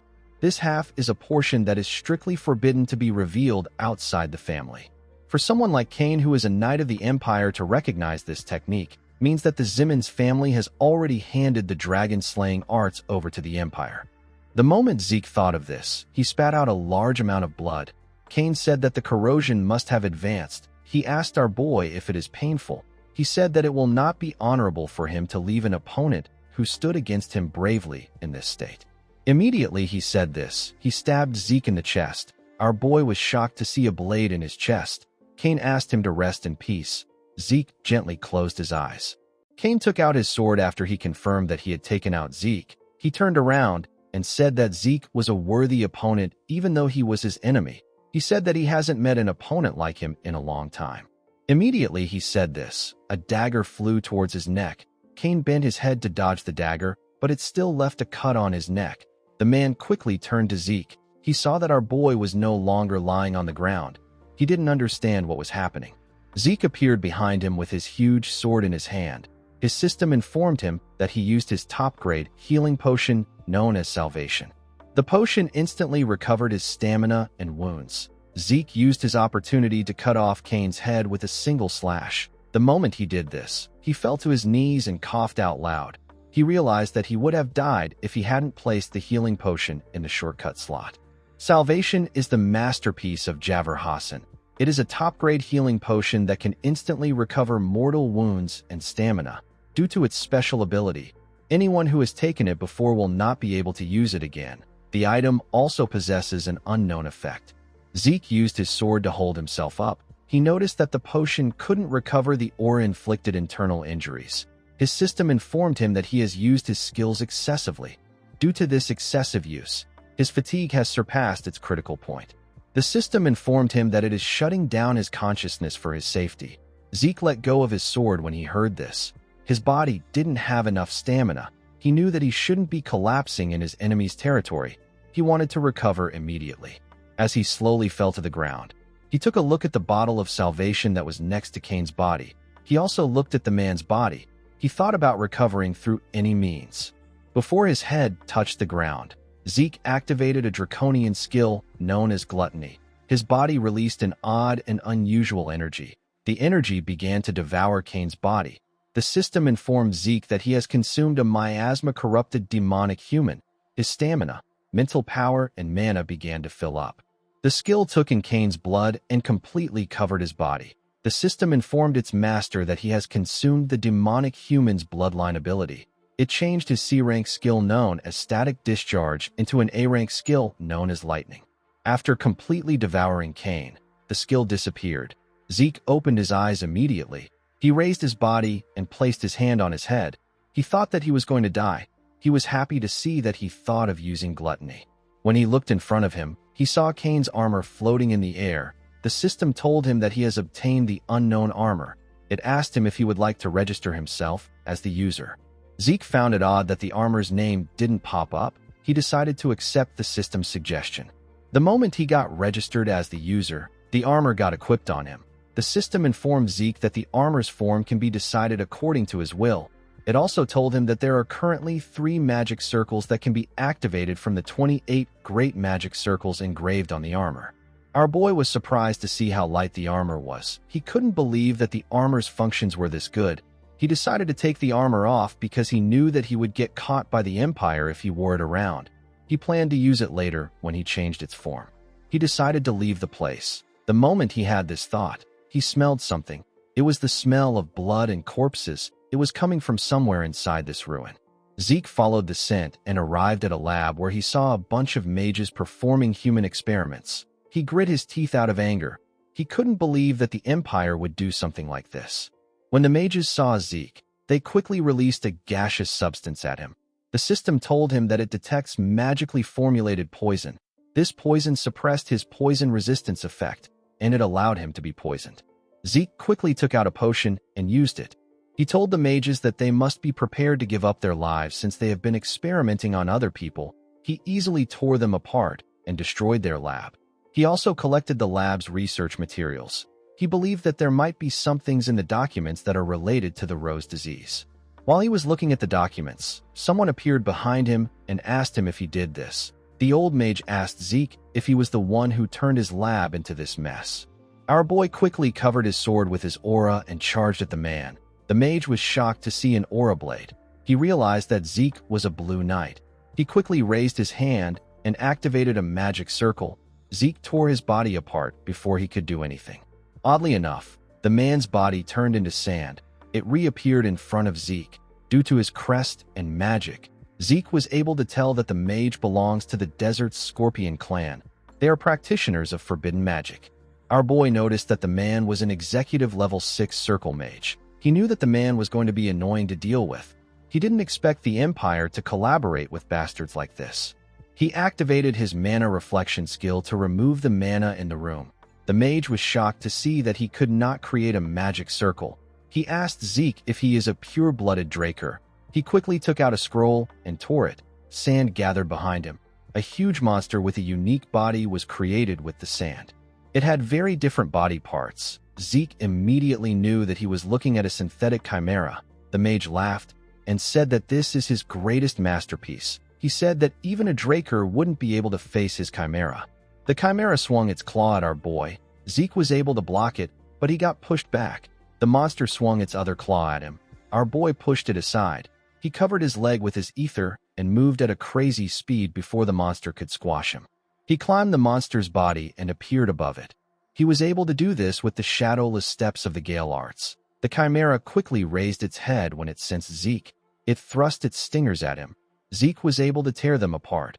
He noticed that the chimera had no blind spots. He landed in front of it. He didn't want to waste time with this chimera. He charged at the chimera and swung his blade at its head. The monster easily blocked the attack with its claws. Zeke got pushed back. He realized that reinforcement will arrive soon if this fight goes on. The moment he thought of this, the system informed him that Dragonic control can be activated. It asked him if he would like to subjugate the Dragonic target. Zeke didn't think that Dragonic control would work on this monster. He activated his dragon's dignity and ordered the chimera to submit to him. The chimera became scared when it felt the energy Zeke was exuding. The system informed our boy that he has instilled fear in the trivial dragon. The effect of his Dragonic control increased. Due to the fact that Dragon's dignity and Dragonic control worked on the chimera, Zeke deduced that the mage must have partially included some dragon traits when making the chimera. The system asked him if he would like to activate Dragonic control to subjugate the target. Our boy accepted the offer. A magic circle appeared below the chimera. It released some chains that held the monster down. The system informed Zeke that he has subjugated the trivial dragon. Our boy gently pat the chimera on his head when the chains disappeared. The chimera was quite happy with this. Zeke did not expect him to be so gentle. The mage was quite shocked. He didn't understand what was happening. He didn't know why his chimera wasn't listening to his command. Zeke turned to him and ordered the chimera to bite him. The chimera took out the defenseless mage with a single bite. Zeke pat his head and looked through the man's belongings. He saw that this man was Gurav al-Rahmani. He recalled that this was the name of the second-in-command of the Scorpion clan. While he was looking at the man's file, the chimera gently hit his head. Zeke turned to it. He asked the chimera about why it keeps interrupting him. Immediately he asked this question. His system popped up and asked him if he would like to name the subjugated dragon. It explained to him that named dragons can be summoned by their master whenever they call. Zeke realized that the chimera wanted to be named. He decided to name the chimera Gurav. The monster was surprised to hear his new name. The system registered him as Gurav. Zeke asked him if he doesn't like his name. He told him that it is too late. In the next scene, we see someone clapping his hands. The person clapped for Zeke. Our boy was wearing some new clothes and his body had fully healed. The person in front of Zeke was Don Juan. The Don sat down and told our boy that he heard he truly eliminated cowardly Paolo. Zeke nodded his head and told the Don that he keeps his promises. Don Juan told Zeke that he has to believe him now that he has proved himself. He said that valiant warriors have the right to be respected. He told Zeke that he treasures strong warriors as if they are his own children. He told him that he wishes to treat him the same way. Zeke remembered how he suffered under Don Juan in his past life. He wondered if the man saw children as beings he can freely use as tools. He was annoyed to see that the Don said this to his face. He promised to kill him with his own 2 hands. Don Juan stood up and pointed at some boxes behind him. He told Zeke that this is a present he prepared for him. Zeke was shocked to see the boxes. Don Juan reminded him that he said he wanted to be his business partner. He said that this is a proof of trust to match his claim. When Zeke picked up one of the boxes, he felt what was inside. He knew that only one thing would have the size and weight. When he opened the box, he saw the head of a syndicate executive. The other boxes contained the heads of the other executives. Don Juan asked Zeke if he likes his present. Our boy smiled and told him that he does. He was happy to see that everything was going as planned. Now that the executives of the syndicate are dead, all our boy needs to do is to put K at the top. The Don moved close to his chair and said that there is still one more issue. Zeke asked him about what it is. The Don informed him that the Pabella has found out that they were the ones who attacked them. He said that the Pabella believes they attacked them with knights and mages. Zeke smirked when he heard this. He knew that the average person would think that the place was attacked by knights and mages. Don Juan said that he wants to properly warn the pirate bastards and teach them that the master of the southern continent is the McCain. Zeke realized that the Don wanted him to attack the Pabella. He told him that he will do it. Don Juan was surprised to hear this. Zeke clenched his fist and told him that he will go to the Pabella and let them know his will. He said that he wants a favor in return. He asked Don Juan to give Kay some power so that she can become the new core of the syndicate. The Don gently rubbed his head. He put his cigar back in his mouth and accepted Zeke's request. He told him that he will take responsibility as her backer. He snapped his fingers and told Zeke that he will assign the cartel's greatest hitman and his squad to him. The moment he said this, different hitmen appeared in the room. Zeke turned around to see the person behind him. He saw a man with blonde hair. The man also had an eye patch. The Don assured him that the man and his squad will be helpful to him. The scene shifts, and we are taken to Paulo Santos's territory. We see two people walking in the ruins. The people turned out to be Abel and his friend. The man informed Abel that the investigation is already over. He told him that the Imperial Intelligence Bureau has already gone through the place. He assured him that he won't find anything there. He reminded him that he has already received the results. According to the result, the place was attacked by one squad of mages and knights. Abel ignored the man and bent down to look at the ground. He used his finger to pull out some energy from the ground. He told the man that this place was attacked by only one person. The man was shocked to hear this. He asked Abel about what he means. He told him that there are traces of magic and swords. Abel told him that the attacker was at least a red knight. He said that the attacker dealt with everyone there. The man didn't understand how Abel came to this conclusion. As the energy in his finger dissipated, Abel informed the man that there are traces that the Intelligence Bureau dealt with this in a hurry. He told him that there is something the Intelligence Bureau doesn't want them to know. He walked forward and said that he needs to know what the Empire is hiding. The man called out to him and asked him if he is going to look into the Intelligence Bureau. He asked him about what he will do if a problem arises later. Abel turned to the man known as William and told him that there is something here that he can't miss. He said that his instincts are telling him to look around. With a creepy smile on his face, Abel asked William if he doesn't know that he wants to make the Drakers and the Empire his own. In the next scene, we are taken to the Pabella cartel port. Someone at the port saw a boat coming towards their port. He asked the people inside the boat about who they are with. Zeke drew his dagger and got up. He jumped out of the boat and moved up. He tore the man apart at a crazy speed. He threw the guard's body down. Before the man's body could reach the water and make a huge splash, the eye patch man took out his sword and threw it at the guard. The sword hit the guard in his chest and pinned his body to the wall. Zeke realized that the man dealt with the body in order to stop it from making noise when it drops into the water. He called out to the man known as Simon and asked him to come up. The hitman nodded his head at him. Simon Zapatero is the man who taught Zeke the Southern-style martial arts and assassination techniques. Even within the McCain cartel, where everything was terrible, Simon was the only person Zeke could trust. Even after our boy regressed, him and Simon still possess an incredible battle synergy. Zeke wanted to bring Simon to his side. After Simon and his subordinates got to the top, they went into the city. Simon informed Zeke that the Pabella has forces in all parts of the city. He asked him if there is a way to infiltrate the central area. Zeke told him that there is. He reminded him that this land originally belonged to the Holy Empire. Due to this, underground paths must exist there. Simon found it weird that Zeke wanted to go underground. He told him that it doesn't make any sense. He asked him about how he plans to find his way through the maze-like underground paths. Zeke asked him to simply watch. He assured him that there is a way. In the next scene, we see Zeke running through the underground paths. He used his mini-map guide function to search for a way to reach Mateo's room from the underground path. Thanks to his mini-map, Zeke is able to easily find his way in this maze. While running, Zeke noticed that there were some forces in front of them. He decided to follow another path. He was trying to be careful.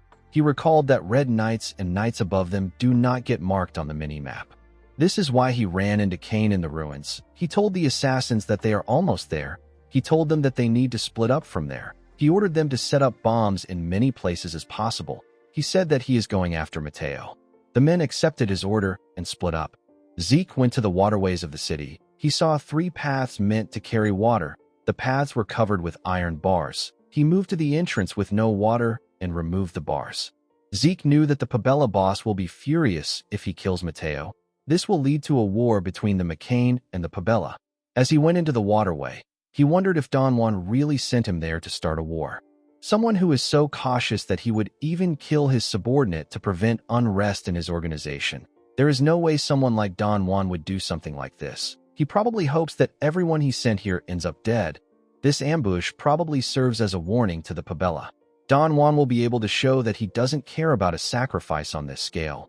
Zeke smiled when he thought of the Don's plan. He didn't have any intentions of letting things go as the Don wished. This is because he intends to kill Mateo. He kicked open the iron bars at the end of the waterway. The guards in the area were shocked to see the iron bars. Before they could do anything, Zeke jumped out of the waterway and tore them apart. He ran into the building. As he ran through the place, he recalled that the Empire and the Pabella were working together. He wondered why he hadn't seen any soldiers. Even his mini-map wasn't showing their location. The moment he thought of this, a bright light shined in his eyes. Zeke quickly used his hand to cover his eyes. He realized that this was where the soldiers were hiding. The leader of the squad said that they need to capture Zeke alive. The swordsman quickly charged at him. Zeke dodged the attack of the first person that charged at him. He used the man's shoulder to push himself up. He threw his dagger in the air and gave it a kick. The dagger went through the man's neck. Immediately, the leader saw this. He activated a magic circle and ordered his mage squad to activate their magic and fire. Zeke instantly activated his swift step the moment his leg touched the ground.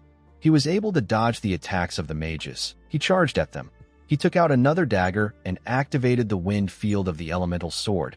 He used the technique to tear the soldiers apart.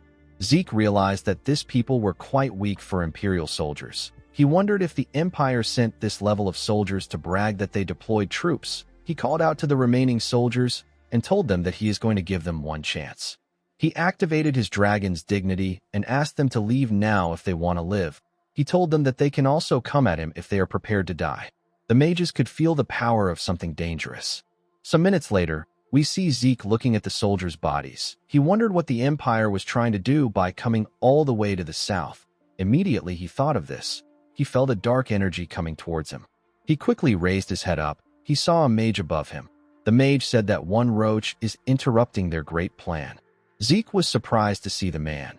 He wondered about when the man arrived. He wasn't able to sense him until now. He asked the mage about who he is. The man raised his hand and released some dark energy from his ring. His energy touched the bodies of the soldiers. The dead men got turned into zombies. The mage ordered them to capture Zeke. He told our boy that he will pull out his soul by himself because he interrupted the great plan.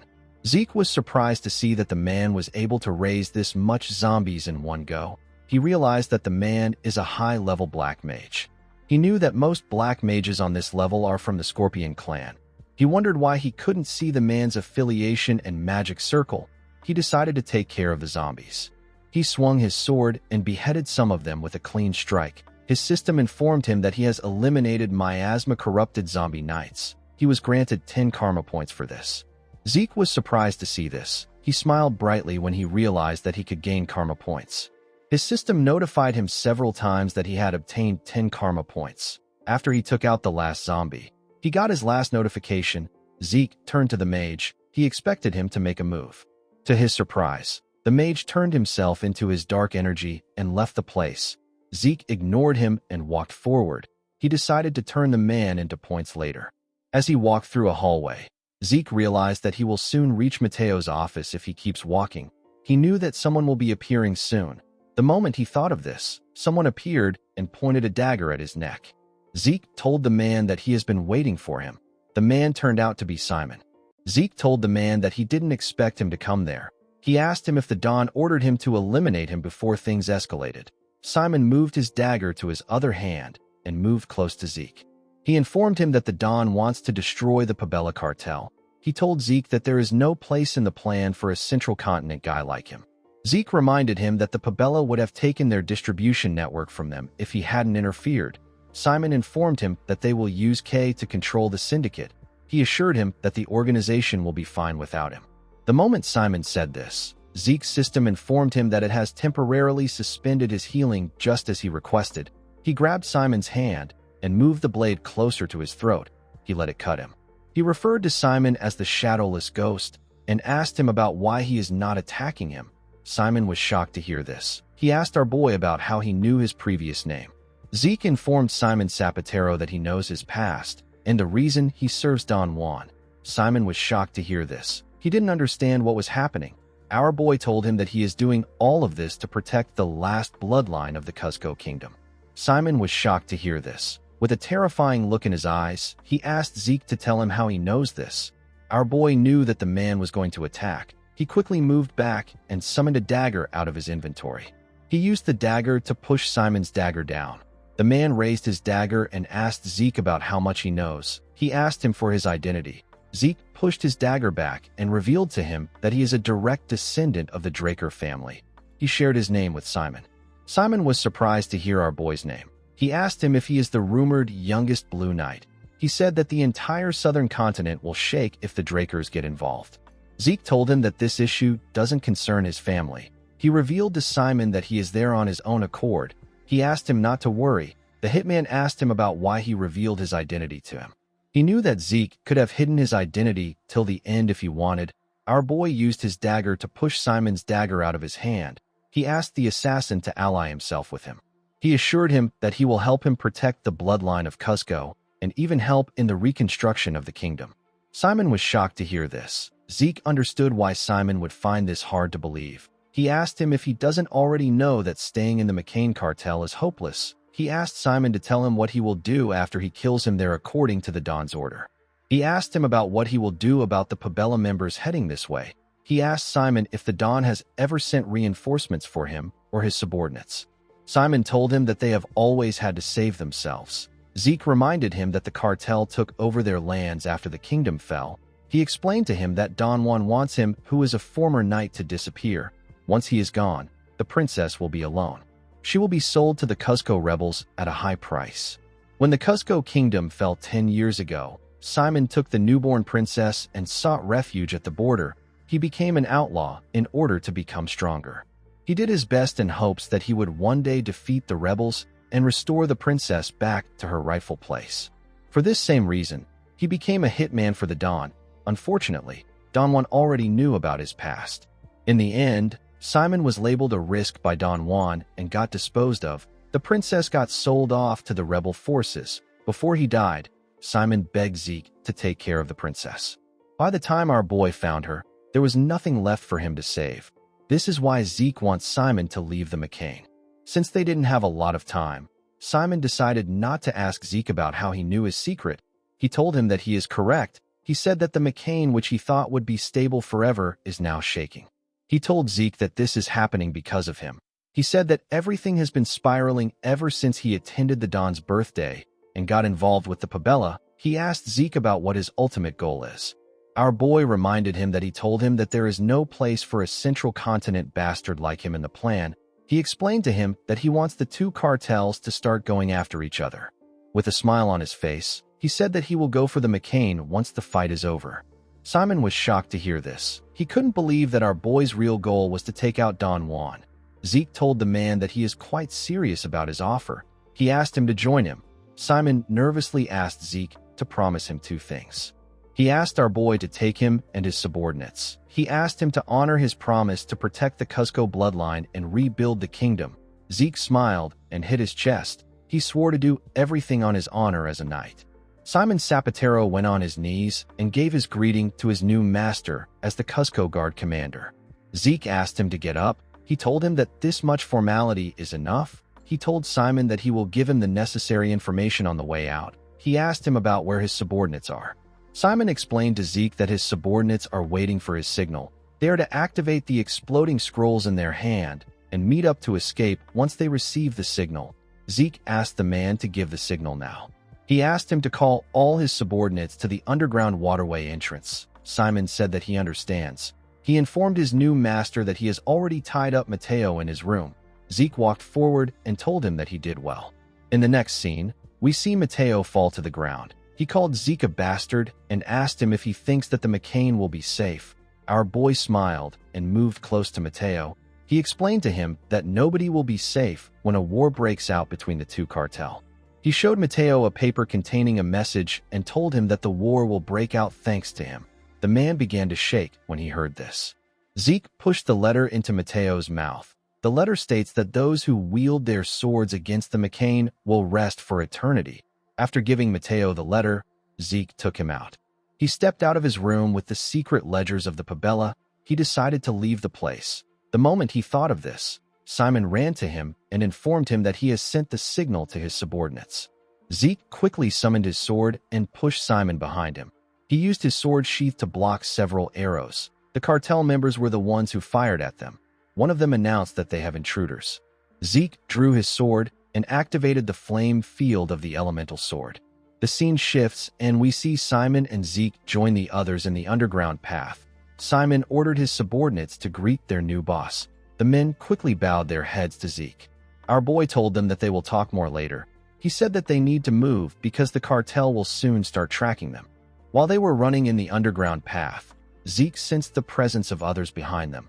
He realized that the cartel will soon catch up to them. He ordered the group to stop. He told them that they will need to split up. He said that he will lure the cartel members away. He ordered Simon to take his subordinates and run. He asked him to join Kay once he gets out.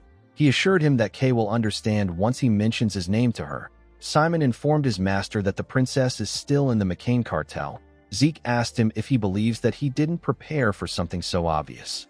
Our boy remembered that he gave the Northern Rangers a mission.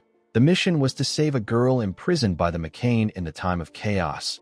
Zeke smiled and informed Simon that he has already saved the princess.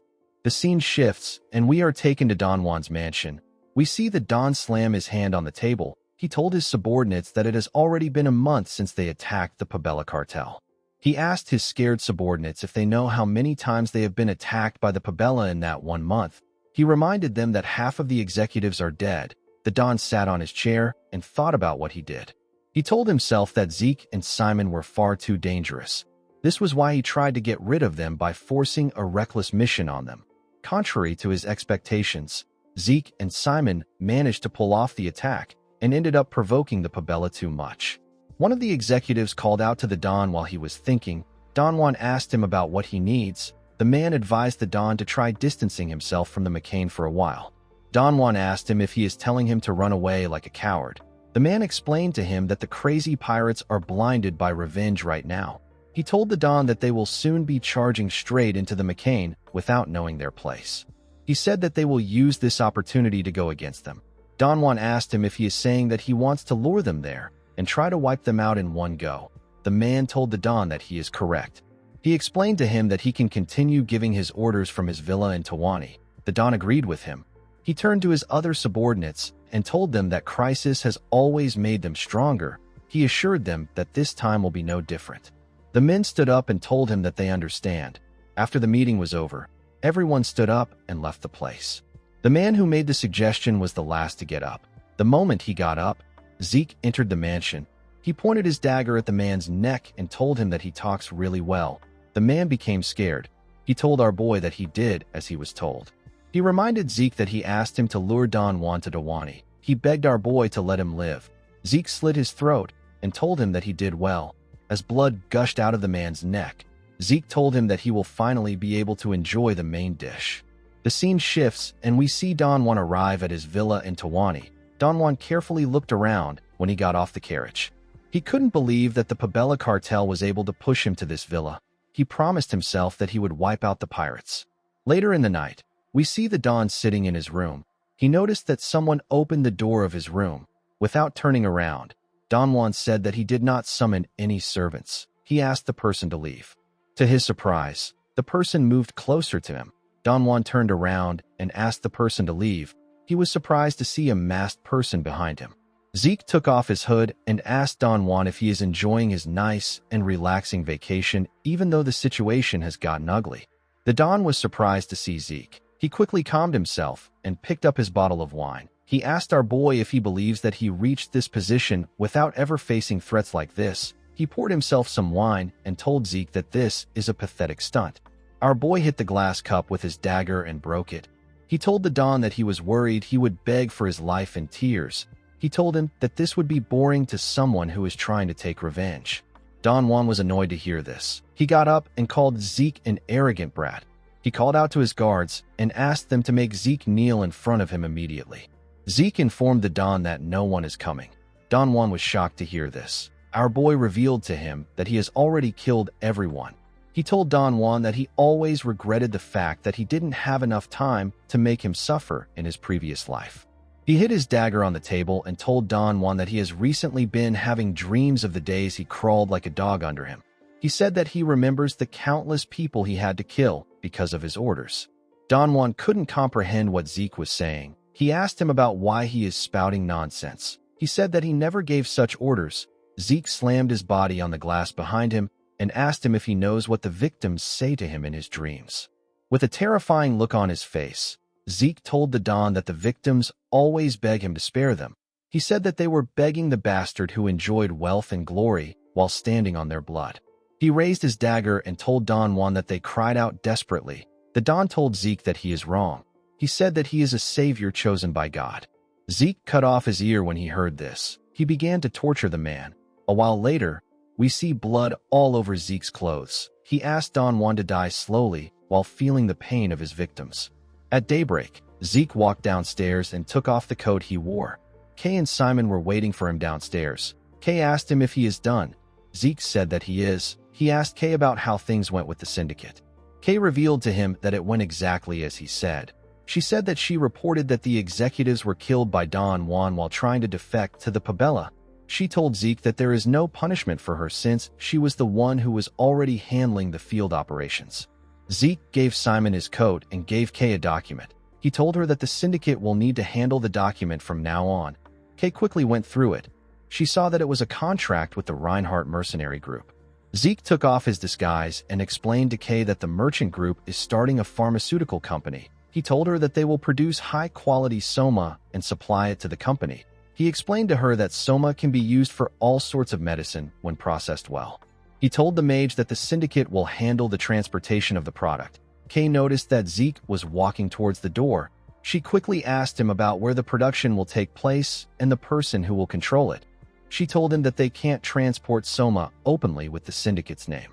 Zeke explained to her that they will get their cultivation permits after they help the Cusco Kingdom. He assured her that he has a plan for everything. He said that he can't explain things right now. He told Kay that he will see her later. The woman called out to him when she heard this.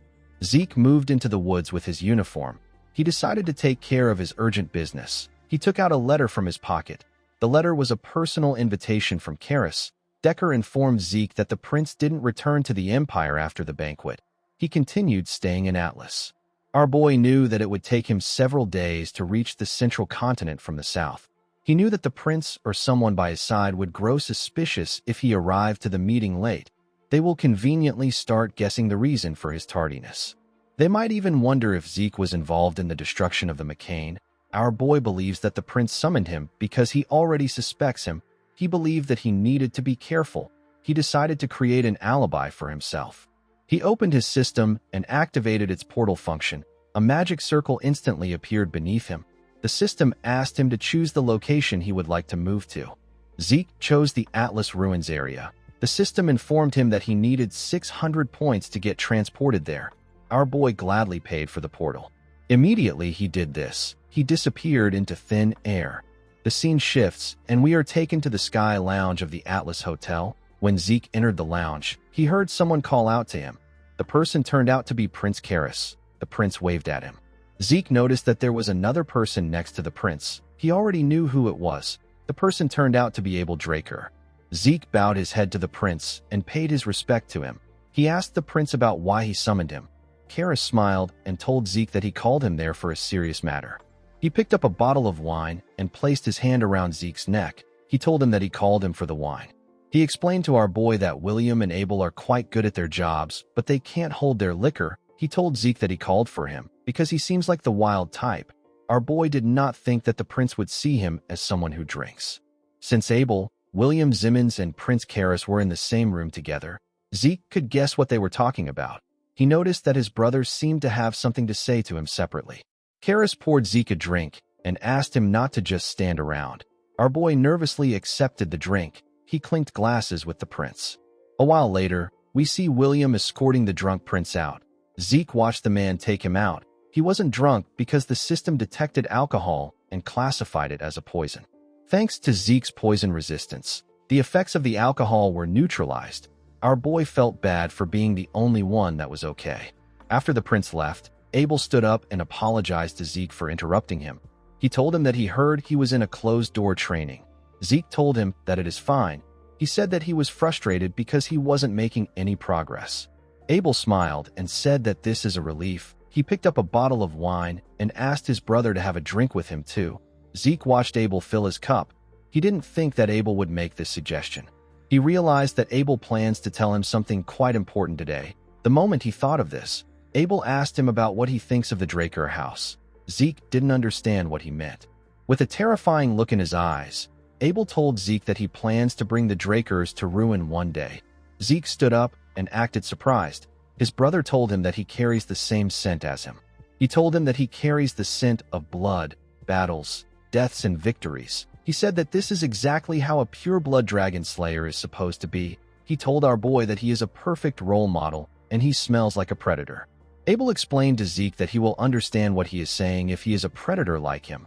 Our boy didn't like what he was hearing. He didn't like the fact that this family always spoke about bloodlines. He asked his brother if the reason he's staying close to the Empire is to also bring it down. Abel drank his wine and placed his cup on the table. He said that many people say that Atlas is the greatest place on the continent. He told Zeke that he disagrees with this. He said that the Drakers shouldn't be content with a single city. He told our boy that they need to become stronger if they want to claim the top. He asked him to take a look at the Rome Empire. He said that they are constantly building roads. They are trying to unite the North, the South, and even the Eastern continent into one. Abel told Zeke that the world will finally become a better place the moment the roads, the cultures, and the resources people own all lead to Rome. The world will become a utopia where everyone is unified. Zeke told his brother that this is something an emperor of an empire would say. Zeke recalled that he faced Cain Zimmons Constantinus. The Zimmons middle name is the name of the maternal family that sponsors Abel. After hearing everything that Abel said, Zeke arrived at a single conclusion. He concluded that Abel, the Zimmons family, and the Rome Empire are connected. Abel explained to Zeke that he believes that outstanding talent deserves an appropriate reward. He told our boy that he is certain that he can give him the most dazzling treasure that he will ever come across. He asked Zeke to join him in his conquest. Our boy realized that his brother was trying to bring him into his camp. He bowed his head and thanked Abel for his offer. He walked forward and told his brother that it will be difficult for him to join him since he has already made up his mind. Abel watched Zeke as he walked away. He told him that he will regret his decision. Zeke assured him that he won't. He stepped out of the room after saying this. Immediately, he got outside. Our boy grit his teeth out of anger. He told himself that he would never become a murderer like Abel. He hated the fact that Abel even dared to give him an offer. A while later, William entered the room. He found Abel sitting alone. He asked him about what happened to Zeke. Abel informed William that his beloved youngest brother told him that he will walk in a path different from his. With a horrifying smile on his face, Abel told William that he has no choice but to crush the sprout. William was shocked to see the look on his face. Abel told him that he gave his brother a chance. The scene shifts, and we are taken to Valhalla. We see Zeke standing in front of the dean's office. Our boy was now a 17-year-old second-year student. He didn't plan to stay in Valhalla for the entire 5 years to graduate. He decided to submit an early graduation application letter. He wrote that he wants to support his family now that he has become a formal knight. He said that it is quite difficult to engage in eye-catching activities as long as he is a student. He told the dean that he requests his assistance in resolving his issue. After he made the appeal, an early graduation interview was scheduled immediately. While Zeke was thinking, someone called out to him and asked him if he also came to see the dean. Our boy turned around to see Diego and another student. He noticed that he didn't recognize the boy. He wondered about who he was. Zeke, Diego, and the other boy entered the dean's office together. The dean asked the boy whose name is Asta if it has been a week since they last saw each other.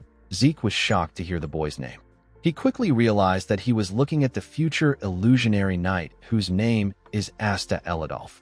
Even though Asta was one of the 5 divine knights in our boy's past life, there was no known information on him. Zeke couldn't believe that he would meet this monster here. Asta apologized to the dean. He told him that it has been difficult for him to attend class because of his insomnia. Zeke realized that Asta must have a very severe insomnia.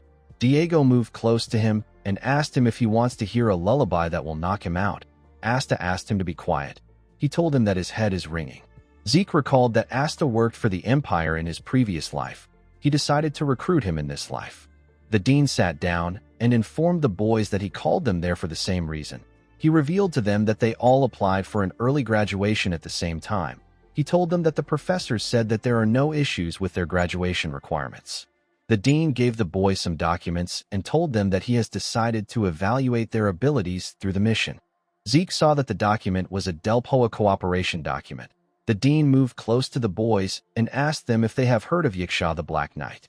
Zeke said that Yiksha is an outlaw and an enemy of the continent. A public enemy is a target that the entire continent has acknowledged as an enemy to be eliminated. Yiksha is one of these people. He recently began to stay in Delpoa. The dean explained to the boys that their mission is to cooperate with the Delpoa Knight Order and subjugate Yiksha. He told them that outlaws are people who awaken their aura solely to kill. Their combat style is fundamentally different from that of the ordinary knight. This is why the Delpoa Knight Order asked the dean to only send students who are purple knights or higher. Flaubert told the boys that they must now understand how grueling the mission is. He asked anyone who wants to back out to speak up. Diego told the dean that he has a question. He asked him about the amount of rounds the test has. Flaubert revealed to him that the test has 3 rounds. He said that this mission is the first test. Diego told him that he understands. The dean asked the boys if they have any other questions. Since no one raised their hands, the dean assumed that they were all participating. He asked them to go back and prepare thoroughly. While leaving the building, Asta complained about his head. Before he could get far, someone called out to him. When Asta turned around, he saw Zeke. Our boy asked him if he needs medicine for his insomnia. Asta was surprised to hear Zeke's question. Zeke put his hand into his clothes and told the boy that he has the perfect medicine for him. Asta nervously told Zeke that he is okay. He revealed to him that he has tried several popular medicines, but they didn't really work. Zeke brought out a bag from his clothes and asked Asta to just try the medicine.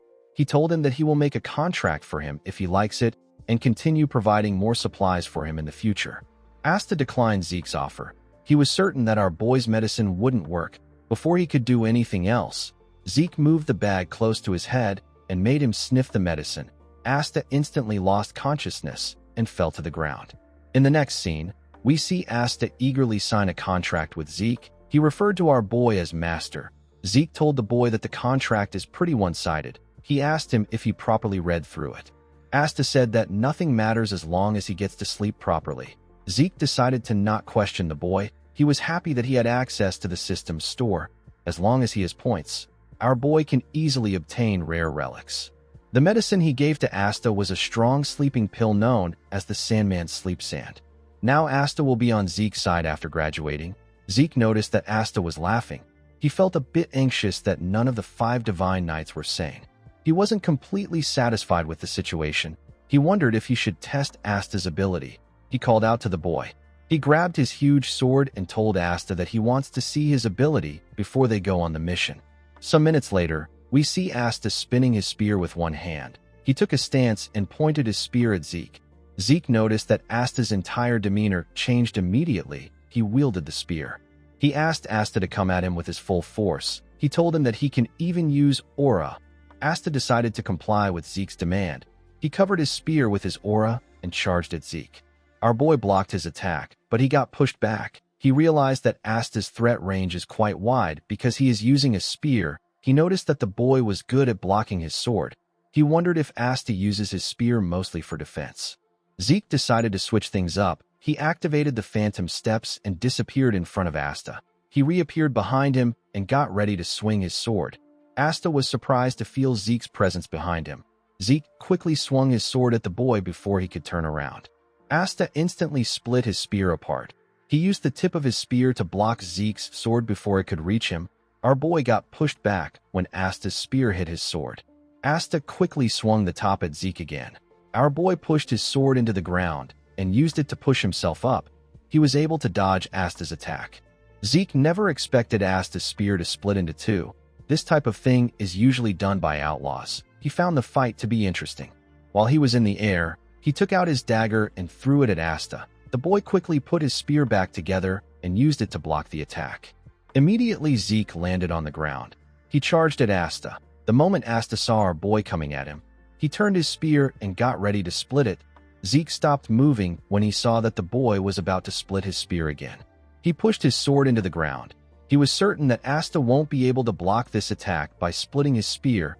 Before reaching Asta, Zeke used the first verse of Chapter 2 of the True Dragon's swordplay. The technique is known as the Earth Slice. Asta became nervous when he saw this. He knew that he couldn't split his spear in this situation. He changed his stance and used the Eladolf counterstrike. The technique is known as the crosscurrent spear. Zeke swung a large amount of dirt at the boy. The attack was mixed with his aura. Asta used his technique to attack him. A bright light shined when their weapons clashed. In the next scene, we see Asta looking at his shaky hands. He asked Zeke if he is a monster. He couldn't believe that he lost to Zeke, even though he is a well-known genius. Our boy told him that his spear's blade is dull because he has always heard that he is a genius. With a sinister smile on his face, he told Asta that he is quite lacking. He said that he will need to train him thoroughly before the mission. Asta became scared when he heard this. He could tell that he was screwed. In the next scene, we are taken to Zeke's mansion. Decker greeted him and welcomed him back. He informed Zeke that he has a guest. The guest turned out to be Galleon. The blacksmith was surprised to see how beautiful Zeke's mansion was. While he was looking around, Zeke came to greet him in his unknown armor. He told Galleon that he called him there because he has something he wants him to look at. Galleon became worried when he heard this. He asked Zeke if there is an issue with the Stygian blade.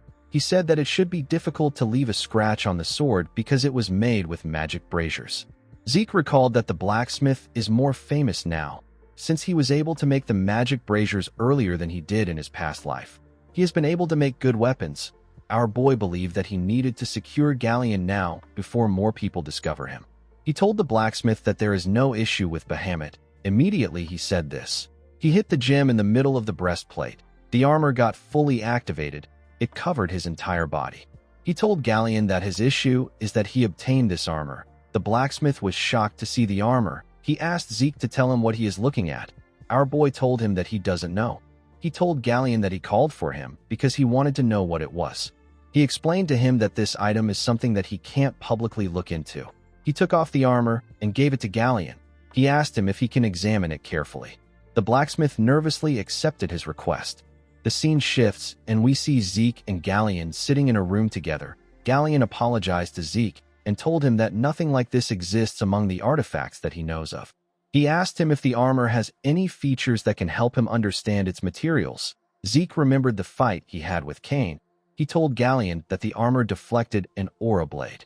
The blacksmith was shocked to hear this. He said that there is only one metal that can make this possible. He revealed to Zeke that the armor is made from the metal of the gods.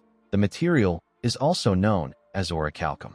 Galleon said that he never thought he would get to see orichalcum in his lifetime. Zeke asked him if it is a really precious material. Galleon was shocked to hear this question. He explained to our boy that people say that orichalcum is a perfect material made by the gods. It has extraordinary mana conduction compared to other materials. A lot of spells can be engraved into it. Zeke asked the blacksmith to tell him the amount of big magic circles that can be engraved into a normal metal armor. Galleon told him that normal metal armors can't even have large-scale magic circles engraved on them. Zeke did not expect to hear this. He knew that the armor was an unusual item, but he never expected it to be on this level. He asked Galleon if it is possible to change this armor into something else. The blacksmith was shocked to hear this. He said that this is impossible for him. He said that it doesn't matter if he can use the metal of the gods because the armor is already complete. He explained to Zeke that he wouldn't be able to use it again if he was to rashly touch it and ruin the magic circles. He said that his master might be able to do it. Zeke asked him if he is referring to Master Galleon. Galleon told him that he is correct. He explained to our boy that his master may be able to change the armor's form without changing its function. Zeke asked him if he knows where his master is right now. Galleon informed him that his master is always in Himonas. Zeke was shocked to hear this. Galleon told him that he might not know the place because it is up north. Our boy said that it is in the area where the Northern Duke is. Galleon was surprised to see that he knew about this. He asked Zeke about how he knows this. He said that most people on the Central Continent don't even know about the Northern Duke. Zeke remembered a blonde woman when he heard this. He he told Galleon that he somehow came to know about the Northern Duke. He stood up and thanked Galleon for his help. He told him that he can visit him while he is there if he wants to know more about the medal. Galleon nervously thanked Zeke. He could tell that something was off about our boy. Zeke told himself that he still has a lot of time before he visits Himonas. He said that he will take care of his priorities first and then visit Himonas. The scene shifts and we see Zeke having a meeting with the Reinhardt merchant group. Cliff and the princess were present at the meeting. Cliff informed Zeke that the production of the medicinal supplies he mentioned will go by without a hitch. He said that the only problem is that it will be difficult to set up a factory that produces the soma they need for ingredients in the central continent. Zeke knew that this would be the case. If news spreads that the princess is supporting the production of soma, there will be a dent in her reputation. Our boy asked Cliff about what they will do if the production is already complete. Cliff said that the soma will be treated as a medicine. He explained to Zeke that there will be no issues as long as they can receive the safety verification from the magic tower in advance. Our boy said that it will be better for them to create a factory in the southern continent and use it to create the product. They can then import the product and distribute it using the merchant group. Princess Melissa explained to Zeke that their merchant group doesn't have enough influence to create a large-scale factory on another continent. She said that they were barely able to create a factory for the creation of the rose disease antidote. She said that it will be better for them to consider other plans for the construction of a factory. Zeke asked her not to worry about this. He said that they will be the ones to create the factory. He asked her to ensure that the magic tower provides the approval so that they can distribute the product. Melissa asked our boy if he is saying that the Draker household will support them. Zeke told her that this has nothing to do with his household. He said that he will cover all fees using his personal funds. He placed a file on the table and said that it is connected to today's main point. He asked the princess to read it. Melissa was shocked to see what was written in the documents. She was shocked to find out that the Empire was working with the Scorpion clan and conducting human experiments to create a synthetic poison. Zeke told Melissa that the rose disease might have truly been artificially created using magic. He said that it may have been an empirical clinical experiment with Alencia as its target. Melissa clenched her fist out of anger when she heard this. She couldn't believe that the Empire was willing to release such a terrible disease on mere civilians. Zeke explained to Melissa that he is sharing this information with her because these evil deeds need to be kept secret for a while. The princess was shocked to hear this. She got up and asked Zeke about what he is saying. She said that they need to reveal the Empire's evil deeds so that they never get to do something like this again. Our boy told the princess that he understands what she means. He explained to her that this evidence is way too poor to be used as a means of diplomacy. He made her understand that the Empire has carefully made it seem like the Scorpion clan is the main agent behind the experiment. The Scorpion clan is a famous black magic organization, so human experiments aren't a crazy concept for them. The Empire will deny having a relationship with them and simply express their regrets. Everything will be over once they have done this. Zeke explained to Melissa that it will be more advantageous for them to hold on to this information. Melissa asked him about what he means. With a serious look on his face, our boy told her that the Empire doesn't know that they have this information. As long as they continue carrying these experiments out extensively, there will be existing evidence that they are more involved than it seems. Melissa was surprised to hear this. She asked Zeke if he wants to obtain this evidence with this opportunity in order to properly pressure the Empire. Zeke told her that she is correct. He explained to her that the reason he showed her this information is to prepare for the future. Melissa asked him about what he means. Our boy reminded her that the rose disease was a temporary experiment in the Alencia conflict areas. He said that there is a possibility that the Empire will test other synthetic poisons.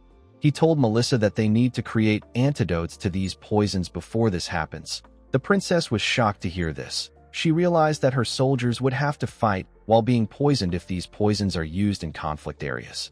However, if they are able to prepare the antidotes in advance, they will be able to prevent losses and gain the upper hand on the Empire. Melissa realized that she made the right call by bringing Zeke into her merchant group. Zeke told Cliff and Melissa that he won't be able to partake in these meetings for a while because he will be busy at Valhalla. Melissa told him that she would like to take him to Alencia if the opportunity arises.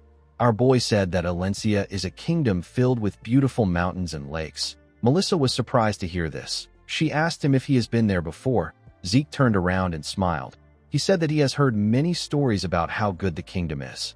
He asked the princess to show him around the day he visits her kingdom. Melissa said that she will. She bowed her head and asked Zeke to have a relaxing trip. Our boy walked out of the room after hearing this. The scene shifts, and we see Diego and Asta breathing heavily on the ground. They were on a stage with Zeke. Diego told our boy that they will die before they begin the mission. Zeke asked him not to say this. He asked Diego to pick up his sword again instead of wasting time. Diego raised his head and told Zeke that he is the devil. He told him that he truly has the Draker bloodline in him. He grabbed his swords and charged at Zeke. Our boy quickly blocked his attacks. He smiled and said that a person needs to bother these guys in order to create a desire in them. Under his command, Asta and Diego trained together for a week and began to influence each other. Instead of joking around like before, Diego began to take his fights seriously and listen obediently to Zeke. While the boys were busy training, someone entered the room and told them that they all look like they are working really hard. Diego greeted the professor when he saw him. The professor turned out to be Instructor Andre. He was now a professor at Valhalla. Zeke asked Andre about why he came there. The professor said that he has something to tell them. Zeke asked him about what is wrong. Andre reminded the three boys that they are being sent out for the Continental Public Conquest mission. He said that students can't be sent out by themselves, so he will be going with them. In the next scene, we see the group in a train. Zeke told Andre that he never thought that he would go to the Black Knight Yiksha mission with them. Andre said that students can't be sent out alone, and there are additional details that he needs to explain. He asked the boys if they know the kind of place Del Poa is. Zeke recalled that they got a basic summary about the city during one of their classes. According to him, mages are well favored in Del Poa. Andre told our boy that he is correct. He said that the place has a unique system. Unlike other places, the Knights of Del Poa focus on using shields. While the Knights drive into their enemies with their shields, the mages will attack from behind. Asta raised his hand and asked the professor if the allies of the mages won't also take damage while fighting up close.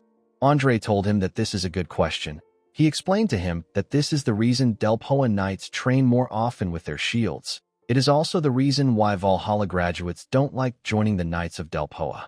Diego didn't like what he was hearing. He asked Andre if the Knight Order was made only for mages. He said that the mages don't even consider them. Andre told him that he is correct. He asked the boys not to be too surprised once they arrive in Del Poa. He said that the mages there are incredibly arrogant. The scene shifts, and we see Andre shake a knight's hand and introduce himself as an assistant professor from Valhalla. The knight was amazed to see that Valhalla dispatched someone from the Draker family. He told Andre that it is an honor to meet him. He introduced himself as Del Poa's 8th Knight Captain. His name is Jorge Outer. Andre told Jorge that the cadets who came with him are among the top students of Valhalla. He assured him that there will be no issues in the mission. Jorge laughed and said that he trusts the students since he went as far as to call them top students. He pointed at the carriage behind him and told Andre that the captain is waiting for him inside. Diego found this odd. He said that Jorge just said that he is the captain. Zeke asked him to keep quiet. He reminded him that they are in Del Poa.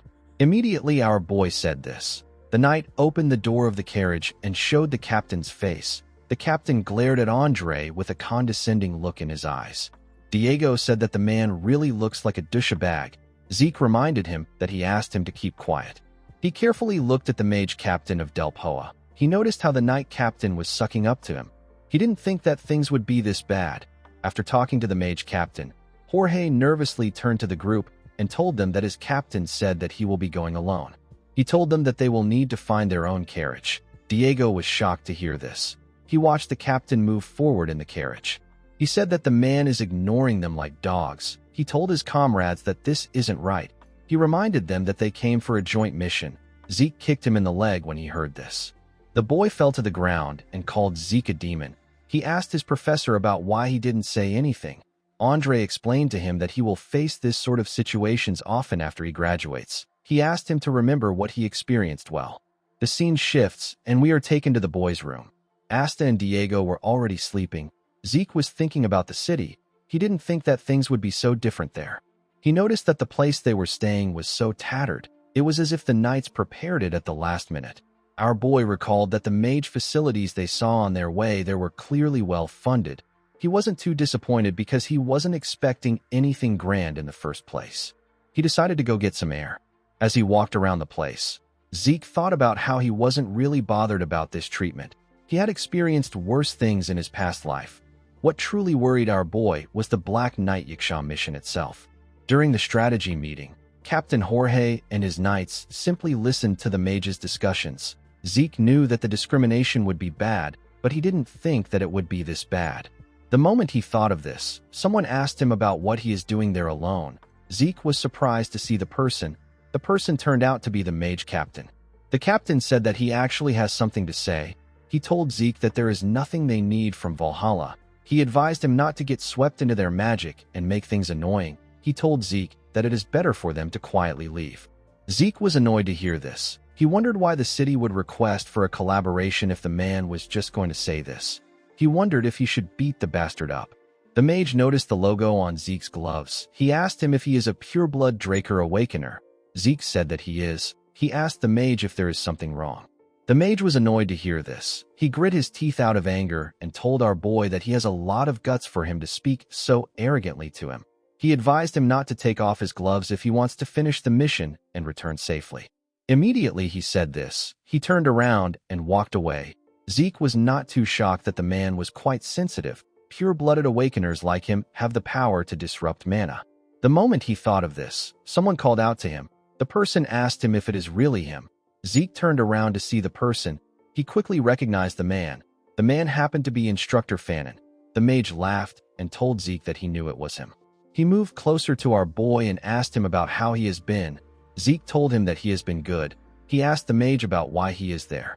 The instructor smiled and said that there is no better place to gain experience as a mage than Delpoa. He told Zeke that he volunteered to enlist because he wasn't satisfied with just research.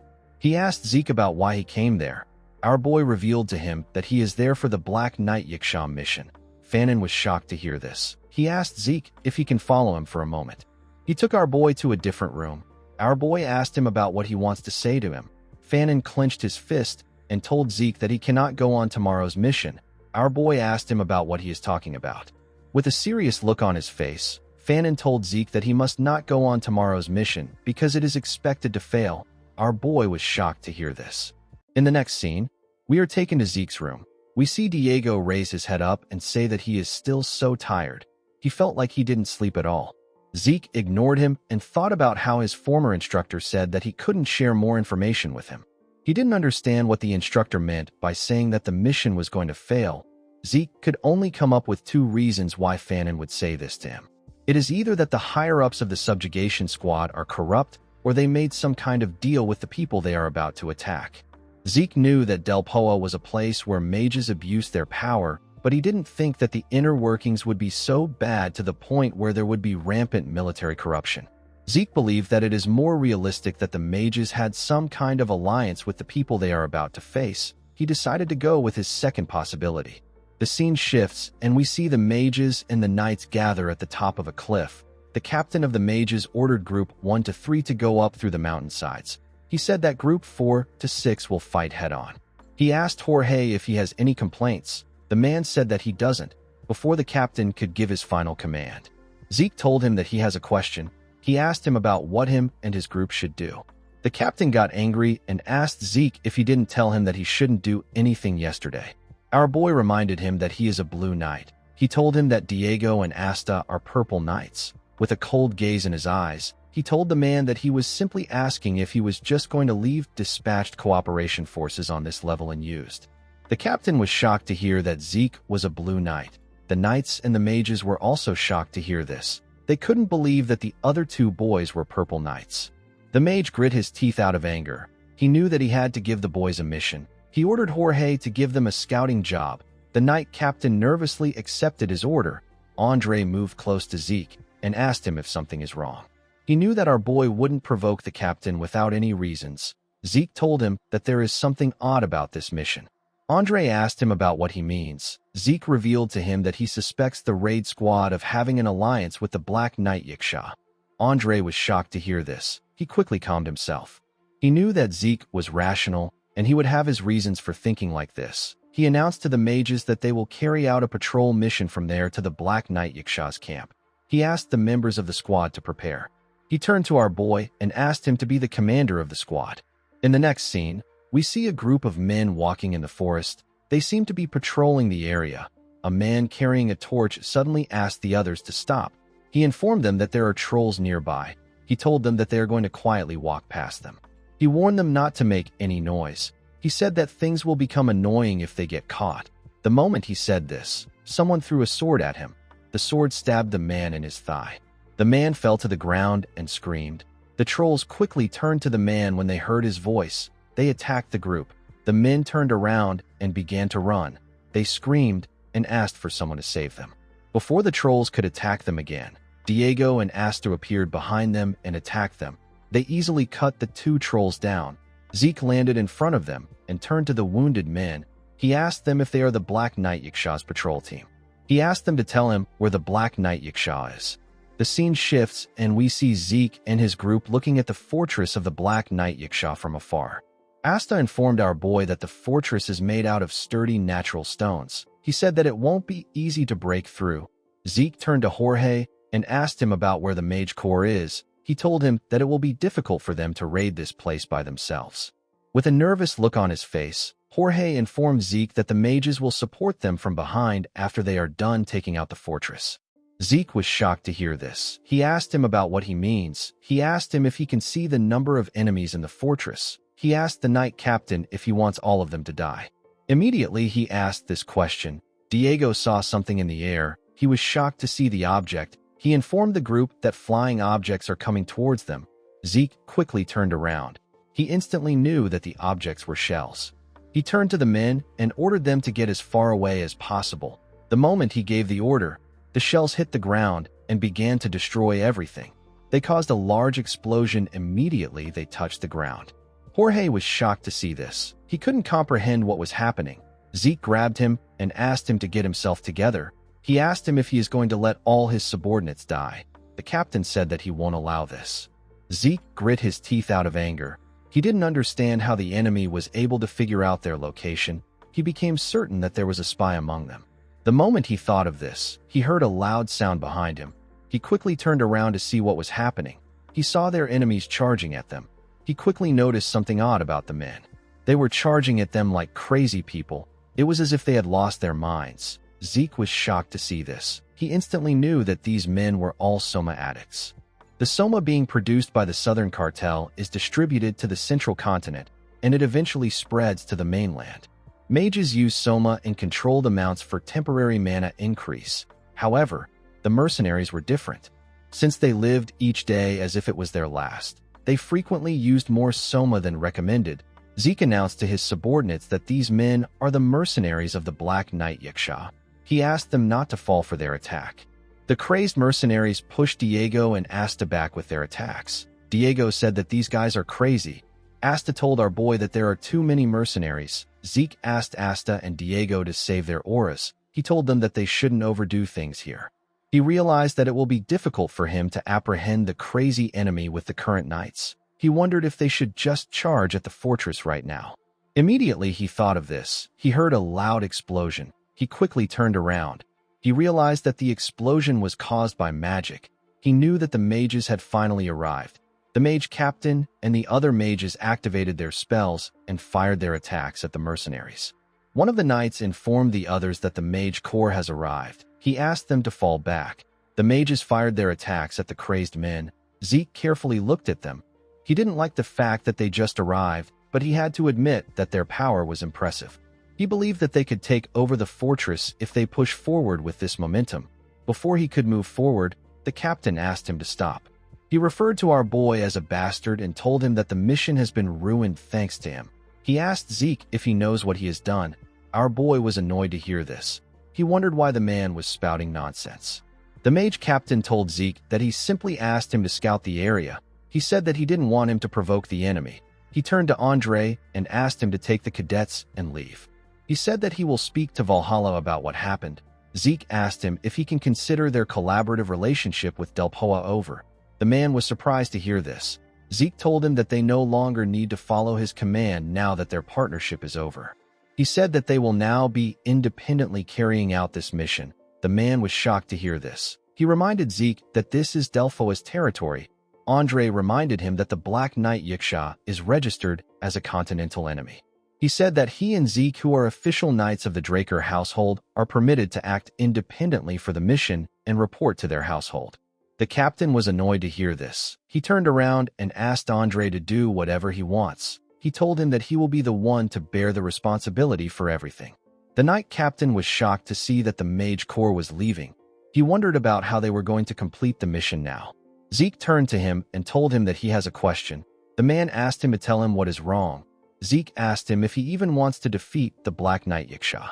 Jorge reminded him that they are knights. He said that there is no knight who would want to return with the enemy right in front of them. Zeke told him that he understands. He told Jorge that he needs his help with one thing. In the next scene, we are taken to the fortress wall. We see two archers on the wall. The archers looked down when they heard a loud sound. They saw the knights standing outside the gate. Jorge and his subordinates banged their shields with their swords to create a loud sound. While screaming at the top of his voice, Jorge asked the enemy to stop hiding like cowards and come out. The archers thought that the men had lost their minds. They quickly pointed their arrows at them. They fired their arrows at the knights. The men quickly used their shields to block the attack. Jorge ordered them to maintain formation. He said that they will show their enemies that their attacks are useless. More warriors joined the archers and fired more arrows at the knights. Two mercenaries watched their comrades fire their arrows at the knights. One of them said that the knights were useless. Immediately he said this, he got stabbed from behind. He and his comrade fell to the ground. The man was taken out by Zeke. Our boy was with Andre and his teammates. He told the dead man that they will see if the knights were truly useless. The moment he said this, Zeke heard the sound of a horse. He quickly looked down. He saw a man riding his horse away from the fortress. Zeke found it odd that the man was heading out on a horse in this situation. He used his dragonic eyes to look at the man. He was able to see the face of the hooded man. He noticed that the man matched the description of the Black Knight Yiksha. Zeke told Andre that he will chase after the man. He asked him to take care of the fortress and to send a signal flare after opening the main gate. Andre told our boy that he understands. Immediately he gave out the order. Zeke jumped down from the fortress wall. Before his leg touched the ground, he asked Bucephalus to come out. Our boy landed on the back of his beloved horse. He asked Bucephalus to chase after the Black Knight Yiksha. Bucephalus dashed forward when it heard Zeke's order. It quickly caught up to the man. The Black Knight Yiksha was shocked to see Bucephalus behind him. He found the speed of the horse to be incredible. Zeke smiled when he saw how close he got to the Black Knight Yiksha. He jumped off Bucephalus and charged at the man. He swung his sword with a large amount of energy when he got close to the Black Knight Yiksha. His attack destroyed the ground. The Black Knight Yiksha was able to jump back and dodge the attack. With a smile on his face, Zeke asked the man to tell him where he was going in such a rush. The Black Knight Yiksha became nervous when he heard this. He charged at Zeke. He and our boy blocked each other's attacks. As his sword clashed with Zeke's sword, the Black Knight Yiksha realized something. He realized that Zeke wasn't from Delphoa. He asked our boy to tell him who he is. Zeke smiled and told him that nothing will change even if he knows his identity. The moment he said this, he and the Black Knight Yiksha pushed each other back with their attacks. The Black Knight Yiksha swung his sword and fired some substance at Zeke. The substance burned through Zeke's clothes and touched his skin. The system instantly informed our boy that it detects the desert scorpion's poison. Thanks to his poison resistance constitution, the poison did not affect him. Zeke didn't expect the man to use poison. He realized that the Black Knight Yiksha uses a lot of petty tricks like other outlaws. Due to the fact that his poison didn't work, the Black Knight Yiksha asked Zeke if he was from the desert or the southern borderline. Our boy told him that he has quite the curious mind. The Black Knight Yiksha took out some daggers and said that it doesn't matter. He threw the daggers at Zeke and told him that he is still going to die. The daggers moved close to Zeke from all directions. Our boy used his sword to block some of them. He activated his dragon scale armor and used it to block the rest of the daggers. He found the man's attack to be impressive. The moment he thought of this, he saw something shocking. He saw that the Black Knight Yiksha was using an aura blade. Zeke realized that the man was hiding his skills. The Black Knight Yiksha told him that this is the end. He charged at Zeke at a crazy speed and tore him apart with his blade. He asked our boy to die. The moment he said this, Zeke told him that he can tell from his swordsmanship that he is from the Empire's Intelligence Bureau. The Black Knight Yaksha was shocked to hear his voice. Before he could do anything, he felt a large amount of pain in his body. He fell to the ground and dropped his sword. Zeke moved close to him with his aura blade and told him that it is now his turn to ask questions. He asked the man to tell him why a bastard from the Intelligence Bureau is making a fuss at Delpoa. The man quickly bit his tongue when he heard this. He decided to take his life in order to not answer Zeke's question. Our boy poured a potion in his mouth and told the man that it is pointless. He told the Black Knight Yaksha that he is well aware of how determined agents of the Imperial Intelligence Bureau are. With a smile on his face, he told the man that he might let him kill himself if he says something that satisfies him. The Black Knight Yaksha was shocked to hear this. He realized that the person standing above him is insane. In the next scene, we see the Black Knight Yaksha struggling to catch his breath. Zeke was holding his dagger. He asked the man if he is ready to talk. The heavily injured man asked our boy to tell him what he is curious about. Zeke asked him to share his identity and what he has done.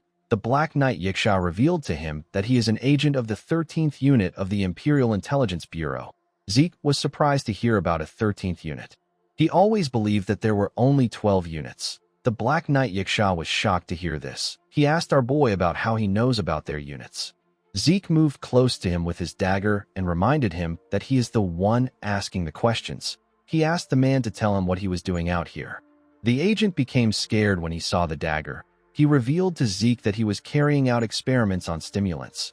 Our boy was shocked to hear this. He realized that the mercenaries who attacked them were using the stimulants. He asked the Black Knight Yaksha if the mercenaries weren't just Soma addicts. The man said that the stimulants were actually made using Soma. Zeke asked him about why he created the stimulants. The man revealed to him that he was trying to create soldiers that felt no pain or fear. Zeke didn't expect this entire situation to be one of the Empire's human experimentations. He realized that the Empire used the war of attrition against Delpoa to observe how the experiments would fight. He now understood that the reason the Black Knight Yaksha was able to survive for 3 years at this fortress and absorb the bandits and mercenaries to increase his organization was because he had the Empire's support. Zeke wondered about what the Empire is doing throughout the continent. He turned to the agent and asked him if he knows that the Empire will kill him first. The man said that he does. He begged Zeke to kill him now that he has told him everything. Zeke asked him about what he will do if he told him that there is a way for him to live. The Black Knight Yaksha told our boy that it is impossible for him to escape the Imperial Intelligence Bureau. Our boy told him that it is possible with the power of the Drakers. The man was shocked to hear this. Zeke took off his glove and removed the mana in the area. The Black Knight Yaksha instantly realized that our boy is a pure-blooded awakener of the Draker family. The man also didn't want to die in a place like this. He had lost all his patriotism for the Empire after doing so many dirty jobs. He knew that the Empire would kill him for security even if he was to return alive. He realized that the best thing he can do is to become a witness under the Draker's protection. He asked Zeke if he can guarantee him a complete identity change. Our boy told him that he has an even better option for him. The man was surprised to hear this. Zeke told him that he can introduce him to a new workplace. With a smile on his face, he explained to the agent that there are many places that can use someone from the Imperial Intelligence Bureau. The scene shifts and we see Zeke running through the forest. He noticed that the fortress still hasn't been captured yet. He was certain that Andre's group was enough to capture the fortress alone. He wondered if something happened. He decided to go to the camp the knights were in. As he ran to his destination, Zeke saw something odd. He saw the mages talking. He wondered about what the mages were doing alone. Before he could say anything, one of the mages saw him. He quickly raised his staff and pointed it at Zeke. Our boy was surprised to see this. He asked the man about what he is doing. Before he could say anything else, someone called out to him and told him that the Black Knight Yaksha escaped because of him. The person told our boy that he will move him to the barracks for this serious crime. The person speaking turned out to be the mage captain. Zeke became angry when he heard what the man said. He didn't understand what he was trying to do. He calmed himself and asked the captain to explain what he means. The captain told him that they lost their target because of his sloppy attack plan. He said that they wouldn't have missed the Black Knight Yaksha if it weren't for him. Zeke asked him if he confirmed that the Black Knight Yaksha wasn't in the fortress by himself. He said that the enemy's defense is still too fortified for him to say this. The man asked our boy to shut up. He said that he saw someone who escaped from the fortress earlier. Zeke told him that the person could have been a messenger sent to ask for reinforcement. He asked him about how he is so certain that the person is the Black Knight Yiksha. The captain grit his teeth out of anger when he heard this. Zeke became certain that the captain was the one who asked the Black Knight Yiksha to run. He knew that the man was the one who was communicating with the enemy for 3 years. He could tell that the man didn't know that he was helping the Empire. However, this didn't change the fact that this man was still a worthless piece of trash. The captain asked Zeke to stop spouting nonsense and follow him. He turned around and told our boy that he will testify to his crimes. Zeke let out a sigh. He decided to just follow the man. The scene shifts and we see Zeke return to the base with the mages. He saw something shocking immediately. He entered the base. He saw the knight captain and his knights kneeling. Their hands were tied behind their backs. Zeke called out to the wounded knight captain. Jorge was surprised to see Zeke. Our boy asked the mage captain to explain what is happening. He asked him about why he arrested the knights. The mage captain asked him to shut up. He told him that he is overstepping his boundaries. Jorge raised his voice and told Zeke that he doesn't regret helping him. He said that he and his subordinates wish to be remembered as honorable knights. Immediately he said this. He and his men got electrocuted by the mages behind them. Zeke asked the mage captain if it isn't too much for them to treat their own allies like this. He said that no one would do something like this even to prisoners. The captain grit his teeth out of anger and reminded Zeke that he asked him to shut up. He told him that he will execute him right there if he says one more word. The moment he said this, a huge explosion took place next to them. Someone came out and told Ingrid Haxon that what he just said can be considered a threat to Zeke Draker. The person who said this was Andre. The man was with Diego and Asta. With a serious look on his face, Andre informed Ingrid that the Drakers are ready to fight against Del Poa for his statement. Ingrid was surprised to hear this. He knew that this was an explicit warning from the Draker family. He believed that Andre wasn't being serious when he said that they will go against Del Poa. He told the knight that his reaction is too extreme. He explained to him that he just declared war on Del Poa. He told Andre that he is taking his joke too far. Andre asked Ingrid to listen carefully. He explained to him that the Draker name is not something that is used lightly. Ingrid realized that Andre wasn't playing around. He cleared his throat and said that he made a mistake. He said that he was too sensitive because of the battle they just had. He asked Andre not to misunderstand him. He explained to Andre that he was simply trying to guide Zeke to the barracks for a more thorough investigation. Zeke gently smiled when he saw how scared Ingrid was. He asked the man if he can speak to his comrades before going to the barracks. The man didn't like this, but he had no choice but to accept Zeke's request. He told him that he will give him 20 minutes. The scene shifts and we see Zeke and his comrades in their room. Zeke took off his gloves to remove the mana in the area. He did this in order to stop the surrounding magic equipment from working on them. Andre asked him about what he wanted to tell them. Zeke revealed to his professor that he caught the Black Knight Yiksha. Andre was surprised to hear this. He asked our boy if he caught him alone. Zeke explained to him that he got the man to put his guard down before the battle got prolonged and eventually caught him. Andre couldn't believe that Zeke captured an enemy that even an experienced knight couldn't easily face. He was quite impressed.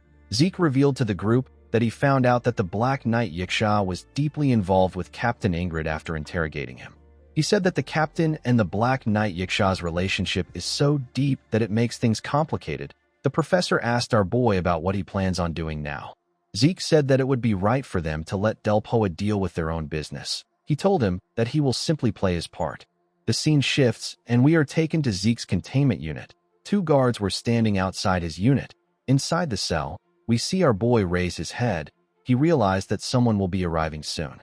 Some minutes later, someone knocked on his door. The person turned out to be Fanon. Zeke didn't seem surprised to see the man.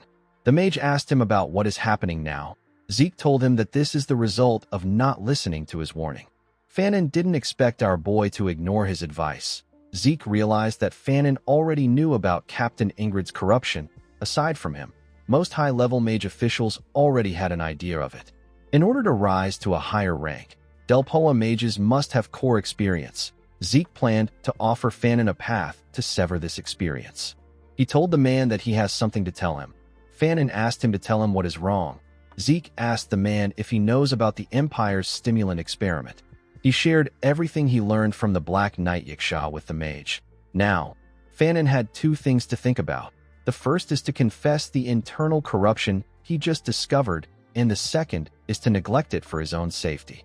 Zeke told the mage that he has something he wants to ask him for. He asked Fanon if he will help him expose this corruption. The mage was shocked to hear the question. In the next scene, we see some mages walk up to Captain Ingrid. One of them called out to him. The captain asked him about what happened. The man informed him that Fanon rejected Zeke's offer. Ingrid smiled when he heard this. He asked the man if he is telling the truth. He believed that Fanon must have valued his position more than his beliefs. He was certain that it would be impossible for Zeke to convince Fanon. He looked at the fortress in front of him and told the men that they need to begin. He told his subordinates that they need to make a few explosions before they withdraw in order to make it look convincing. The men said that they understand. They raised their staffs and gathered their mana. They fired their attacks at the wall.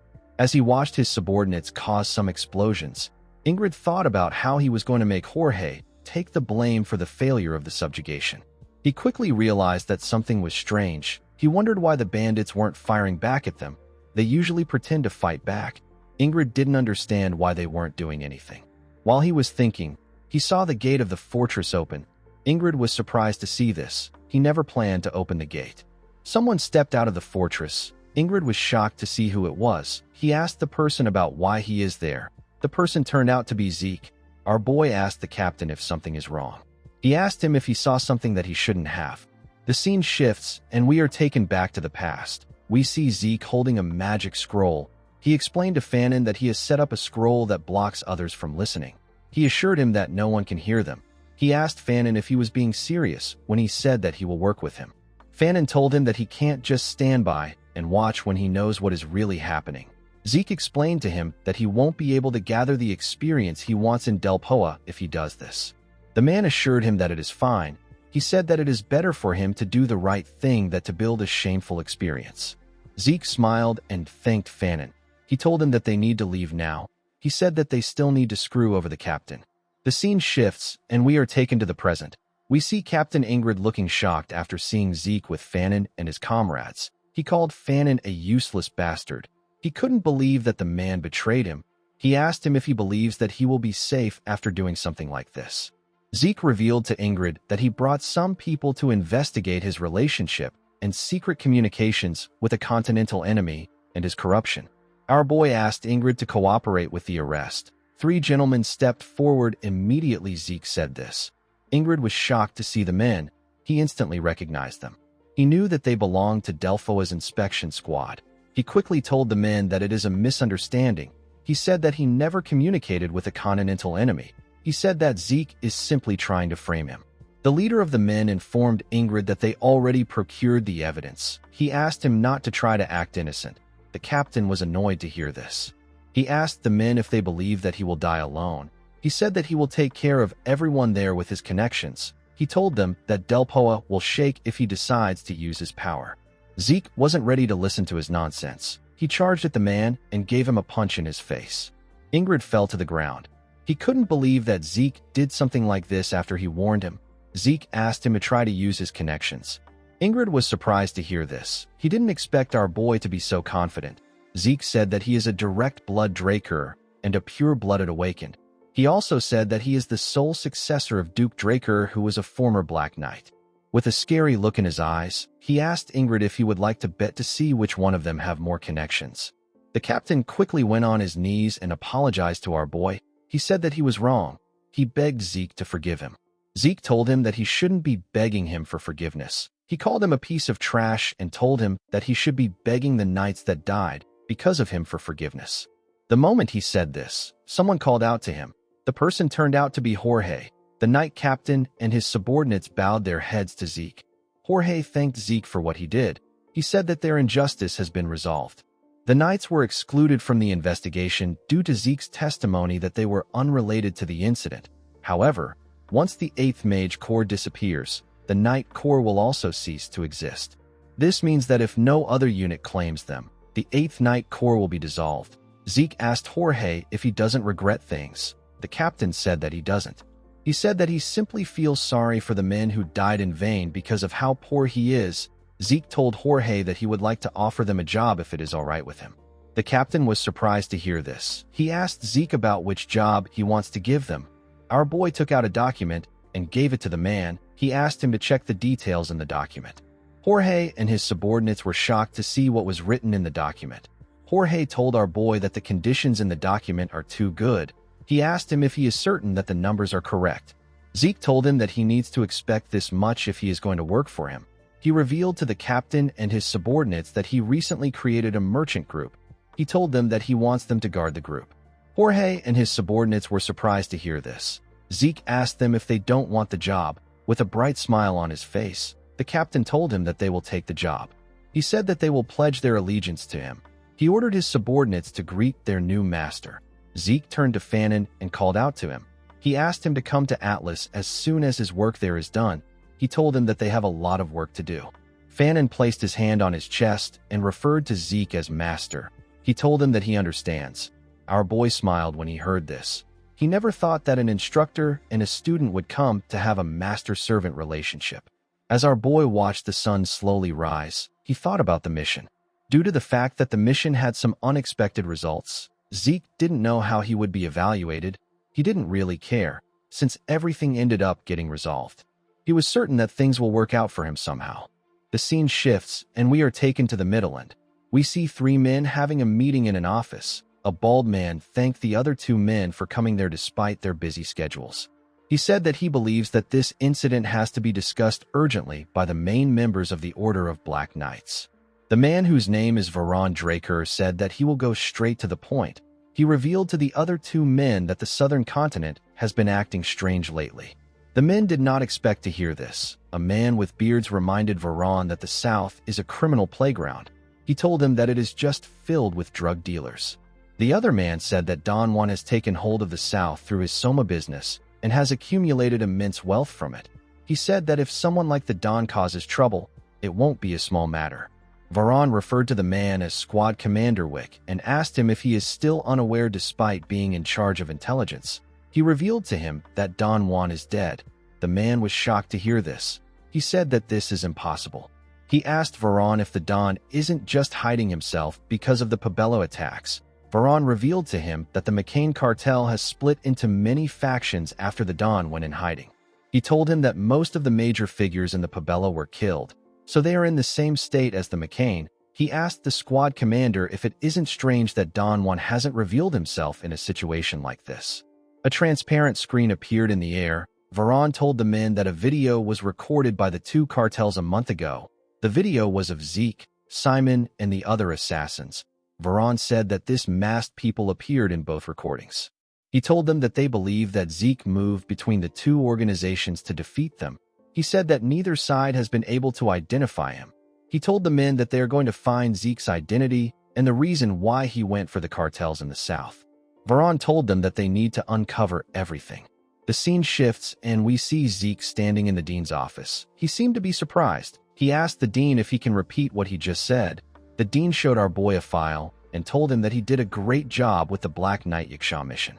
He placed the file on the table and revealed to Zeke that Andre kept very detailed notes, and the Del Poa inspection department sent over their data along with their gratitude. Zeke didn't expect to hear this. He thought that this mission wouldn't receive any positive reviews because he went against the orders of his superior. Normally, a person needs to follow their superior's order on the battlefield at all costs. Zeke didn't think that he would be praised for his actions. Flaubert told our boy that there is only one unfortunate thing in the mission. He said that it was a shame that the Black Knight Yiksha died in the process of moving. Zeke nervously laughed. He recalled that he let the man live. After making it seem like the Black Knight Yiksha died, our boy planned to change his identity and bring him to the Central Continent. Zeke knew that the human experiment data he found in the South and the Black Knight Yiksha, who was a witness to the stimulant experiments, are cards that can definitely pressure the Empire. The dean revealed to Zeke that the professors decided to give him a different type of exam during their meeting. He told him that it is because of the talent he showed in the mission. Zeke asked Flaubert about what the mission is. The dean revealed to him that it is a demon hunt. Zeke was surprised to hear this. He believed that this was too easy for a special graduation exam. Flaubert told him that it won't be a simple hunt. He said that it is an unsolved case. He revealed to him that he will be taking care of the mission on his own. Unlike monsters, demons have no specific species. Due to this, it is difficult to grasp what the demon's customs or traits may be. There are many strong and highly intelligent demons. Due to this, it is quite hard for humans to read and defeat them. Zeke believed that this case must involve a highly intelligent demon. He asked the dean to tell him the area where the incident occurred.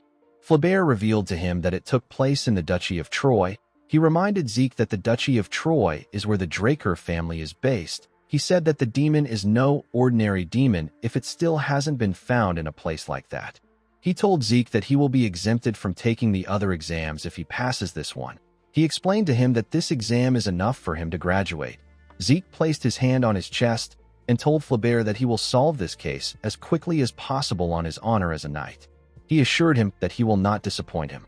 Immediately, he stepped out of the dean's office. A man greeted him and told him that it is an honor to meet him. He introduced himself as Felix Valencia. He told Zeke that he will be his guide for this mission. Zeke greeted Felix. He realized that he never heard of a name like Felix Valencia in his past life. However, there was something odd about the man. Zeke could feel a strange energy coming from him. He was certain that something was off for him to be sensing an energy like this from a normal young knight who isn't even a Draker. He asked the man if he is from Troy.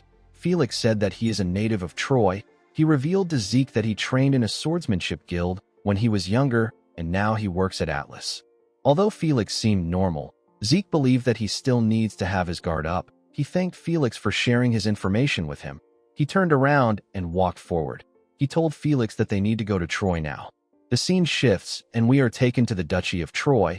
We see some people come outside to welcome Zeke. Their leader told our boy that they have been expecting him. He shook Zeke's hand and said that he never thought that a pure-blooded awakened would visit a place like this. He told our boy that it is an honor to meet him. Zeke said that he is pleased to be of assistance to them. He asked the man if he can explain the incident with more details. The man said that it has been going on for several weeks now. Initially, only the livestock went missing, but as time passed, even those who went up the mountain never returned. The children were the ones who were first taken, then the women followed. The demon eventually began to hunt the men. It seemed to be targeting larger prey. Zeke asked the man if there are any scenes where traces can still be found. The man guided Zeke to a fence. He showed him the farm where the livestock disappeared. The traces began from the farm and extended to the path towards the mountain.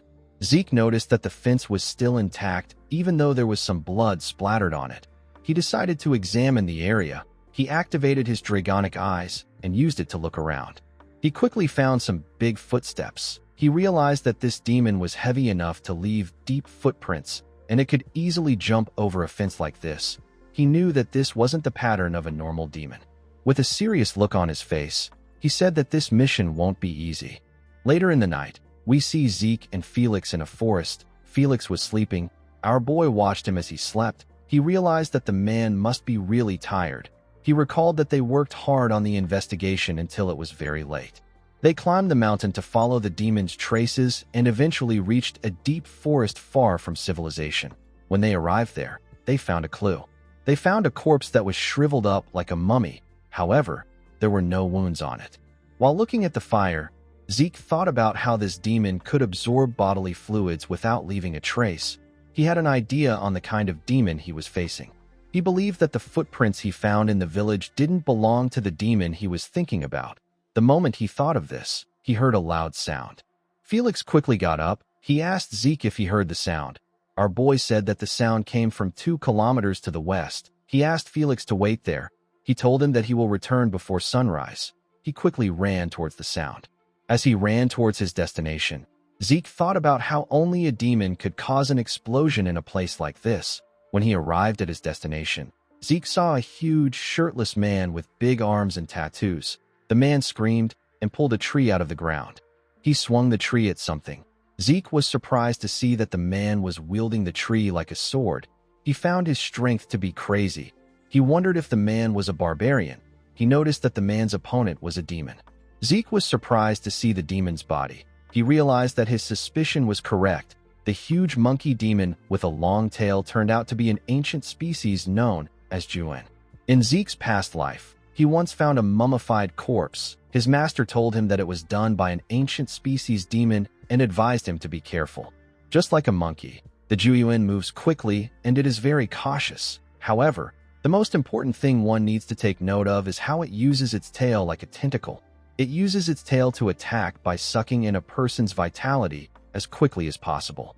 The demon charged at the huge man. Zeke realized that the barbarian was the one who took the livestock and the demon was the one who took the people. While he was thinking, he heard the barbarian scream. When he turned to him, he saw that the demon had pierced through his stomach with its tentacle-like tongue. The barbarian grit his teeth to endure the pain. He turned to the Juyuan and looked at its mouth. He saw that the demon attacked him with its tongue. While he was looking at him, Zeke appeared behind the Juyuan with his sword. The demon quickly sensed our boy's presence. It went down and bowed its head to dodge Zeke's attack. It quickly ran away from Zeke. Our boy was annoyed to see how fast it was. He noticed that the barbarian was on the ground. He wondered if he was poisoned by the Juyuan. Although he didn't want to help a livestock thief, Zeke decided to do something kind for once. In the next scene, we see Zeke and the barbarian in a cave. The barbarian was on the ground. Our boy noticed that his healing potion was not working. He wondered if this was because the barbarian was not human. He placed his hand on the barbarian's stomach and decided to try something else. The system informed him that he is using his mass buff skill. Zeke was using his healing factor. A green light shined from his body as he used his skill. After our boy closed the hole in the barbarian's stomach, he began to move. When he opened his eyes, he saw Zeke by his side. He quickly jumped back and took a stance. Zeke asked him to calm down. The barbarian was shocked to hear this. Our boy informed him that he saved his life. The barbarian couldn't believe that Zeke was speaking his language. He thanked our boy for his help. Zeke was relieved to see that he remembers how to speak the language of the barbarians. This barbarian is known as Big Fists. Despite being 16, he is already stronger than the warriors of his village. This is why they wanted to give him a suitable test for his warrior's ceremony. So he was tasked with defeating the Jin, which the barbarians consider to be the strongest demon.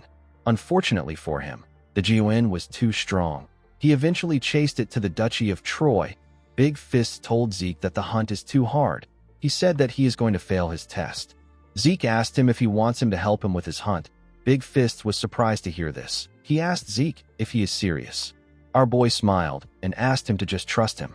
In the next scene, we see Felix nervously ask Zeke if the person next to him is a barbarian. Zeke said that he is. He informed Felix that Big Fists will be joining them in the hunt for the demon. Felix didn't understand what was happening. Big Fists asked Zeke about who Felix is. Our boy said that Felix is his subordinate. Big Fists asked him about what this means. Zeke noticed that Felix didn't bother reaching for his sword the moment he saw a barbarian. He knew that one would require extensive training to fake their reaction like this. Aside from his aura, Felix felt like a perfectly ordinary swordsman to Zeke. Our boy wondered if he was being too sensitive. While he was thinking, Big Fists mentioned that he can smell something. Zeke asked him about what he means. With a serious look on his face, Big Fist said that it can smell the demon from before. Zeke was surprised to hear this. He asked him about where the smell is coming from. In the next scene, we see Big Fist guide Zeke to a cave. Our boy didn't expect him to guide him there. He recalled that his master once said that Juyuans like to hide in dark, humid places. Since the sun is about to rise, there is a good chance that the demon is there. Zeke turned to Big Fists and asked him if he has a way of catching the demon. Big Fists raised his hand and began to swing it around. He was trying to tell Zeke that he will fight the demon with his fists. Zeke now understood why the demon was able to evade the boy. He called out to him and asked him to fight the prey head-on. He said that he will strike it from behind. Big Fist smiled when he heard this. He told Zeke that he understands. He and Zeke went into the cave. As they walked deeper into the cave, Zeke became certain that this was the demon's hideout. The place was filled with all sorts of bones. Zeke called out to Big Fists and advised him to be careful. He reminded him that they are in the demon's den. The moment he said this, the Juyuan jumped out of hiding and charged at Big Fist from behind. Big Fist was able to sense his presence and jumped back to dodge his attack. He quickly moved close to the demon and swung his fist at it. His attack destroyed the ground. When the dust cleared up, Big Fist saw that the demon was gone. Zeke wasn't surprised to see this. He knew that the Jinn wouldn't be so easy to subdue. The reason it was so difficult for everyone, including his master, to capture the Jiyuan was because it could hide its body in darkness. The demon completely blended its body with the darkness and moved behind Big Fist's. Zeke took out his sword when this happened. The Jiyuan charged at Big Fist from behind. It wanted to tear him apart with its claws. Unfortunately, Big Fist didn't quickly sense its presence, so he was unable to react in time. Before the demon's claws could touch Big Fist's, Zeke charged at it and used the water field to cut off its arm with a clean strike. The demon was shocked to see what Zeke did. Our boy turned to Big Fist and asked him to attack the Jiyuan now. Big Fist wrapped his arms around the demon and held it tightly. The Jiyuan used its ruined arm to hit the boy. Big Fist withstood the attack. Zeke covered his sword with his aura and commended Big Fist for what he did. He asked him to leave the rest to him. The demon turned to him when it heard his voice, as Big Fist jumped out of the way. Zeke used the first verse of Chapter 2 of the True Dragon's swordplay to land a powerful strike on the demon. The technique is known as Earth Slice. The demon quickly began to regenerate its lost limbs. Zeke activated something and asked the Jiyuan if it believes that he will allow it to regenerate. He activated his gluttony skill and released a horrifying golden energy. The energy consumed the monster. The system informed Zeke that he has consumed an ancient species that has completely been corrupted by polluted energy. It told him that his stamina, mental power, and mana are filling up. The system revealed to Zeke that he has absorbed the corrupt ancient species' bloodline ability. It told him that he has obtained the A-rank skill known as Stealth. Zeke liked the skill. He turned to the arm that he cut off. He called out to Big Fists and threw the arm to him. He asked him to use the arm as proof of hunt. He showed him a finger and said that he will use it for the same thing. With tears in his eyes, Big Fist gave Zeke a hug and thanked him. He grabbed the arm and walked towards the exit. He asked Zeke to visit his village when he is free. Our boy asked him about the tribe he is from. Big Fist revealed to him that he is from the very strong Boulder tribe. Zeke was shocked to hear that the boy was from the Boulder tribe. He recalled that this was the strongest barbarian village. Big Fist called out to him and smiled brightly. He asked Zeke to visit his village. Our boy smiled and waved at Big Fists. He told him that he will see him later. The scene shifts and we are taken to the town. We see the people of the town raise their cups to give a toast to Zeke. Their leader thanked Zeke and told him that they will finally be able to rest thanks to him. Zeke said that he is glad that he could be of help. As he drank his liquor, he carefully looked at Felix. He could tell that something was wrong. When he took care of the Jinn and returned to the camp, Felix was gone. He returned shortly, but he seemed dirty. He gave Zeke the excuse that he had fallen over. Our boy wondered if the man watched him and Big Fist's fight. He knew that he couldn't sense people from afar while fighting, so there is a possibility that Felix was hiding nearby. Zeke decided to keep an eye on the man for a bit longer. After celebrating with the people of the town, Zeke decided to go to the place they prepared for him. He wanted to get some rest. He recalled that the leader said that he prepared a good place for him. Immediately, he thought of this. Someone appeared in front of him. The person turned out to be Felix. Zeke asked him about why he is there. He knew that his accommodations were in the other direction. The man nervously asked Zeke to accept him as his follower. Our boy was surprised to hear this. Felix asked him to first take a look at something. He drew his sword and began to swing it. Zeke was shocked to see his movements. He recognized this swordsmanship. He was certain that this is the swordsmanship that is passed down among the paladins of the Holy Kingdom. After a while, Felix stopped moving and told Zeke that he is done. Zeke recalled that Felix said that he trained in the swordsmanship guild. He asked him about why he knows the swordsmanship that is passed down among paladins. Felix was surprised to hear this. Even within the Holy Kingdom, the paladins have extremely limited contact with the outside world. The paladins belong to the Holy Knights. The secret swordsmanship that is passed down among them is only known to very few people. Felix told our boy that he wasn't sure if he would know the swordsmanship. He realized that there was no point in hiding things from Zeke. He took out something and showed it to Zeke. He asked our boy to take a look at it. Zeke realized that it was an official paladin's insignia.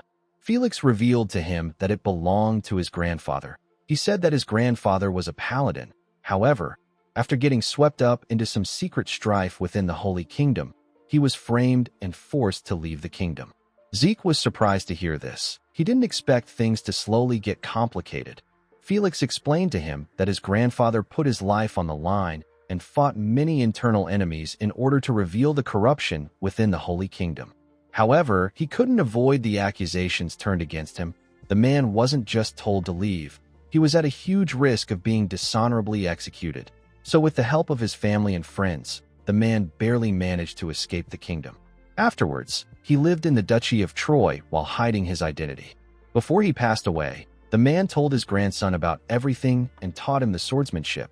Zeke was surprised to hear that Felix's grandfather taught him the swordsmanship. He asked him if his grandfather tried aura transmission before he passed away. Felix asked him about what aura transmission is. Zeke asked him to hold out his hand. Felix did as he ordered. Zeke held the man's hand. He felt some energy from him. Our boy realized that Felix's aura conductivity was quite high compared to his abilities. He noticed that the man's aura circuits were properly cleared. Felix asked our boy if something is wrong. Zeke told him that there is nothing wrong. He told him that he should actually be thankful to his grandfather. Felix was shocked to hear this. He asked Zeke about what he means. Our boy revealed to him that his grandfather must have been a former Arc Paladin. In other words, he was on the level of a Black Knight. Felix couldn't believe what he was hearing. Zeke explained to him that there is a unique skill taught to the paladins of the Holy Knights since the Imperial Age. The skill is known as aura transmission. It is a skill that allows one to reach faster results with aura. Felix couldn't believe what he was hearing.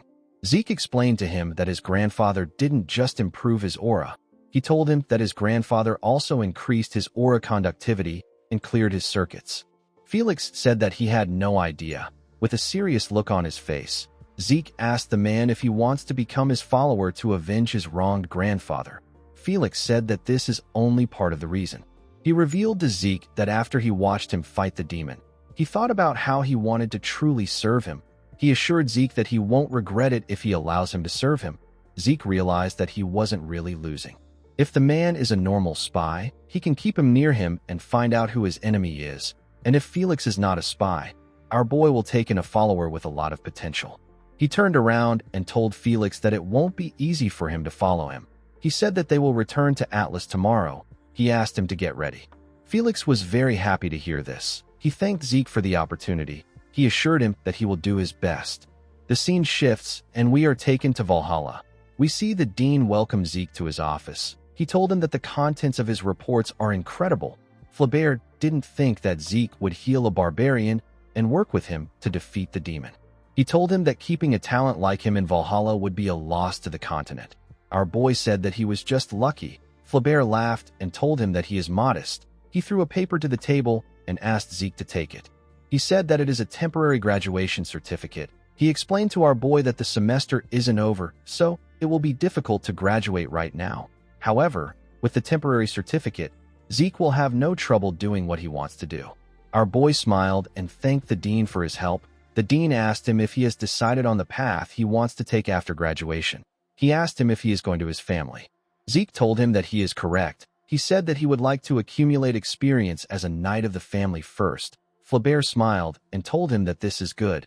He told him that he looks forward to his future growth. The moment he said this, someone knocked on his door. Flaubert asked the person to enter. The person turned out to be Andre. The professor apologized to the dean for disturbing him. He revealed to him that the Four Seasons Fortress asked him to take Zeke to the fortress. Flaubert told our boy that his father must have already heard about his graduation. Zeke told him that he will be taking his leave. The dean asked him to visit when he gets the chance. As he walked to his father's office, Zeke asked Andre if he knows the exact reason why his father called for him. Andre said that he doesn't.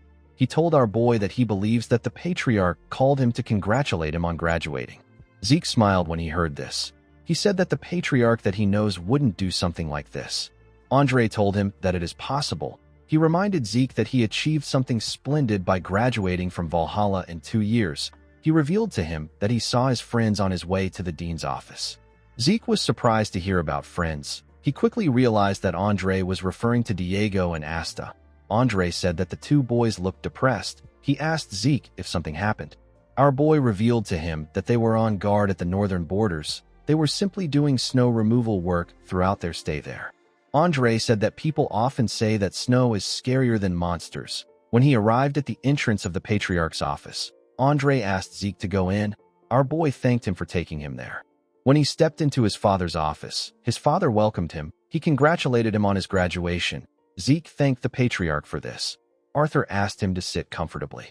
He placed his cup down and asked his son if he is curious about why he called for him. Zeke nodded his head at him.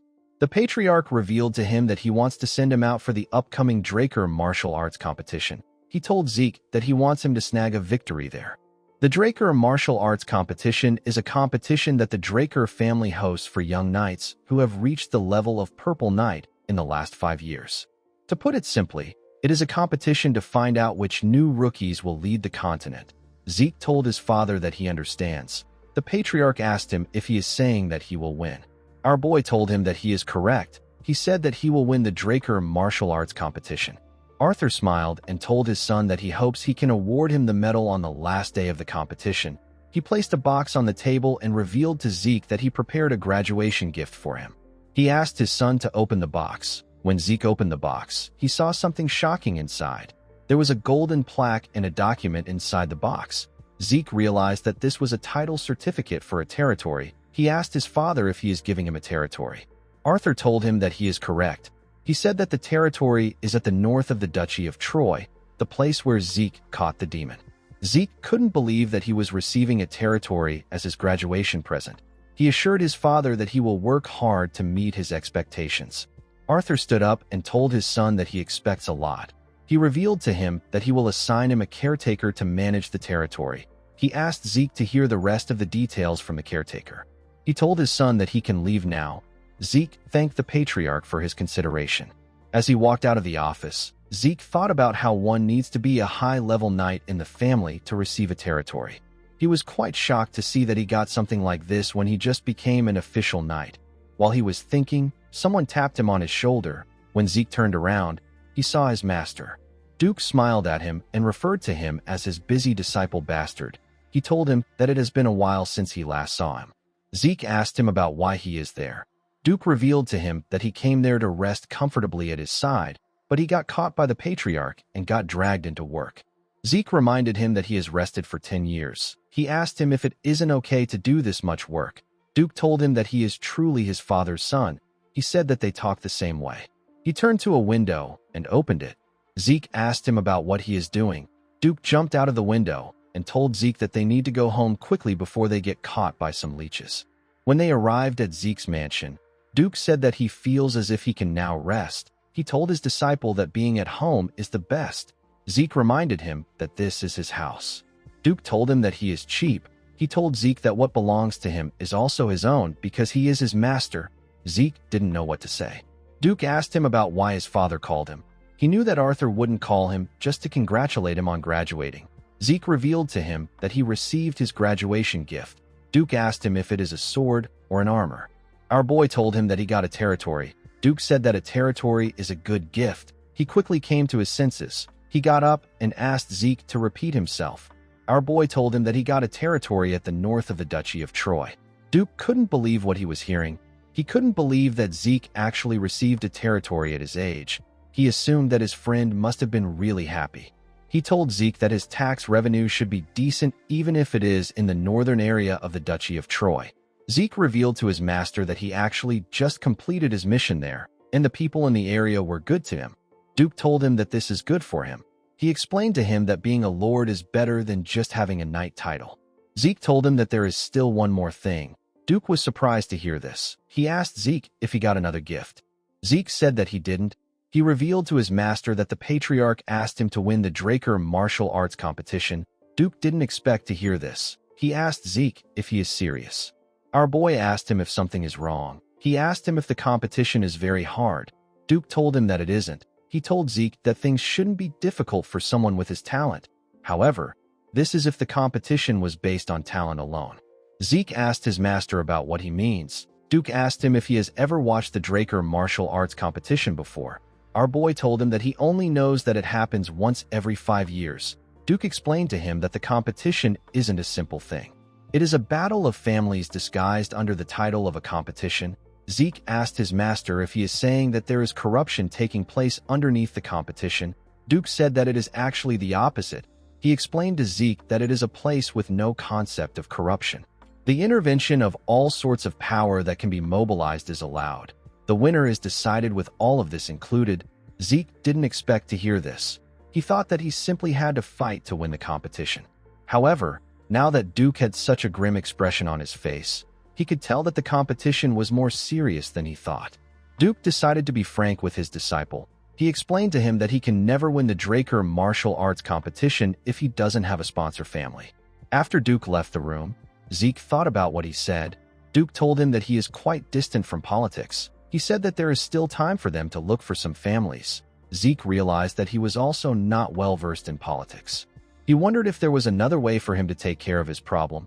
Immediately he thought of this. Someone entered the room and greeted him. Zeke turned to the side and asked Decker if he needs something. The butler told Zeke that he has something to say. He revealed to Zeke that he heard him discussing with Duke. He said that he heard that Zeke will be competing in the Draker martial arts competition. Zeke told him that he is correct. He said that his master told him that it will be difficult to participate without a sponsor family. Decker asked his master to take a look at something. He drew his sword and released his aura. With a look of shock on his face, Zeke asked Decker if he is a Blue Knight. Decker put away his sword and asked Zeke to stop pretending. He told his master that he knows that he already caught on a long time ago. Zeke felt embarrassed. He didn't think that Decker knew. Decker revealed to Zeke that he was once a knight in the Draker family, and he was the guard who protected his mother. Zeke was shocked to hear this. Decker asked his master if he knows why no one in the family speaks about her. Zeke asked him for the reason. Decker revealed to him that it is because his mother was from the Agamemnon family. Zeke told the man that he has never heard of the Agamemnon family before. He asked Decker about what they are like. Decker said that the Agamemnon family was once the most powerful force among the Draker's blood allies. They were even more powerful than the current Turin and Zimmons family. Zeke couldn't believe that they were this powerful. He asked the man to tell him why he is only hearing of them now. Decker told him that it is because everyone avoided them and called them a cursed family. Zeke asked him about the kind of curse they have. Decker revealed to him that pregnant women often give birth to stillborn children in the Agamemnon family, and even the few that were born would all die before reaching age 5. However, only Zeke's mother survived and grew to adulthood. Zeke asked Decker if he is saying that he should ask the cursed family for support. Decker told him that he is correct. He said that the family was once the greatest power in the central region. He told Zeke that he also has the qualifications to be the family's sole heir. Our boy told him that he will consider his suggestion. Decker thanked him for listening to him. Before leaving, he called out to his master and told him that he trusted him even when he knew that he was a Blue Knight. He thanked him for this. Zeke smiled and asked him not to mention it. The scene shifts and we are taken to Mykeene. We see Zeke and Felix in the street. Felix looked around and told his master that it feels as if they are in the era of the Holy Kingdom. Zeke noticed that the city was much better than he thought. Mykeene is one of the cities of the Midland that the Draker family supports. According to Decker, the Agamemnon family were nobles who ruled Mykeene and its surrounding territories for a long time. But around 50 years ago, unfortunate incidents began happening to the family. Rumors spread about them being cursed, so they became ostracized. This is probably why their name became hard to find even within the Draker family. As they walked through the streets, Zeke suggested that they get something to eat. He and Felix entered a restaurant. The owner welcomed them. Zeke and Felix moved close to him. Our boy asked him to give them the best-selling dish. The man told him that he will serve him the restaurant's special soup. Zeke looked around to see the people in the restaurant. He noticed that the people were relaxed and the public safety was good. The city itself seemed fine to Zeke. A bald man next to Felix asked him if they are travelers. He told him that they can treat them to some grilled short ribs if they haven't eaten yet. A man next to Zeke told him that he needs to try the dish since he has come to Mykeene. Our boy smiled and thanked him. He said that the citizens of Mykeene are very kind. He asked the owner to serve everyone a beer. The man told him that he understands. The man next to Zeke told him that he didn't need to do this. Our boy said that he wanted to show his appreciation. He asked the man if he has lived in Mykeene for long. The man said that he is a native of Mykeene. He asked our boy to ask him anything. Zeke asked the man to tell him who the mayor is. He said that he didn't see a building for the city hall on his way to the restaurant. The man froze in shock when he heard Zeke's question. Everyone in the room became tense when they heard the question. Zeke didn't understand what caused the sudden change in the atmosphere. The man next to him stood up and said that he was being too nosy. He asked Zeke to forget the beer and enjoy his stay.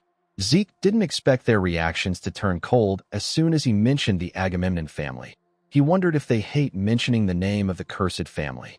Zeke stood up and told Felix that he is going to look around the area. He told him that he can rest there. The man said that he understands. The scene shifts, and we are taken to a classy bar.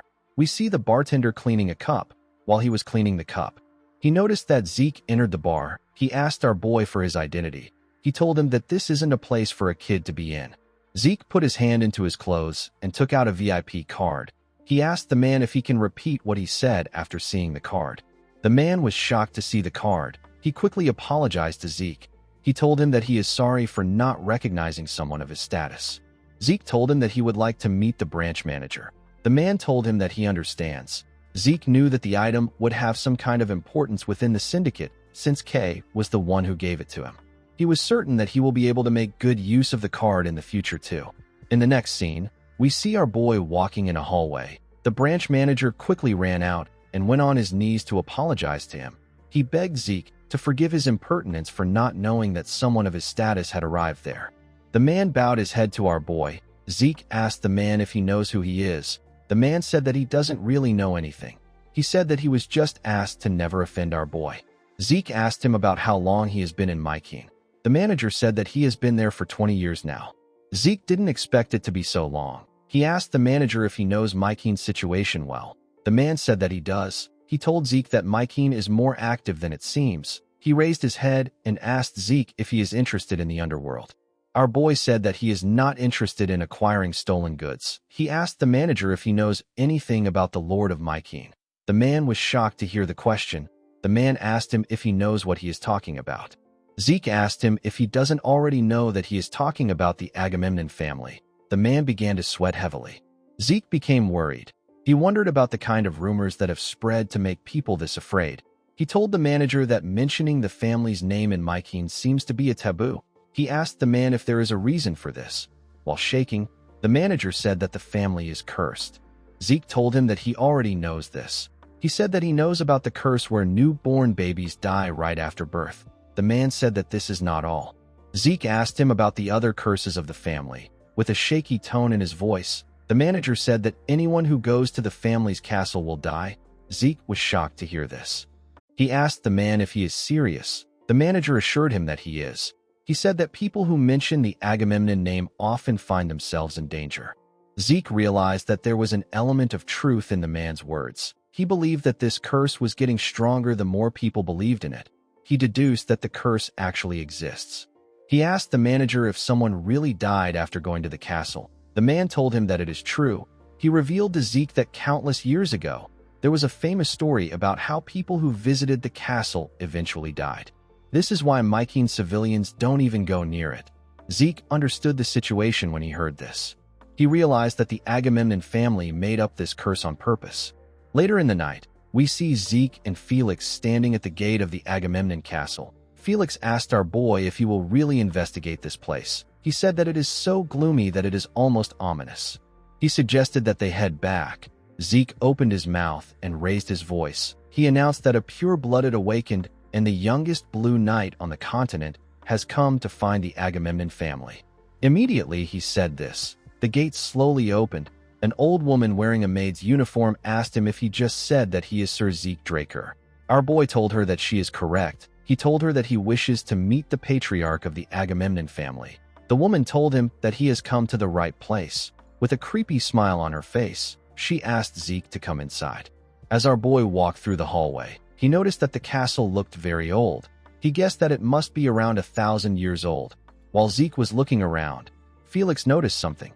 He was shocked to see the thing. He raised his voice and asked Zeke to look at what is in front of them. Our boy saw a bunch of pale-looking old people sitting around a table. Felix called them ghosts. He told Zeke that there are more than one ghost. Zeke hit him in the head and asked him to keep quiet. He turned to the man sitting at the center of the table. He instantly knew that the old man was the patriarch of the family. Zeke greeted the masters of Mykeene and the elders of the Agamemnon family. He told them that he is there to ask them to sponsor him as the direct bloodline of the Agamemnon family. None of the elders said anything to him. The patriarch got up and moved close to a wall. Zeke noticed that there was a painting on the wall. He asked Felix to shine his light at the wall. When Felix raised his lantern, he revealed some paintings on the wall. Felix was shocked to see the paintings. He asked his lord to tell him why they looked like that.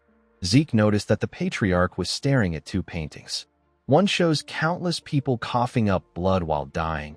The other shows corpses being thrown into a lake. While Zeke was looking at the paintings, the patriarch mentioned something about the symbol of their family. With an angry tone in his voice, he told Zeke that the symbol of the family doesn't exist. He told him that he will be cursed and he will have no right to succession. He said that everyone dies because of the curse. Zeke asked the patriarch if he is saying that the right to become the heir has vanished because the symbol disappeared. The old man nodded his head at him. Felix was shocked to hear this. He didn't understand how his master was able to interpret the patriarch's words. Zeke thought about the symbol of the family and the lake. He asked the patriarch if the symbol of the family sank to the bottom of the lake. The maid next to him nodded her head at him. Zeke asked her to guide him to the lake. The scene shifts, and we are taken to a huge lake. Felix was shocked to see how big it was. He said that he has never seen a lake this big before. He told his lord that the lake is murky. He said that it will be hard for them to find the symbol. Zeke recalled that there was someone in the paintings who dove into the lake while holding something. Since this was the only clue he had, he decided to head into the lake by himself. He raised his hand and took out an item. The system informed him that he has purchased the whale's breath. The whale's breath is an item that lets one breathe underwater. Zeke calmly drank the potion. Felix didn't know why he was drinking the potion. Zeke walked forward and told Felix that he is going into the lake. He asked the man to wait there since it might take a while. Felix was shocked to hear this. He asked his lord to wait. Unfortunately, Zeke didn't listen to him. He jumped into the water. Our boy easily swam to the bottom of the lake. He noticed something odd when he arrived at the bottom of the lake. He saw a large amount of skeletons. He began to wonder if the contents in the paintings actually took place. He quickly noticed a small light coming from the bones. When he moved close to the light, our boy saw a golden mask. He picked it up to look at it. He noticed that there was a crest on the mask that looked similar to the Holy Kingdom's insignia. While he was looking at the mask, Zeke felt a vibration in the water. He quickly wondered about what caused this vibration. When he turned around, our boy saw a huge fin. He was surprised to see it. When he looked down, he saw a huge monster charging towards him with its mouth open. Zeke was shocked to see the monster. The system informed him that it has detected an ancient dragon that has been eroded by polluted energy. Before the monster could eat Zeke, he moved out of the way. He couldn't believe that an ancient dragon came out of nowhere. He quickly put the mask in his inventory and took out his sword. He realized that he had no choice but to face the ancient dragon. He raised his sword and gathered water around it with the water-field elemental sword. He fired a slash, known as the wave sword, at the monster. The ancient dragon screamed out in pain. It pushed Zeke back with its scream. Our boy was shocked to feel the incredible water pressure. He realized that it will be difficult for him to continue fighting if this goes on. He quickly recalled that he had something that he could use in this situation. He took out the Herzion and equipped it. He tightened his grip around his sword and unleashed the first verse of Chapter 8 of the True Dragon Swordplay. The technique is known as Dragon Scale Slice. Zeke fired a huge strike at the monster. The attack pushed the monster back. The system informed our boy that the ancient dragon has shown fear. It told him that the innate authority known as Dragonic Control has been activated. It asked Zeke if he wishes to make the target dragon submit to him. Zeke was shocked to hear that he could also control this ancient dragon. He believed that it was better for him to do it. He asked the system to make the dragon submit. Immediately, he gave the order. Several golden chains appeared in the air and surrounded the ancient dragon. They held it down. The system informed Zeke that he has made the ancient dragon submit. The moment it said this, the dragon began to glow. Zeke didn't expect this. The ancient dragon released a bright light. Our boy didn't know what was happening. As the light slowly faded away, the system explained to Zeke that the polluted energy that eroded the ancient dragon has been purified. The ancient dragon has now recovered its past divinity. The ancient dragon's skin turned completely blue and it was radiating a peaceful energy. Zeke recalled that the ancient dragon looked like a lifeless monster before. However, now that the polluted energy was gone, the ancient dragon seemed auspicious. The ancient dragon growled at Zeke. The system asked our boy if he would like to name the subjugated dragon species. Zeke recalled that his mini-map told him that this lake is called Nawel. He named the ancient dragon Nawel. The system told him that he has obtained the holy beast Nawel. The ancient dragon smiled at Zeke when it heard its name.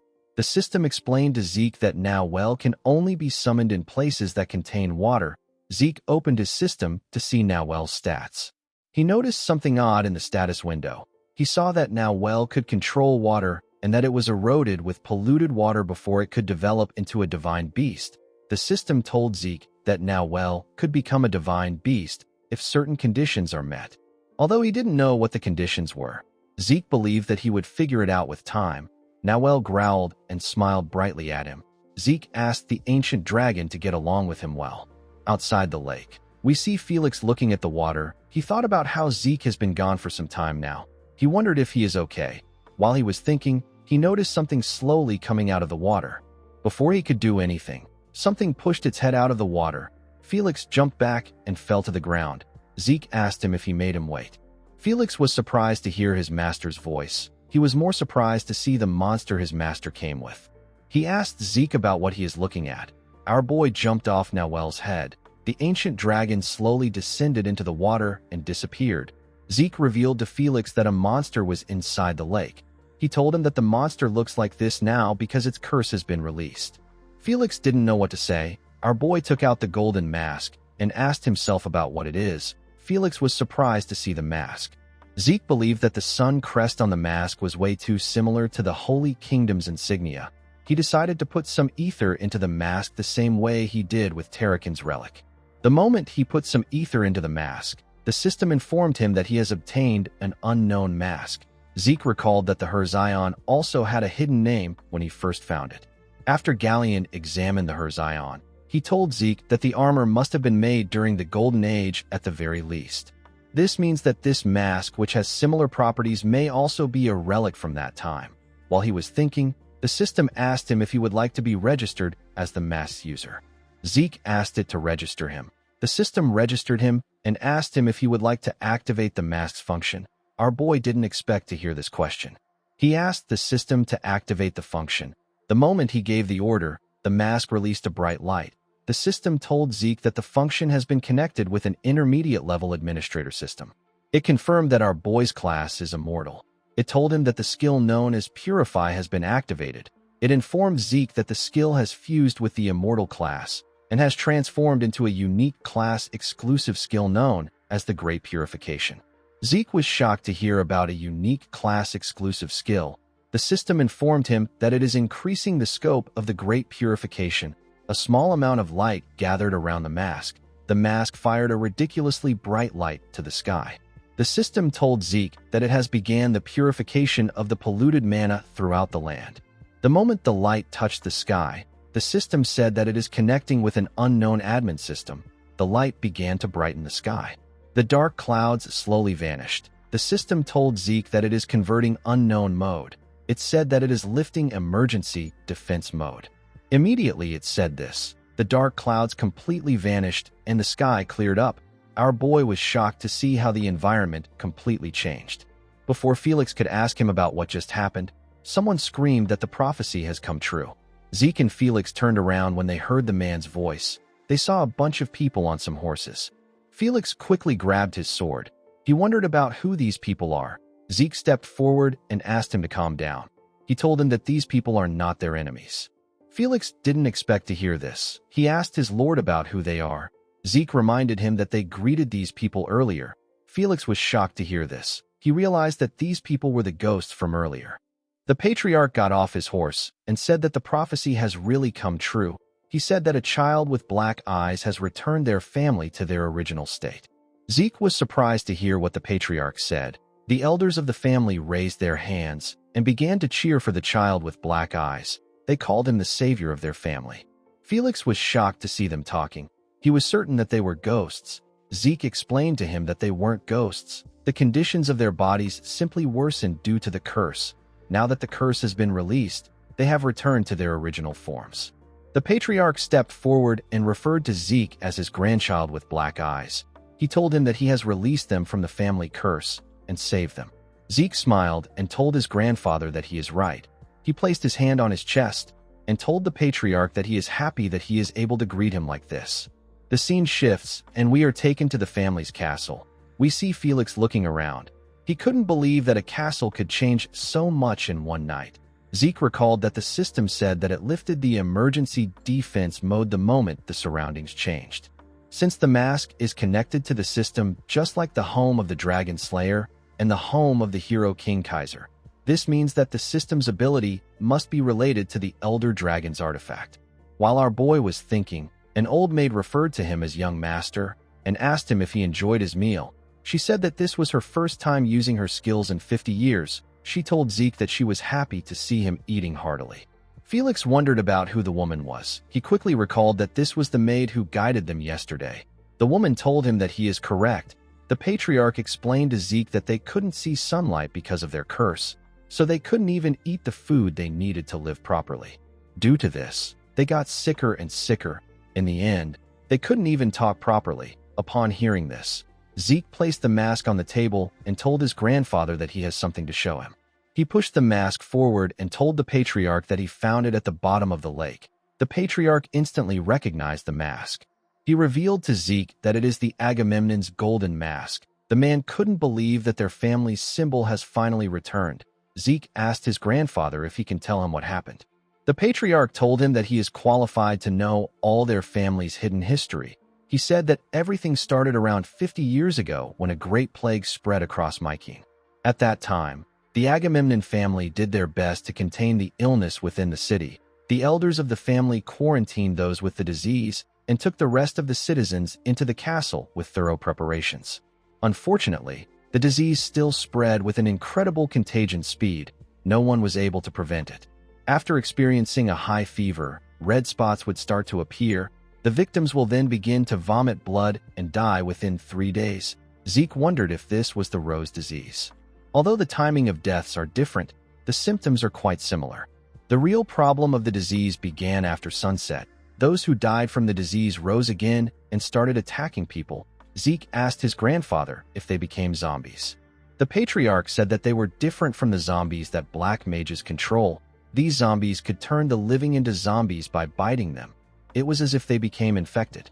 The patriarch clenched his fist and told Zeke that they could only explain things by saying that a curse had befallen Mycenae. This was because it was too strange and dreadful for most people to understand. After this, the family fortified the castle and waited for the disease and the people to settle down. But without a clear solution, the number of corpses only continued to increase. The patriarch revealed to Zeke that the mask was passed down from the family's oldest ancestor. Zeke asked him if he knows the person who made the mask. The patriarch said that he doesn't. He explained to our boy that most of the records from before the Golden Age have already disappeared. Zeke wished that the patriarch knew who the creator was. This was his chance to discover the mask's connection to the Herzion. He didn't expect things to be easy, but this was quite disappointing. The patriarch stood up and said that the castle and the golden mask have long been the symbol of their family. Due to the holy power within them, the dead could not enter the castle. However, surviving within the castle had its limits. In the end, the patriarch at that time made a decision. The elders of the family, including the patriarch, would voluntarily become bait in order to sink the dead in the holy lake and purify them. Unfortunately, a problem occurred. The corrupt energy contaminated the holy lake, and even the guardian god of the lake became a monster. Zeke realized that Nawel, who was a holy beast, became a monster because of the contamination. While looking at the paintings, the patriarch said that the decision was made to help the city and the people. Sadly, no one thought that it would lead to another problem. Zeke walked up to his grandfather and asked him if they were the ones who spread the rumors about the curse to protect the citizens.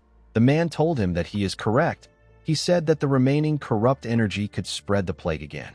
Zeke asked him if the curse about the children dying is also related to the corrupt energy as well. The patriarch said that he thinks so. He said that weak children are more vulnerable. Zeke told his grandfather that he wishes to know more about his mother. The patriarch asked him if his father didn't tell him anything about her. Zeke revealed to him that everyone in the family avoids talking about her. He told his grandfather that he doesn't even know his mother's name. The patriarch grit his teeth out of anger and called Arthur a bastard. He said that he should have stopped Laura from marrying him.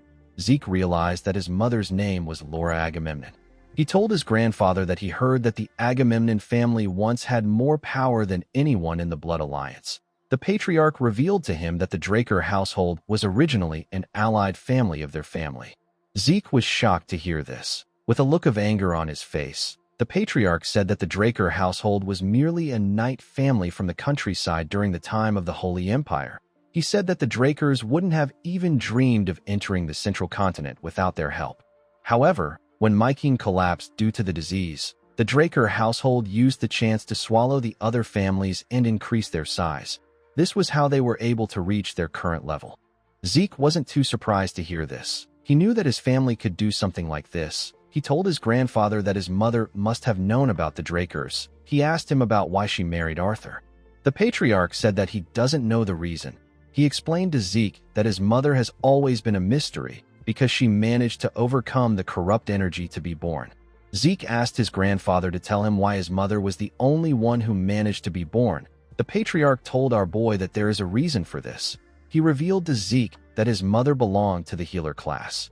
Our boy was shocked to hear this. He couldn't believe that his mother was a healer. Those talented in swordsmanship walk the path of a swordsman. Those talented in archery go down the path of an archer. People who are talented in spearmanship walk the path of a spearman. This is what it means to have a class. Laura Agamemnon was of the healer class. This allowed her to overcome the corrupt power. The patriarch explained to Zeke that a class was systematized in ancient times to increase a person's abilities. However, during the Age of the Knights, people began to get divided into the swordsmanship and mage class. The word class lost its meaning. The patriarch told Zeke that most Drakers are born into the swordsmanship class.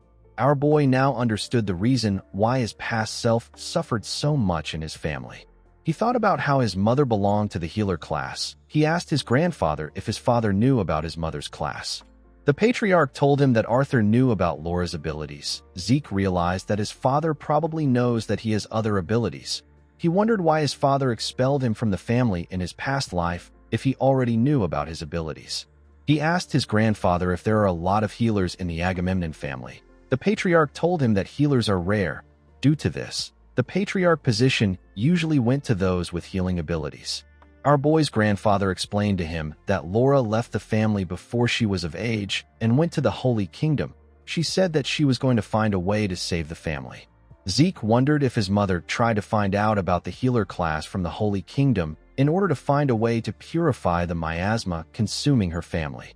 Zeke realized that only his father knows the truth about his mother. While he was thinking, his grandfather stretched out his hand and offered him a chain. Zeke asked him about what it is. The patriarch told him that it is a portrait of his mother. He revealed to our boy that there was a time when his mother actually returned to the castle. He said that Laura told them that a child with black eyes will bring their family back to normal. Zeke asked his grandfather if his mother made a prophecy. The patriarch said that he doesn't know the truth behind it. He said that his daughter was an irregular in many ways. He told Zeke that his mother has always been extraordinary since she was young. He said that it might have been possible for her to make a prophecy. Zeke carefully looked at the chain and thought about how his mother was an irregular. While he was doing this, his grandfather reminded him that he said he wanted their family sponsorship. He told Zeke that since he is Laura's son and the person who saved the family, he is now the sole heir of the Agamemnon family. In the next scene, we see someone training Felix. The person asked him to pull himself together and hold his sword properly. Felix began to shake when he heard this. He begged Zeke to save him. Our boy told him that he has a long way to go. He asked him to work harder. Felix couldn't believe what he was hearing. The patriarch began the different procedures needed to make Zeke the official heir. Because there was still some time left until the martial arts competition began, Zeke decided to follow his grandfather's wish and stay longer at the castle. While training Felix, our boy also began to learn the Agamemnon secret technique, which is known as the golden swordsmanship. The golden swordsmanship requires one to use a shield and a sword. It is similar to the paladin succession swordsmanship and the imperial swordsmanship. Since he was training, our boy decided to activate the Herzion and equip Bahamut to Galen's shield. He was able to find out how stable the golden swordsmanship is. Unfortunately, Zeke couldn't use the Herzion as he wished because of the Empire. He believed that he needed to meet Galen and have him remodel the armor. While he was thinking, someone called out to him. The person turned out to be the patriarch. The man said that working on documents after a long time is quite troublesome. He revealed to Zeke that he has something he wants to discuss with him. He asked our boy to take a short walk with him. While they were walking, Zeke asked his grandfather about how the family was able to manage the city until now. The patriarch revealed to him that he left this task to trustworthy proxies outside the territory. The Agamemnon family makes the important decisions and delivers them through letters. The patriarch told Zeke that this is actually the reason he wanted to speak with him. He explained to him that their family has protected this place for a long time as Mykene's guardians. They have 3 families under their command who are bound to them by their deep vows. These families have always aided the Agamemnon family. Zeke asked his grandfather if these families are their vassals. The patriarch told him that he is correct. He explained to Zeke that he must be acknowledged by them in order to become the official heir. Our boy told his grandfather that he actually wanted to ask him something related to this. The patriarch asked him to speak his mind. Zeke asked him to invite the 3 families and other families that are related to the Agamemnon family to the castle. In the next scene, we see several people outside the castle's gate. Everyone there was shocked to see that the Agamemnon castle had returned to its original form. They wondered if the curse of the Agamemnon family had actually been lifted. While everyone was looking around, the patriarch and his subordinates opened the gate to welcome them. The patriarch told everyone that he wants to extend his sincerest thanks to his blood allies who stood in the gap during the long absence of House Agamemnon. The nobles were shocked to see the patriarch. They couldn't believe that he looked so healthy. Some of the nobles were annoyed to see the patriarch and his subordinates. They wondered if the rulers of the central continent were seriously returning. The patriarch announced that he invited them all to inform them that the Agamemnon family has been freed from the curse and has come back. He told the Blood Alliance that he wants to introduce them to the family's heir. The nobles were shocked to see who it was. They couldn't believe that it was Zeke. Our boy was wearing the uniform of the Agamemnon family. The nobles couldn't believe that they were facing the youngest blue knight on the continent and the genius who graduated from Valhalla faster than anyone. Someone called out to the patriarch, whose name is Rufus Agamemnon, and said that he wants to say something as his old friend and loyal vassal. The patriarch asked his oldest friend, whose name is Arnold Archelaus, to speak. Arnold said that it is great to hear that the official heir of the Agamemnon family has been decided. He told Rufus that the Archelaus family has the duty of testing the heir of the Agamemnon family according to the proxy commandments. He said that this is also the same for the Hector and Aegis family. Immediately he said this, the heads of the Hector and Aegis family stepped forward. Rufus said that they must follow the old tradition. He announced that they will prove the right of the heir through a night match. In the next scene, we see the nobles gathered around a training ground. One of them said that this whole thing is better than what he expected. He said that he never thought that they would be able to witness a duel between such distinguished knights. A man standing next to him agreed with him. He said that he cannot believe that Zeke is participating as a challenger. Our boy was wearing a different armor, and he was holding his huge sword. The armor and shield were a temporary defensive gear his family prepared for him for today's match. Zeke believed that the armor would be enough. He knew that he couldn't use the Herzion there. A knight stepped forward and asked our boy if he is the knight who has been chosen as Agamemnon's heir. He took a stance and told Zeke that he will test his worthiness himself as the great warrior of the Hector family. With a smile on his face, the man asked Zeke to come at him. He asked him to do everything he can. Before he could say anything else, Zeke charged at him and knocked him out with a single attack. Someone announced that Zeke won the match. The head of the Hector family couldn't believe that his great warrior collapsed so fast. The head of the Aegis family asked his warrior to step up. He ordered the man to show everyone the ability of their family. The knight charged at Zeke immediately. He entered the ring. Before he could reach Zeke, he swung his sword at him. The attack hit the man in the head and sent him flying. Zeke quickly charged at him. He thrust his sword at the knight's armor and pierced through it. The man coughed out loud. He remembered hearing that Zeke was only 17 years old. He couldn't believe that our boy was already this strong. Before he could do anything, Zeke said that this is enough. The man was surprised to hear this. Our boy said that it is time for him to end the match. A minute later, we see the knight lying unconscious on the ground. Someone announced that Zeke won. Everyone was surprised to see this. Our boy realized that he had one opponent left. The moment he thought of this, someone announced that the last great warrior is entering the ring. He introduced the blonde warrior as the reigning champion of traditional dueling. This huge blonde man is Pharrell Archelius. Pharrell stood in front of Zeke. He greeted him and introduced himself to him. Our boy also introduced himself to the man. He could tell that Pharrell was different from the other two warriors. He noticed that there was no wavering in the man's energy, and his mental fortitude was very strong.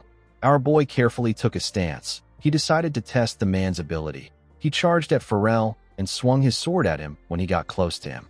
Pharrell was able to block his attack with his shield. He raised his sword and swung it at Zeke. Our boy easily blocked it with his shield. He was impressed with Pharrell's attack. He could tell that the man's fundamentals were very strong, and he had a lot of real battle experience. Zeke quickly jumped back. A noble said that he didn't think that there was a knight who could go head-to-head with Pharrell. The head of the Hector family said that he is quite surprised to see that Zeke was matching the reigning Central Area's knight dueling champion. Rufus smiled when he heard this. He told himself that he believes in his grandson. He wanted Zeke to prove to everyone that he is the true heir of the Agamemnon family. The moment he thought of this, Pharrell increased the speed of his attacks and used them to push Zeke back. Even though Zeke was getting pushed back, he was still able to block Pharrell's attacks. The man was shocked to see how powerful our boy was. He realized that the rumors about Zeke were right. Although he was getting tired, Zeke didn't seem to be wavering at all. Pharrell realized that he had to change his technique. He made a huge swing and used it to push Zeke back. He covered his sword with his energy and decided to bet everything on this strike. He used the Archelius-style shield spear technique known as Ultimate Charge. He used another technique known as the Black Spear's Fury. He was able to charge at Zeke at a crazy speed. Our boy smiled when he saw this. He realized that Pharrell has stopped holding back. He decided to try the swordsmanship he inherited from the Agamemnon family. Zeke used the Agamemnon Golden Swordsmanship Ultimate Counterstrike known as Golden Sword Dignity. His sword released a golden light when he activated the technique. He took a stance and used the technique to block Pharrell's attack. When their swords clashed, it caused a huge explosion. Dust filled the air. The nobles were surprised to see what happened. They wondered about who won. When the dust cleared up, the nobles saw that Zeke and Pharrell were still standing. They noticed that both of their shields were broken. They wondered if they were going to keep fighting. The moment they said this, Rufus raised his voice and asked Zeke and Pharrell to stop. He said that the match will be considered a tie. He said that it is meaningless to decide on a winner among such good warriors. Arnold bowed his head and told the patriarch that his family acknowledges Zeke's right as the heir. The Hector family head and the Aegis family head also acknowledged Zeke's right. Rufus smiled when he heard this. He said that blessings will be upon the new heir of the Agamemnon family. The nobles began to cheer when they heard this. Zeke told Pharrell that the match was incredible. He told him that he would have lost if they continued fighting. Pharrell disagreed with Zeke and said that he would have been the one who would have lost. He said that our boy could have destroyed his shield and counterattacked with his last technique if he wanted to. He thanked Zeke for his consideration. Our boy was surprised to hear this. He didn't think that the knight noticed this. It didn't really matter to him since he succeeded in becoming the heir. He could now begin his preparations for the martial arts competition. In the next scene, we see Zeke in another room with Felix. The man told Zeke that his match was incredible. He couldn't believe that his master drew a tie against the league champion. He said that Pharrell has a lot of fans in Atlas too. Zeke asked Felix to stop making a fuss. He explained to him that Pharrell went easy on him because he was thinking about his dignity. Felix didn't expect to hear this. He asked his master about what he means. Zeke explained to him that the Archelius family is known for their spear, not their swords. Yet, Pharrell fought him with a sword. Felix was surprised to hear this. He revealed to his master that Pharrell has always used a sword for his matches. Zeke said that this is why he is an incredible knight. He advised Felix to watch and learn from him. Immediately he said this, someone knocked on his door. The person asked our boy if he could enter. Zeke allowed him to enter. The visitor turned out to be Pharrell. The knight bowed his head to Zeke and thanked him. He believed that our boy was already tired. He begged him to forgive his impertinence for seeking an audience at this time. Zeke got up and told him that it is fine. He said that he is honored that an incredible knight like him came to find him. He asked Pharrell to take a seat. Pharrell sat down and revealed to him that he has a request to make. Our boy asked him to speak freely. Pharrell told him that he is aware that he is very lacking when compared to him. He asked Zeke if he will allow him to help him. Our boy asked him if he is talking about the Draker martial arts competition. Pharrell explained to Zeke that the competition is like a battlefield. He told him that he would like to be of help to him. Zeke revealed to Pharrell that his master also described the competition like this. He asked him if there is a reason for this. Pharrell said that the Draker martial arts competition is notorious for its strange rules. In fact, the events and the regulations change constantly and without any notice. Zeke couldn't believe what he was hearing. Pharrell explained to him that the people who decide the policies of the competition are the preparatory committee members. However, most of them are elders from powerful families in the central continent. Due to this, it is possible for them to create or manipulate the rules to favor the candidate they support. This leads the elders to instigate fights of incredible scales. It is what makes this competition so unique. Pharrell told Zeke that an example of a rule is that no opponent is allowed to use aura in a fight. Zeke didn't expect the competition to be like this. He didn't know about it because he was kicked out of his family very early in his past life. He now understood why his master said that it would be difficult for him to win without a sponsor family. No matter how strong a candidate is, if the match is manipulated to have unfavorable settings, there is a possibility of getting eliminated in the preliminaries. Pharrell grabbed Zeke's hands and begged him to allow him help him prepare for the competition. Zeke was shocked to see this. He didn't understand why the man was acting this way. He became worried. He wondered if he could really accept this offer. There had been a lot of people who backstabbed him in this sort of manner before. He found it difficult to trust the man. Our boy quickly changed his mind when he looked into Pharrell's eyes. He could see how passionate the man was. He decided to accept his offer. He told him that he would be honored if he helps him. Pharrell told Zeke that they have 1 month before the competition and there is still one thing that he hasn't obtained. Zeke asked him about what it is. Pharrell said that it is a broker. Our boy was surprised to hear this. He asked Pharrell about what he means. The knight said that they need a highly influential noble who will be on their side. He said that one of this people is the Lady of the Graham Duchy. He told Zeke that he must win over Catherine Graham. The scene shifts and we are taken to a city known as Pantas. We see Zeke, Pharrell, and Felix walking in the street. Felix looked around and told his master that he has never seen a city with so many species before. He noticed that there were Nagas, dwarves, and birdmen there. He said that this is such a different sight when compared to Atlas. Zeke knew that the Graham Duchy ruled over Pantas, which is one of the 3 biggest cities in the Midland. The family is in charge of the financial and real estate industries of the central continent. This makes them the perfect brokers. Another trait that this place has is that there are a lot of beauties there, and the people never enter businesses that cut them losses. The scene shifts, and we see Pharrell talking to someone in a mansion. Zeke and Felix were behind him. The man nervously looked at them. He turned around and apologized to Zeke. He told him that the Duchess is busy because there are a lot of debutantes. Our boy understood that it won't be easy to see the Duchess. He said that he will speak for himself now. He moved close to the butler. The man asked him if there is something he needs. Zeke told him that he wants to meet the Duke. The butler asked him if he can tell him the reason why he wants to see the Duke. Zeke asked him to inform the Duke that he is interested in investing in mithril mining. The butler didn't expect to hear this. Zeke explained to him that the Graham family has been investigating a vein for 3 years, but there hasn't been any result yet. He asked the man if the family isn't almost out of the initial investment fund. The butler told Zeke that he has outstanding sources of information. He asked him if he can tell him how much he wants to invest. He said that they are currently not accepting any small investments. Zeke took out a paper and asked the man if the amount is enough. He told him that it is 500,000 gold. The man was shocked to hear this. In the next scene, we see a man apologizing to Zeke for making him wait. The man introduced himself as Brian Graham. Zeke decided to be direct. He asked Brian if he has confirmed the check. Brian said that he has. He told Zeke that he is so grateful that he is willing to invest. He explained to him that he can help him if he is interested in any other investments. Zeke told him that he is fine. He revealed to him that he plans to partake in the upcoming Draker martial arts competition. He said that he doesn't have time to worry about other investments. Brian agreed with him. He said that the martial arts competition is the dream stage of young and talented knights. He told our boy that he will give him something perfectly suited to help with the competition. Zeke asked him if he is serious. The Duke told him that he is. He said that he will schedule a meeting with his wife.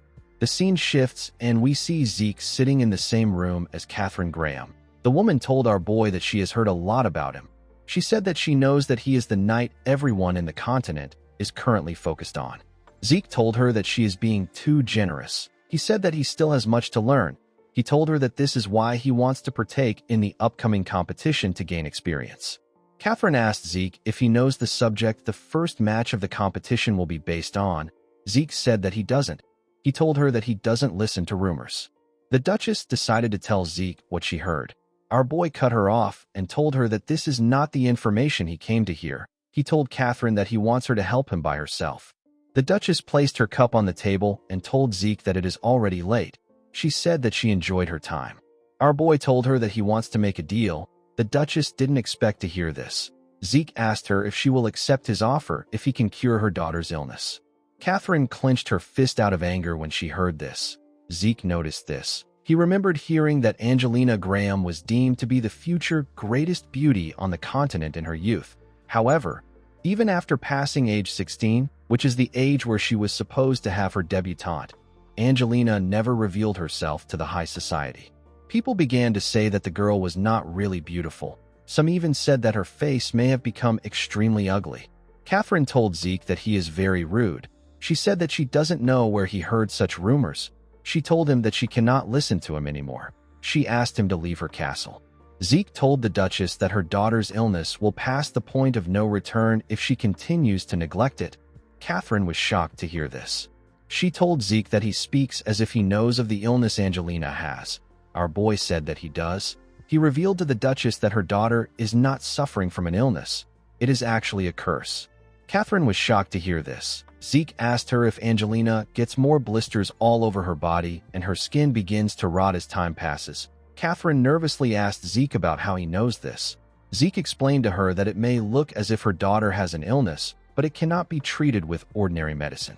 This is because it is a vicious curse that was cast using forbidden magic. Zeke asked Catherine if she has heard of the Agamemnon family's curse. The Duchess said that she has. She told him that she heard that the curse was recently removed. Immediately she said this. The Duchess realized that Zeke was the Agamemnon family's new heir. Our boy told her that he was able to remove the curse using the Radiance God's help. Catherine grabbed his hands and asked him if he can dispel Angelina's curse. Our boy said that everything will go according to God's will. He told Catherine that the only thing he is certain about is that the curse gets worse the more time passes. He asked Catherine to take him to Angelina immediately. As Catherine guided Zeke to the top of a tower, she revealed to him that they got rid of any objects that operate with mana because they heard that mana was bad for illnesses. Zeke now understood why there were no common mana lights. He felt like the place was too dark. The moment he thought of this, he heard a loud scream. Someone was screaming out in pain. Zeke and Catherine were standing outside Angelina's door. Our boy asked the Duchess if this is Angelina's voice. Catherine said that it is. This situation was far worse than expected. Zeke told the Duchess that he will enter the room alone. He asked her to wait outside briefly. Catherine had no choice but to accept Zeke's order. When our boy entered the room, he saw Angelina covered in bloody bandages. He was shocked to see how serious her state was. He couldn't believe that a girl who was so beautiful could end up in a state like this because of a curse. The girl was chained to the wall. Zeke asked Angelina if she can hear him. The girl seemed surprised to hear someone's voice. With tears in her eyes, she begged Zeke to kill her. Zeke told himself that he can't let her die. He took out the golden mask and said that he will need Angelina for what will happen in the future. He wore the mask and decided to save the girl no matter what it took. The moment he said this to himself, our boy activated the mask and released a golden light from his body. His system informed him that he has connected the mask's function with it. Thanks to an incident that took place in Zeke's past life, he found out about Angelina's curse. At that time, Zeke received his master's orders and tracked down a mage who practiced evil ancient black magic. He succeeded in arresting the mage. But during the interrogation, Zeke uncovered an unexpected truth. He discovered that the mage cursed Angelina. Unfortunately, by the time Zeke searched for her whereabouts, Angelina was already dead. Since it was a curse created with ancient forbidden techniques, there was no way to undo it. It was a curse that becomes more painful the more beautiful the victim is. It was a very twisted curse. However, since Zeke possessed a mask that can use great purification, there was no curse that couldn't be broken by him. When our boy raised his hand, the system informed him that the mask's function has been linked to it. It told Zeke that he can use the great purification. Immediately he heard this. Zeke activated the technique and released a blinding bright light from his hand. Angelina screamed out in pain when she saw the light. The Duchess was shocked to hear her daughter screaming. She began to hit the door. She called out to Zeke and asked him if everything is okay. She begged him to open the door. Zeke ignored her and continued firing the light at Angelina. An eerie black smoke came out of Angelina's mouth and revealed itself to Zeke. Our boy realized that he needed to respond to this threat. He activated his gluttony skill and released the unique golden energy out of his body. Some minutes later, we see the Duchess barge into the room with two men. She called out to Angelina. She was shocked to see the state her daughter was in. The girl was no longer moving and her bandages had loosened. Catherine asked Zeke about what he did. Our boy turned to the Duchess and smiled.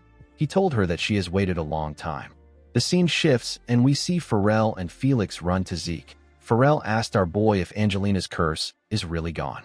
Zeke smiled and said that everything is according to the sun god's will. Catherine called out to him and thanked him. She told him that she doesn't know how to repay his grace. Zeke asked her to help him during this martial arts competition. The Duchess laughed and asked our boy if this is all he wants. She assured him that she will support him with everything within her family's power. Immediately she said this. Someone asked her if everyone was there. Zeke and his comrades quickly turned to the person. Pharrell and Felix were shocked to see who it was. The beautiful blonde girl with pink eyes smiled and introduced herself as Angelina Graham. Pharrell and Felix were blown away by the girl's beauty. They couldn't believe that a beauty like this could exist. Angelina bowed her head to Zeke and told him that she would like to express her gratitude to him. Zeke told her that he is simply relieved that she looks healthy. Pharrell and Felix were shocked to see how Zeke acted. Pharrell couldn't believe that our boy was able to remain composed in front of this beautiful woman. He saw Zeke as a knight among knights. Felix wondered if his master was a eunuch. Zeke asked Angelina if she is anyone she can think of. The girl didn't understand the question. Zeke explained to her that he is asking her if she knows someone who would cast a curse on her. Angelina didn't expect to hear this question. She began to blush. She wondered if Zeke was mad at the person who cast the curse on her. She told herself that this is what she expects from the knight who saved her. She told our boy that she is fine now. She said that everything that happened is in the past now. Zeke was surprised to hear this. He asked her if she isn't going to get revenge. Angelina said that revenge begets revenge. She nervously asked Zeke if he could join her for tea. Our boy couldn't believe that she could say something like this after everything that happened. He felt like Angelina was too relaxed for someone who almost died. The scene shifts and we see Pharrell and Zeke having a meeting with Catherine. Pharrell asked the Duchess if the preliminary event of the martial arts competition was really going to be spear throwing. Zeke asked the man if it is strange that spear throwing was chosen as the preliminary event. Pharrell said that it isn't. He said that he is surprised because it is actually too conventional. Catherine drank her tea and told them that it isn't a simple spear throwing event. She revealed to them that the distance is actually greater than the standard version. She said that the target will be placed beyond a mountain. Zeke realized that it would be impossible for anyone to reach their target without significant strength and accuracy. Pharrell called out to him and told him that he knows the family that is trying to use this event to their advantage. Zeke asked him about who it is. Pharrell said that there is a high probability that it is the Zimmons. Zeke realized that it was possible. He knew that most of the Zimmons use a spear as their main weapon.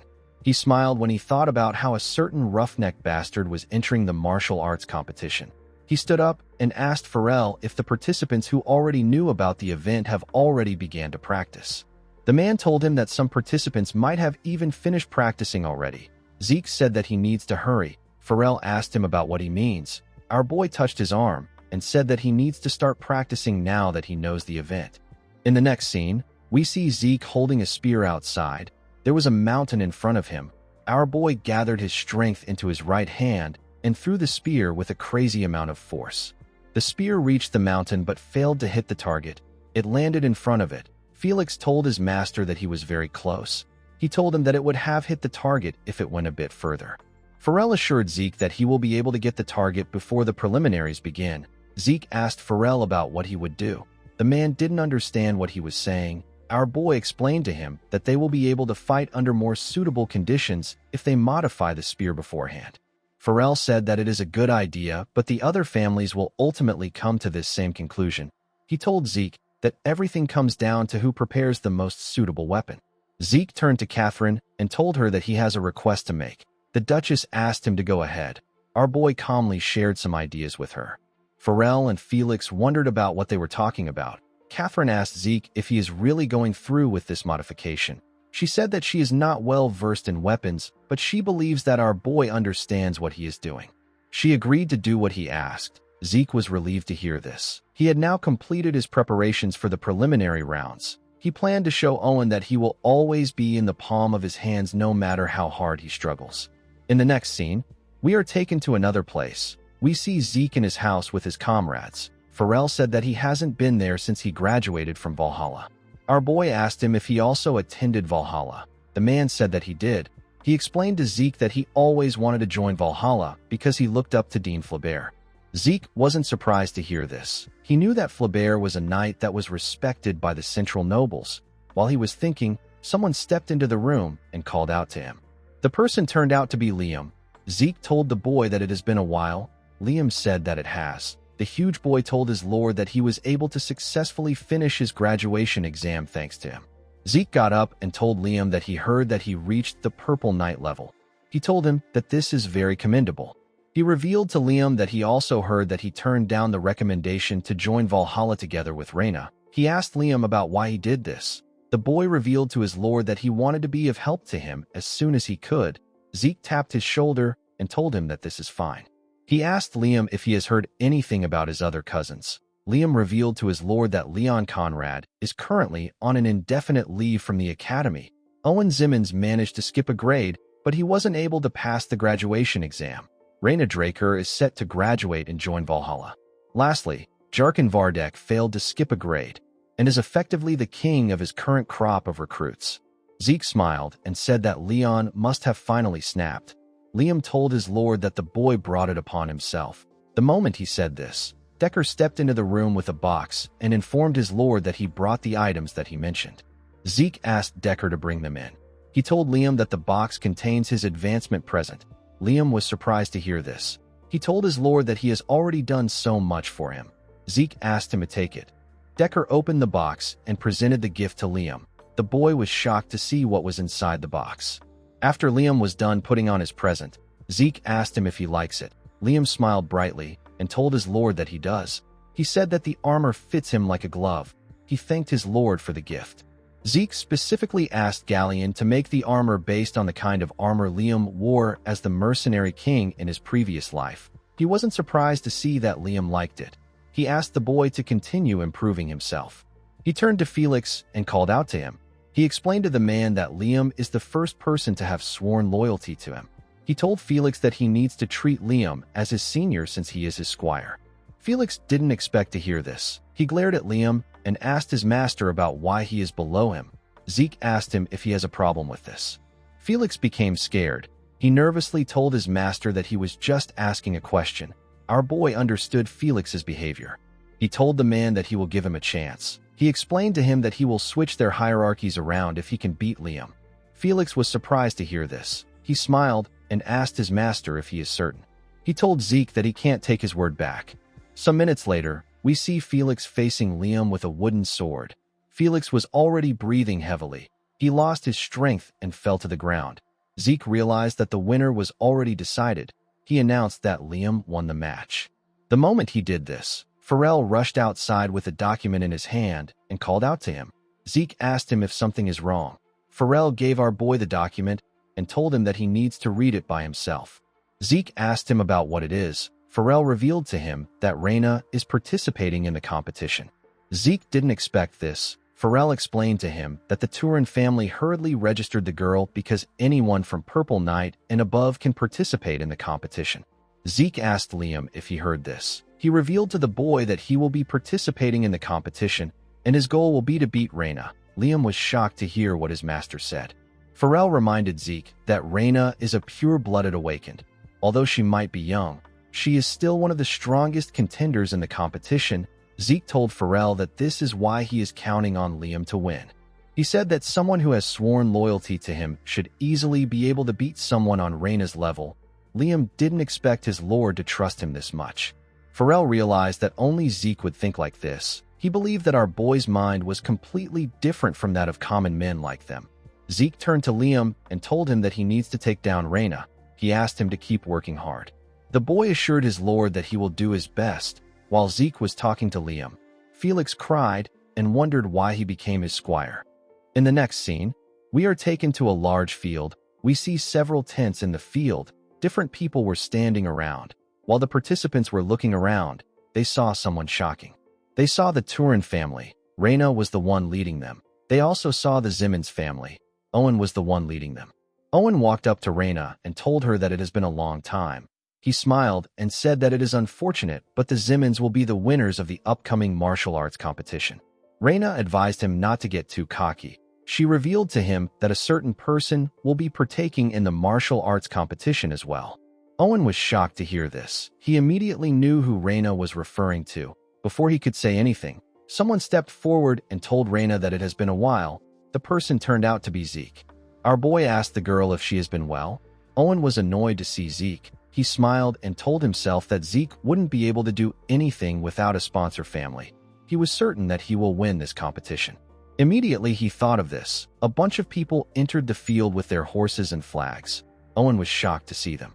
Arnold Archelaus announced that the Archelaus, Hector, and Aegis families have gathered on the order of Sir Zeke Draker, the heir of the Agamemnon family.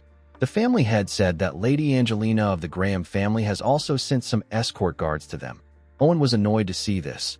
He wondered about what Zeke had done. Before he could say anything, someone raised his voice and asked everyone to pay attention. The participants were shocked to hear the person's voice. They quickly turned to the stage. Zeke instantly recognized the man on the stage. He knew that he was looking at Gareth Draker. He is also known as the Scarred Knight. He leads the Black Wolf Knights, which is one of the Draker's 3 knight groups. In Zeke's past life, Gareth was active on the front line during the Third Continental War. This is why our boy remembers his face. Gareth announced that the preliminary round of the Draker martial arts competition will begin now. He ordered the participants to take the weapon of their choice and step forward. Everyone took out a spear. Felix noticed this. He informed his master that everyone has refitted their weapons for spear throwing. Normally, the participants are expected to take out their spears and prepare, but instead, they covered it with fabric. Felix told his master that the rumors must be true. Zeke took out a spear and gave it to Felix. The man asked his master about why he is giving him a spear. Our boy didn't understand why he was asking this question. He revealed to Felix that it is the weapon he will be using to participate. He told him that he secretly signed him up for the event. Felix was shocked to hear this. He asked his master about why he would do this. He asked him about why he didn't ask for his opinion. While he was panicking, a carriage entered the field with something. Gareth asked the participants if they are curious about the event. He revealed to everyone that the event is one where they receive marks based on the iron plates they pierce. As he spoke, more soldiers pushed carts containing iron plates into the field. Gareth announced that the event is known as Pierce It Hard. The participants were shocked to hear this. They already found it difficult to put their strength into their spears properly. Felix began to panic when he heard the name of the event. He reminded his master that they thought that it was going to be a long-distance throwing event. Zeke asked him to take a look at his spear. When Felix removed the fabric around his spear, he saw something odd. His spear wasn't a javelin. He asked his master if he already knew about the preliminary event. Zeke explained to him that the Zimmons family doesn't favor javelins. It didn't make sense to him that the Zimmons family would choose a spear-throwing competition as the preliminary event. The first contestant to step up was Owen Zimmons. The boy asked everyone to watch him carefully. He took a stance and said that this is the moment he will outperform them all. He thrust his spear at the iron plates and destroyed it. He destroyed 6 iron plates. He turned to Zeke and smiled. He hoped that our boy could see the difference between them. Felix informed his lord that he is not confident. Zeke asked him to stop making a fuss. When it was Felix's turn, he was able to crush 3.5 iron plates. Liam managed to take down 3 plates. Reina was able to thrust her spear with a clean stance. She managed to get 4 plates. She felt bad that she brought a bad spear. She recalled that it was going to be Zeke's turn soon. She was looking forward to his performance. Our boy stepped forward with a unique spear. Owen was surprised to see the spear. He couldn't believe that Zeke mounted his sword to a spear pole. An instructor nervously asked our boy if he is really going to use this spear. Zeke said that he is. He gathered his energy into his sword and used the third verse of Chapter 8 of the True Dragon Swordplay. The technique is known as Dragon Scale Pierce. Zeke released a powerful thrust on the iron plates. His spear easily pierced through them. Owen and Reyna were shocked to see our boy's strength. Even the instructor couldn't believe his eyes. He announced that Zeke Draker destroyed 10 iron plates. Our boy wasn't surprised to hear this. He already knew that he would easily pass. The only thing that bothered him was the person who went at the same time as him. Zeke found her to be unusual. He didn't expect the woman to pierce through 8 iron plates with a sword, not even a spear. Zeke wondered about who this woman was. While Zeke was thinking, someone called out to the woman and referred to her as Aaron Sabrina. He told her that she got 8 iron plates. Zeke was certain that he had never heard the woman's name before. While he was looking at her, our boy noticed something. He recognized the woman's blonde hair. He instantly knew that this woman is Helen Draker. Helen is Zeke's older sister who is known as the Knight of Steel. After Carly Draker died at the hands of the Pirate King at the Southern Sea in Zeke's past life, the Draker family was left in chaos. The family got divided into 2 factions before Abel became the Patriarch. Helen Draker was one of the core members of one of these factions. After Abel became the Patriarch, he began to organize rebel forces. Helen wanted to stop her brother. She built a barricade in the Duchy of Troy before fighting him. Unfortunately, she died while fighting the Imperial forces. Up until her last breath, Helen was a traditional knight who fought fiercely. The scene shifts, and we see Zeke wondering about why his sister was participating in this martial arts tournament. While he was thinking, someone said something to him. Zeke quickly turned to the person. The person turned out to be the Duchess. Catherine explained to Zeke that she didn't expect him to analyze the Simmons family's traits and guessed that they would choose a spearing activity involving stabbing. She told our boy that she is impressed with his insight. Zeke told her that he wouldn't have been able to prepare a spear ahead of the competition without her help. He told the Duchess that 3 of them were able to make it to the main round thanks to her. The Duchess said that she is flattered. She assured Zeke that she has the right information for the next event. She revealed to him that the first event in the main round is running. Felix found it odd that running was an event in a martial arts competition. Pharrell explained to him that the running the Duchess is referring to is the Draker family's survival running. He said that it is not a normal running competition that ends once a person reaches the goal. It is a match where a person can be ambushed by his opponents or even decide to attack others. Without a sponsor family, a participant will definitely be eliminated. Felix and Liam were shocked to hear what Pharrell said. Zeke now understood why a martial arts competition was a microcosm of the political powers fighting. Aside from the event, our boy was still curious about what his sister wanted. He knew that it was impossible for Helen to be on the same side as Abel or the Simmons. The scene shifts and we see Helen swinging her sword. While she was training, someone called out to her. When Helen turned to the side, she saw Carly Draker. Carly asked Helen to just call her sister when they are together. She asked her about how she felt seeing Zeke for the first time. Helen's sword began to shake when she heard this. Carly asked her if she wants to face our boy already. She thought about how Zeke's dragon scale pierce technique, which she saw in the preliminary round, was impressive. The technique was somewhat more wild. It was as if Zeke could actually catch a dragon. Carly placed her hand on her sister's shoulder and told her that Zeke will be a huge help to them. She asked Helen to keep testing our boy until she can acknowledge him. Helen was excited to see her little brother's potential.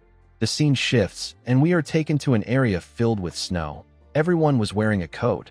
Gareth was standing in front of the participants. He told them that there is nothing special about the event.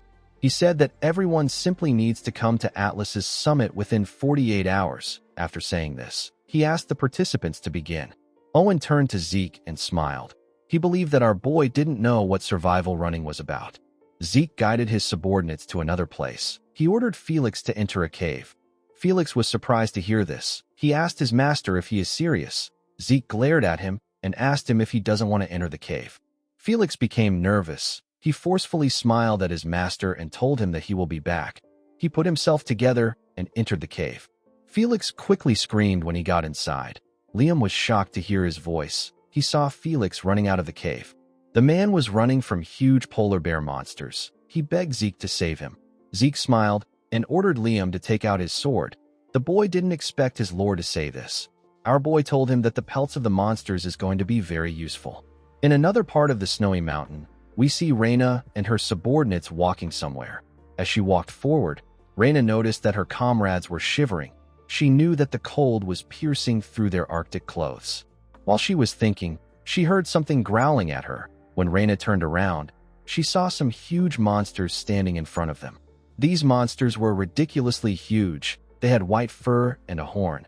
Reyna instantly knew that these monsters were Yetis. The girl knew that Yetis don't usually reveal themselves. She didn't understand why they were out in the open. She quickly understood something. She found it weird that the Zimmons didn't attack them on their way up. Reyna realized that Owen and his family lured the Yetis to them. A Yeti with two horns thrust its fist at the girl. Reyna jumped back to dodge the attack, but she still got hit by the Yeti. Due to the sub-zero temperature of the mountain, even the slightest movement drains her stamina. Although she might be able to face the monsters, Reyna knew that it would be impossible for her subordinates to stand their ground. She carefully looked at the large number of Yetis in front of her. She was certain that her men couldn't face these monsters. She told them that she will block the monsters. She ordered them to leave. The men were surprised to hear this. One of them called out to her. Reyna turned to them and asked them about what they are doing. She asked them if they are disobeying her orders. The men froze when they heard this. They grit their teeth out of anger and turned around. They apologized to their lady as they ran. The two-horned Yeti noticed that the men were escaping. Reyna called out to it and asked it about what it is looking at. She took a stance and pointed her sword at the monsters. She was ready to die there if it meant that she could save those who follow her family. Before she could attack the Yetis, someone wearing a bear pelt appeared above her. Reyna was shocked to see the person. The person swung his sword at the Yetis and caused a small explosion as he landed on the ground. He destroyed the two-horned Yeti with a single swing of his sword. The other Yetis were shocked to see this. Reyna instantly realized that this man was Zeke Draker. While she was looking at him, Felix and Liam called out to him. They were carrying some supplies. Felix was carrying a bunch of spears and Liam was carrying a bag filled with supplies. Felix threw a spear to his master. Zeke caught it and gathered his energy in it. He threw the spear at the Yetis with a crazy amount of energy. His spear tore through several Yetis. The other Yetis were shocked to see this. They quickly ran away. Zeke called out to Reyna as he watched the Yetis run. He turned to the girl and reminded her that the Turin family doesn't forget favors. Reyna asked him about what he wants. Zeke said that he doesn't want anything crazy. He suggested that they first head to their goal. At the summit of Atlas, we see Gareth and an instructor standing in front of participants. The instructor informed the man that 30 people have passed the test so far. Gareth said that time is almost up. He asked the man if they should end the event. Owen smiled when he heard this. He was certain that he made the right choice by choosing to block Reyna with the Yetis. The moment he thought of this, someone asked Gareth to wait. Owen was shocked to see who it was. He didn't understand how these people were able to make it up there. He didn't expect to see Zeke, Reyna, Liam, and Felix. Our boy told Gareth that they have also arrived. The man told him that they were fortunate to arrive before the time ended. He announced that the first match is now over. He asked everyone to rest and prepare for the second match tomorrow.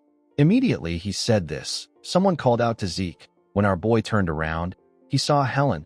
The woman told her brother that she is impressed that he made it up there despite Owen's attempts at sabotaging him. Zeke asked Helen about what she is trying to say. Helen said that she has no interest in childish games. She told her brother that she simply wants to test his limits and abilities. She turned around and asked him not to disappoint her because she will be watching him until the end of this competition. Zeke found it odd that his sister wanted to test him. He was certain that she had joined Carly's faction and she was partaking in the martial arts competition to see if he is worthy. Zeke believed that the woman deserved to be called the Knight of Steel. While he was thinking, Reyna called out to him and informed him that her life is in his hands. She asked him about what he wants from her. Zeke smiled when he heard the question. He suggested that they work together in the second round. He told her that the Zimmons will definitely prepare something crazy for the next round. Reyna accepted Zeke's suggestion. She believed that going with him was a reasonable choice. Since they were now on the same team, Reyna decided to share some information with Zeke. She revealed to him that she knows what the second match is about. Zeke and his subordinates were shocked to hear this. Due to how they reacted, Reina became certain that they really didn't know anything about the second match. She said that they also barely managed to dig out the information. She revealed to Zeke that the second match is tightrope wrestling. In the next scene, we see Zeke in his house with Pharrell and his subordinates. Pharrell asked our boy if the next match is really tightrope wrestling. Zeke asked him if there is a problem. Pharrell told him that there is no problem with the event itself. However, the fact that it was chosen by the Zimmons family was what bothered him. Zeke knew that tightrope wrestling is an event that is difficult to use tricks in. While he was thinking, Catherine stepped into the room. She was happy to see that everyone was there. She revealed to the men that she has figured out the event for the second round. Zeke told her that Reina has already shared this information with them. The Duchess didn't expect the news to travel so fast. She told our boy that she has some brand new information. Zeke asked her about what she means. The Duchess placed a document on the table and announced that the tightrope wrestling event is a group competition. The document she placed on the table contained an image of a bunch of people in a tightrope wrestling event. Pharrell said that the event will be more advantageous for people who have a lot of people on their side. He said that it would be difficult for anyone to beat Zeke in a one-on-one match, so the Zimmons must have quickly changed the event. Zeke believed that the Zimmons were very smart for doing this. Catherine asked our boy not to worry too much. Zeke asked her if she has a plan. The Duchess smiled and said that sponsor families exist to support in times like this. The next day, we are taken to an arena filled with tightropes. We see Gareth standing in front of the participants. He announced that he will now explain the details of the match. He told the participants that they will be immediately eliminated if they fall from the tightrope. However, they are allowed to do whatever they want on the rope. Gareth asked the participants to respond however they like based on the situation. Felix called out to his master and told him that he would like to stay away from this event. Zeke called out to him and Liam. He turned to them and said that anyone who gets eliminated in this match will have to undergo a year of isolated training. Liam and Felix were shocked to hear this. Felix was more scared than Liam. Some minutes later, the participants were asked to start the match. Owen quickly jumped and landed on a rope. Tightropes are actually the Zimmons family special training tool. Owen has been using a tightrope since he was 5. He felt bad about revealing the family's secret training tool like this, but he was fine with it as long as he got to eliminate Zeke and Reina. He watched them jump on the rope. He quickly ordered his subordinates to take them down. The men charged at Zeke and Reina. To Owen's surprise, the men began to fall from the tightrope before they could even reach their targets. Owen didn't understand what was happening. He didn't know why they were falling. Zeke nervously looked at Catherine. He was very impressed. He knew that the woman was rich, but he didn't think that she would be able to buy off the Zimmons family's people with money. Since the dregs were already dealt with, Zeke and his comrades decided to start taking out their opponents. Reina released her aura and used a technique from the Turin-style dragon-slaying art known as Oxskull Breaker. She charged forward at a crazy speed with the technique and took out the participants on her rope. Liam grabbed his tightrope and shaked it with his crazy strength. He made everyone on the rope lose their balance and fall to the ground. Felix jumped and hit his opponents' faces in order to make them lose their balance. He jumped from one rope to another and made different participants slip from the ropes. Zeke was relieved to see that everyone was doing well. He decided to take care of the pest in front of him. He called out to Owen and pointed his sword at him. He asked him if he would like to have a one-on-one fight. He told the boy that he is not allowed to use his dregs. Owen was annoyed to hear this. He asked Zeke if he believes that he will fall for his provocations. Our boy jumped off the rope and told the boy that he will come to him if he won't move. Before Zeke could reach Owen, someone blocked his attack. The person turned out to be Helen. Owen was shocked to see the woman. He was certain that she wasn't on his side. Zeke and Helen pushed each other back. They both landed on the same rope. Our boy asked his sister if she is taking the Zimmons side. Helen told him that she simply wants to check his abilities. Zeke carefully looked at his sword. He saw that it was shaking after clashing with Helen's sword. He knew that his sword would have broken apart if it wasn't special. He smiled and asked Helen if this is the test she mentioned last time. The woman said that it is. Since the situation had gotten to this level, Zeke covered his sword with his aura and told his sister that he will do as she wishes. He and Helen charged at each other. They swung their swords at a crazy speed. Gareth carefully observed the siblings as they fought. He now understood why Zeke was known as the continent's greatest genius. He remembered that the female knight referred to herself as Erin Sabrina. He couldn't believe that there was another outstanding female knight aside from Reyna. Zeke got pushed back by his sister. He found Helen to be very impressive. He realized that she wasn't bluffing when she said that she was going to test his abilities. He decided to take the fight a little more seriously. He gathered his energy and prepared to use the applied dragon-slaying arts. Before he could do anything, Gareth announced that the match was over. He said that the second round is now complete. He announced that the people left in the competition will proceed to the third round. Zeke let out a sigh and told his sister that they have to end the fight. He referred to her as Helen Draker and told her that he will see her in the next round. Helen was surprised to see that her brother knew about her true identity. She asked him if he always knew. Zeke reminded her that they are siblings. He told her that it is natural for him to recognize her face. Normally, Zeke wouldn't have recognized Helen. He only knew who she was thanks to a portrait he saw in his past life. Helen turned around and told Zeke that she will see him in the next match. The scene shifts and we see Zeke having a meeting with his group. The Duchess informed him that the third round will follow a tournament format. She told him that the public will be watching the third round. The organizers believe that increasing the number of matches in a tournament format would be great for publicity. Pharrell told Zeke that the third round is perfect since it directly determines the final champion.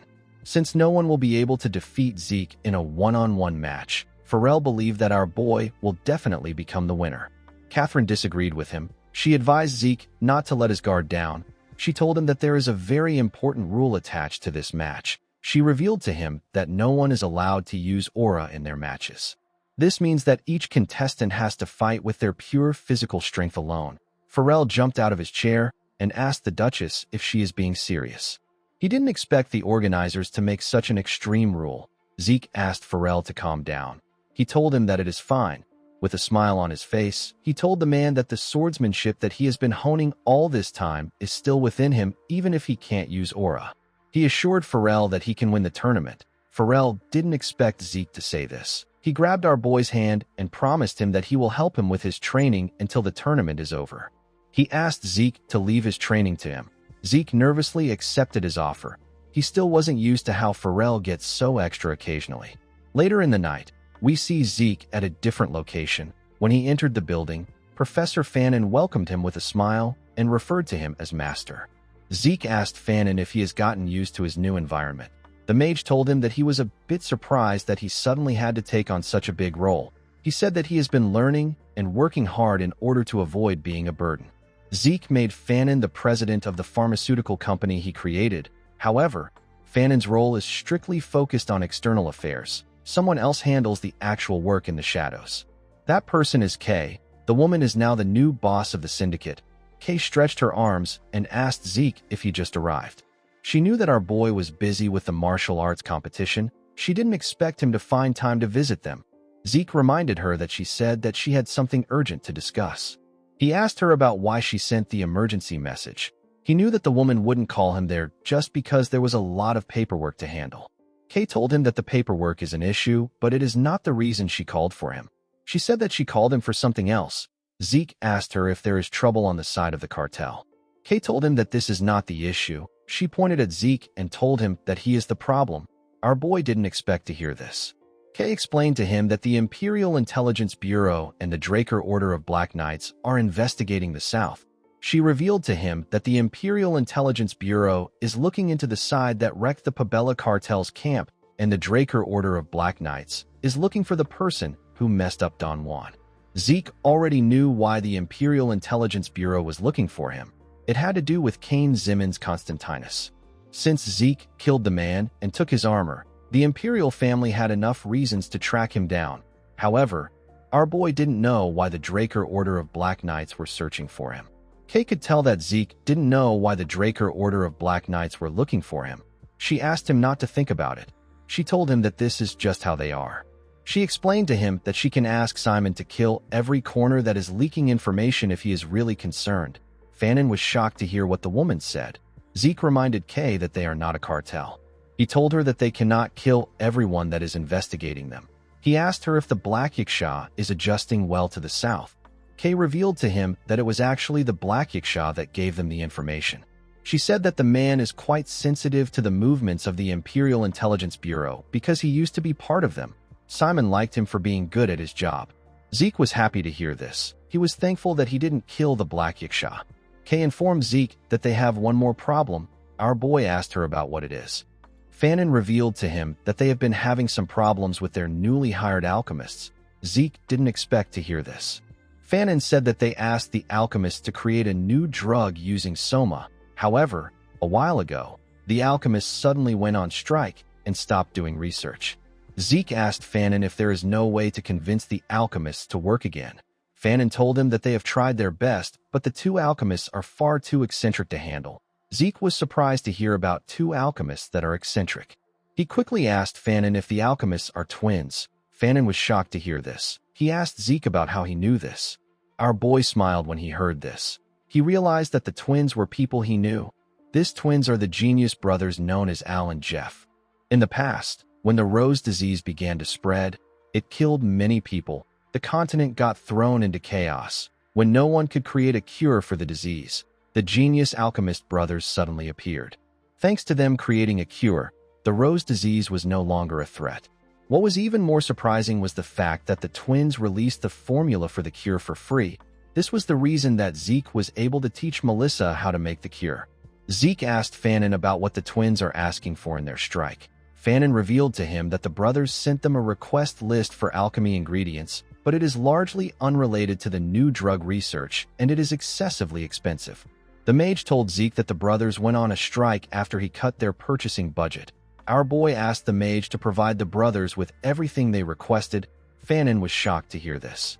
He asked Zeke if he is certain. He told him that the items are quite expensive.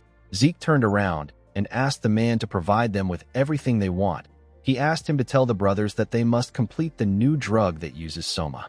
With a scary tone in his voice, Zeke asked Fanon to tell the alchemist that he will find them by himself if they cannot provide a satisfactory result. Fanon and Kay could tell that our boy was being serious. Fanon nervously said that he understands. In the next scene, we are taken to a huge stadium. We see Gareth asking the contestants if they are ready. He announced that the third round will be a tournament-style duel with 8 knights. The first match was between Felix Valencia and Morton Heroes. Zeke reminded his subordinate that he will go into isolated training if he loses. Felix nervously told his master that he understands. He carefully looked at his opponent. He was certain that the man was a vassal of the Zimmons family. Morton wondered about who Felix was. He was certain that he had never heard of him. He didn't understand how Felix made it to the quarterfinals. While he was thinking, Gareth asked them to start the match. Morton charged at Felix and said that he will end things quickly. He swung his sword at Felix when he got close to him. The man easily dodged his attack. Morton was shocked to see that Felix dodged his attack without taking a step back. He grit his teeth out of anger and told Felix that he is not a complete dud. He increased the speed of his attacks in order to land a strike on Felix. The man easily dodged his attacks. He wondered if he was too nervous. He told Morton that he is pretty bad at using a sword. The man was annoyed to hear this. Before he could do anything, Felix decided to wrap things up. He gave Morton a kick in his ribs and sent him flying. The man crashed into the wall and lost consciousness. The referee announced that Morton left the stage. He said that Felix is the winner. Felix was relieved to see that he didn't have to go into isolated training. The next match was between Raina Draker and Liam Stone. Liam and Raina both moved to the stage. Liam wished the girl good luck before the match started. Immediately he did this. Gareth asked them to begin. Raina quickly charged at Liam and swung her sword at him.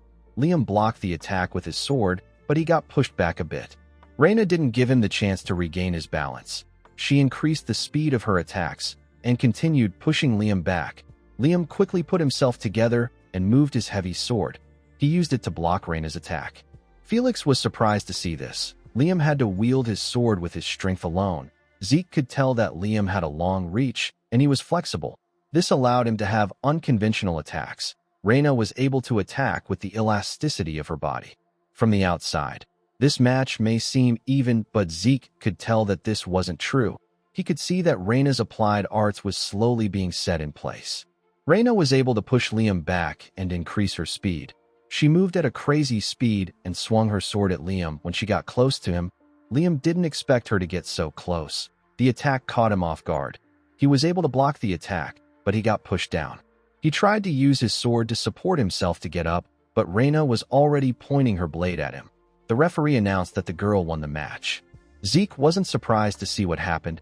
He knew that the Lightning Knight was a genius. Felix happily asked his master if Liam is going into isolated training now that he has lost.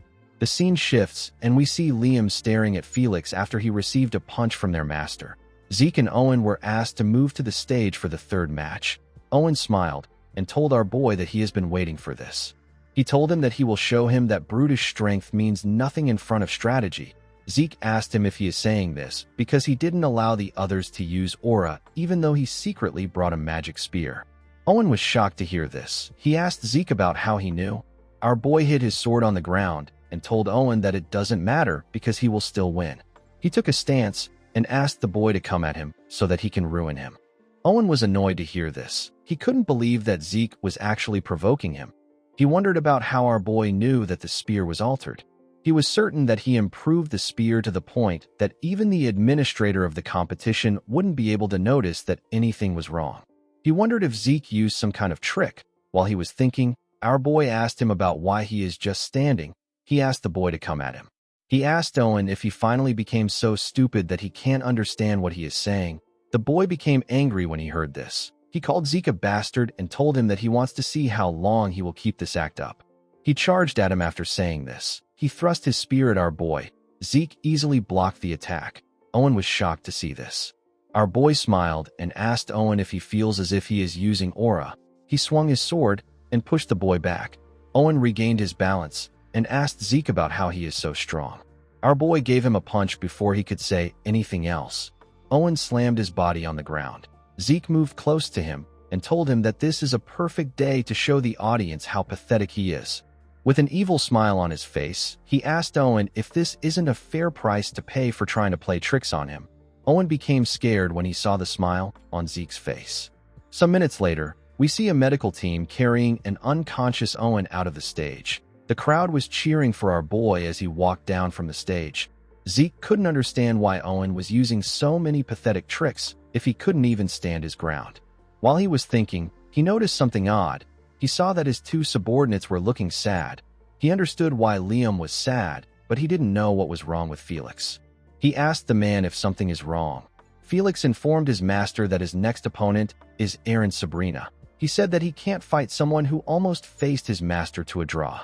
Zeke asked him to just fight. He asked him about why he is worried. He advised Felix to show his full potential and come back. He told him that he is going into isolated training if he fights poorly because he thinks he will lose.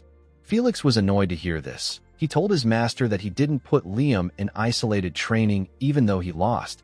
He said that the favoritism is too obvious. After beating Felix again, Zeke told him that he is going to the semifinals. Felix nervously said goodbye to his master.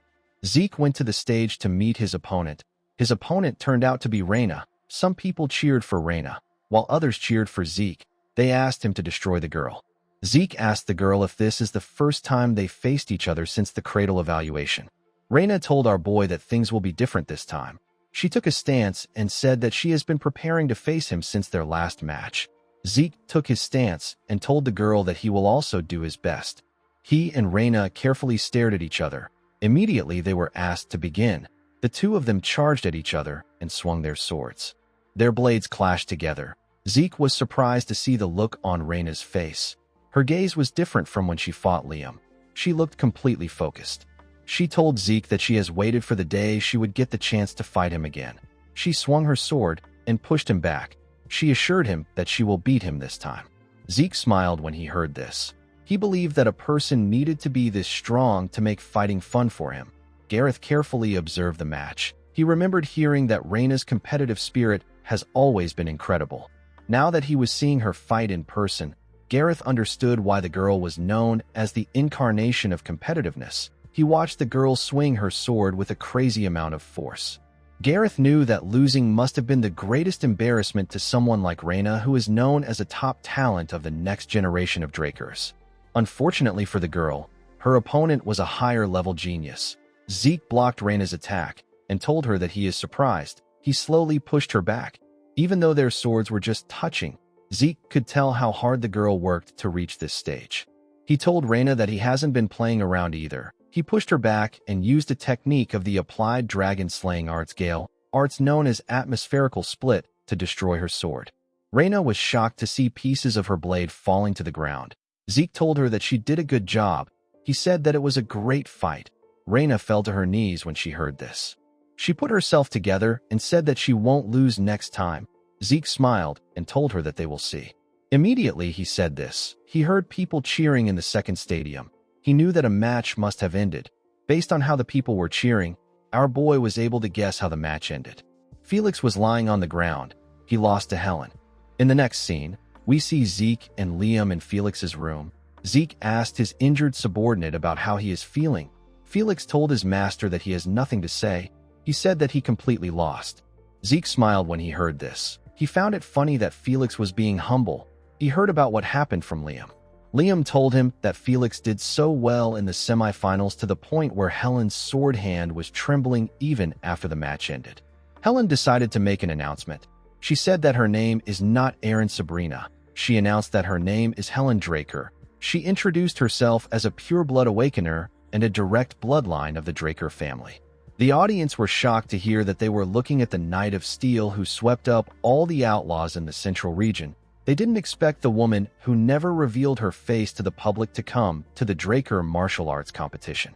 Helen announced that she wants to do her best in the final match. She asked the committee to reconsider their aura restriction rule. The people cheered for her when they heard her request.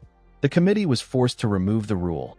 Zeke always thought that the Knight of Steel was just a stuffy ascetic. He didn't expect her to have a political side to her. While he was thinking, Felix called out to him. He nervously asked our boy if he has to go into isolated training. Zeke and Liam didn't expect him to ask a question like this. Our boy realized that he has made Felix too nervous. He wondered if he should be a little nicer to him. On the day of the finals, we see Zeke and Helen in their armors. The two siblings were ready to fight each other.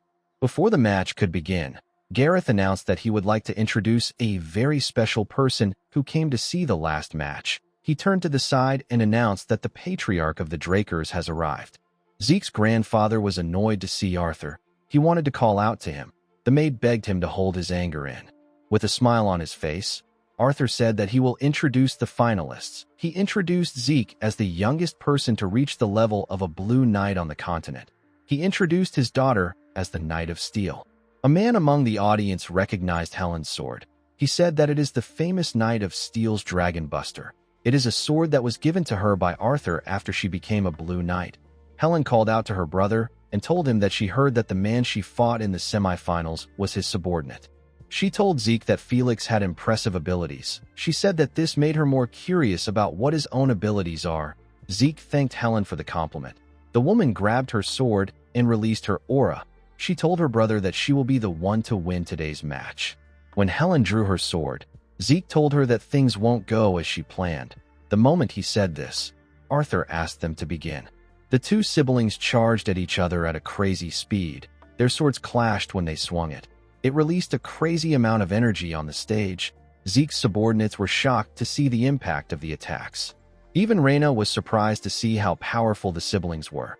She knew that she couldn't miss a single move if she wanted to surpass the two people in front of her. Zeke and Helen pushed each other back with their swords. Immediately, he landed on the ground. Zeke took a stance and used verse 2 of chapter 3 of the True Dragon's swordplay. The technique is known as half-moon launch. Our boy fired a crazy strike at Helen. The Knight of Steel swung her sword and tore through her brother's attack. She quickly saw something odd. She saw Zeke using a technique of the applied dragon-slaying arts Gale, arts known as wind control. Our boy was able to move so fast that he created afterimages of himself. Each of the afterimages were charging at Helen. The woman was surprised to see multiple Zekes. She spun her sword and told her brother that he has some tricks. She changed her stance and released a crazy strike to cut through the afterimages. She told our boy that his tricks are useless on her. The people were blown away by the skills that the siblings displayed. They began to cheer for them. Duke Draker was also among the audience. He smiled and said that this is chaos. He turned to Arthur and carefully looked at him. He remembered asking him about who he thinks will win the match and who will lose. Arthur told his friend that it is pointless for him to guess who wins and loses, since only the winner is important. Even though Arthur said this, he still came to watch the match. Duke could tell that his friend was having a good time. He observed that his disciple got a really good sponsor family. He could tell that the swordsmanship that Zeke was about to use wasn't the dragon-slaying arts. Our boy was using the posture of a different swordsmanship. He carefully gathered his energy around his sword and placed his hand on it. He told Helen that her defense is solid. He decided to shake her up. Helen asked her brother about what he is up to.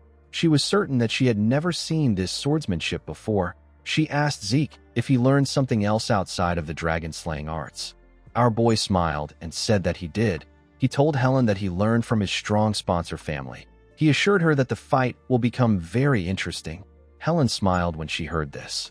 She released more aura and told her brother that she will come at him with her full force. Zeke swung his sword at his sister, but she was able to push it aside. He quickly thrust his sword at her. Helen was able to block his attack, but she struggled to hold on. She quickly gathered her strength and swung her sword. She was able to push Zeke back.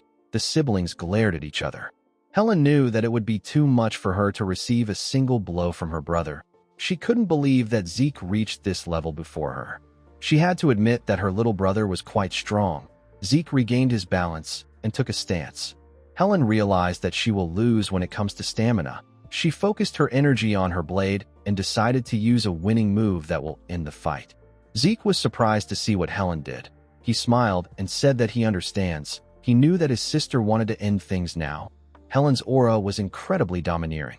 She raised her head and told Zeke that she is coming. According to a famous legend, Tarek and Draker parted a giant castle wall with a single sword strike. Right now, everyone who saw Helen's sword strike remembered this legend. The woman used a technique of the applied dragon-slaying art steel arts known as Castle Splitter and fired a clean strike at her brother. Even Zeke was impressed with her technique. He knew that it was time for him to show Helen what he could do. He gathered his energy into his sword and changed his stance. His sword was taking energy from his surrounding. He smiled and told Helen that he is coming. He used the ultimate technique of the true dragon's swordplay known as the three-knotted style dopping from the water. He fired a crazy strike at Helen's attack. His energy took the shape of a huge bird. Helen was shocked to see Zeke's technique. She remembered that Carly once said that Zeke could truly kill a dragon. She now understood what Carly meant after seeing it by herself. As she watched Zeke get closer to her, Helen realized that our boy will be a huge help to them. When Zeke reached his sister, he told her that the fight is over. Helen was surprised to hear this. When Zeke swung his sword at her, it caused a huge explosion in the stadium. The audience calmly waited for the dust to clear up in order to see the winner of the duel. When the dust cleared up, everyone froze in shock. They were shocked to see what happened. They couldn't believe that Zeke was pointing his sword at Helen. They didn't expect the continent's youngest Blue Knight to beat the Knight of Steel.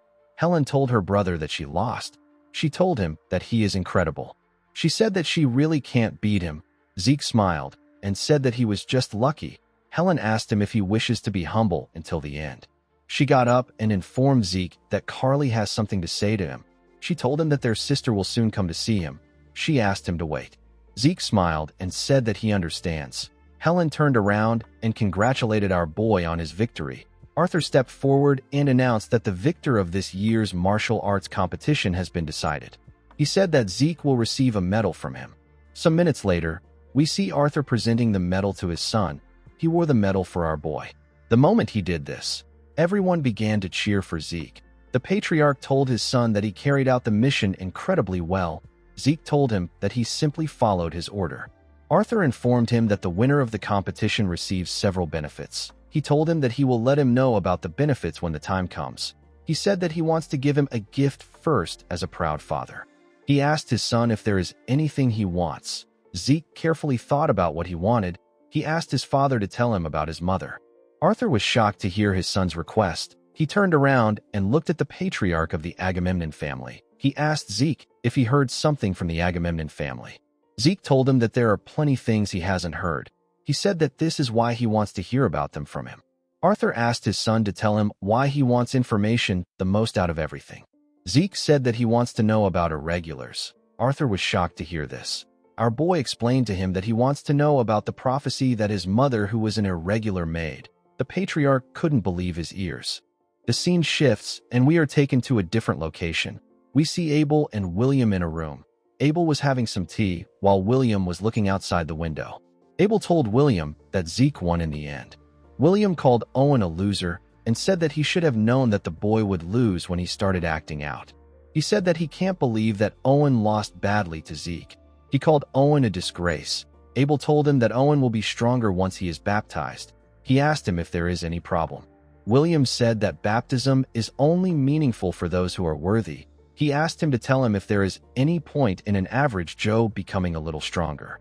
He said that Owen is simply a blemish to the Zimmons family. Abel reminded him that Owen is still his younger brother. He told him that Owen would be upset if he heard him say this. William said that he doesn't want to acknowledge the disgrace of his family as his brother.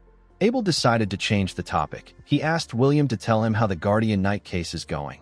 William informed Abel that Carly is continuously doing her best to convince the family's elders. He told him that Carly must really not want him to obtain the Guardian Knight title. He informed Abel that he currently needs 2 more votes to get the title. He said that the situation is quite annoying. Abel told William that he is tired of waiting. He reminded him that he is aware of how long he has waited for this moment.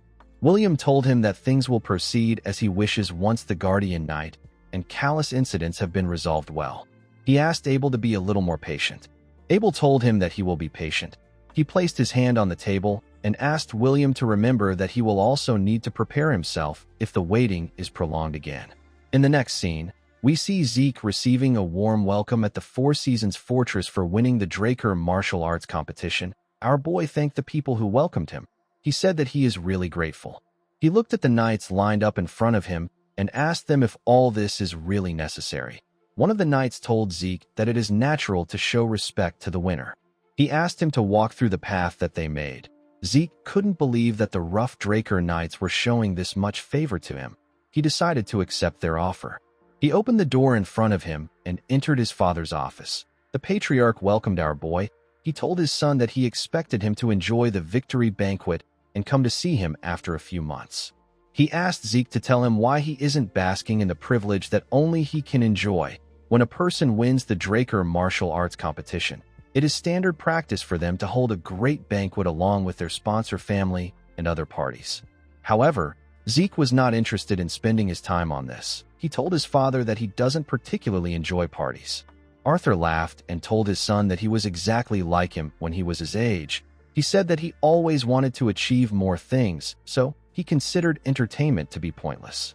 He asked Zeke to remember that a person cannot face the continent alone, even if they are a Black Knight.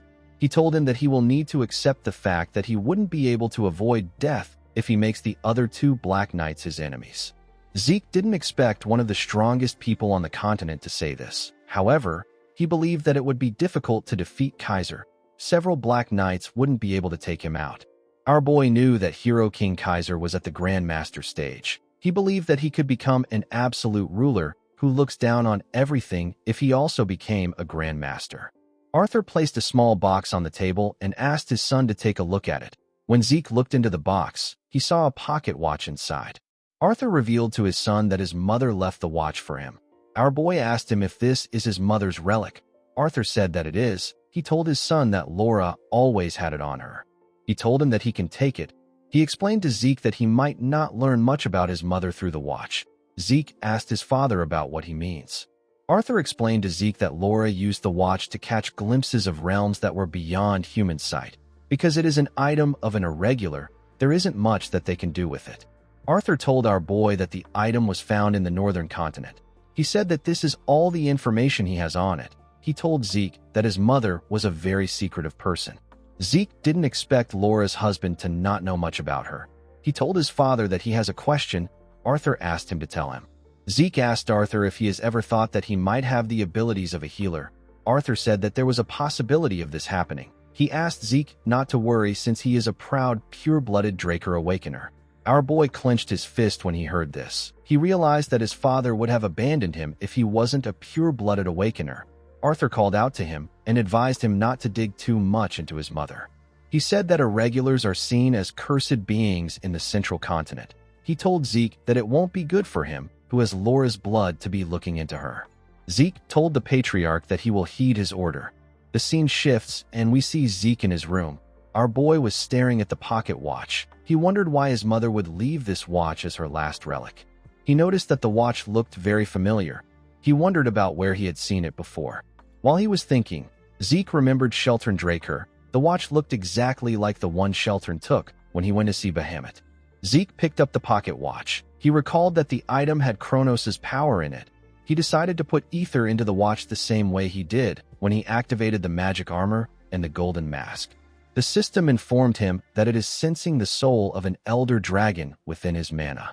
It said that the unknown watch is temporarily activated. It informed him that his title of the one who received the blessing of the ancient dragon has unlocked the security of the unknown watch. The unknown watch began to connect with the system. The system told Zeke that the unknown watch needs an authentication key to be activated. Zeke was shocked to see what was happening. The system informed him that he must enter the Kronos temple and renew the authentication key. Zeke didn't understand what was happening. He wondered about what an authentication key was. Immediately he thought of this. A status window appeared in front of him. Our boy was given a main quest mission. He was asked to renew the authentication key and activate the unknown watch. There is no time limit for the mission. The reward for the mission is Kronos' power. Zeke thought about the type of power Kronos had. He recalled that Kronos had a contract with hero King Kaiser. He believed that a dragon like this will possess an authority as powerful as Bahamut's own. He decided to check the location where he could renew the authentication key. Zeke instantly recognized the place when he saw it on the map. He saw that the authentication key was in Aten. He recalled that this was the Nirvana family's territory. It was a bit uncomfortable for him to go there. Since he was already planning on visiting the territory at some point, Zeke decided to find a good time to renew the authentication key. He remembered that a certain item was also hidden in the territory. Immediately he thought of this. Someone knocked on his door. Zeke didn't expect this. He was certain that no one was supposed to be visiting him today. He asked the person outside to enter. Carly and Helen stepped into the room. Carly greeted her brother and told him that it has been a while. She congratulated Zeke on winning the martial arts competition. Our boy got up and told his sisters that he would have come to see them if they called for him. He told them that he didn't expect the two of them to come in person. Carly told him that they couldn't ask the busy winner of the competition to come and go as they pleased. She turned to Helen and told our boy that Helen is on their side. She informed him that Helen participated in the competition because she wanted to test his skills. Zeke smiled and said that he understands. He stretched his hand out to Helen and thanked her for the consideration she showed during the competition. He said that he would have lost the duel if she used her bloodline ability. Helen was surprised to hear this. She asked Zeke to tell her how he knows about her bloodline ability. Our boy shook her hand and told her that he found out because he has personal interest in the respected Knight of Steel. After getting seated, Zeke asked his sisters to tell him the reason they came to see him. Carly asked him to tell her what he knows about the recent situation of the Four Seasons Fortress. Immediately he heard this. Our boy understood what his sister was talking about. He asked her if this is related to Abel Draker. Carly said that it is. She informed Zeke that the Draker Council of Elders will soon be holding a grand meeting regarding Abel's position as a guardian knight. Carly explained to our boy that Abel will definitely try to misuse his power once he receives the title. She said that they need to block this threat in advance. Zeke nodded his head to agree with her. Carly told him that she wants him to do something for her. She begged Zeke to go to the Dolta Republic and stop the deal between Abel and the Empire. Zeke didn't expect to hear this. He asked Carly if she is sure about the deal between Abel and the Empire. Carly assured him that she is. She said that they have received intel on their end. She told our boy that they couldn't find out what the deal was about. She said that it will definitely be related to the card Abel will present to the elders to obtain the Guardian Knight position. Zeke asked his sister if it is really all right for her to entrust such an important mission to him. Carly told him that Abel is already keeping a close eye on their movements. She said that if someone who is clearly known to be on their side appears, Abel's guard will become tighter. She told Zeke that the risk of entrusting the mission to an ordinary knight is too great. Zeke was certain that he will become one of Carly's people if he takes on this mission. Thanks to the fact that he won the competition, his entry into the Four Seasons Fortress isn't far off. The fortress is a gathering place for the Draker Blood Alliance. It is a place teeming with the continent's most prominent nobles, lords, and politicians. To survive in the fortress, one needs to have a powerful connection. Carly is actually more than enough as a powerful shield. The problem is that she ends up dying at the hands of the Pirate King in a few years. Zeke reminded himself that there are more than a few things that have already changed from the way they happened in his past life. He believed that he will be able to prevent Carly's death if he intervenes. Zeke told himself that he might even be able to stop the Third Continental War if this happens. He told Carly that he will take the mission. The woman commended him for this. She informed him that he will be leaving in 1 week. She told him that he is going to a casino in the Dolta Republic. Zeke told his sister that he would like to get one thing for the mission. Carly asked him to tell him. Zeke explained to her that it will be difficult for him to go to Dolta with a hidden identity due to the fact that he is the winner of the competition. He believed that it would be better for him to move openly. He said that they need to have a suitable person from Dolta Republic invite him there. Carly told her that she understands. She assured him that she will use her connections to choose someone suitable. Zeke thanked her for this. Helen told our boy that she also has a request. Zeke asked her to tell him what it is. The woman nervously looked away and told her brother that he can also call her sister as well. Zeke was shocked to hear this. He didn't expect to hear a request like this. He referred to Helen as sister and told her that he understands. Carly gently laughed when she heard this. In the next scene, we see our boy walking somewhere with his hood. Decker was behind him. Zeke opened a document as he walked forward. He knew that Carly would find a suitable person to invite him to Dolta, but he didn't expect to get an invitation from the Zayed family. This is the wealthiest family in Dolta. Zeke couldn't believe that his sister moved a family of this stature with just a few words. He now understood how immense his sister's influence is. While he was thinking, he heard someone order another person to do something one more time. Zeke and Decker quickly turned to the side. They saw Pharrell facing Felix and Liam with his sword. The knight told the men that he will do his best to train them since Zeke specifically asked him for this training. He said that he will live up to our boy's expectations. He ordered the men to come at him again.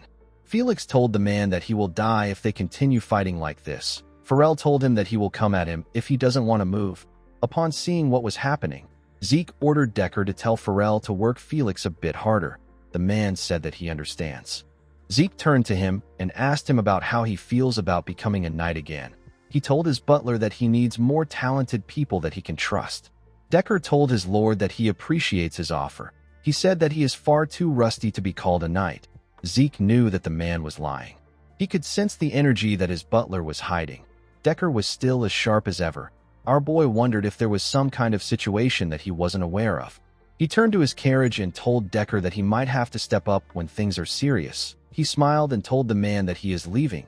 Decker told Zeke that he understands. He watched our boy as he entered the carriage. He asked his lord to have a safe trip.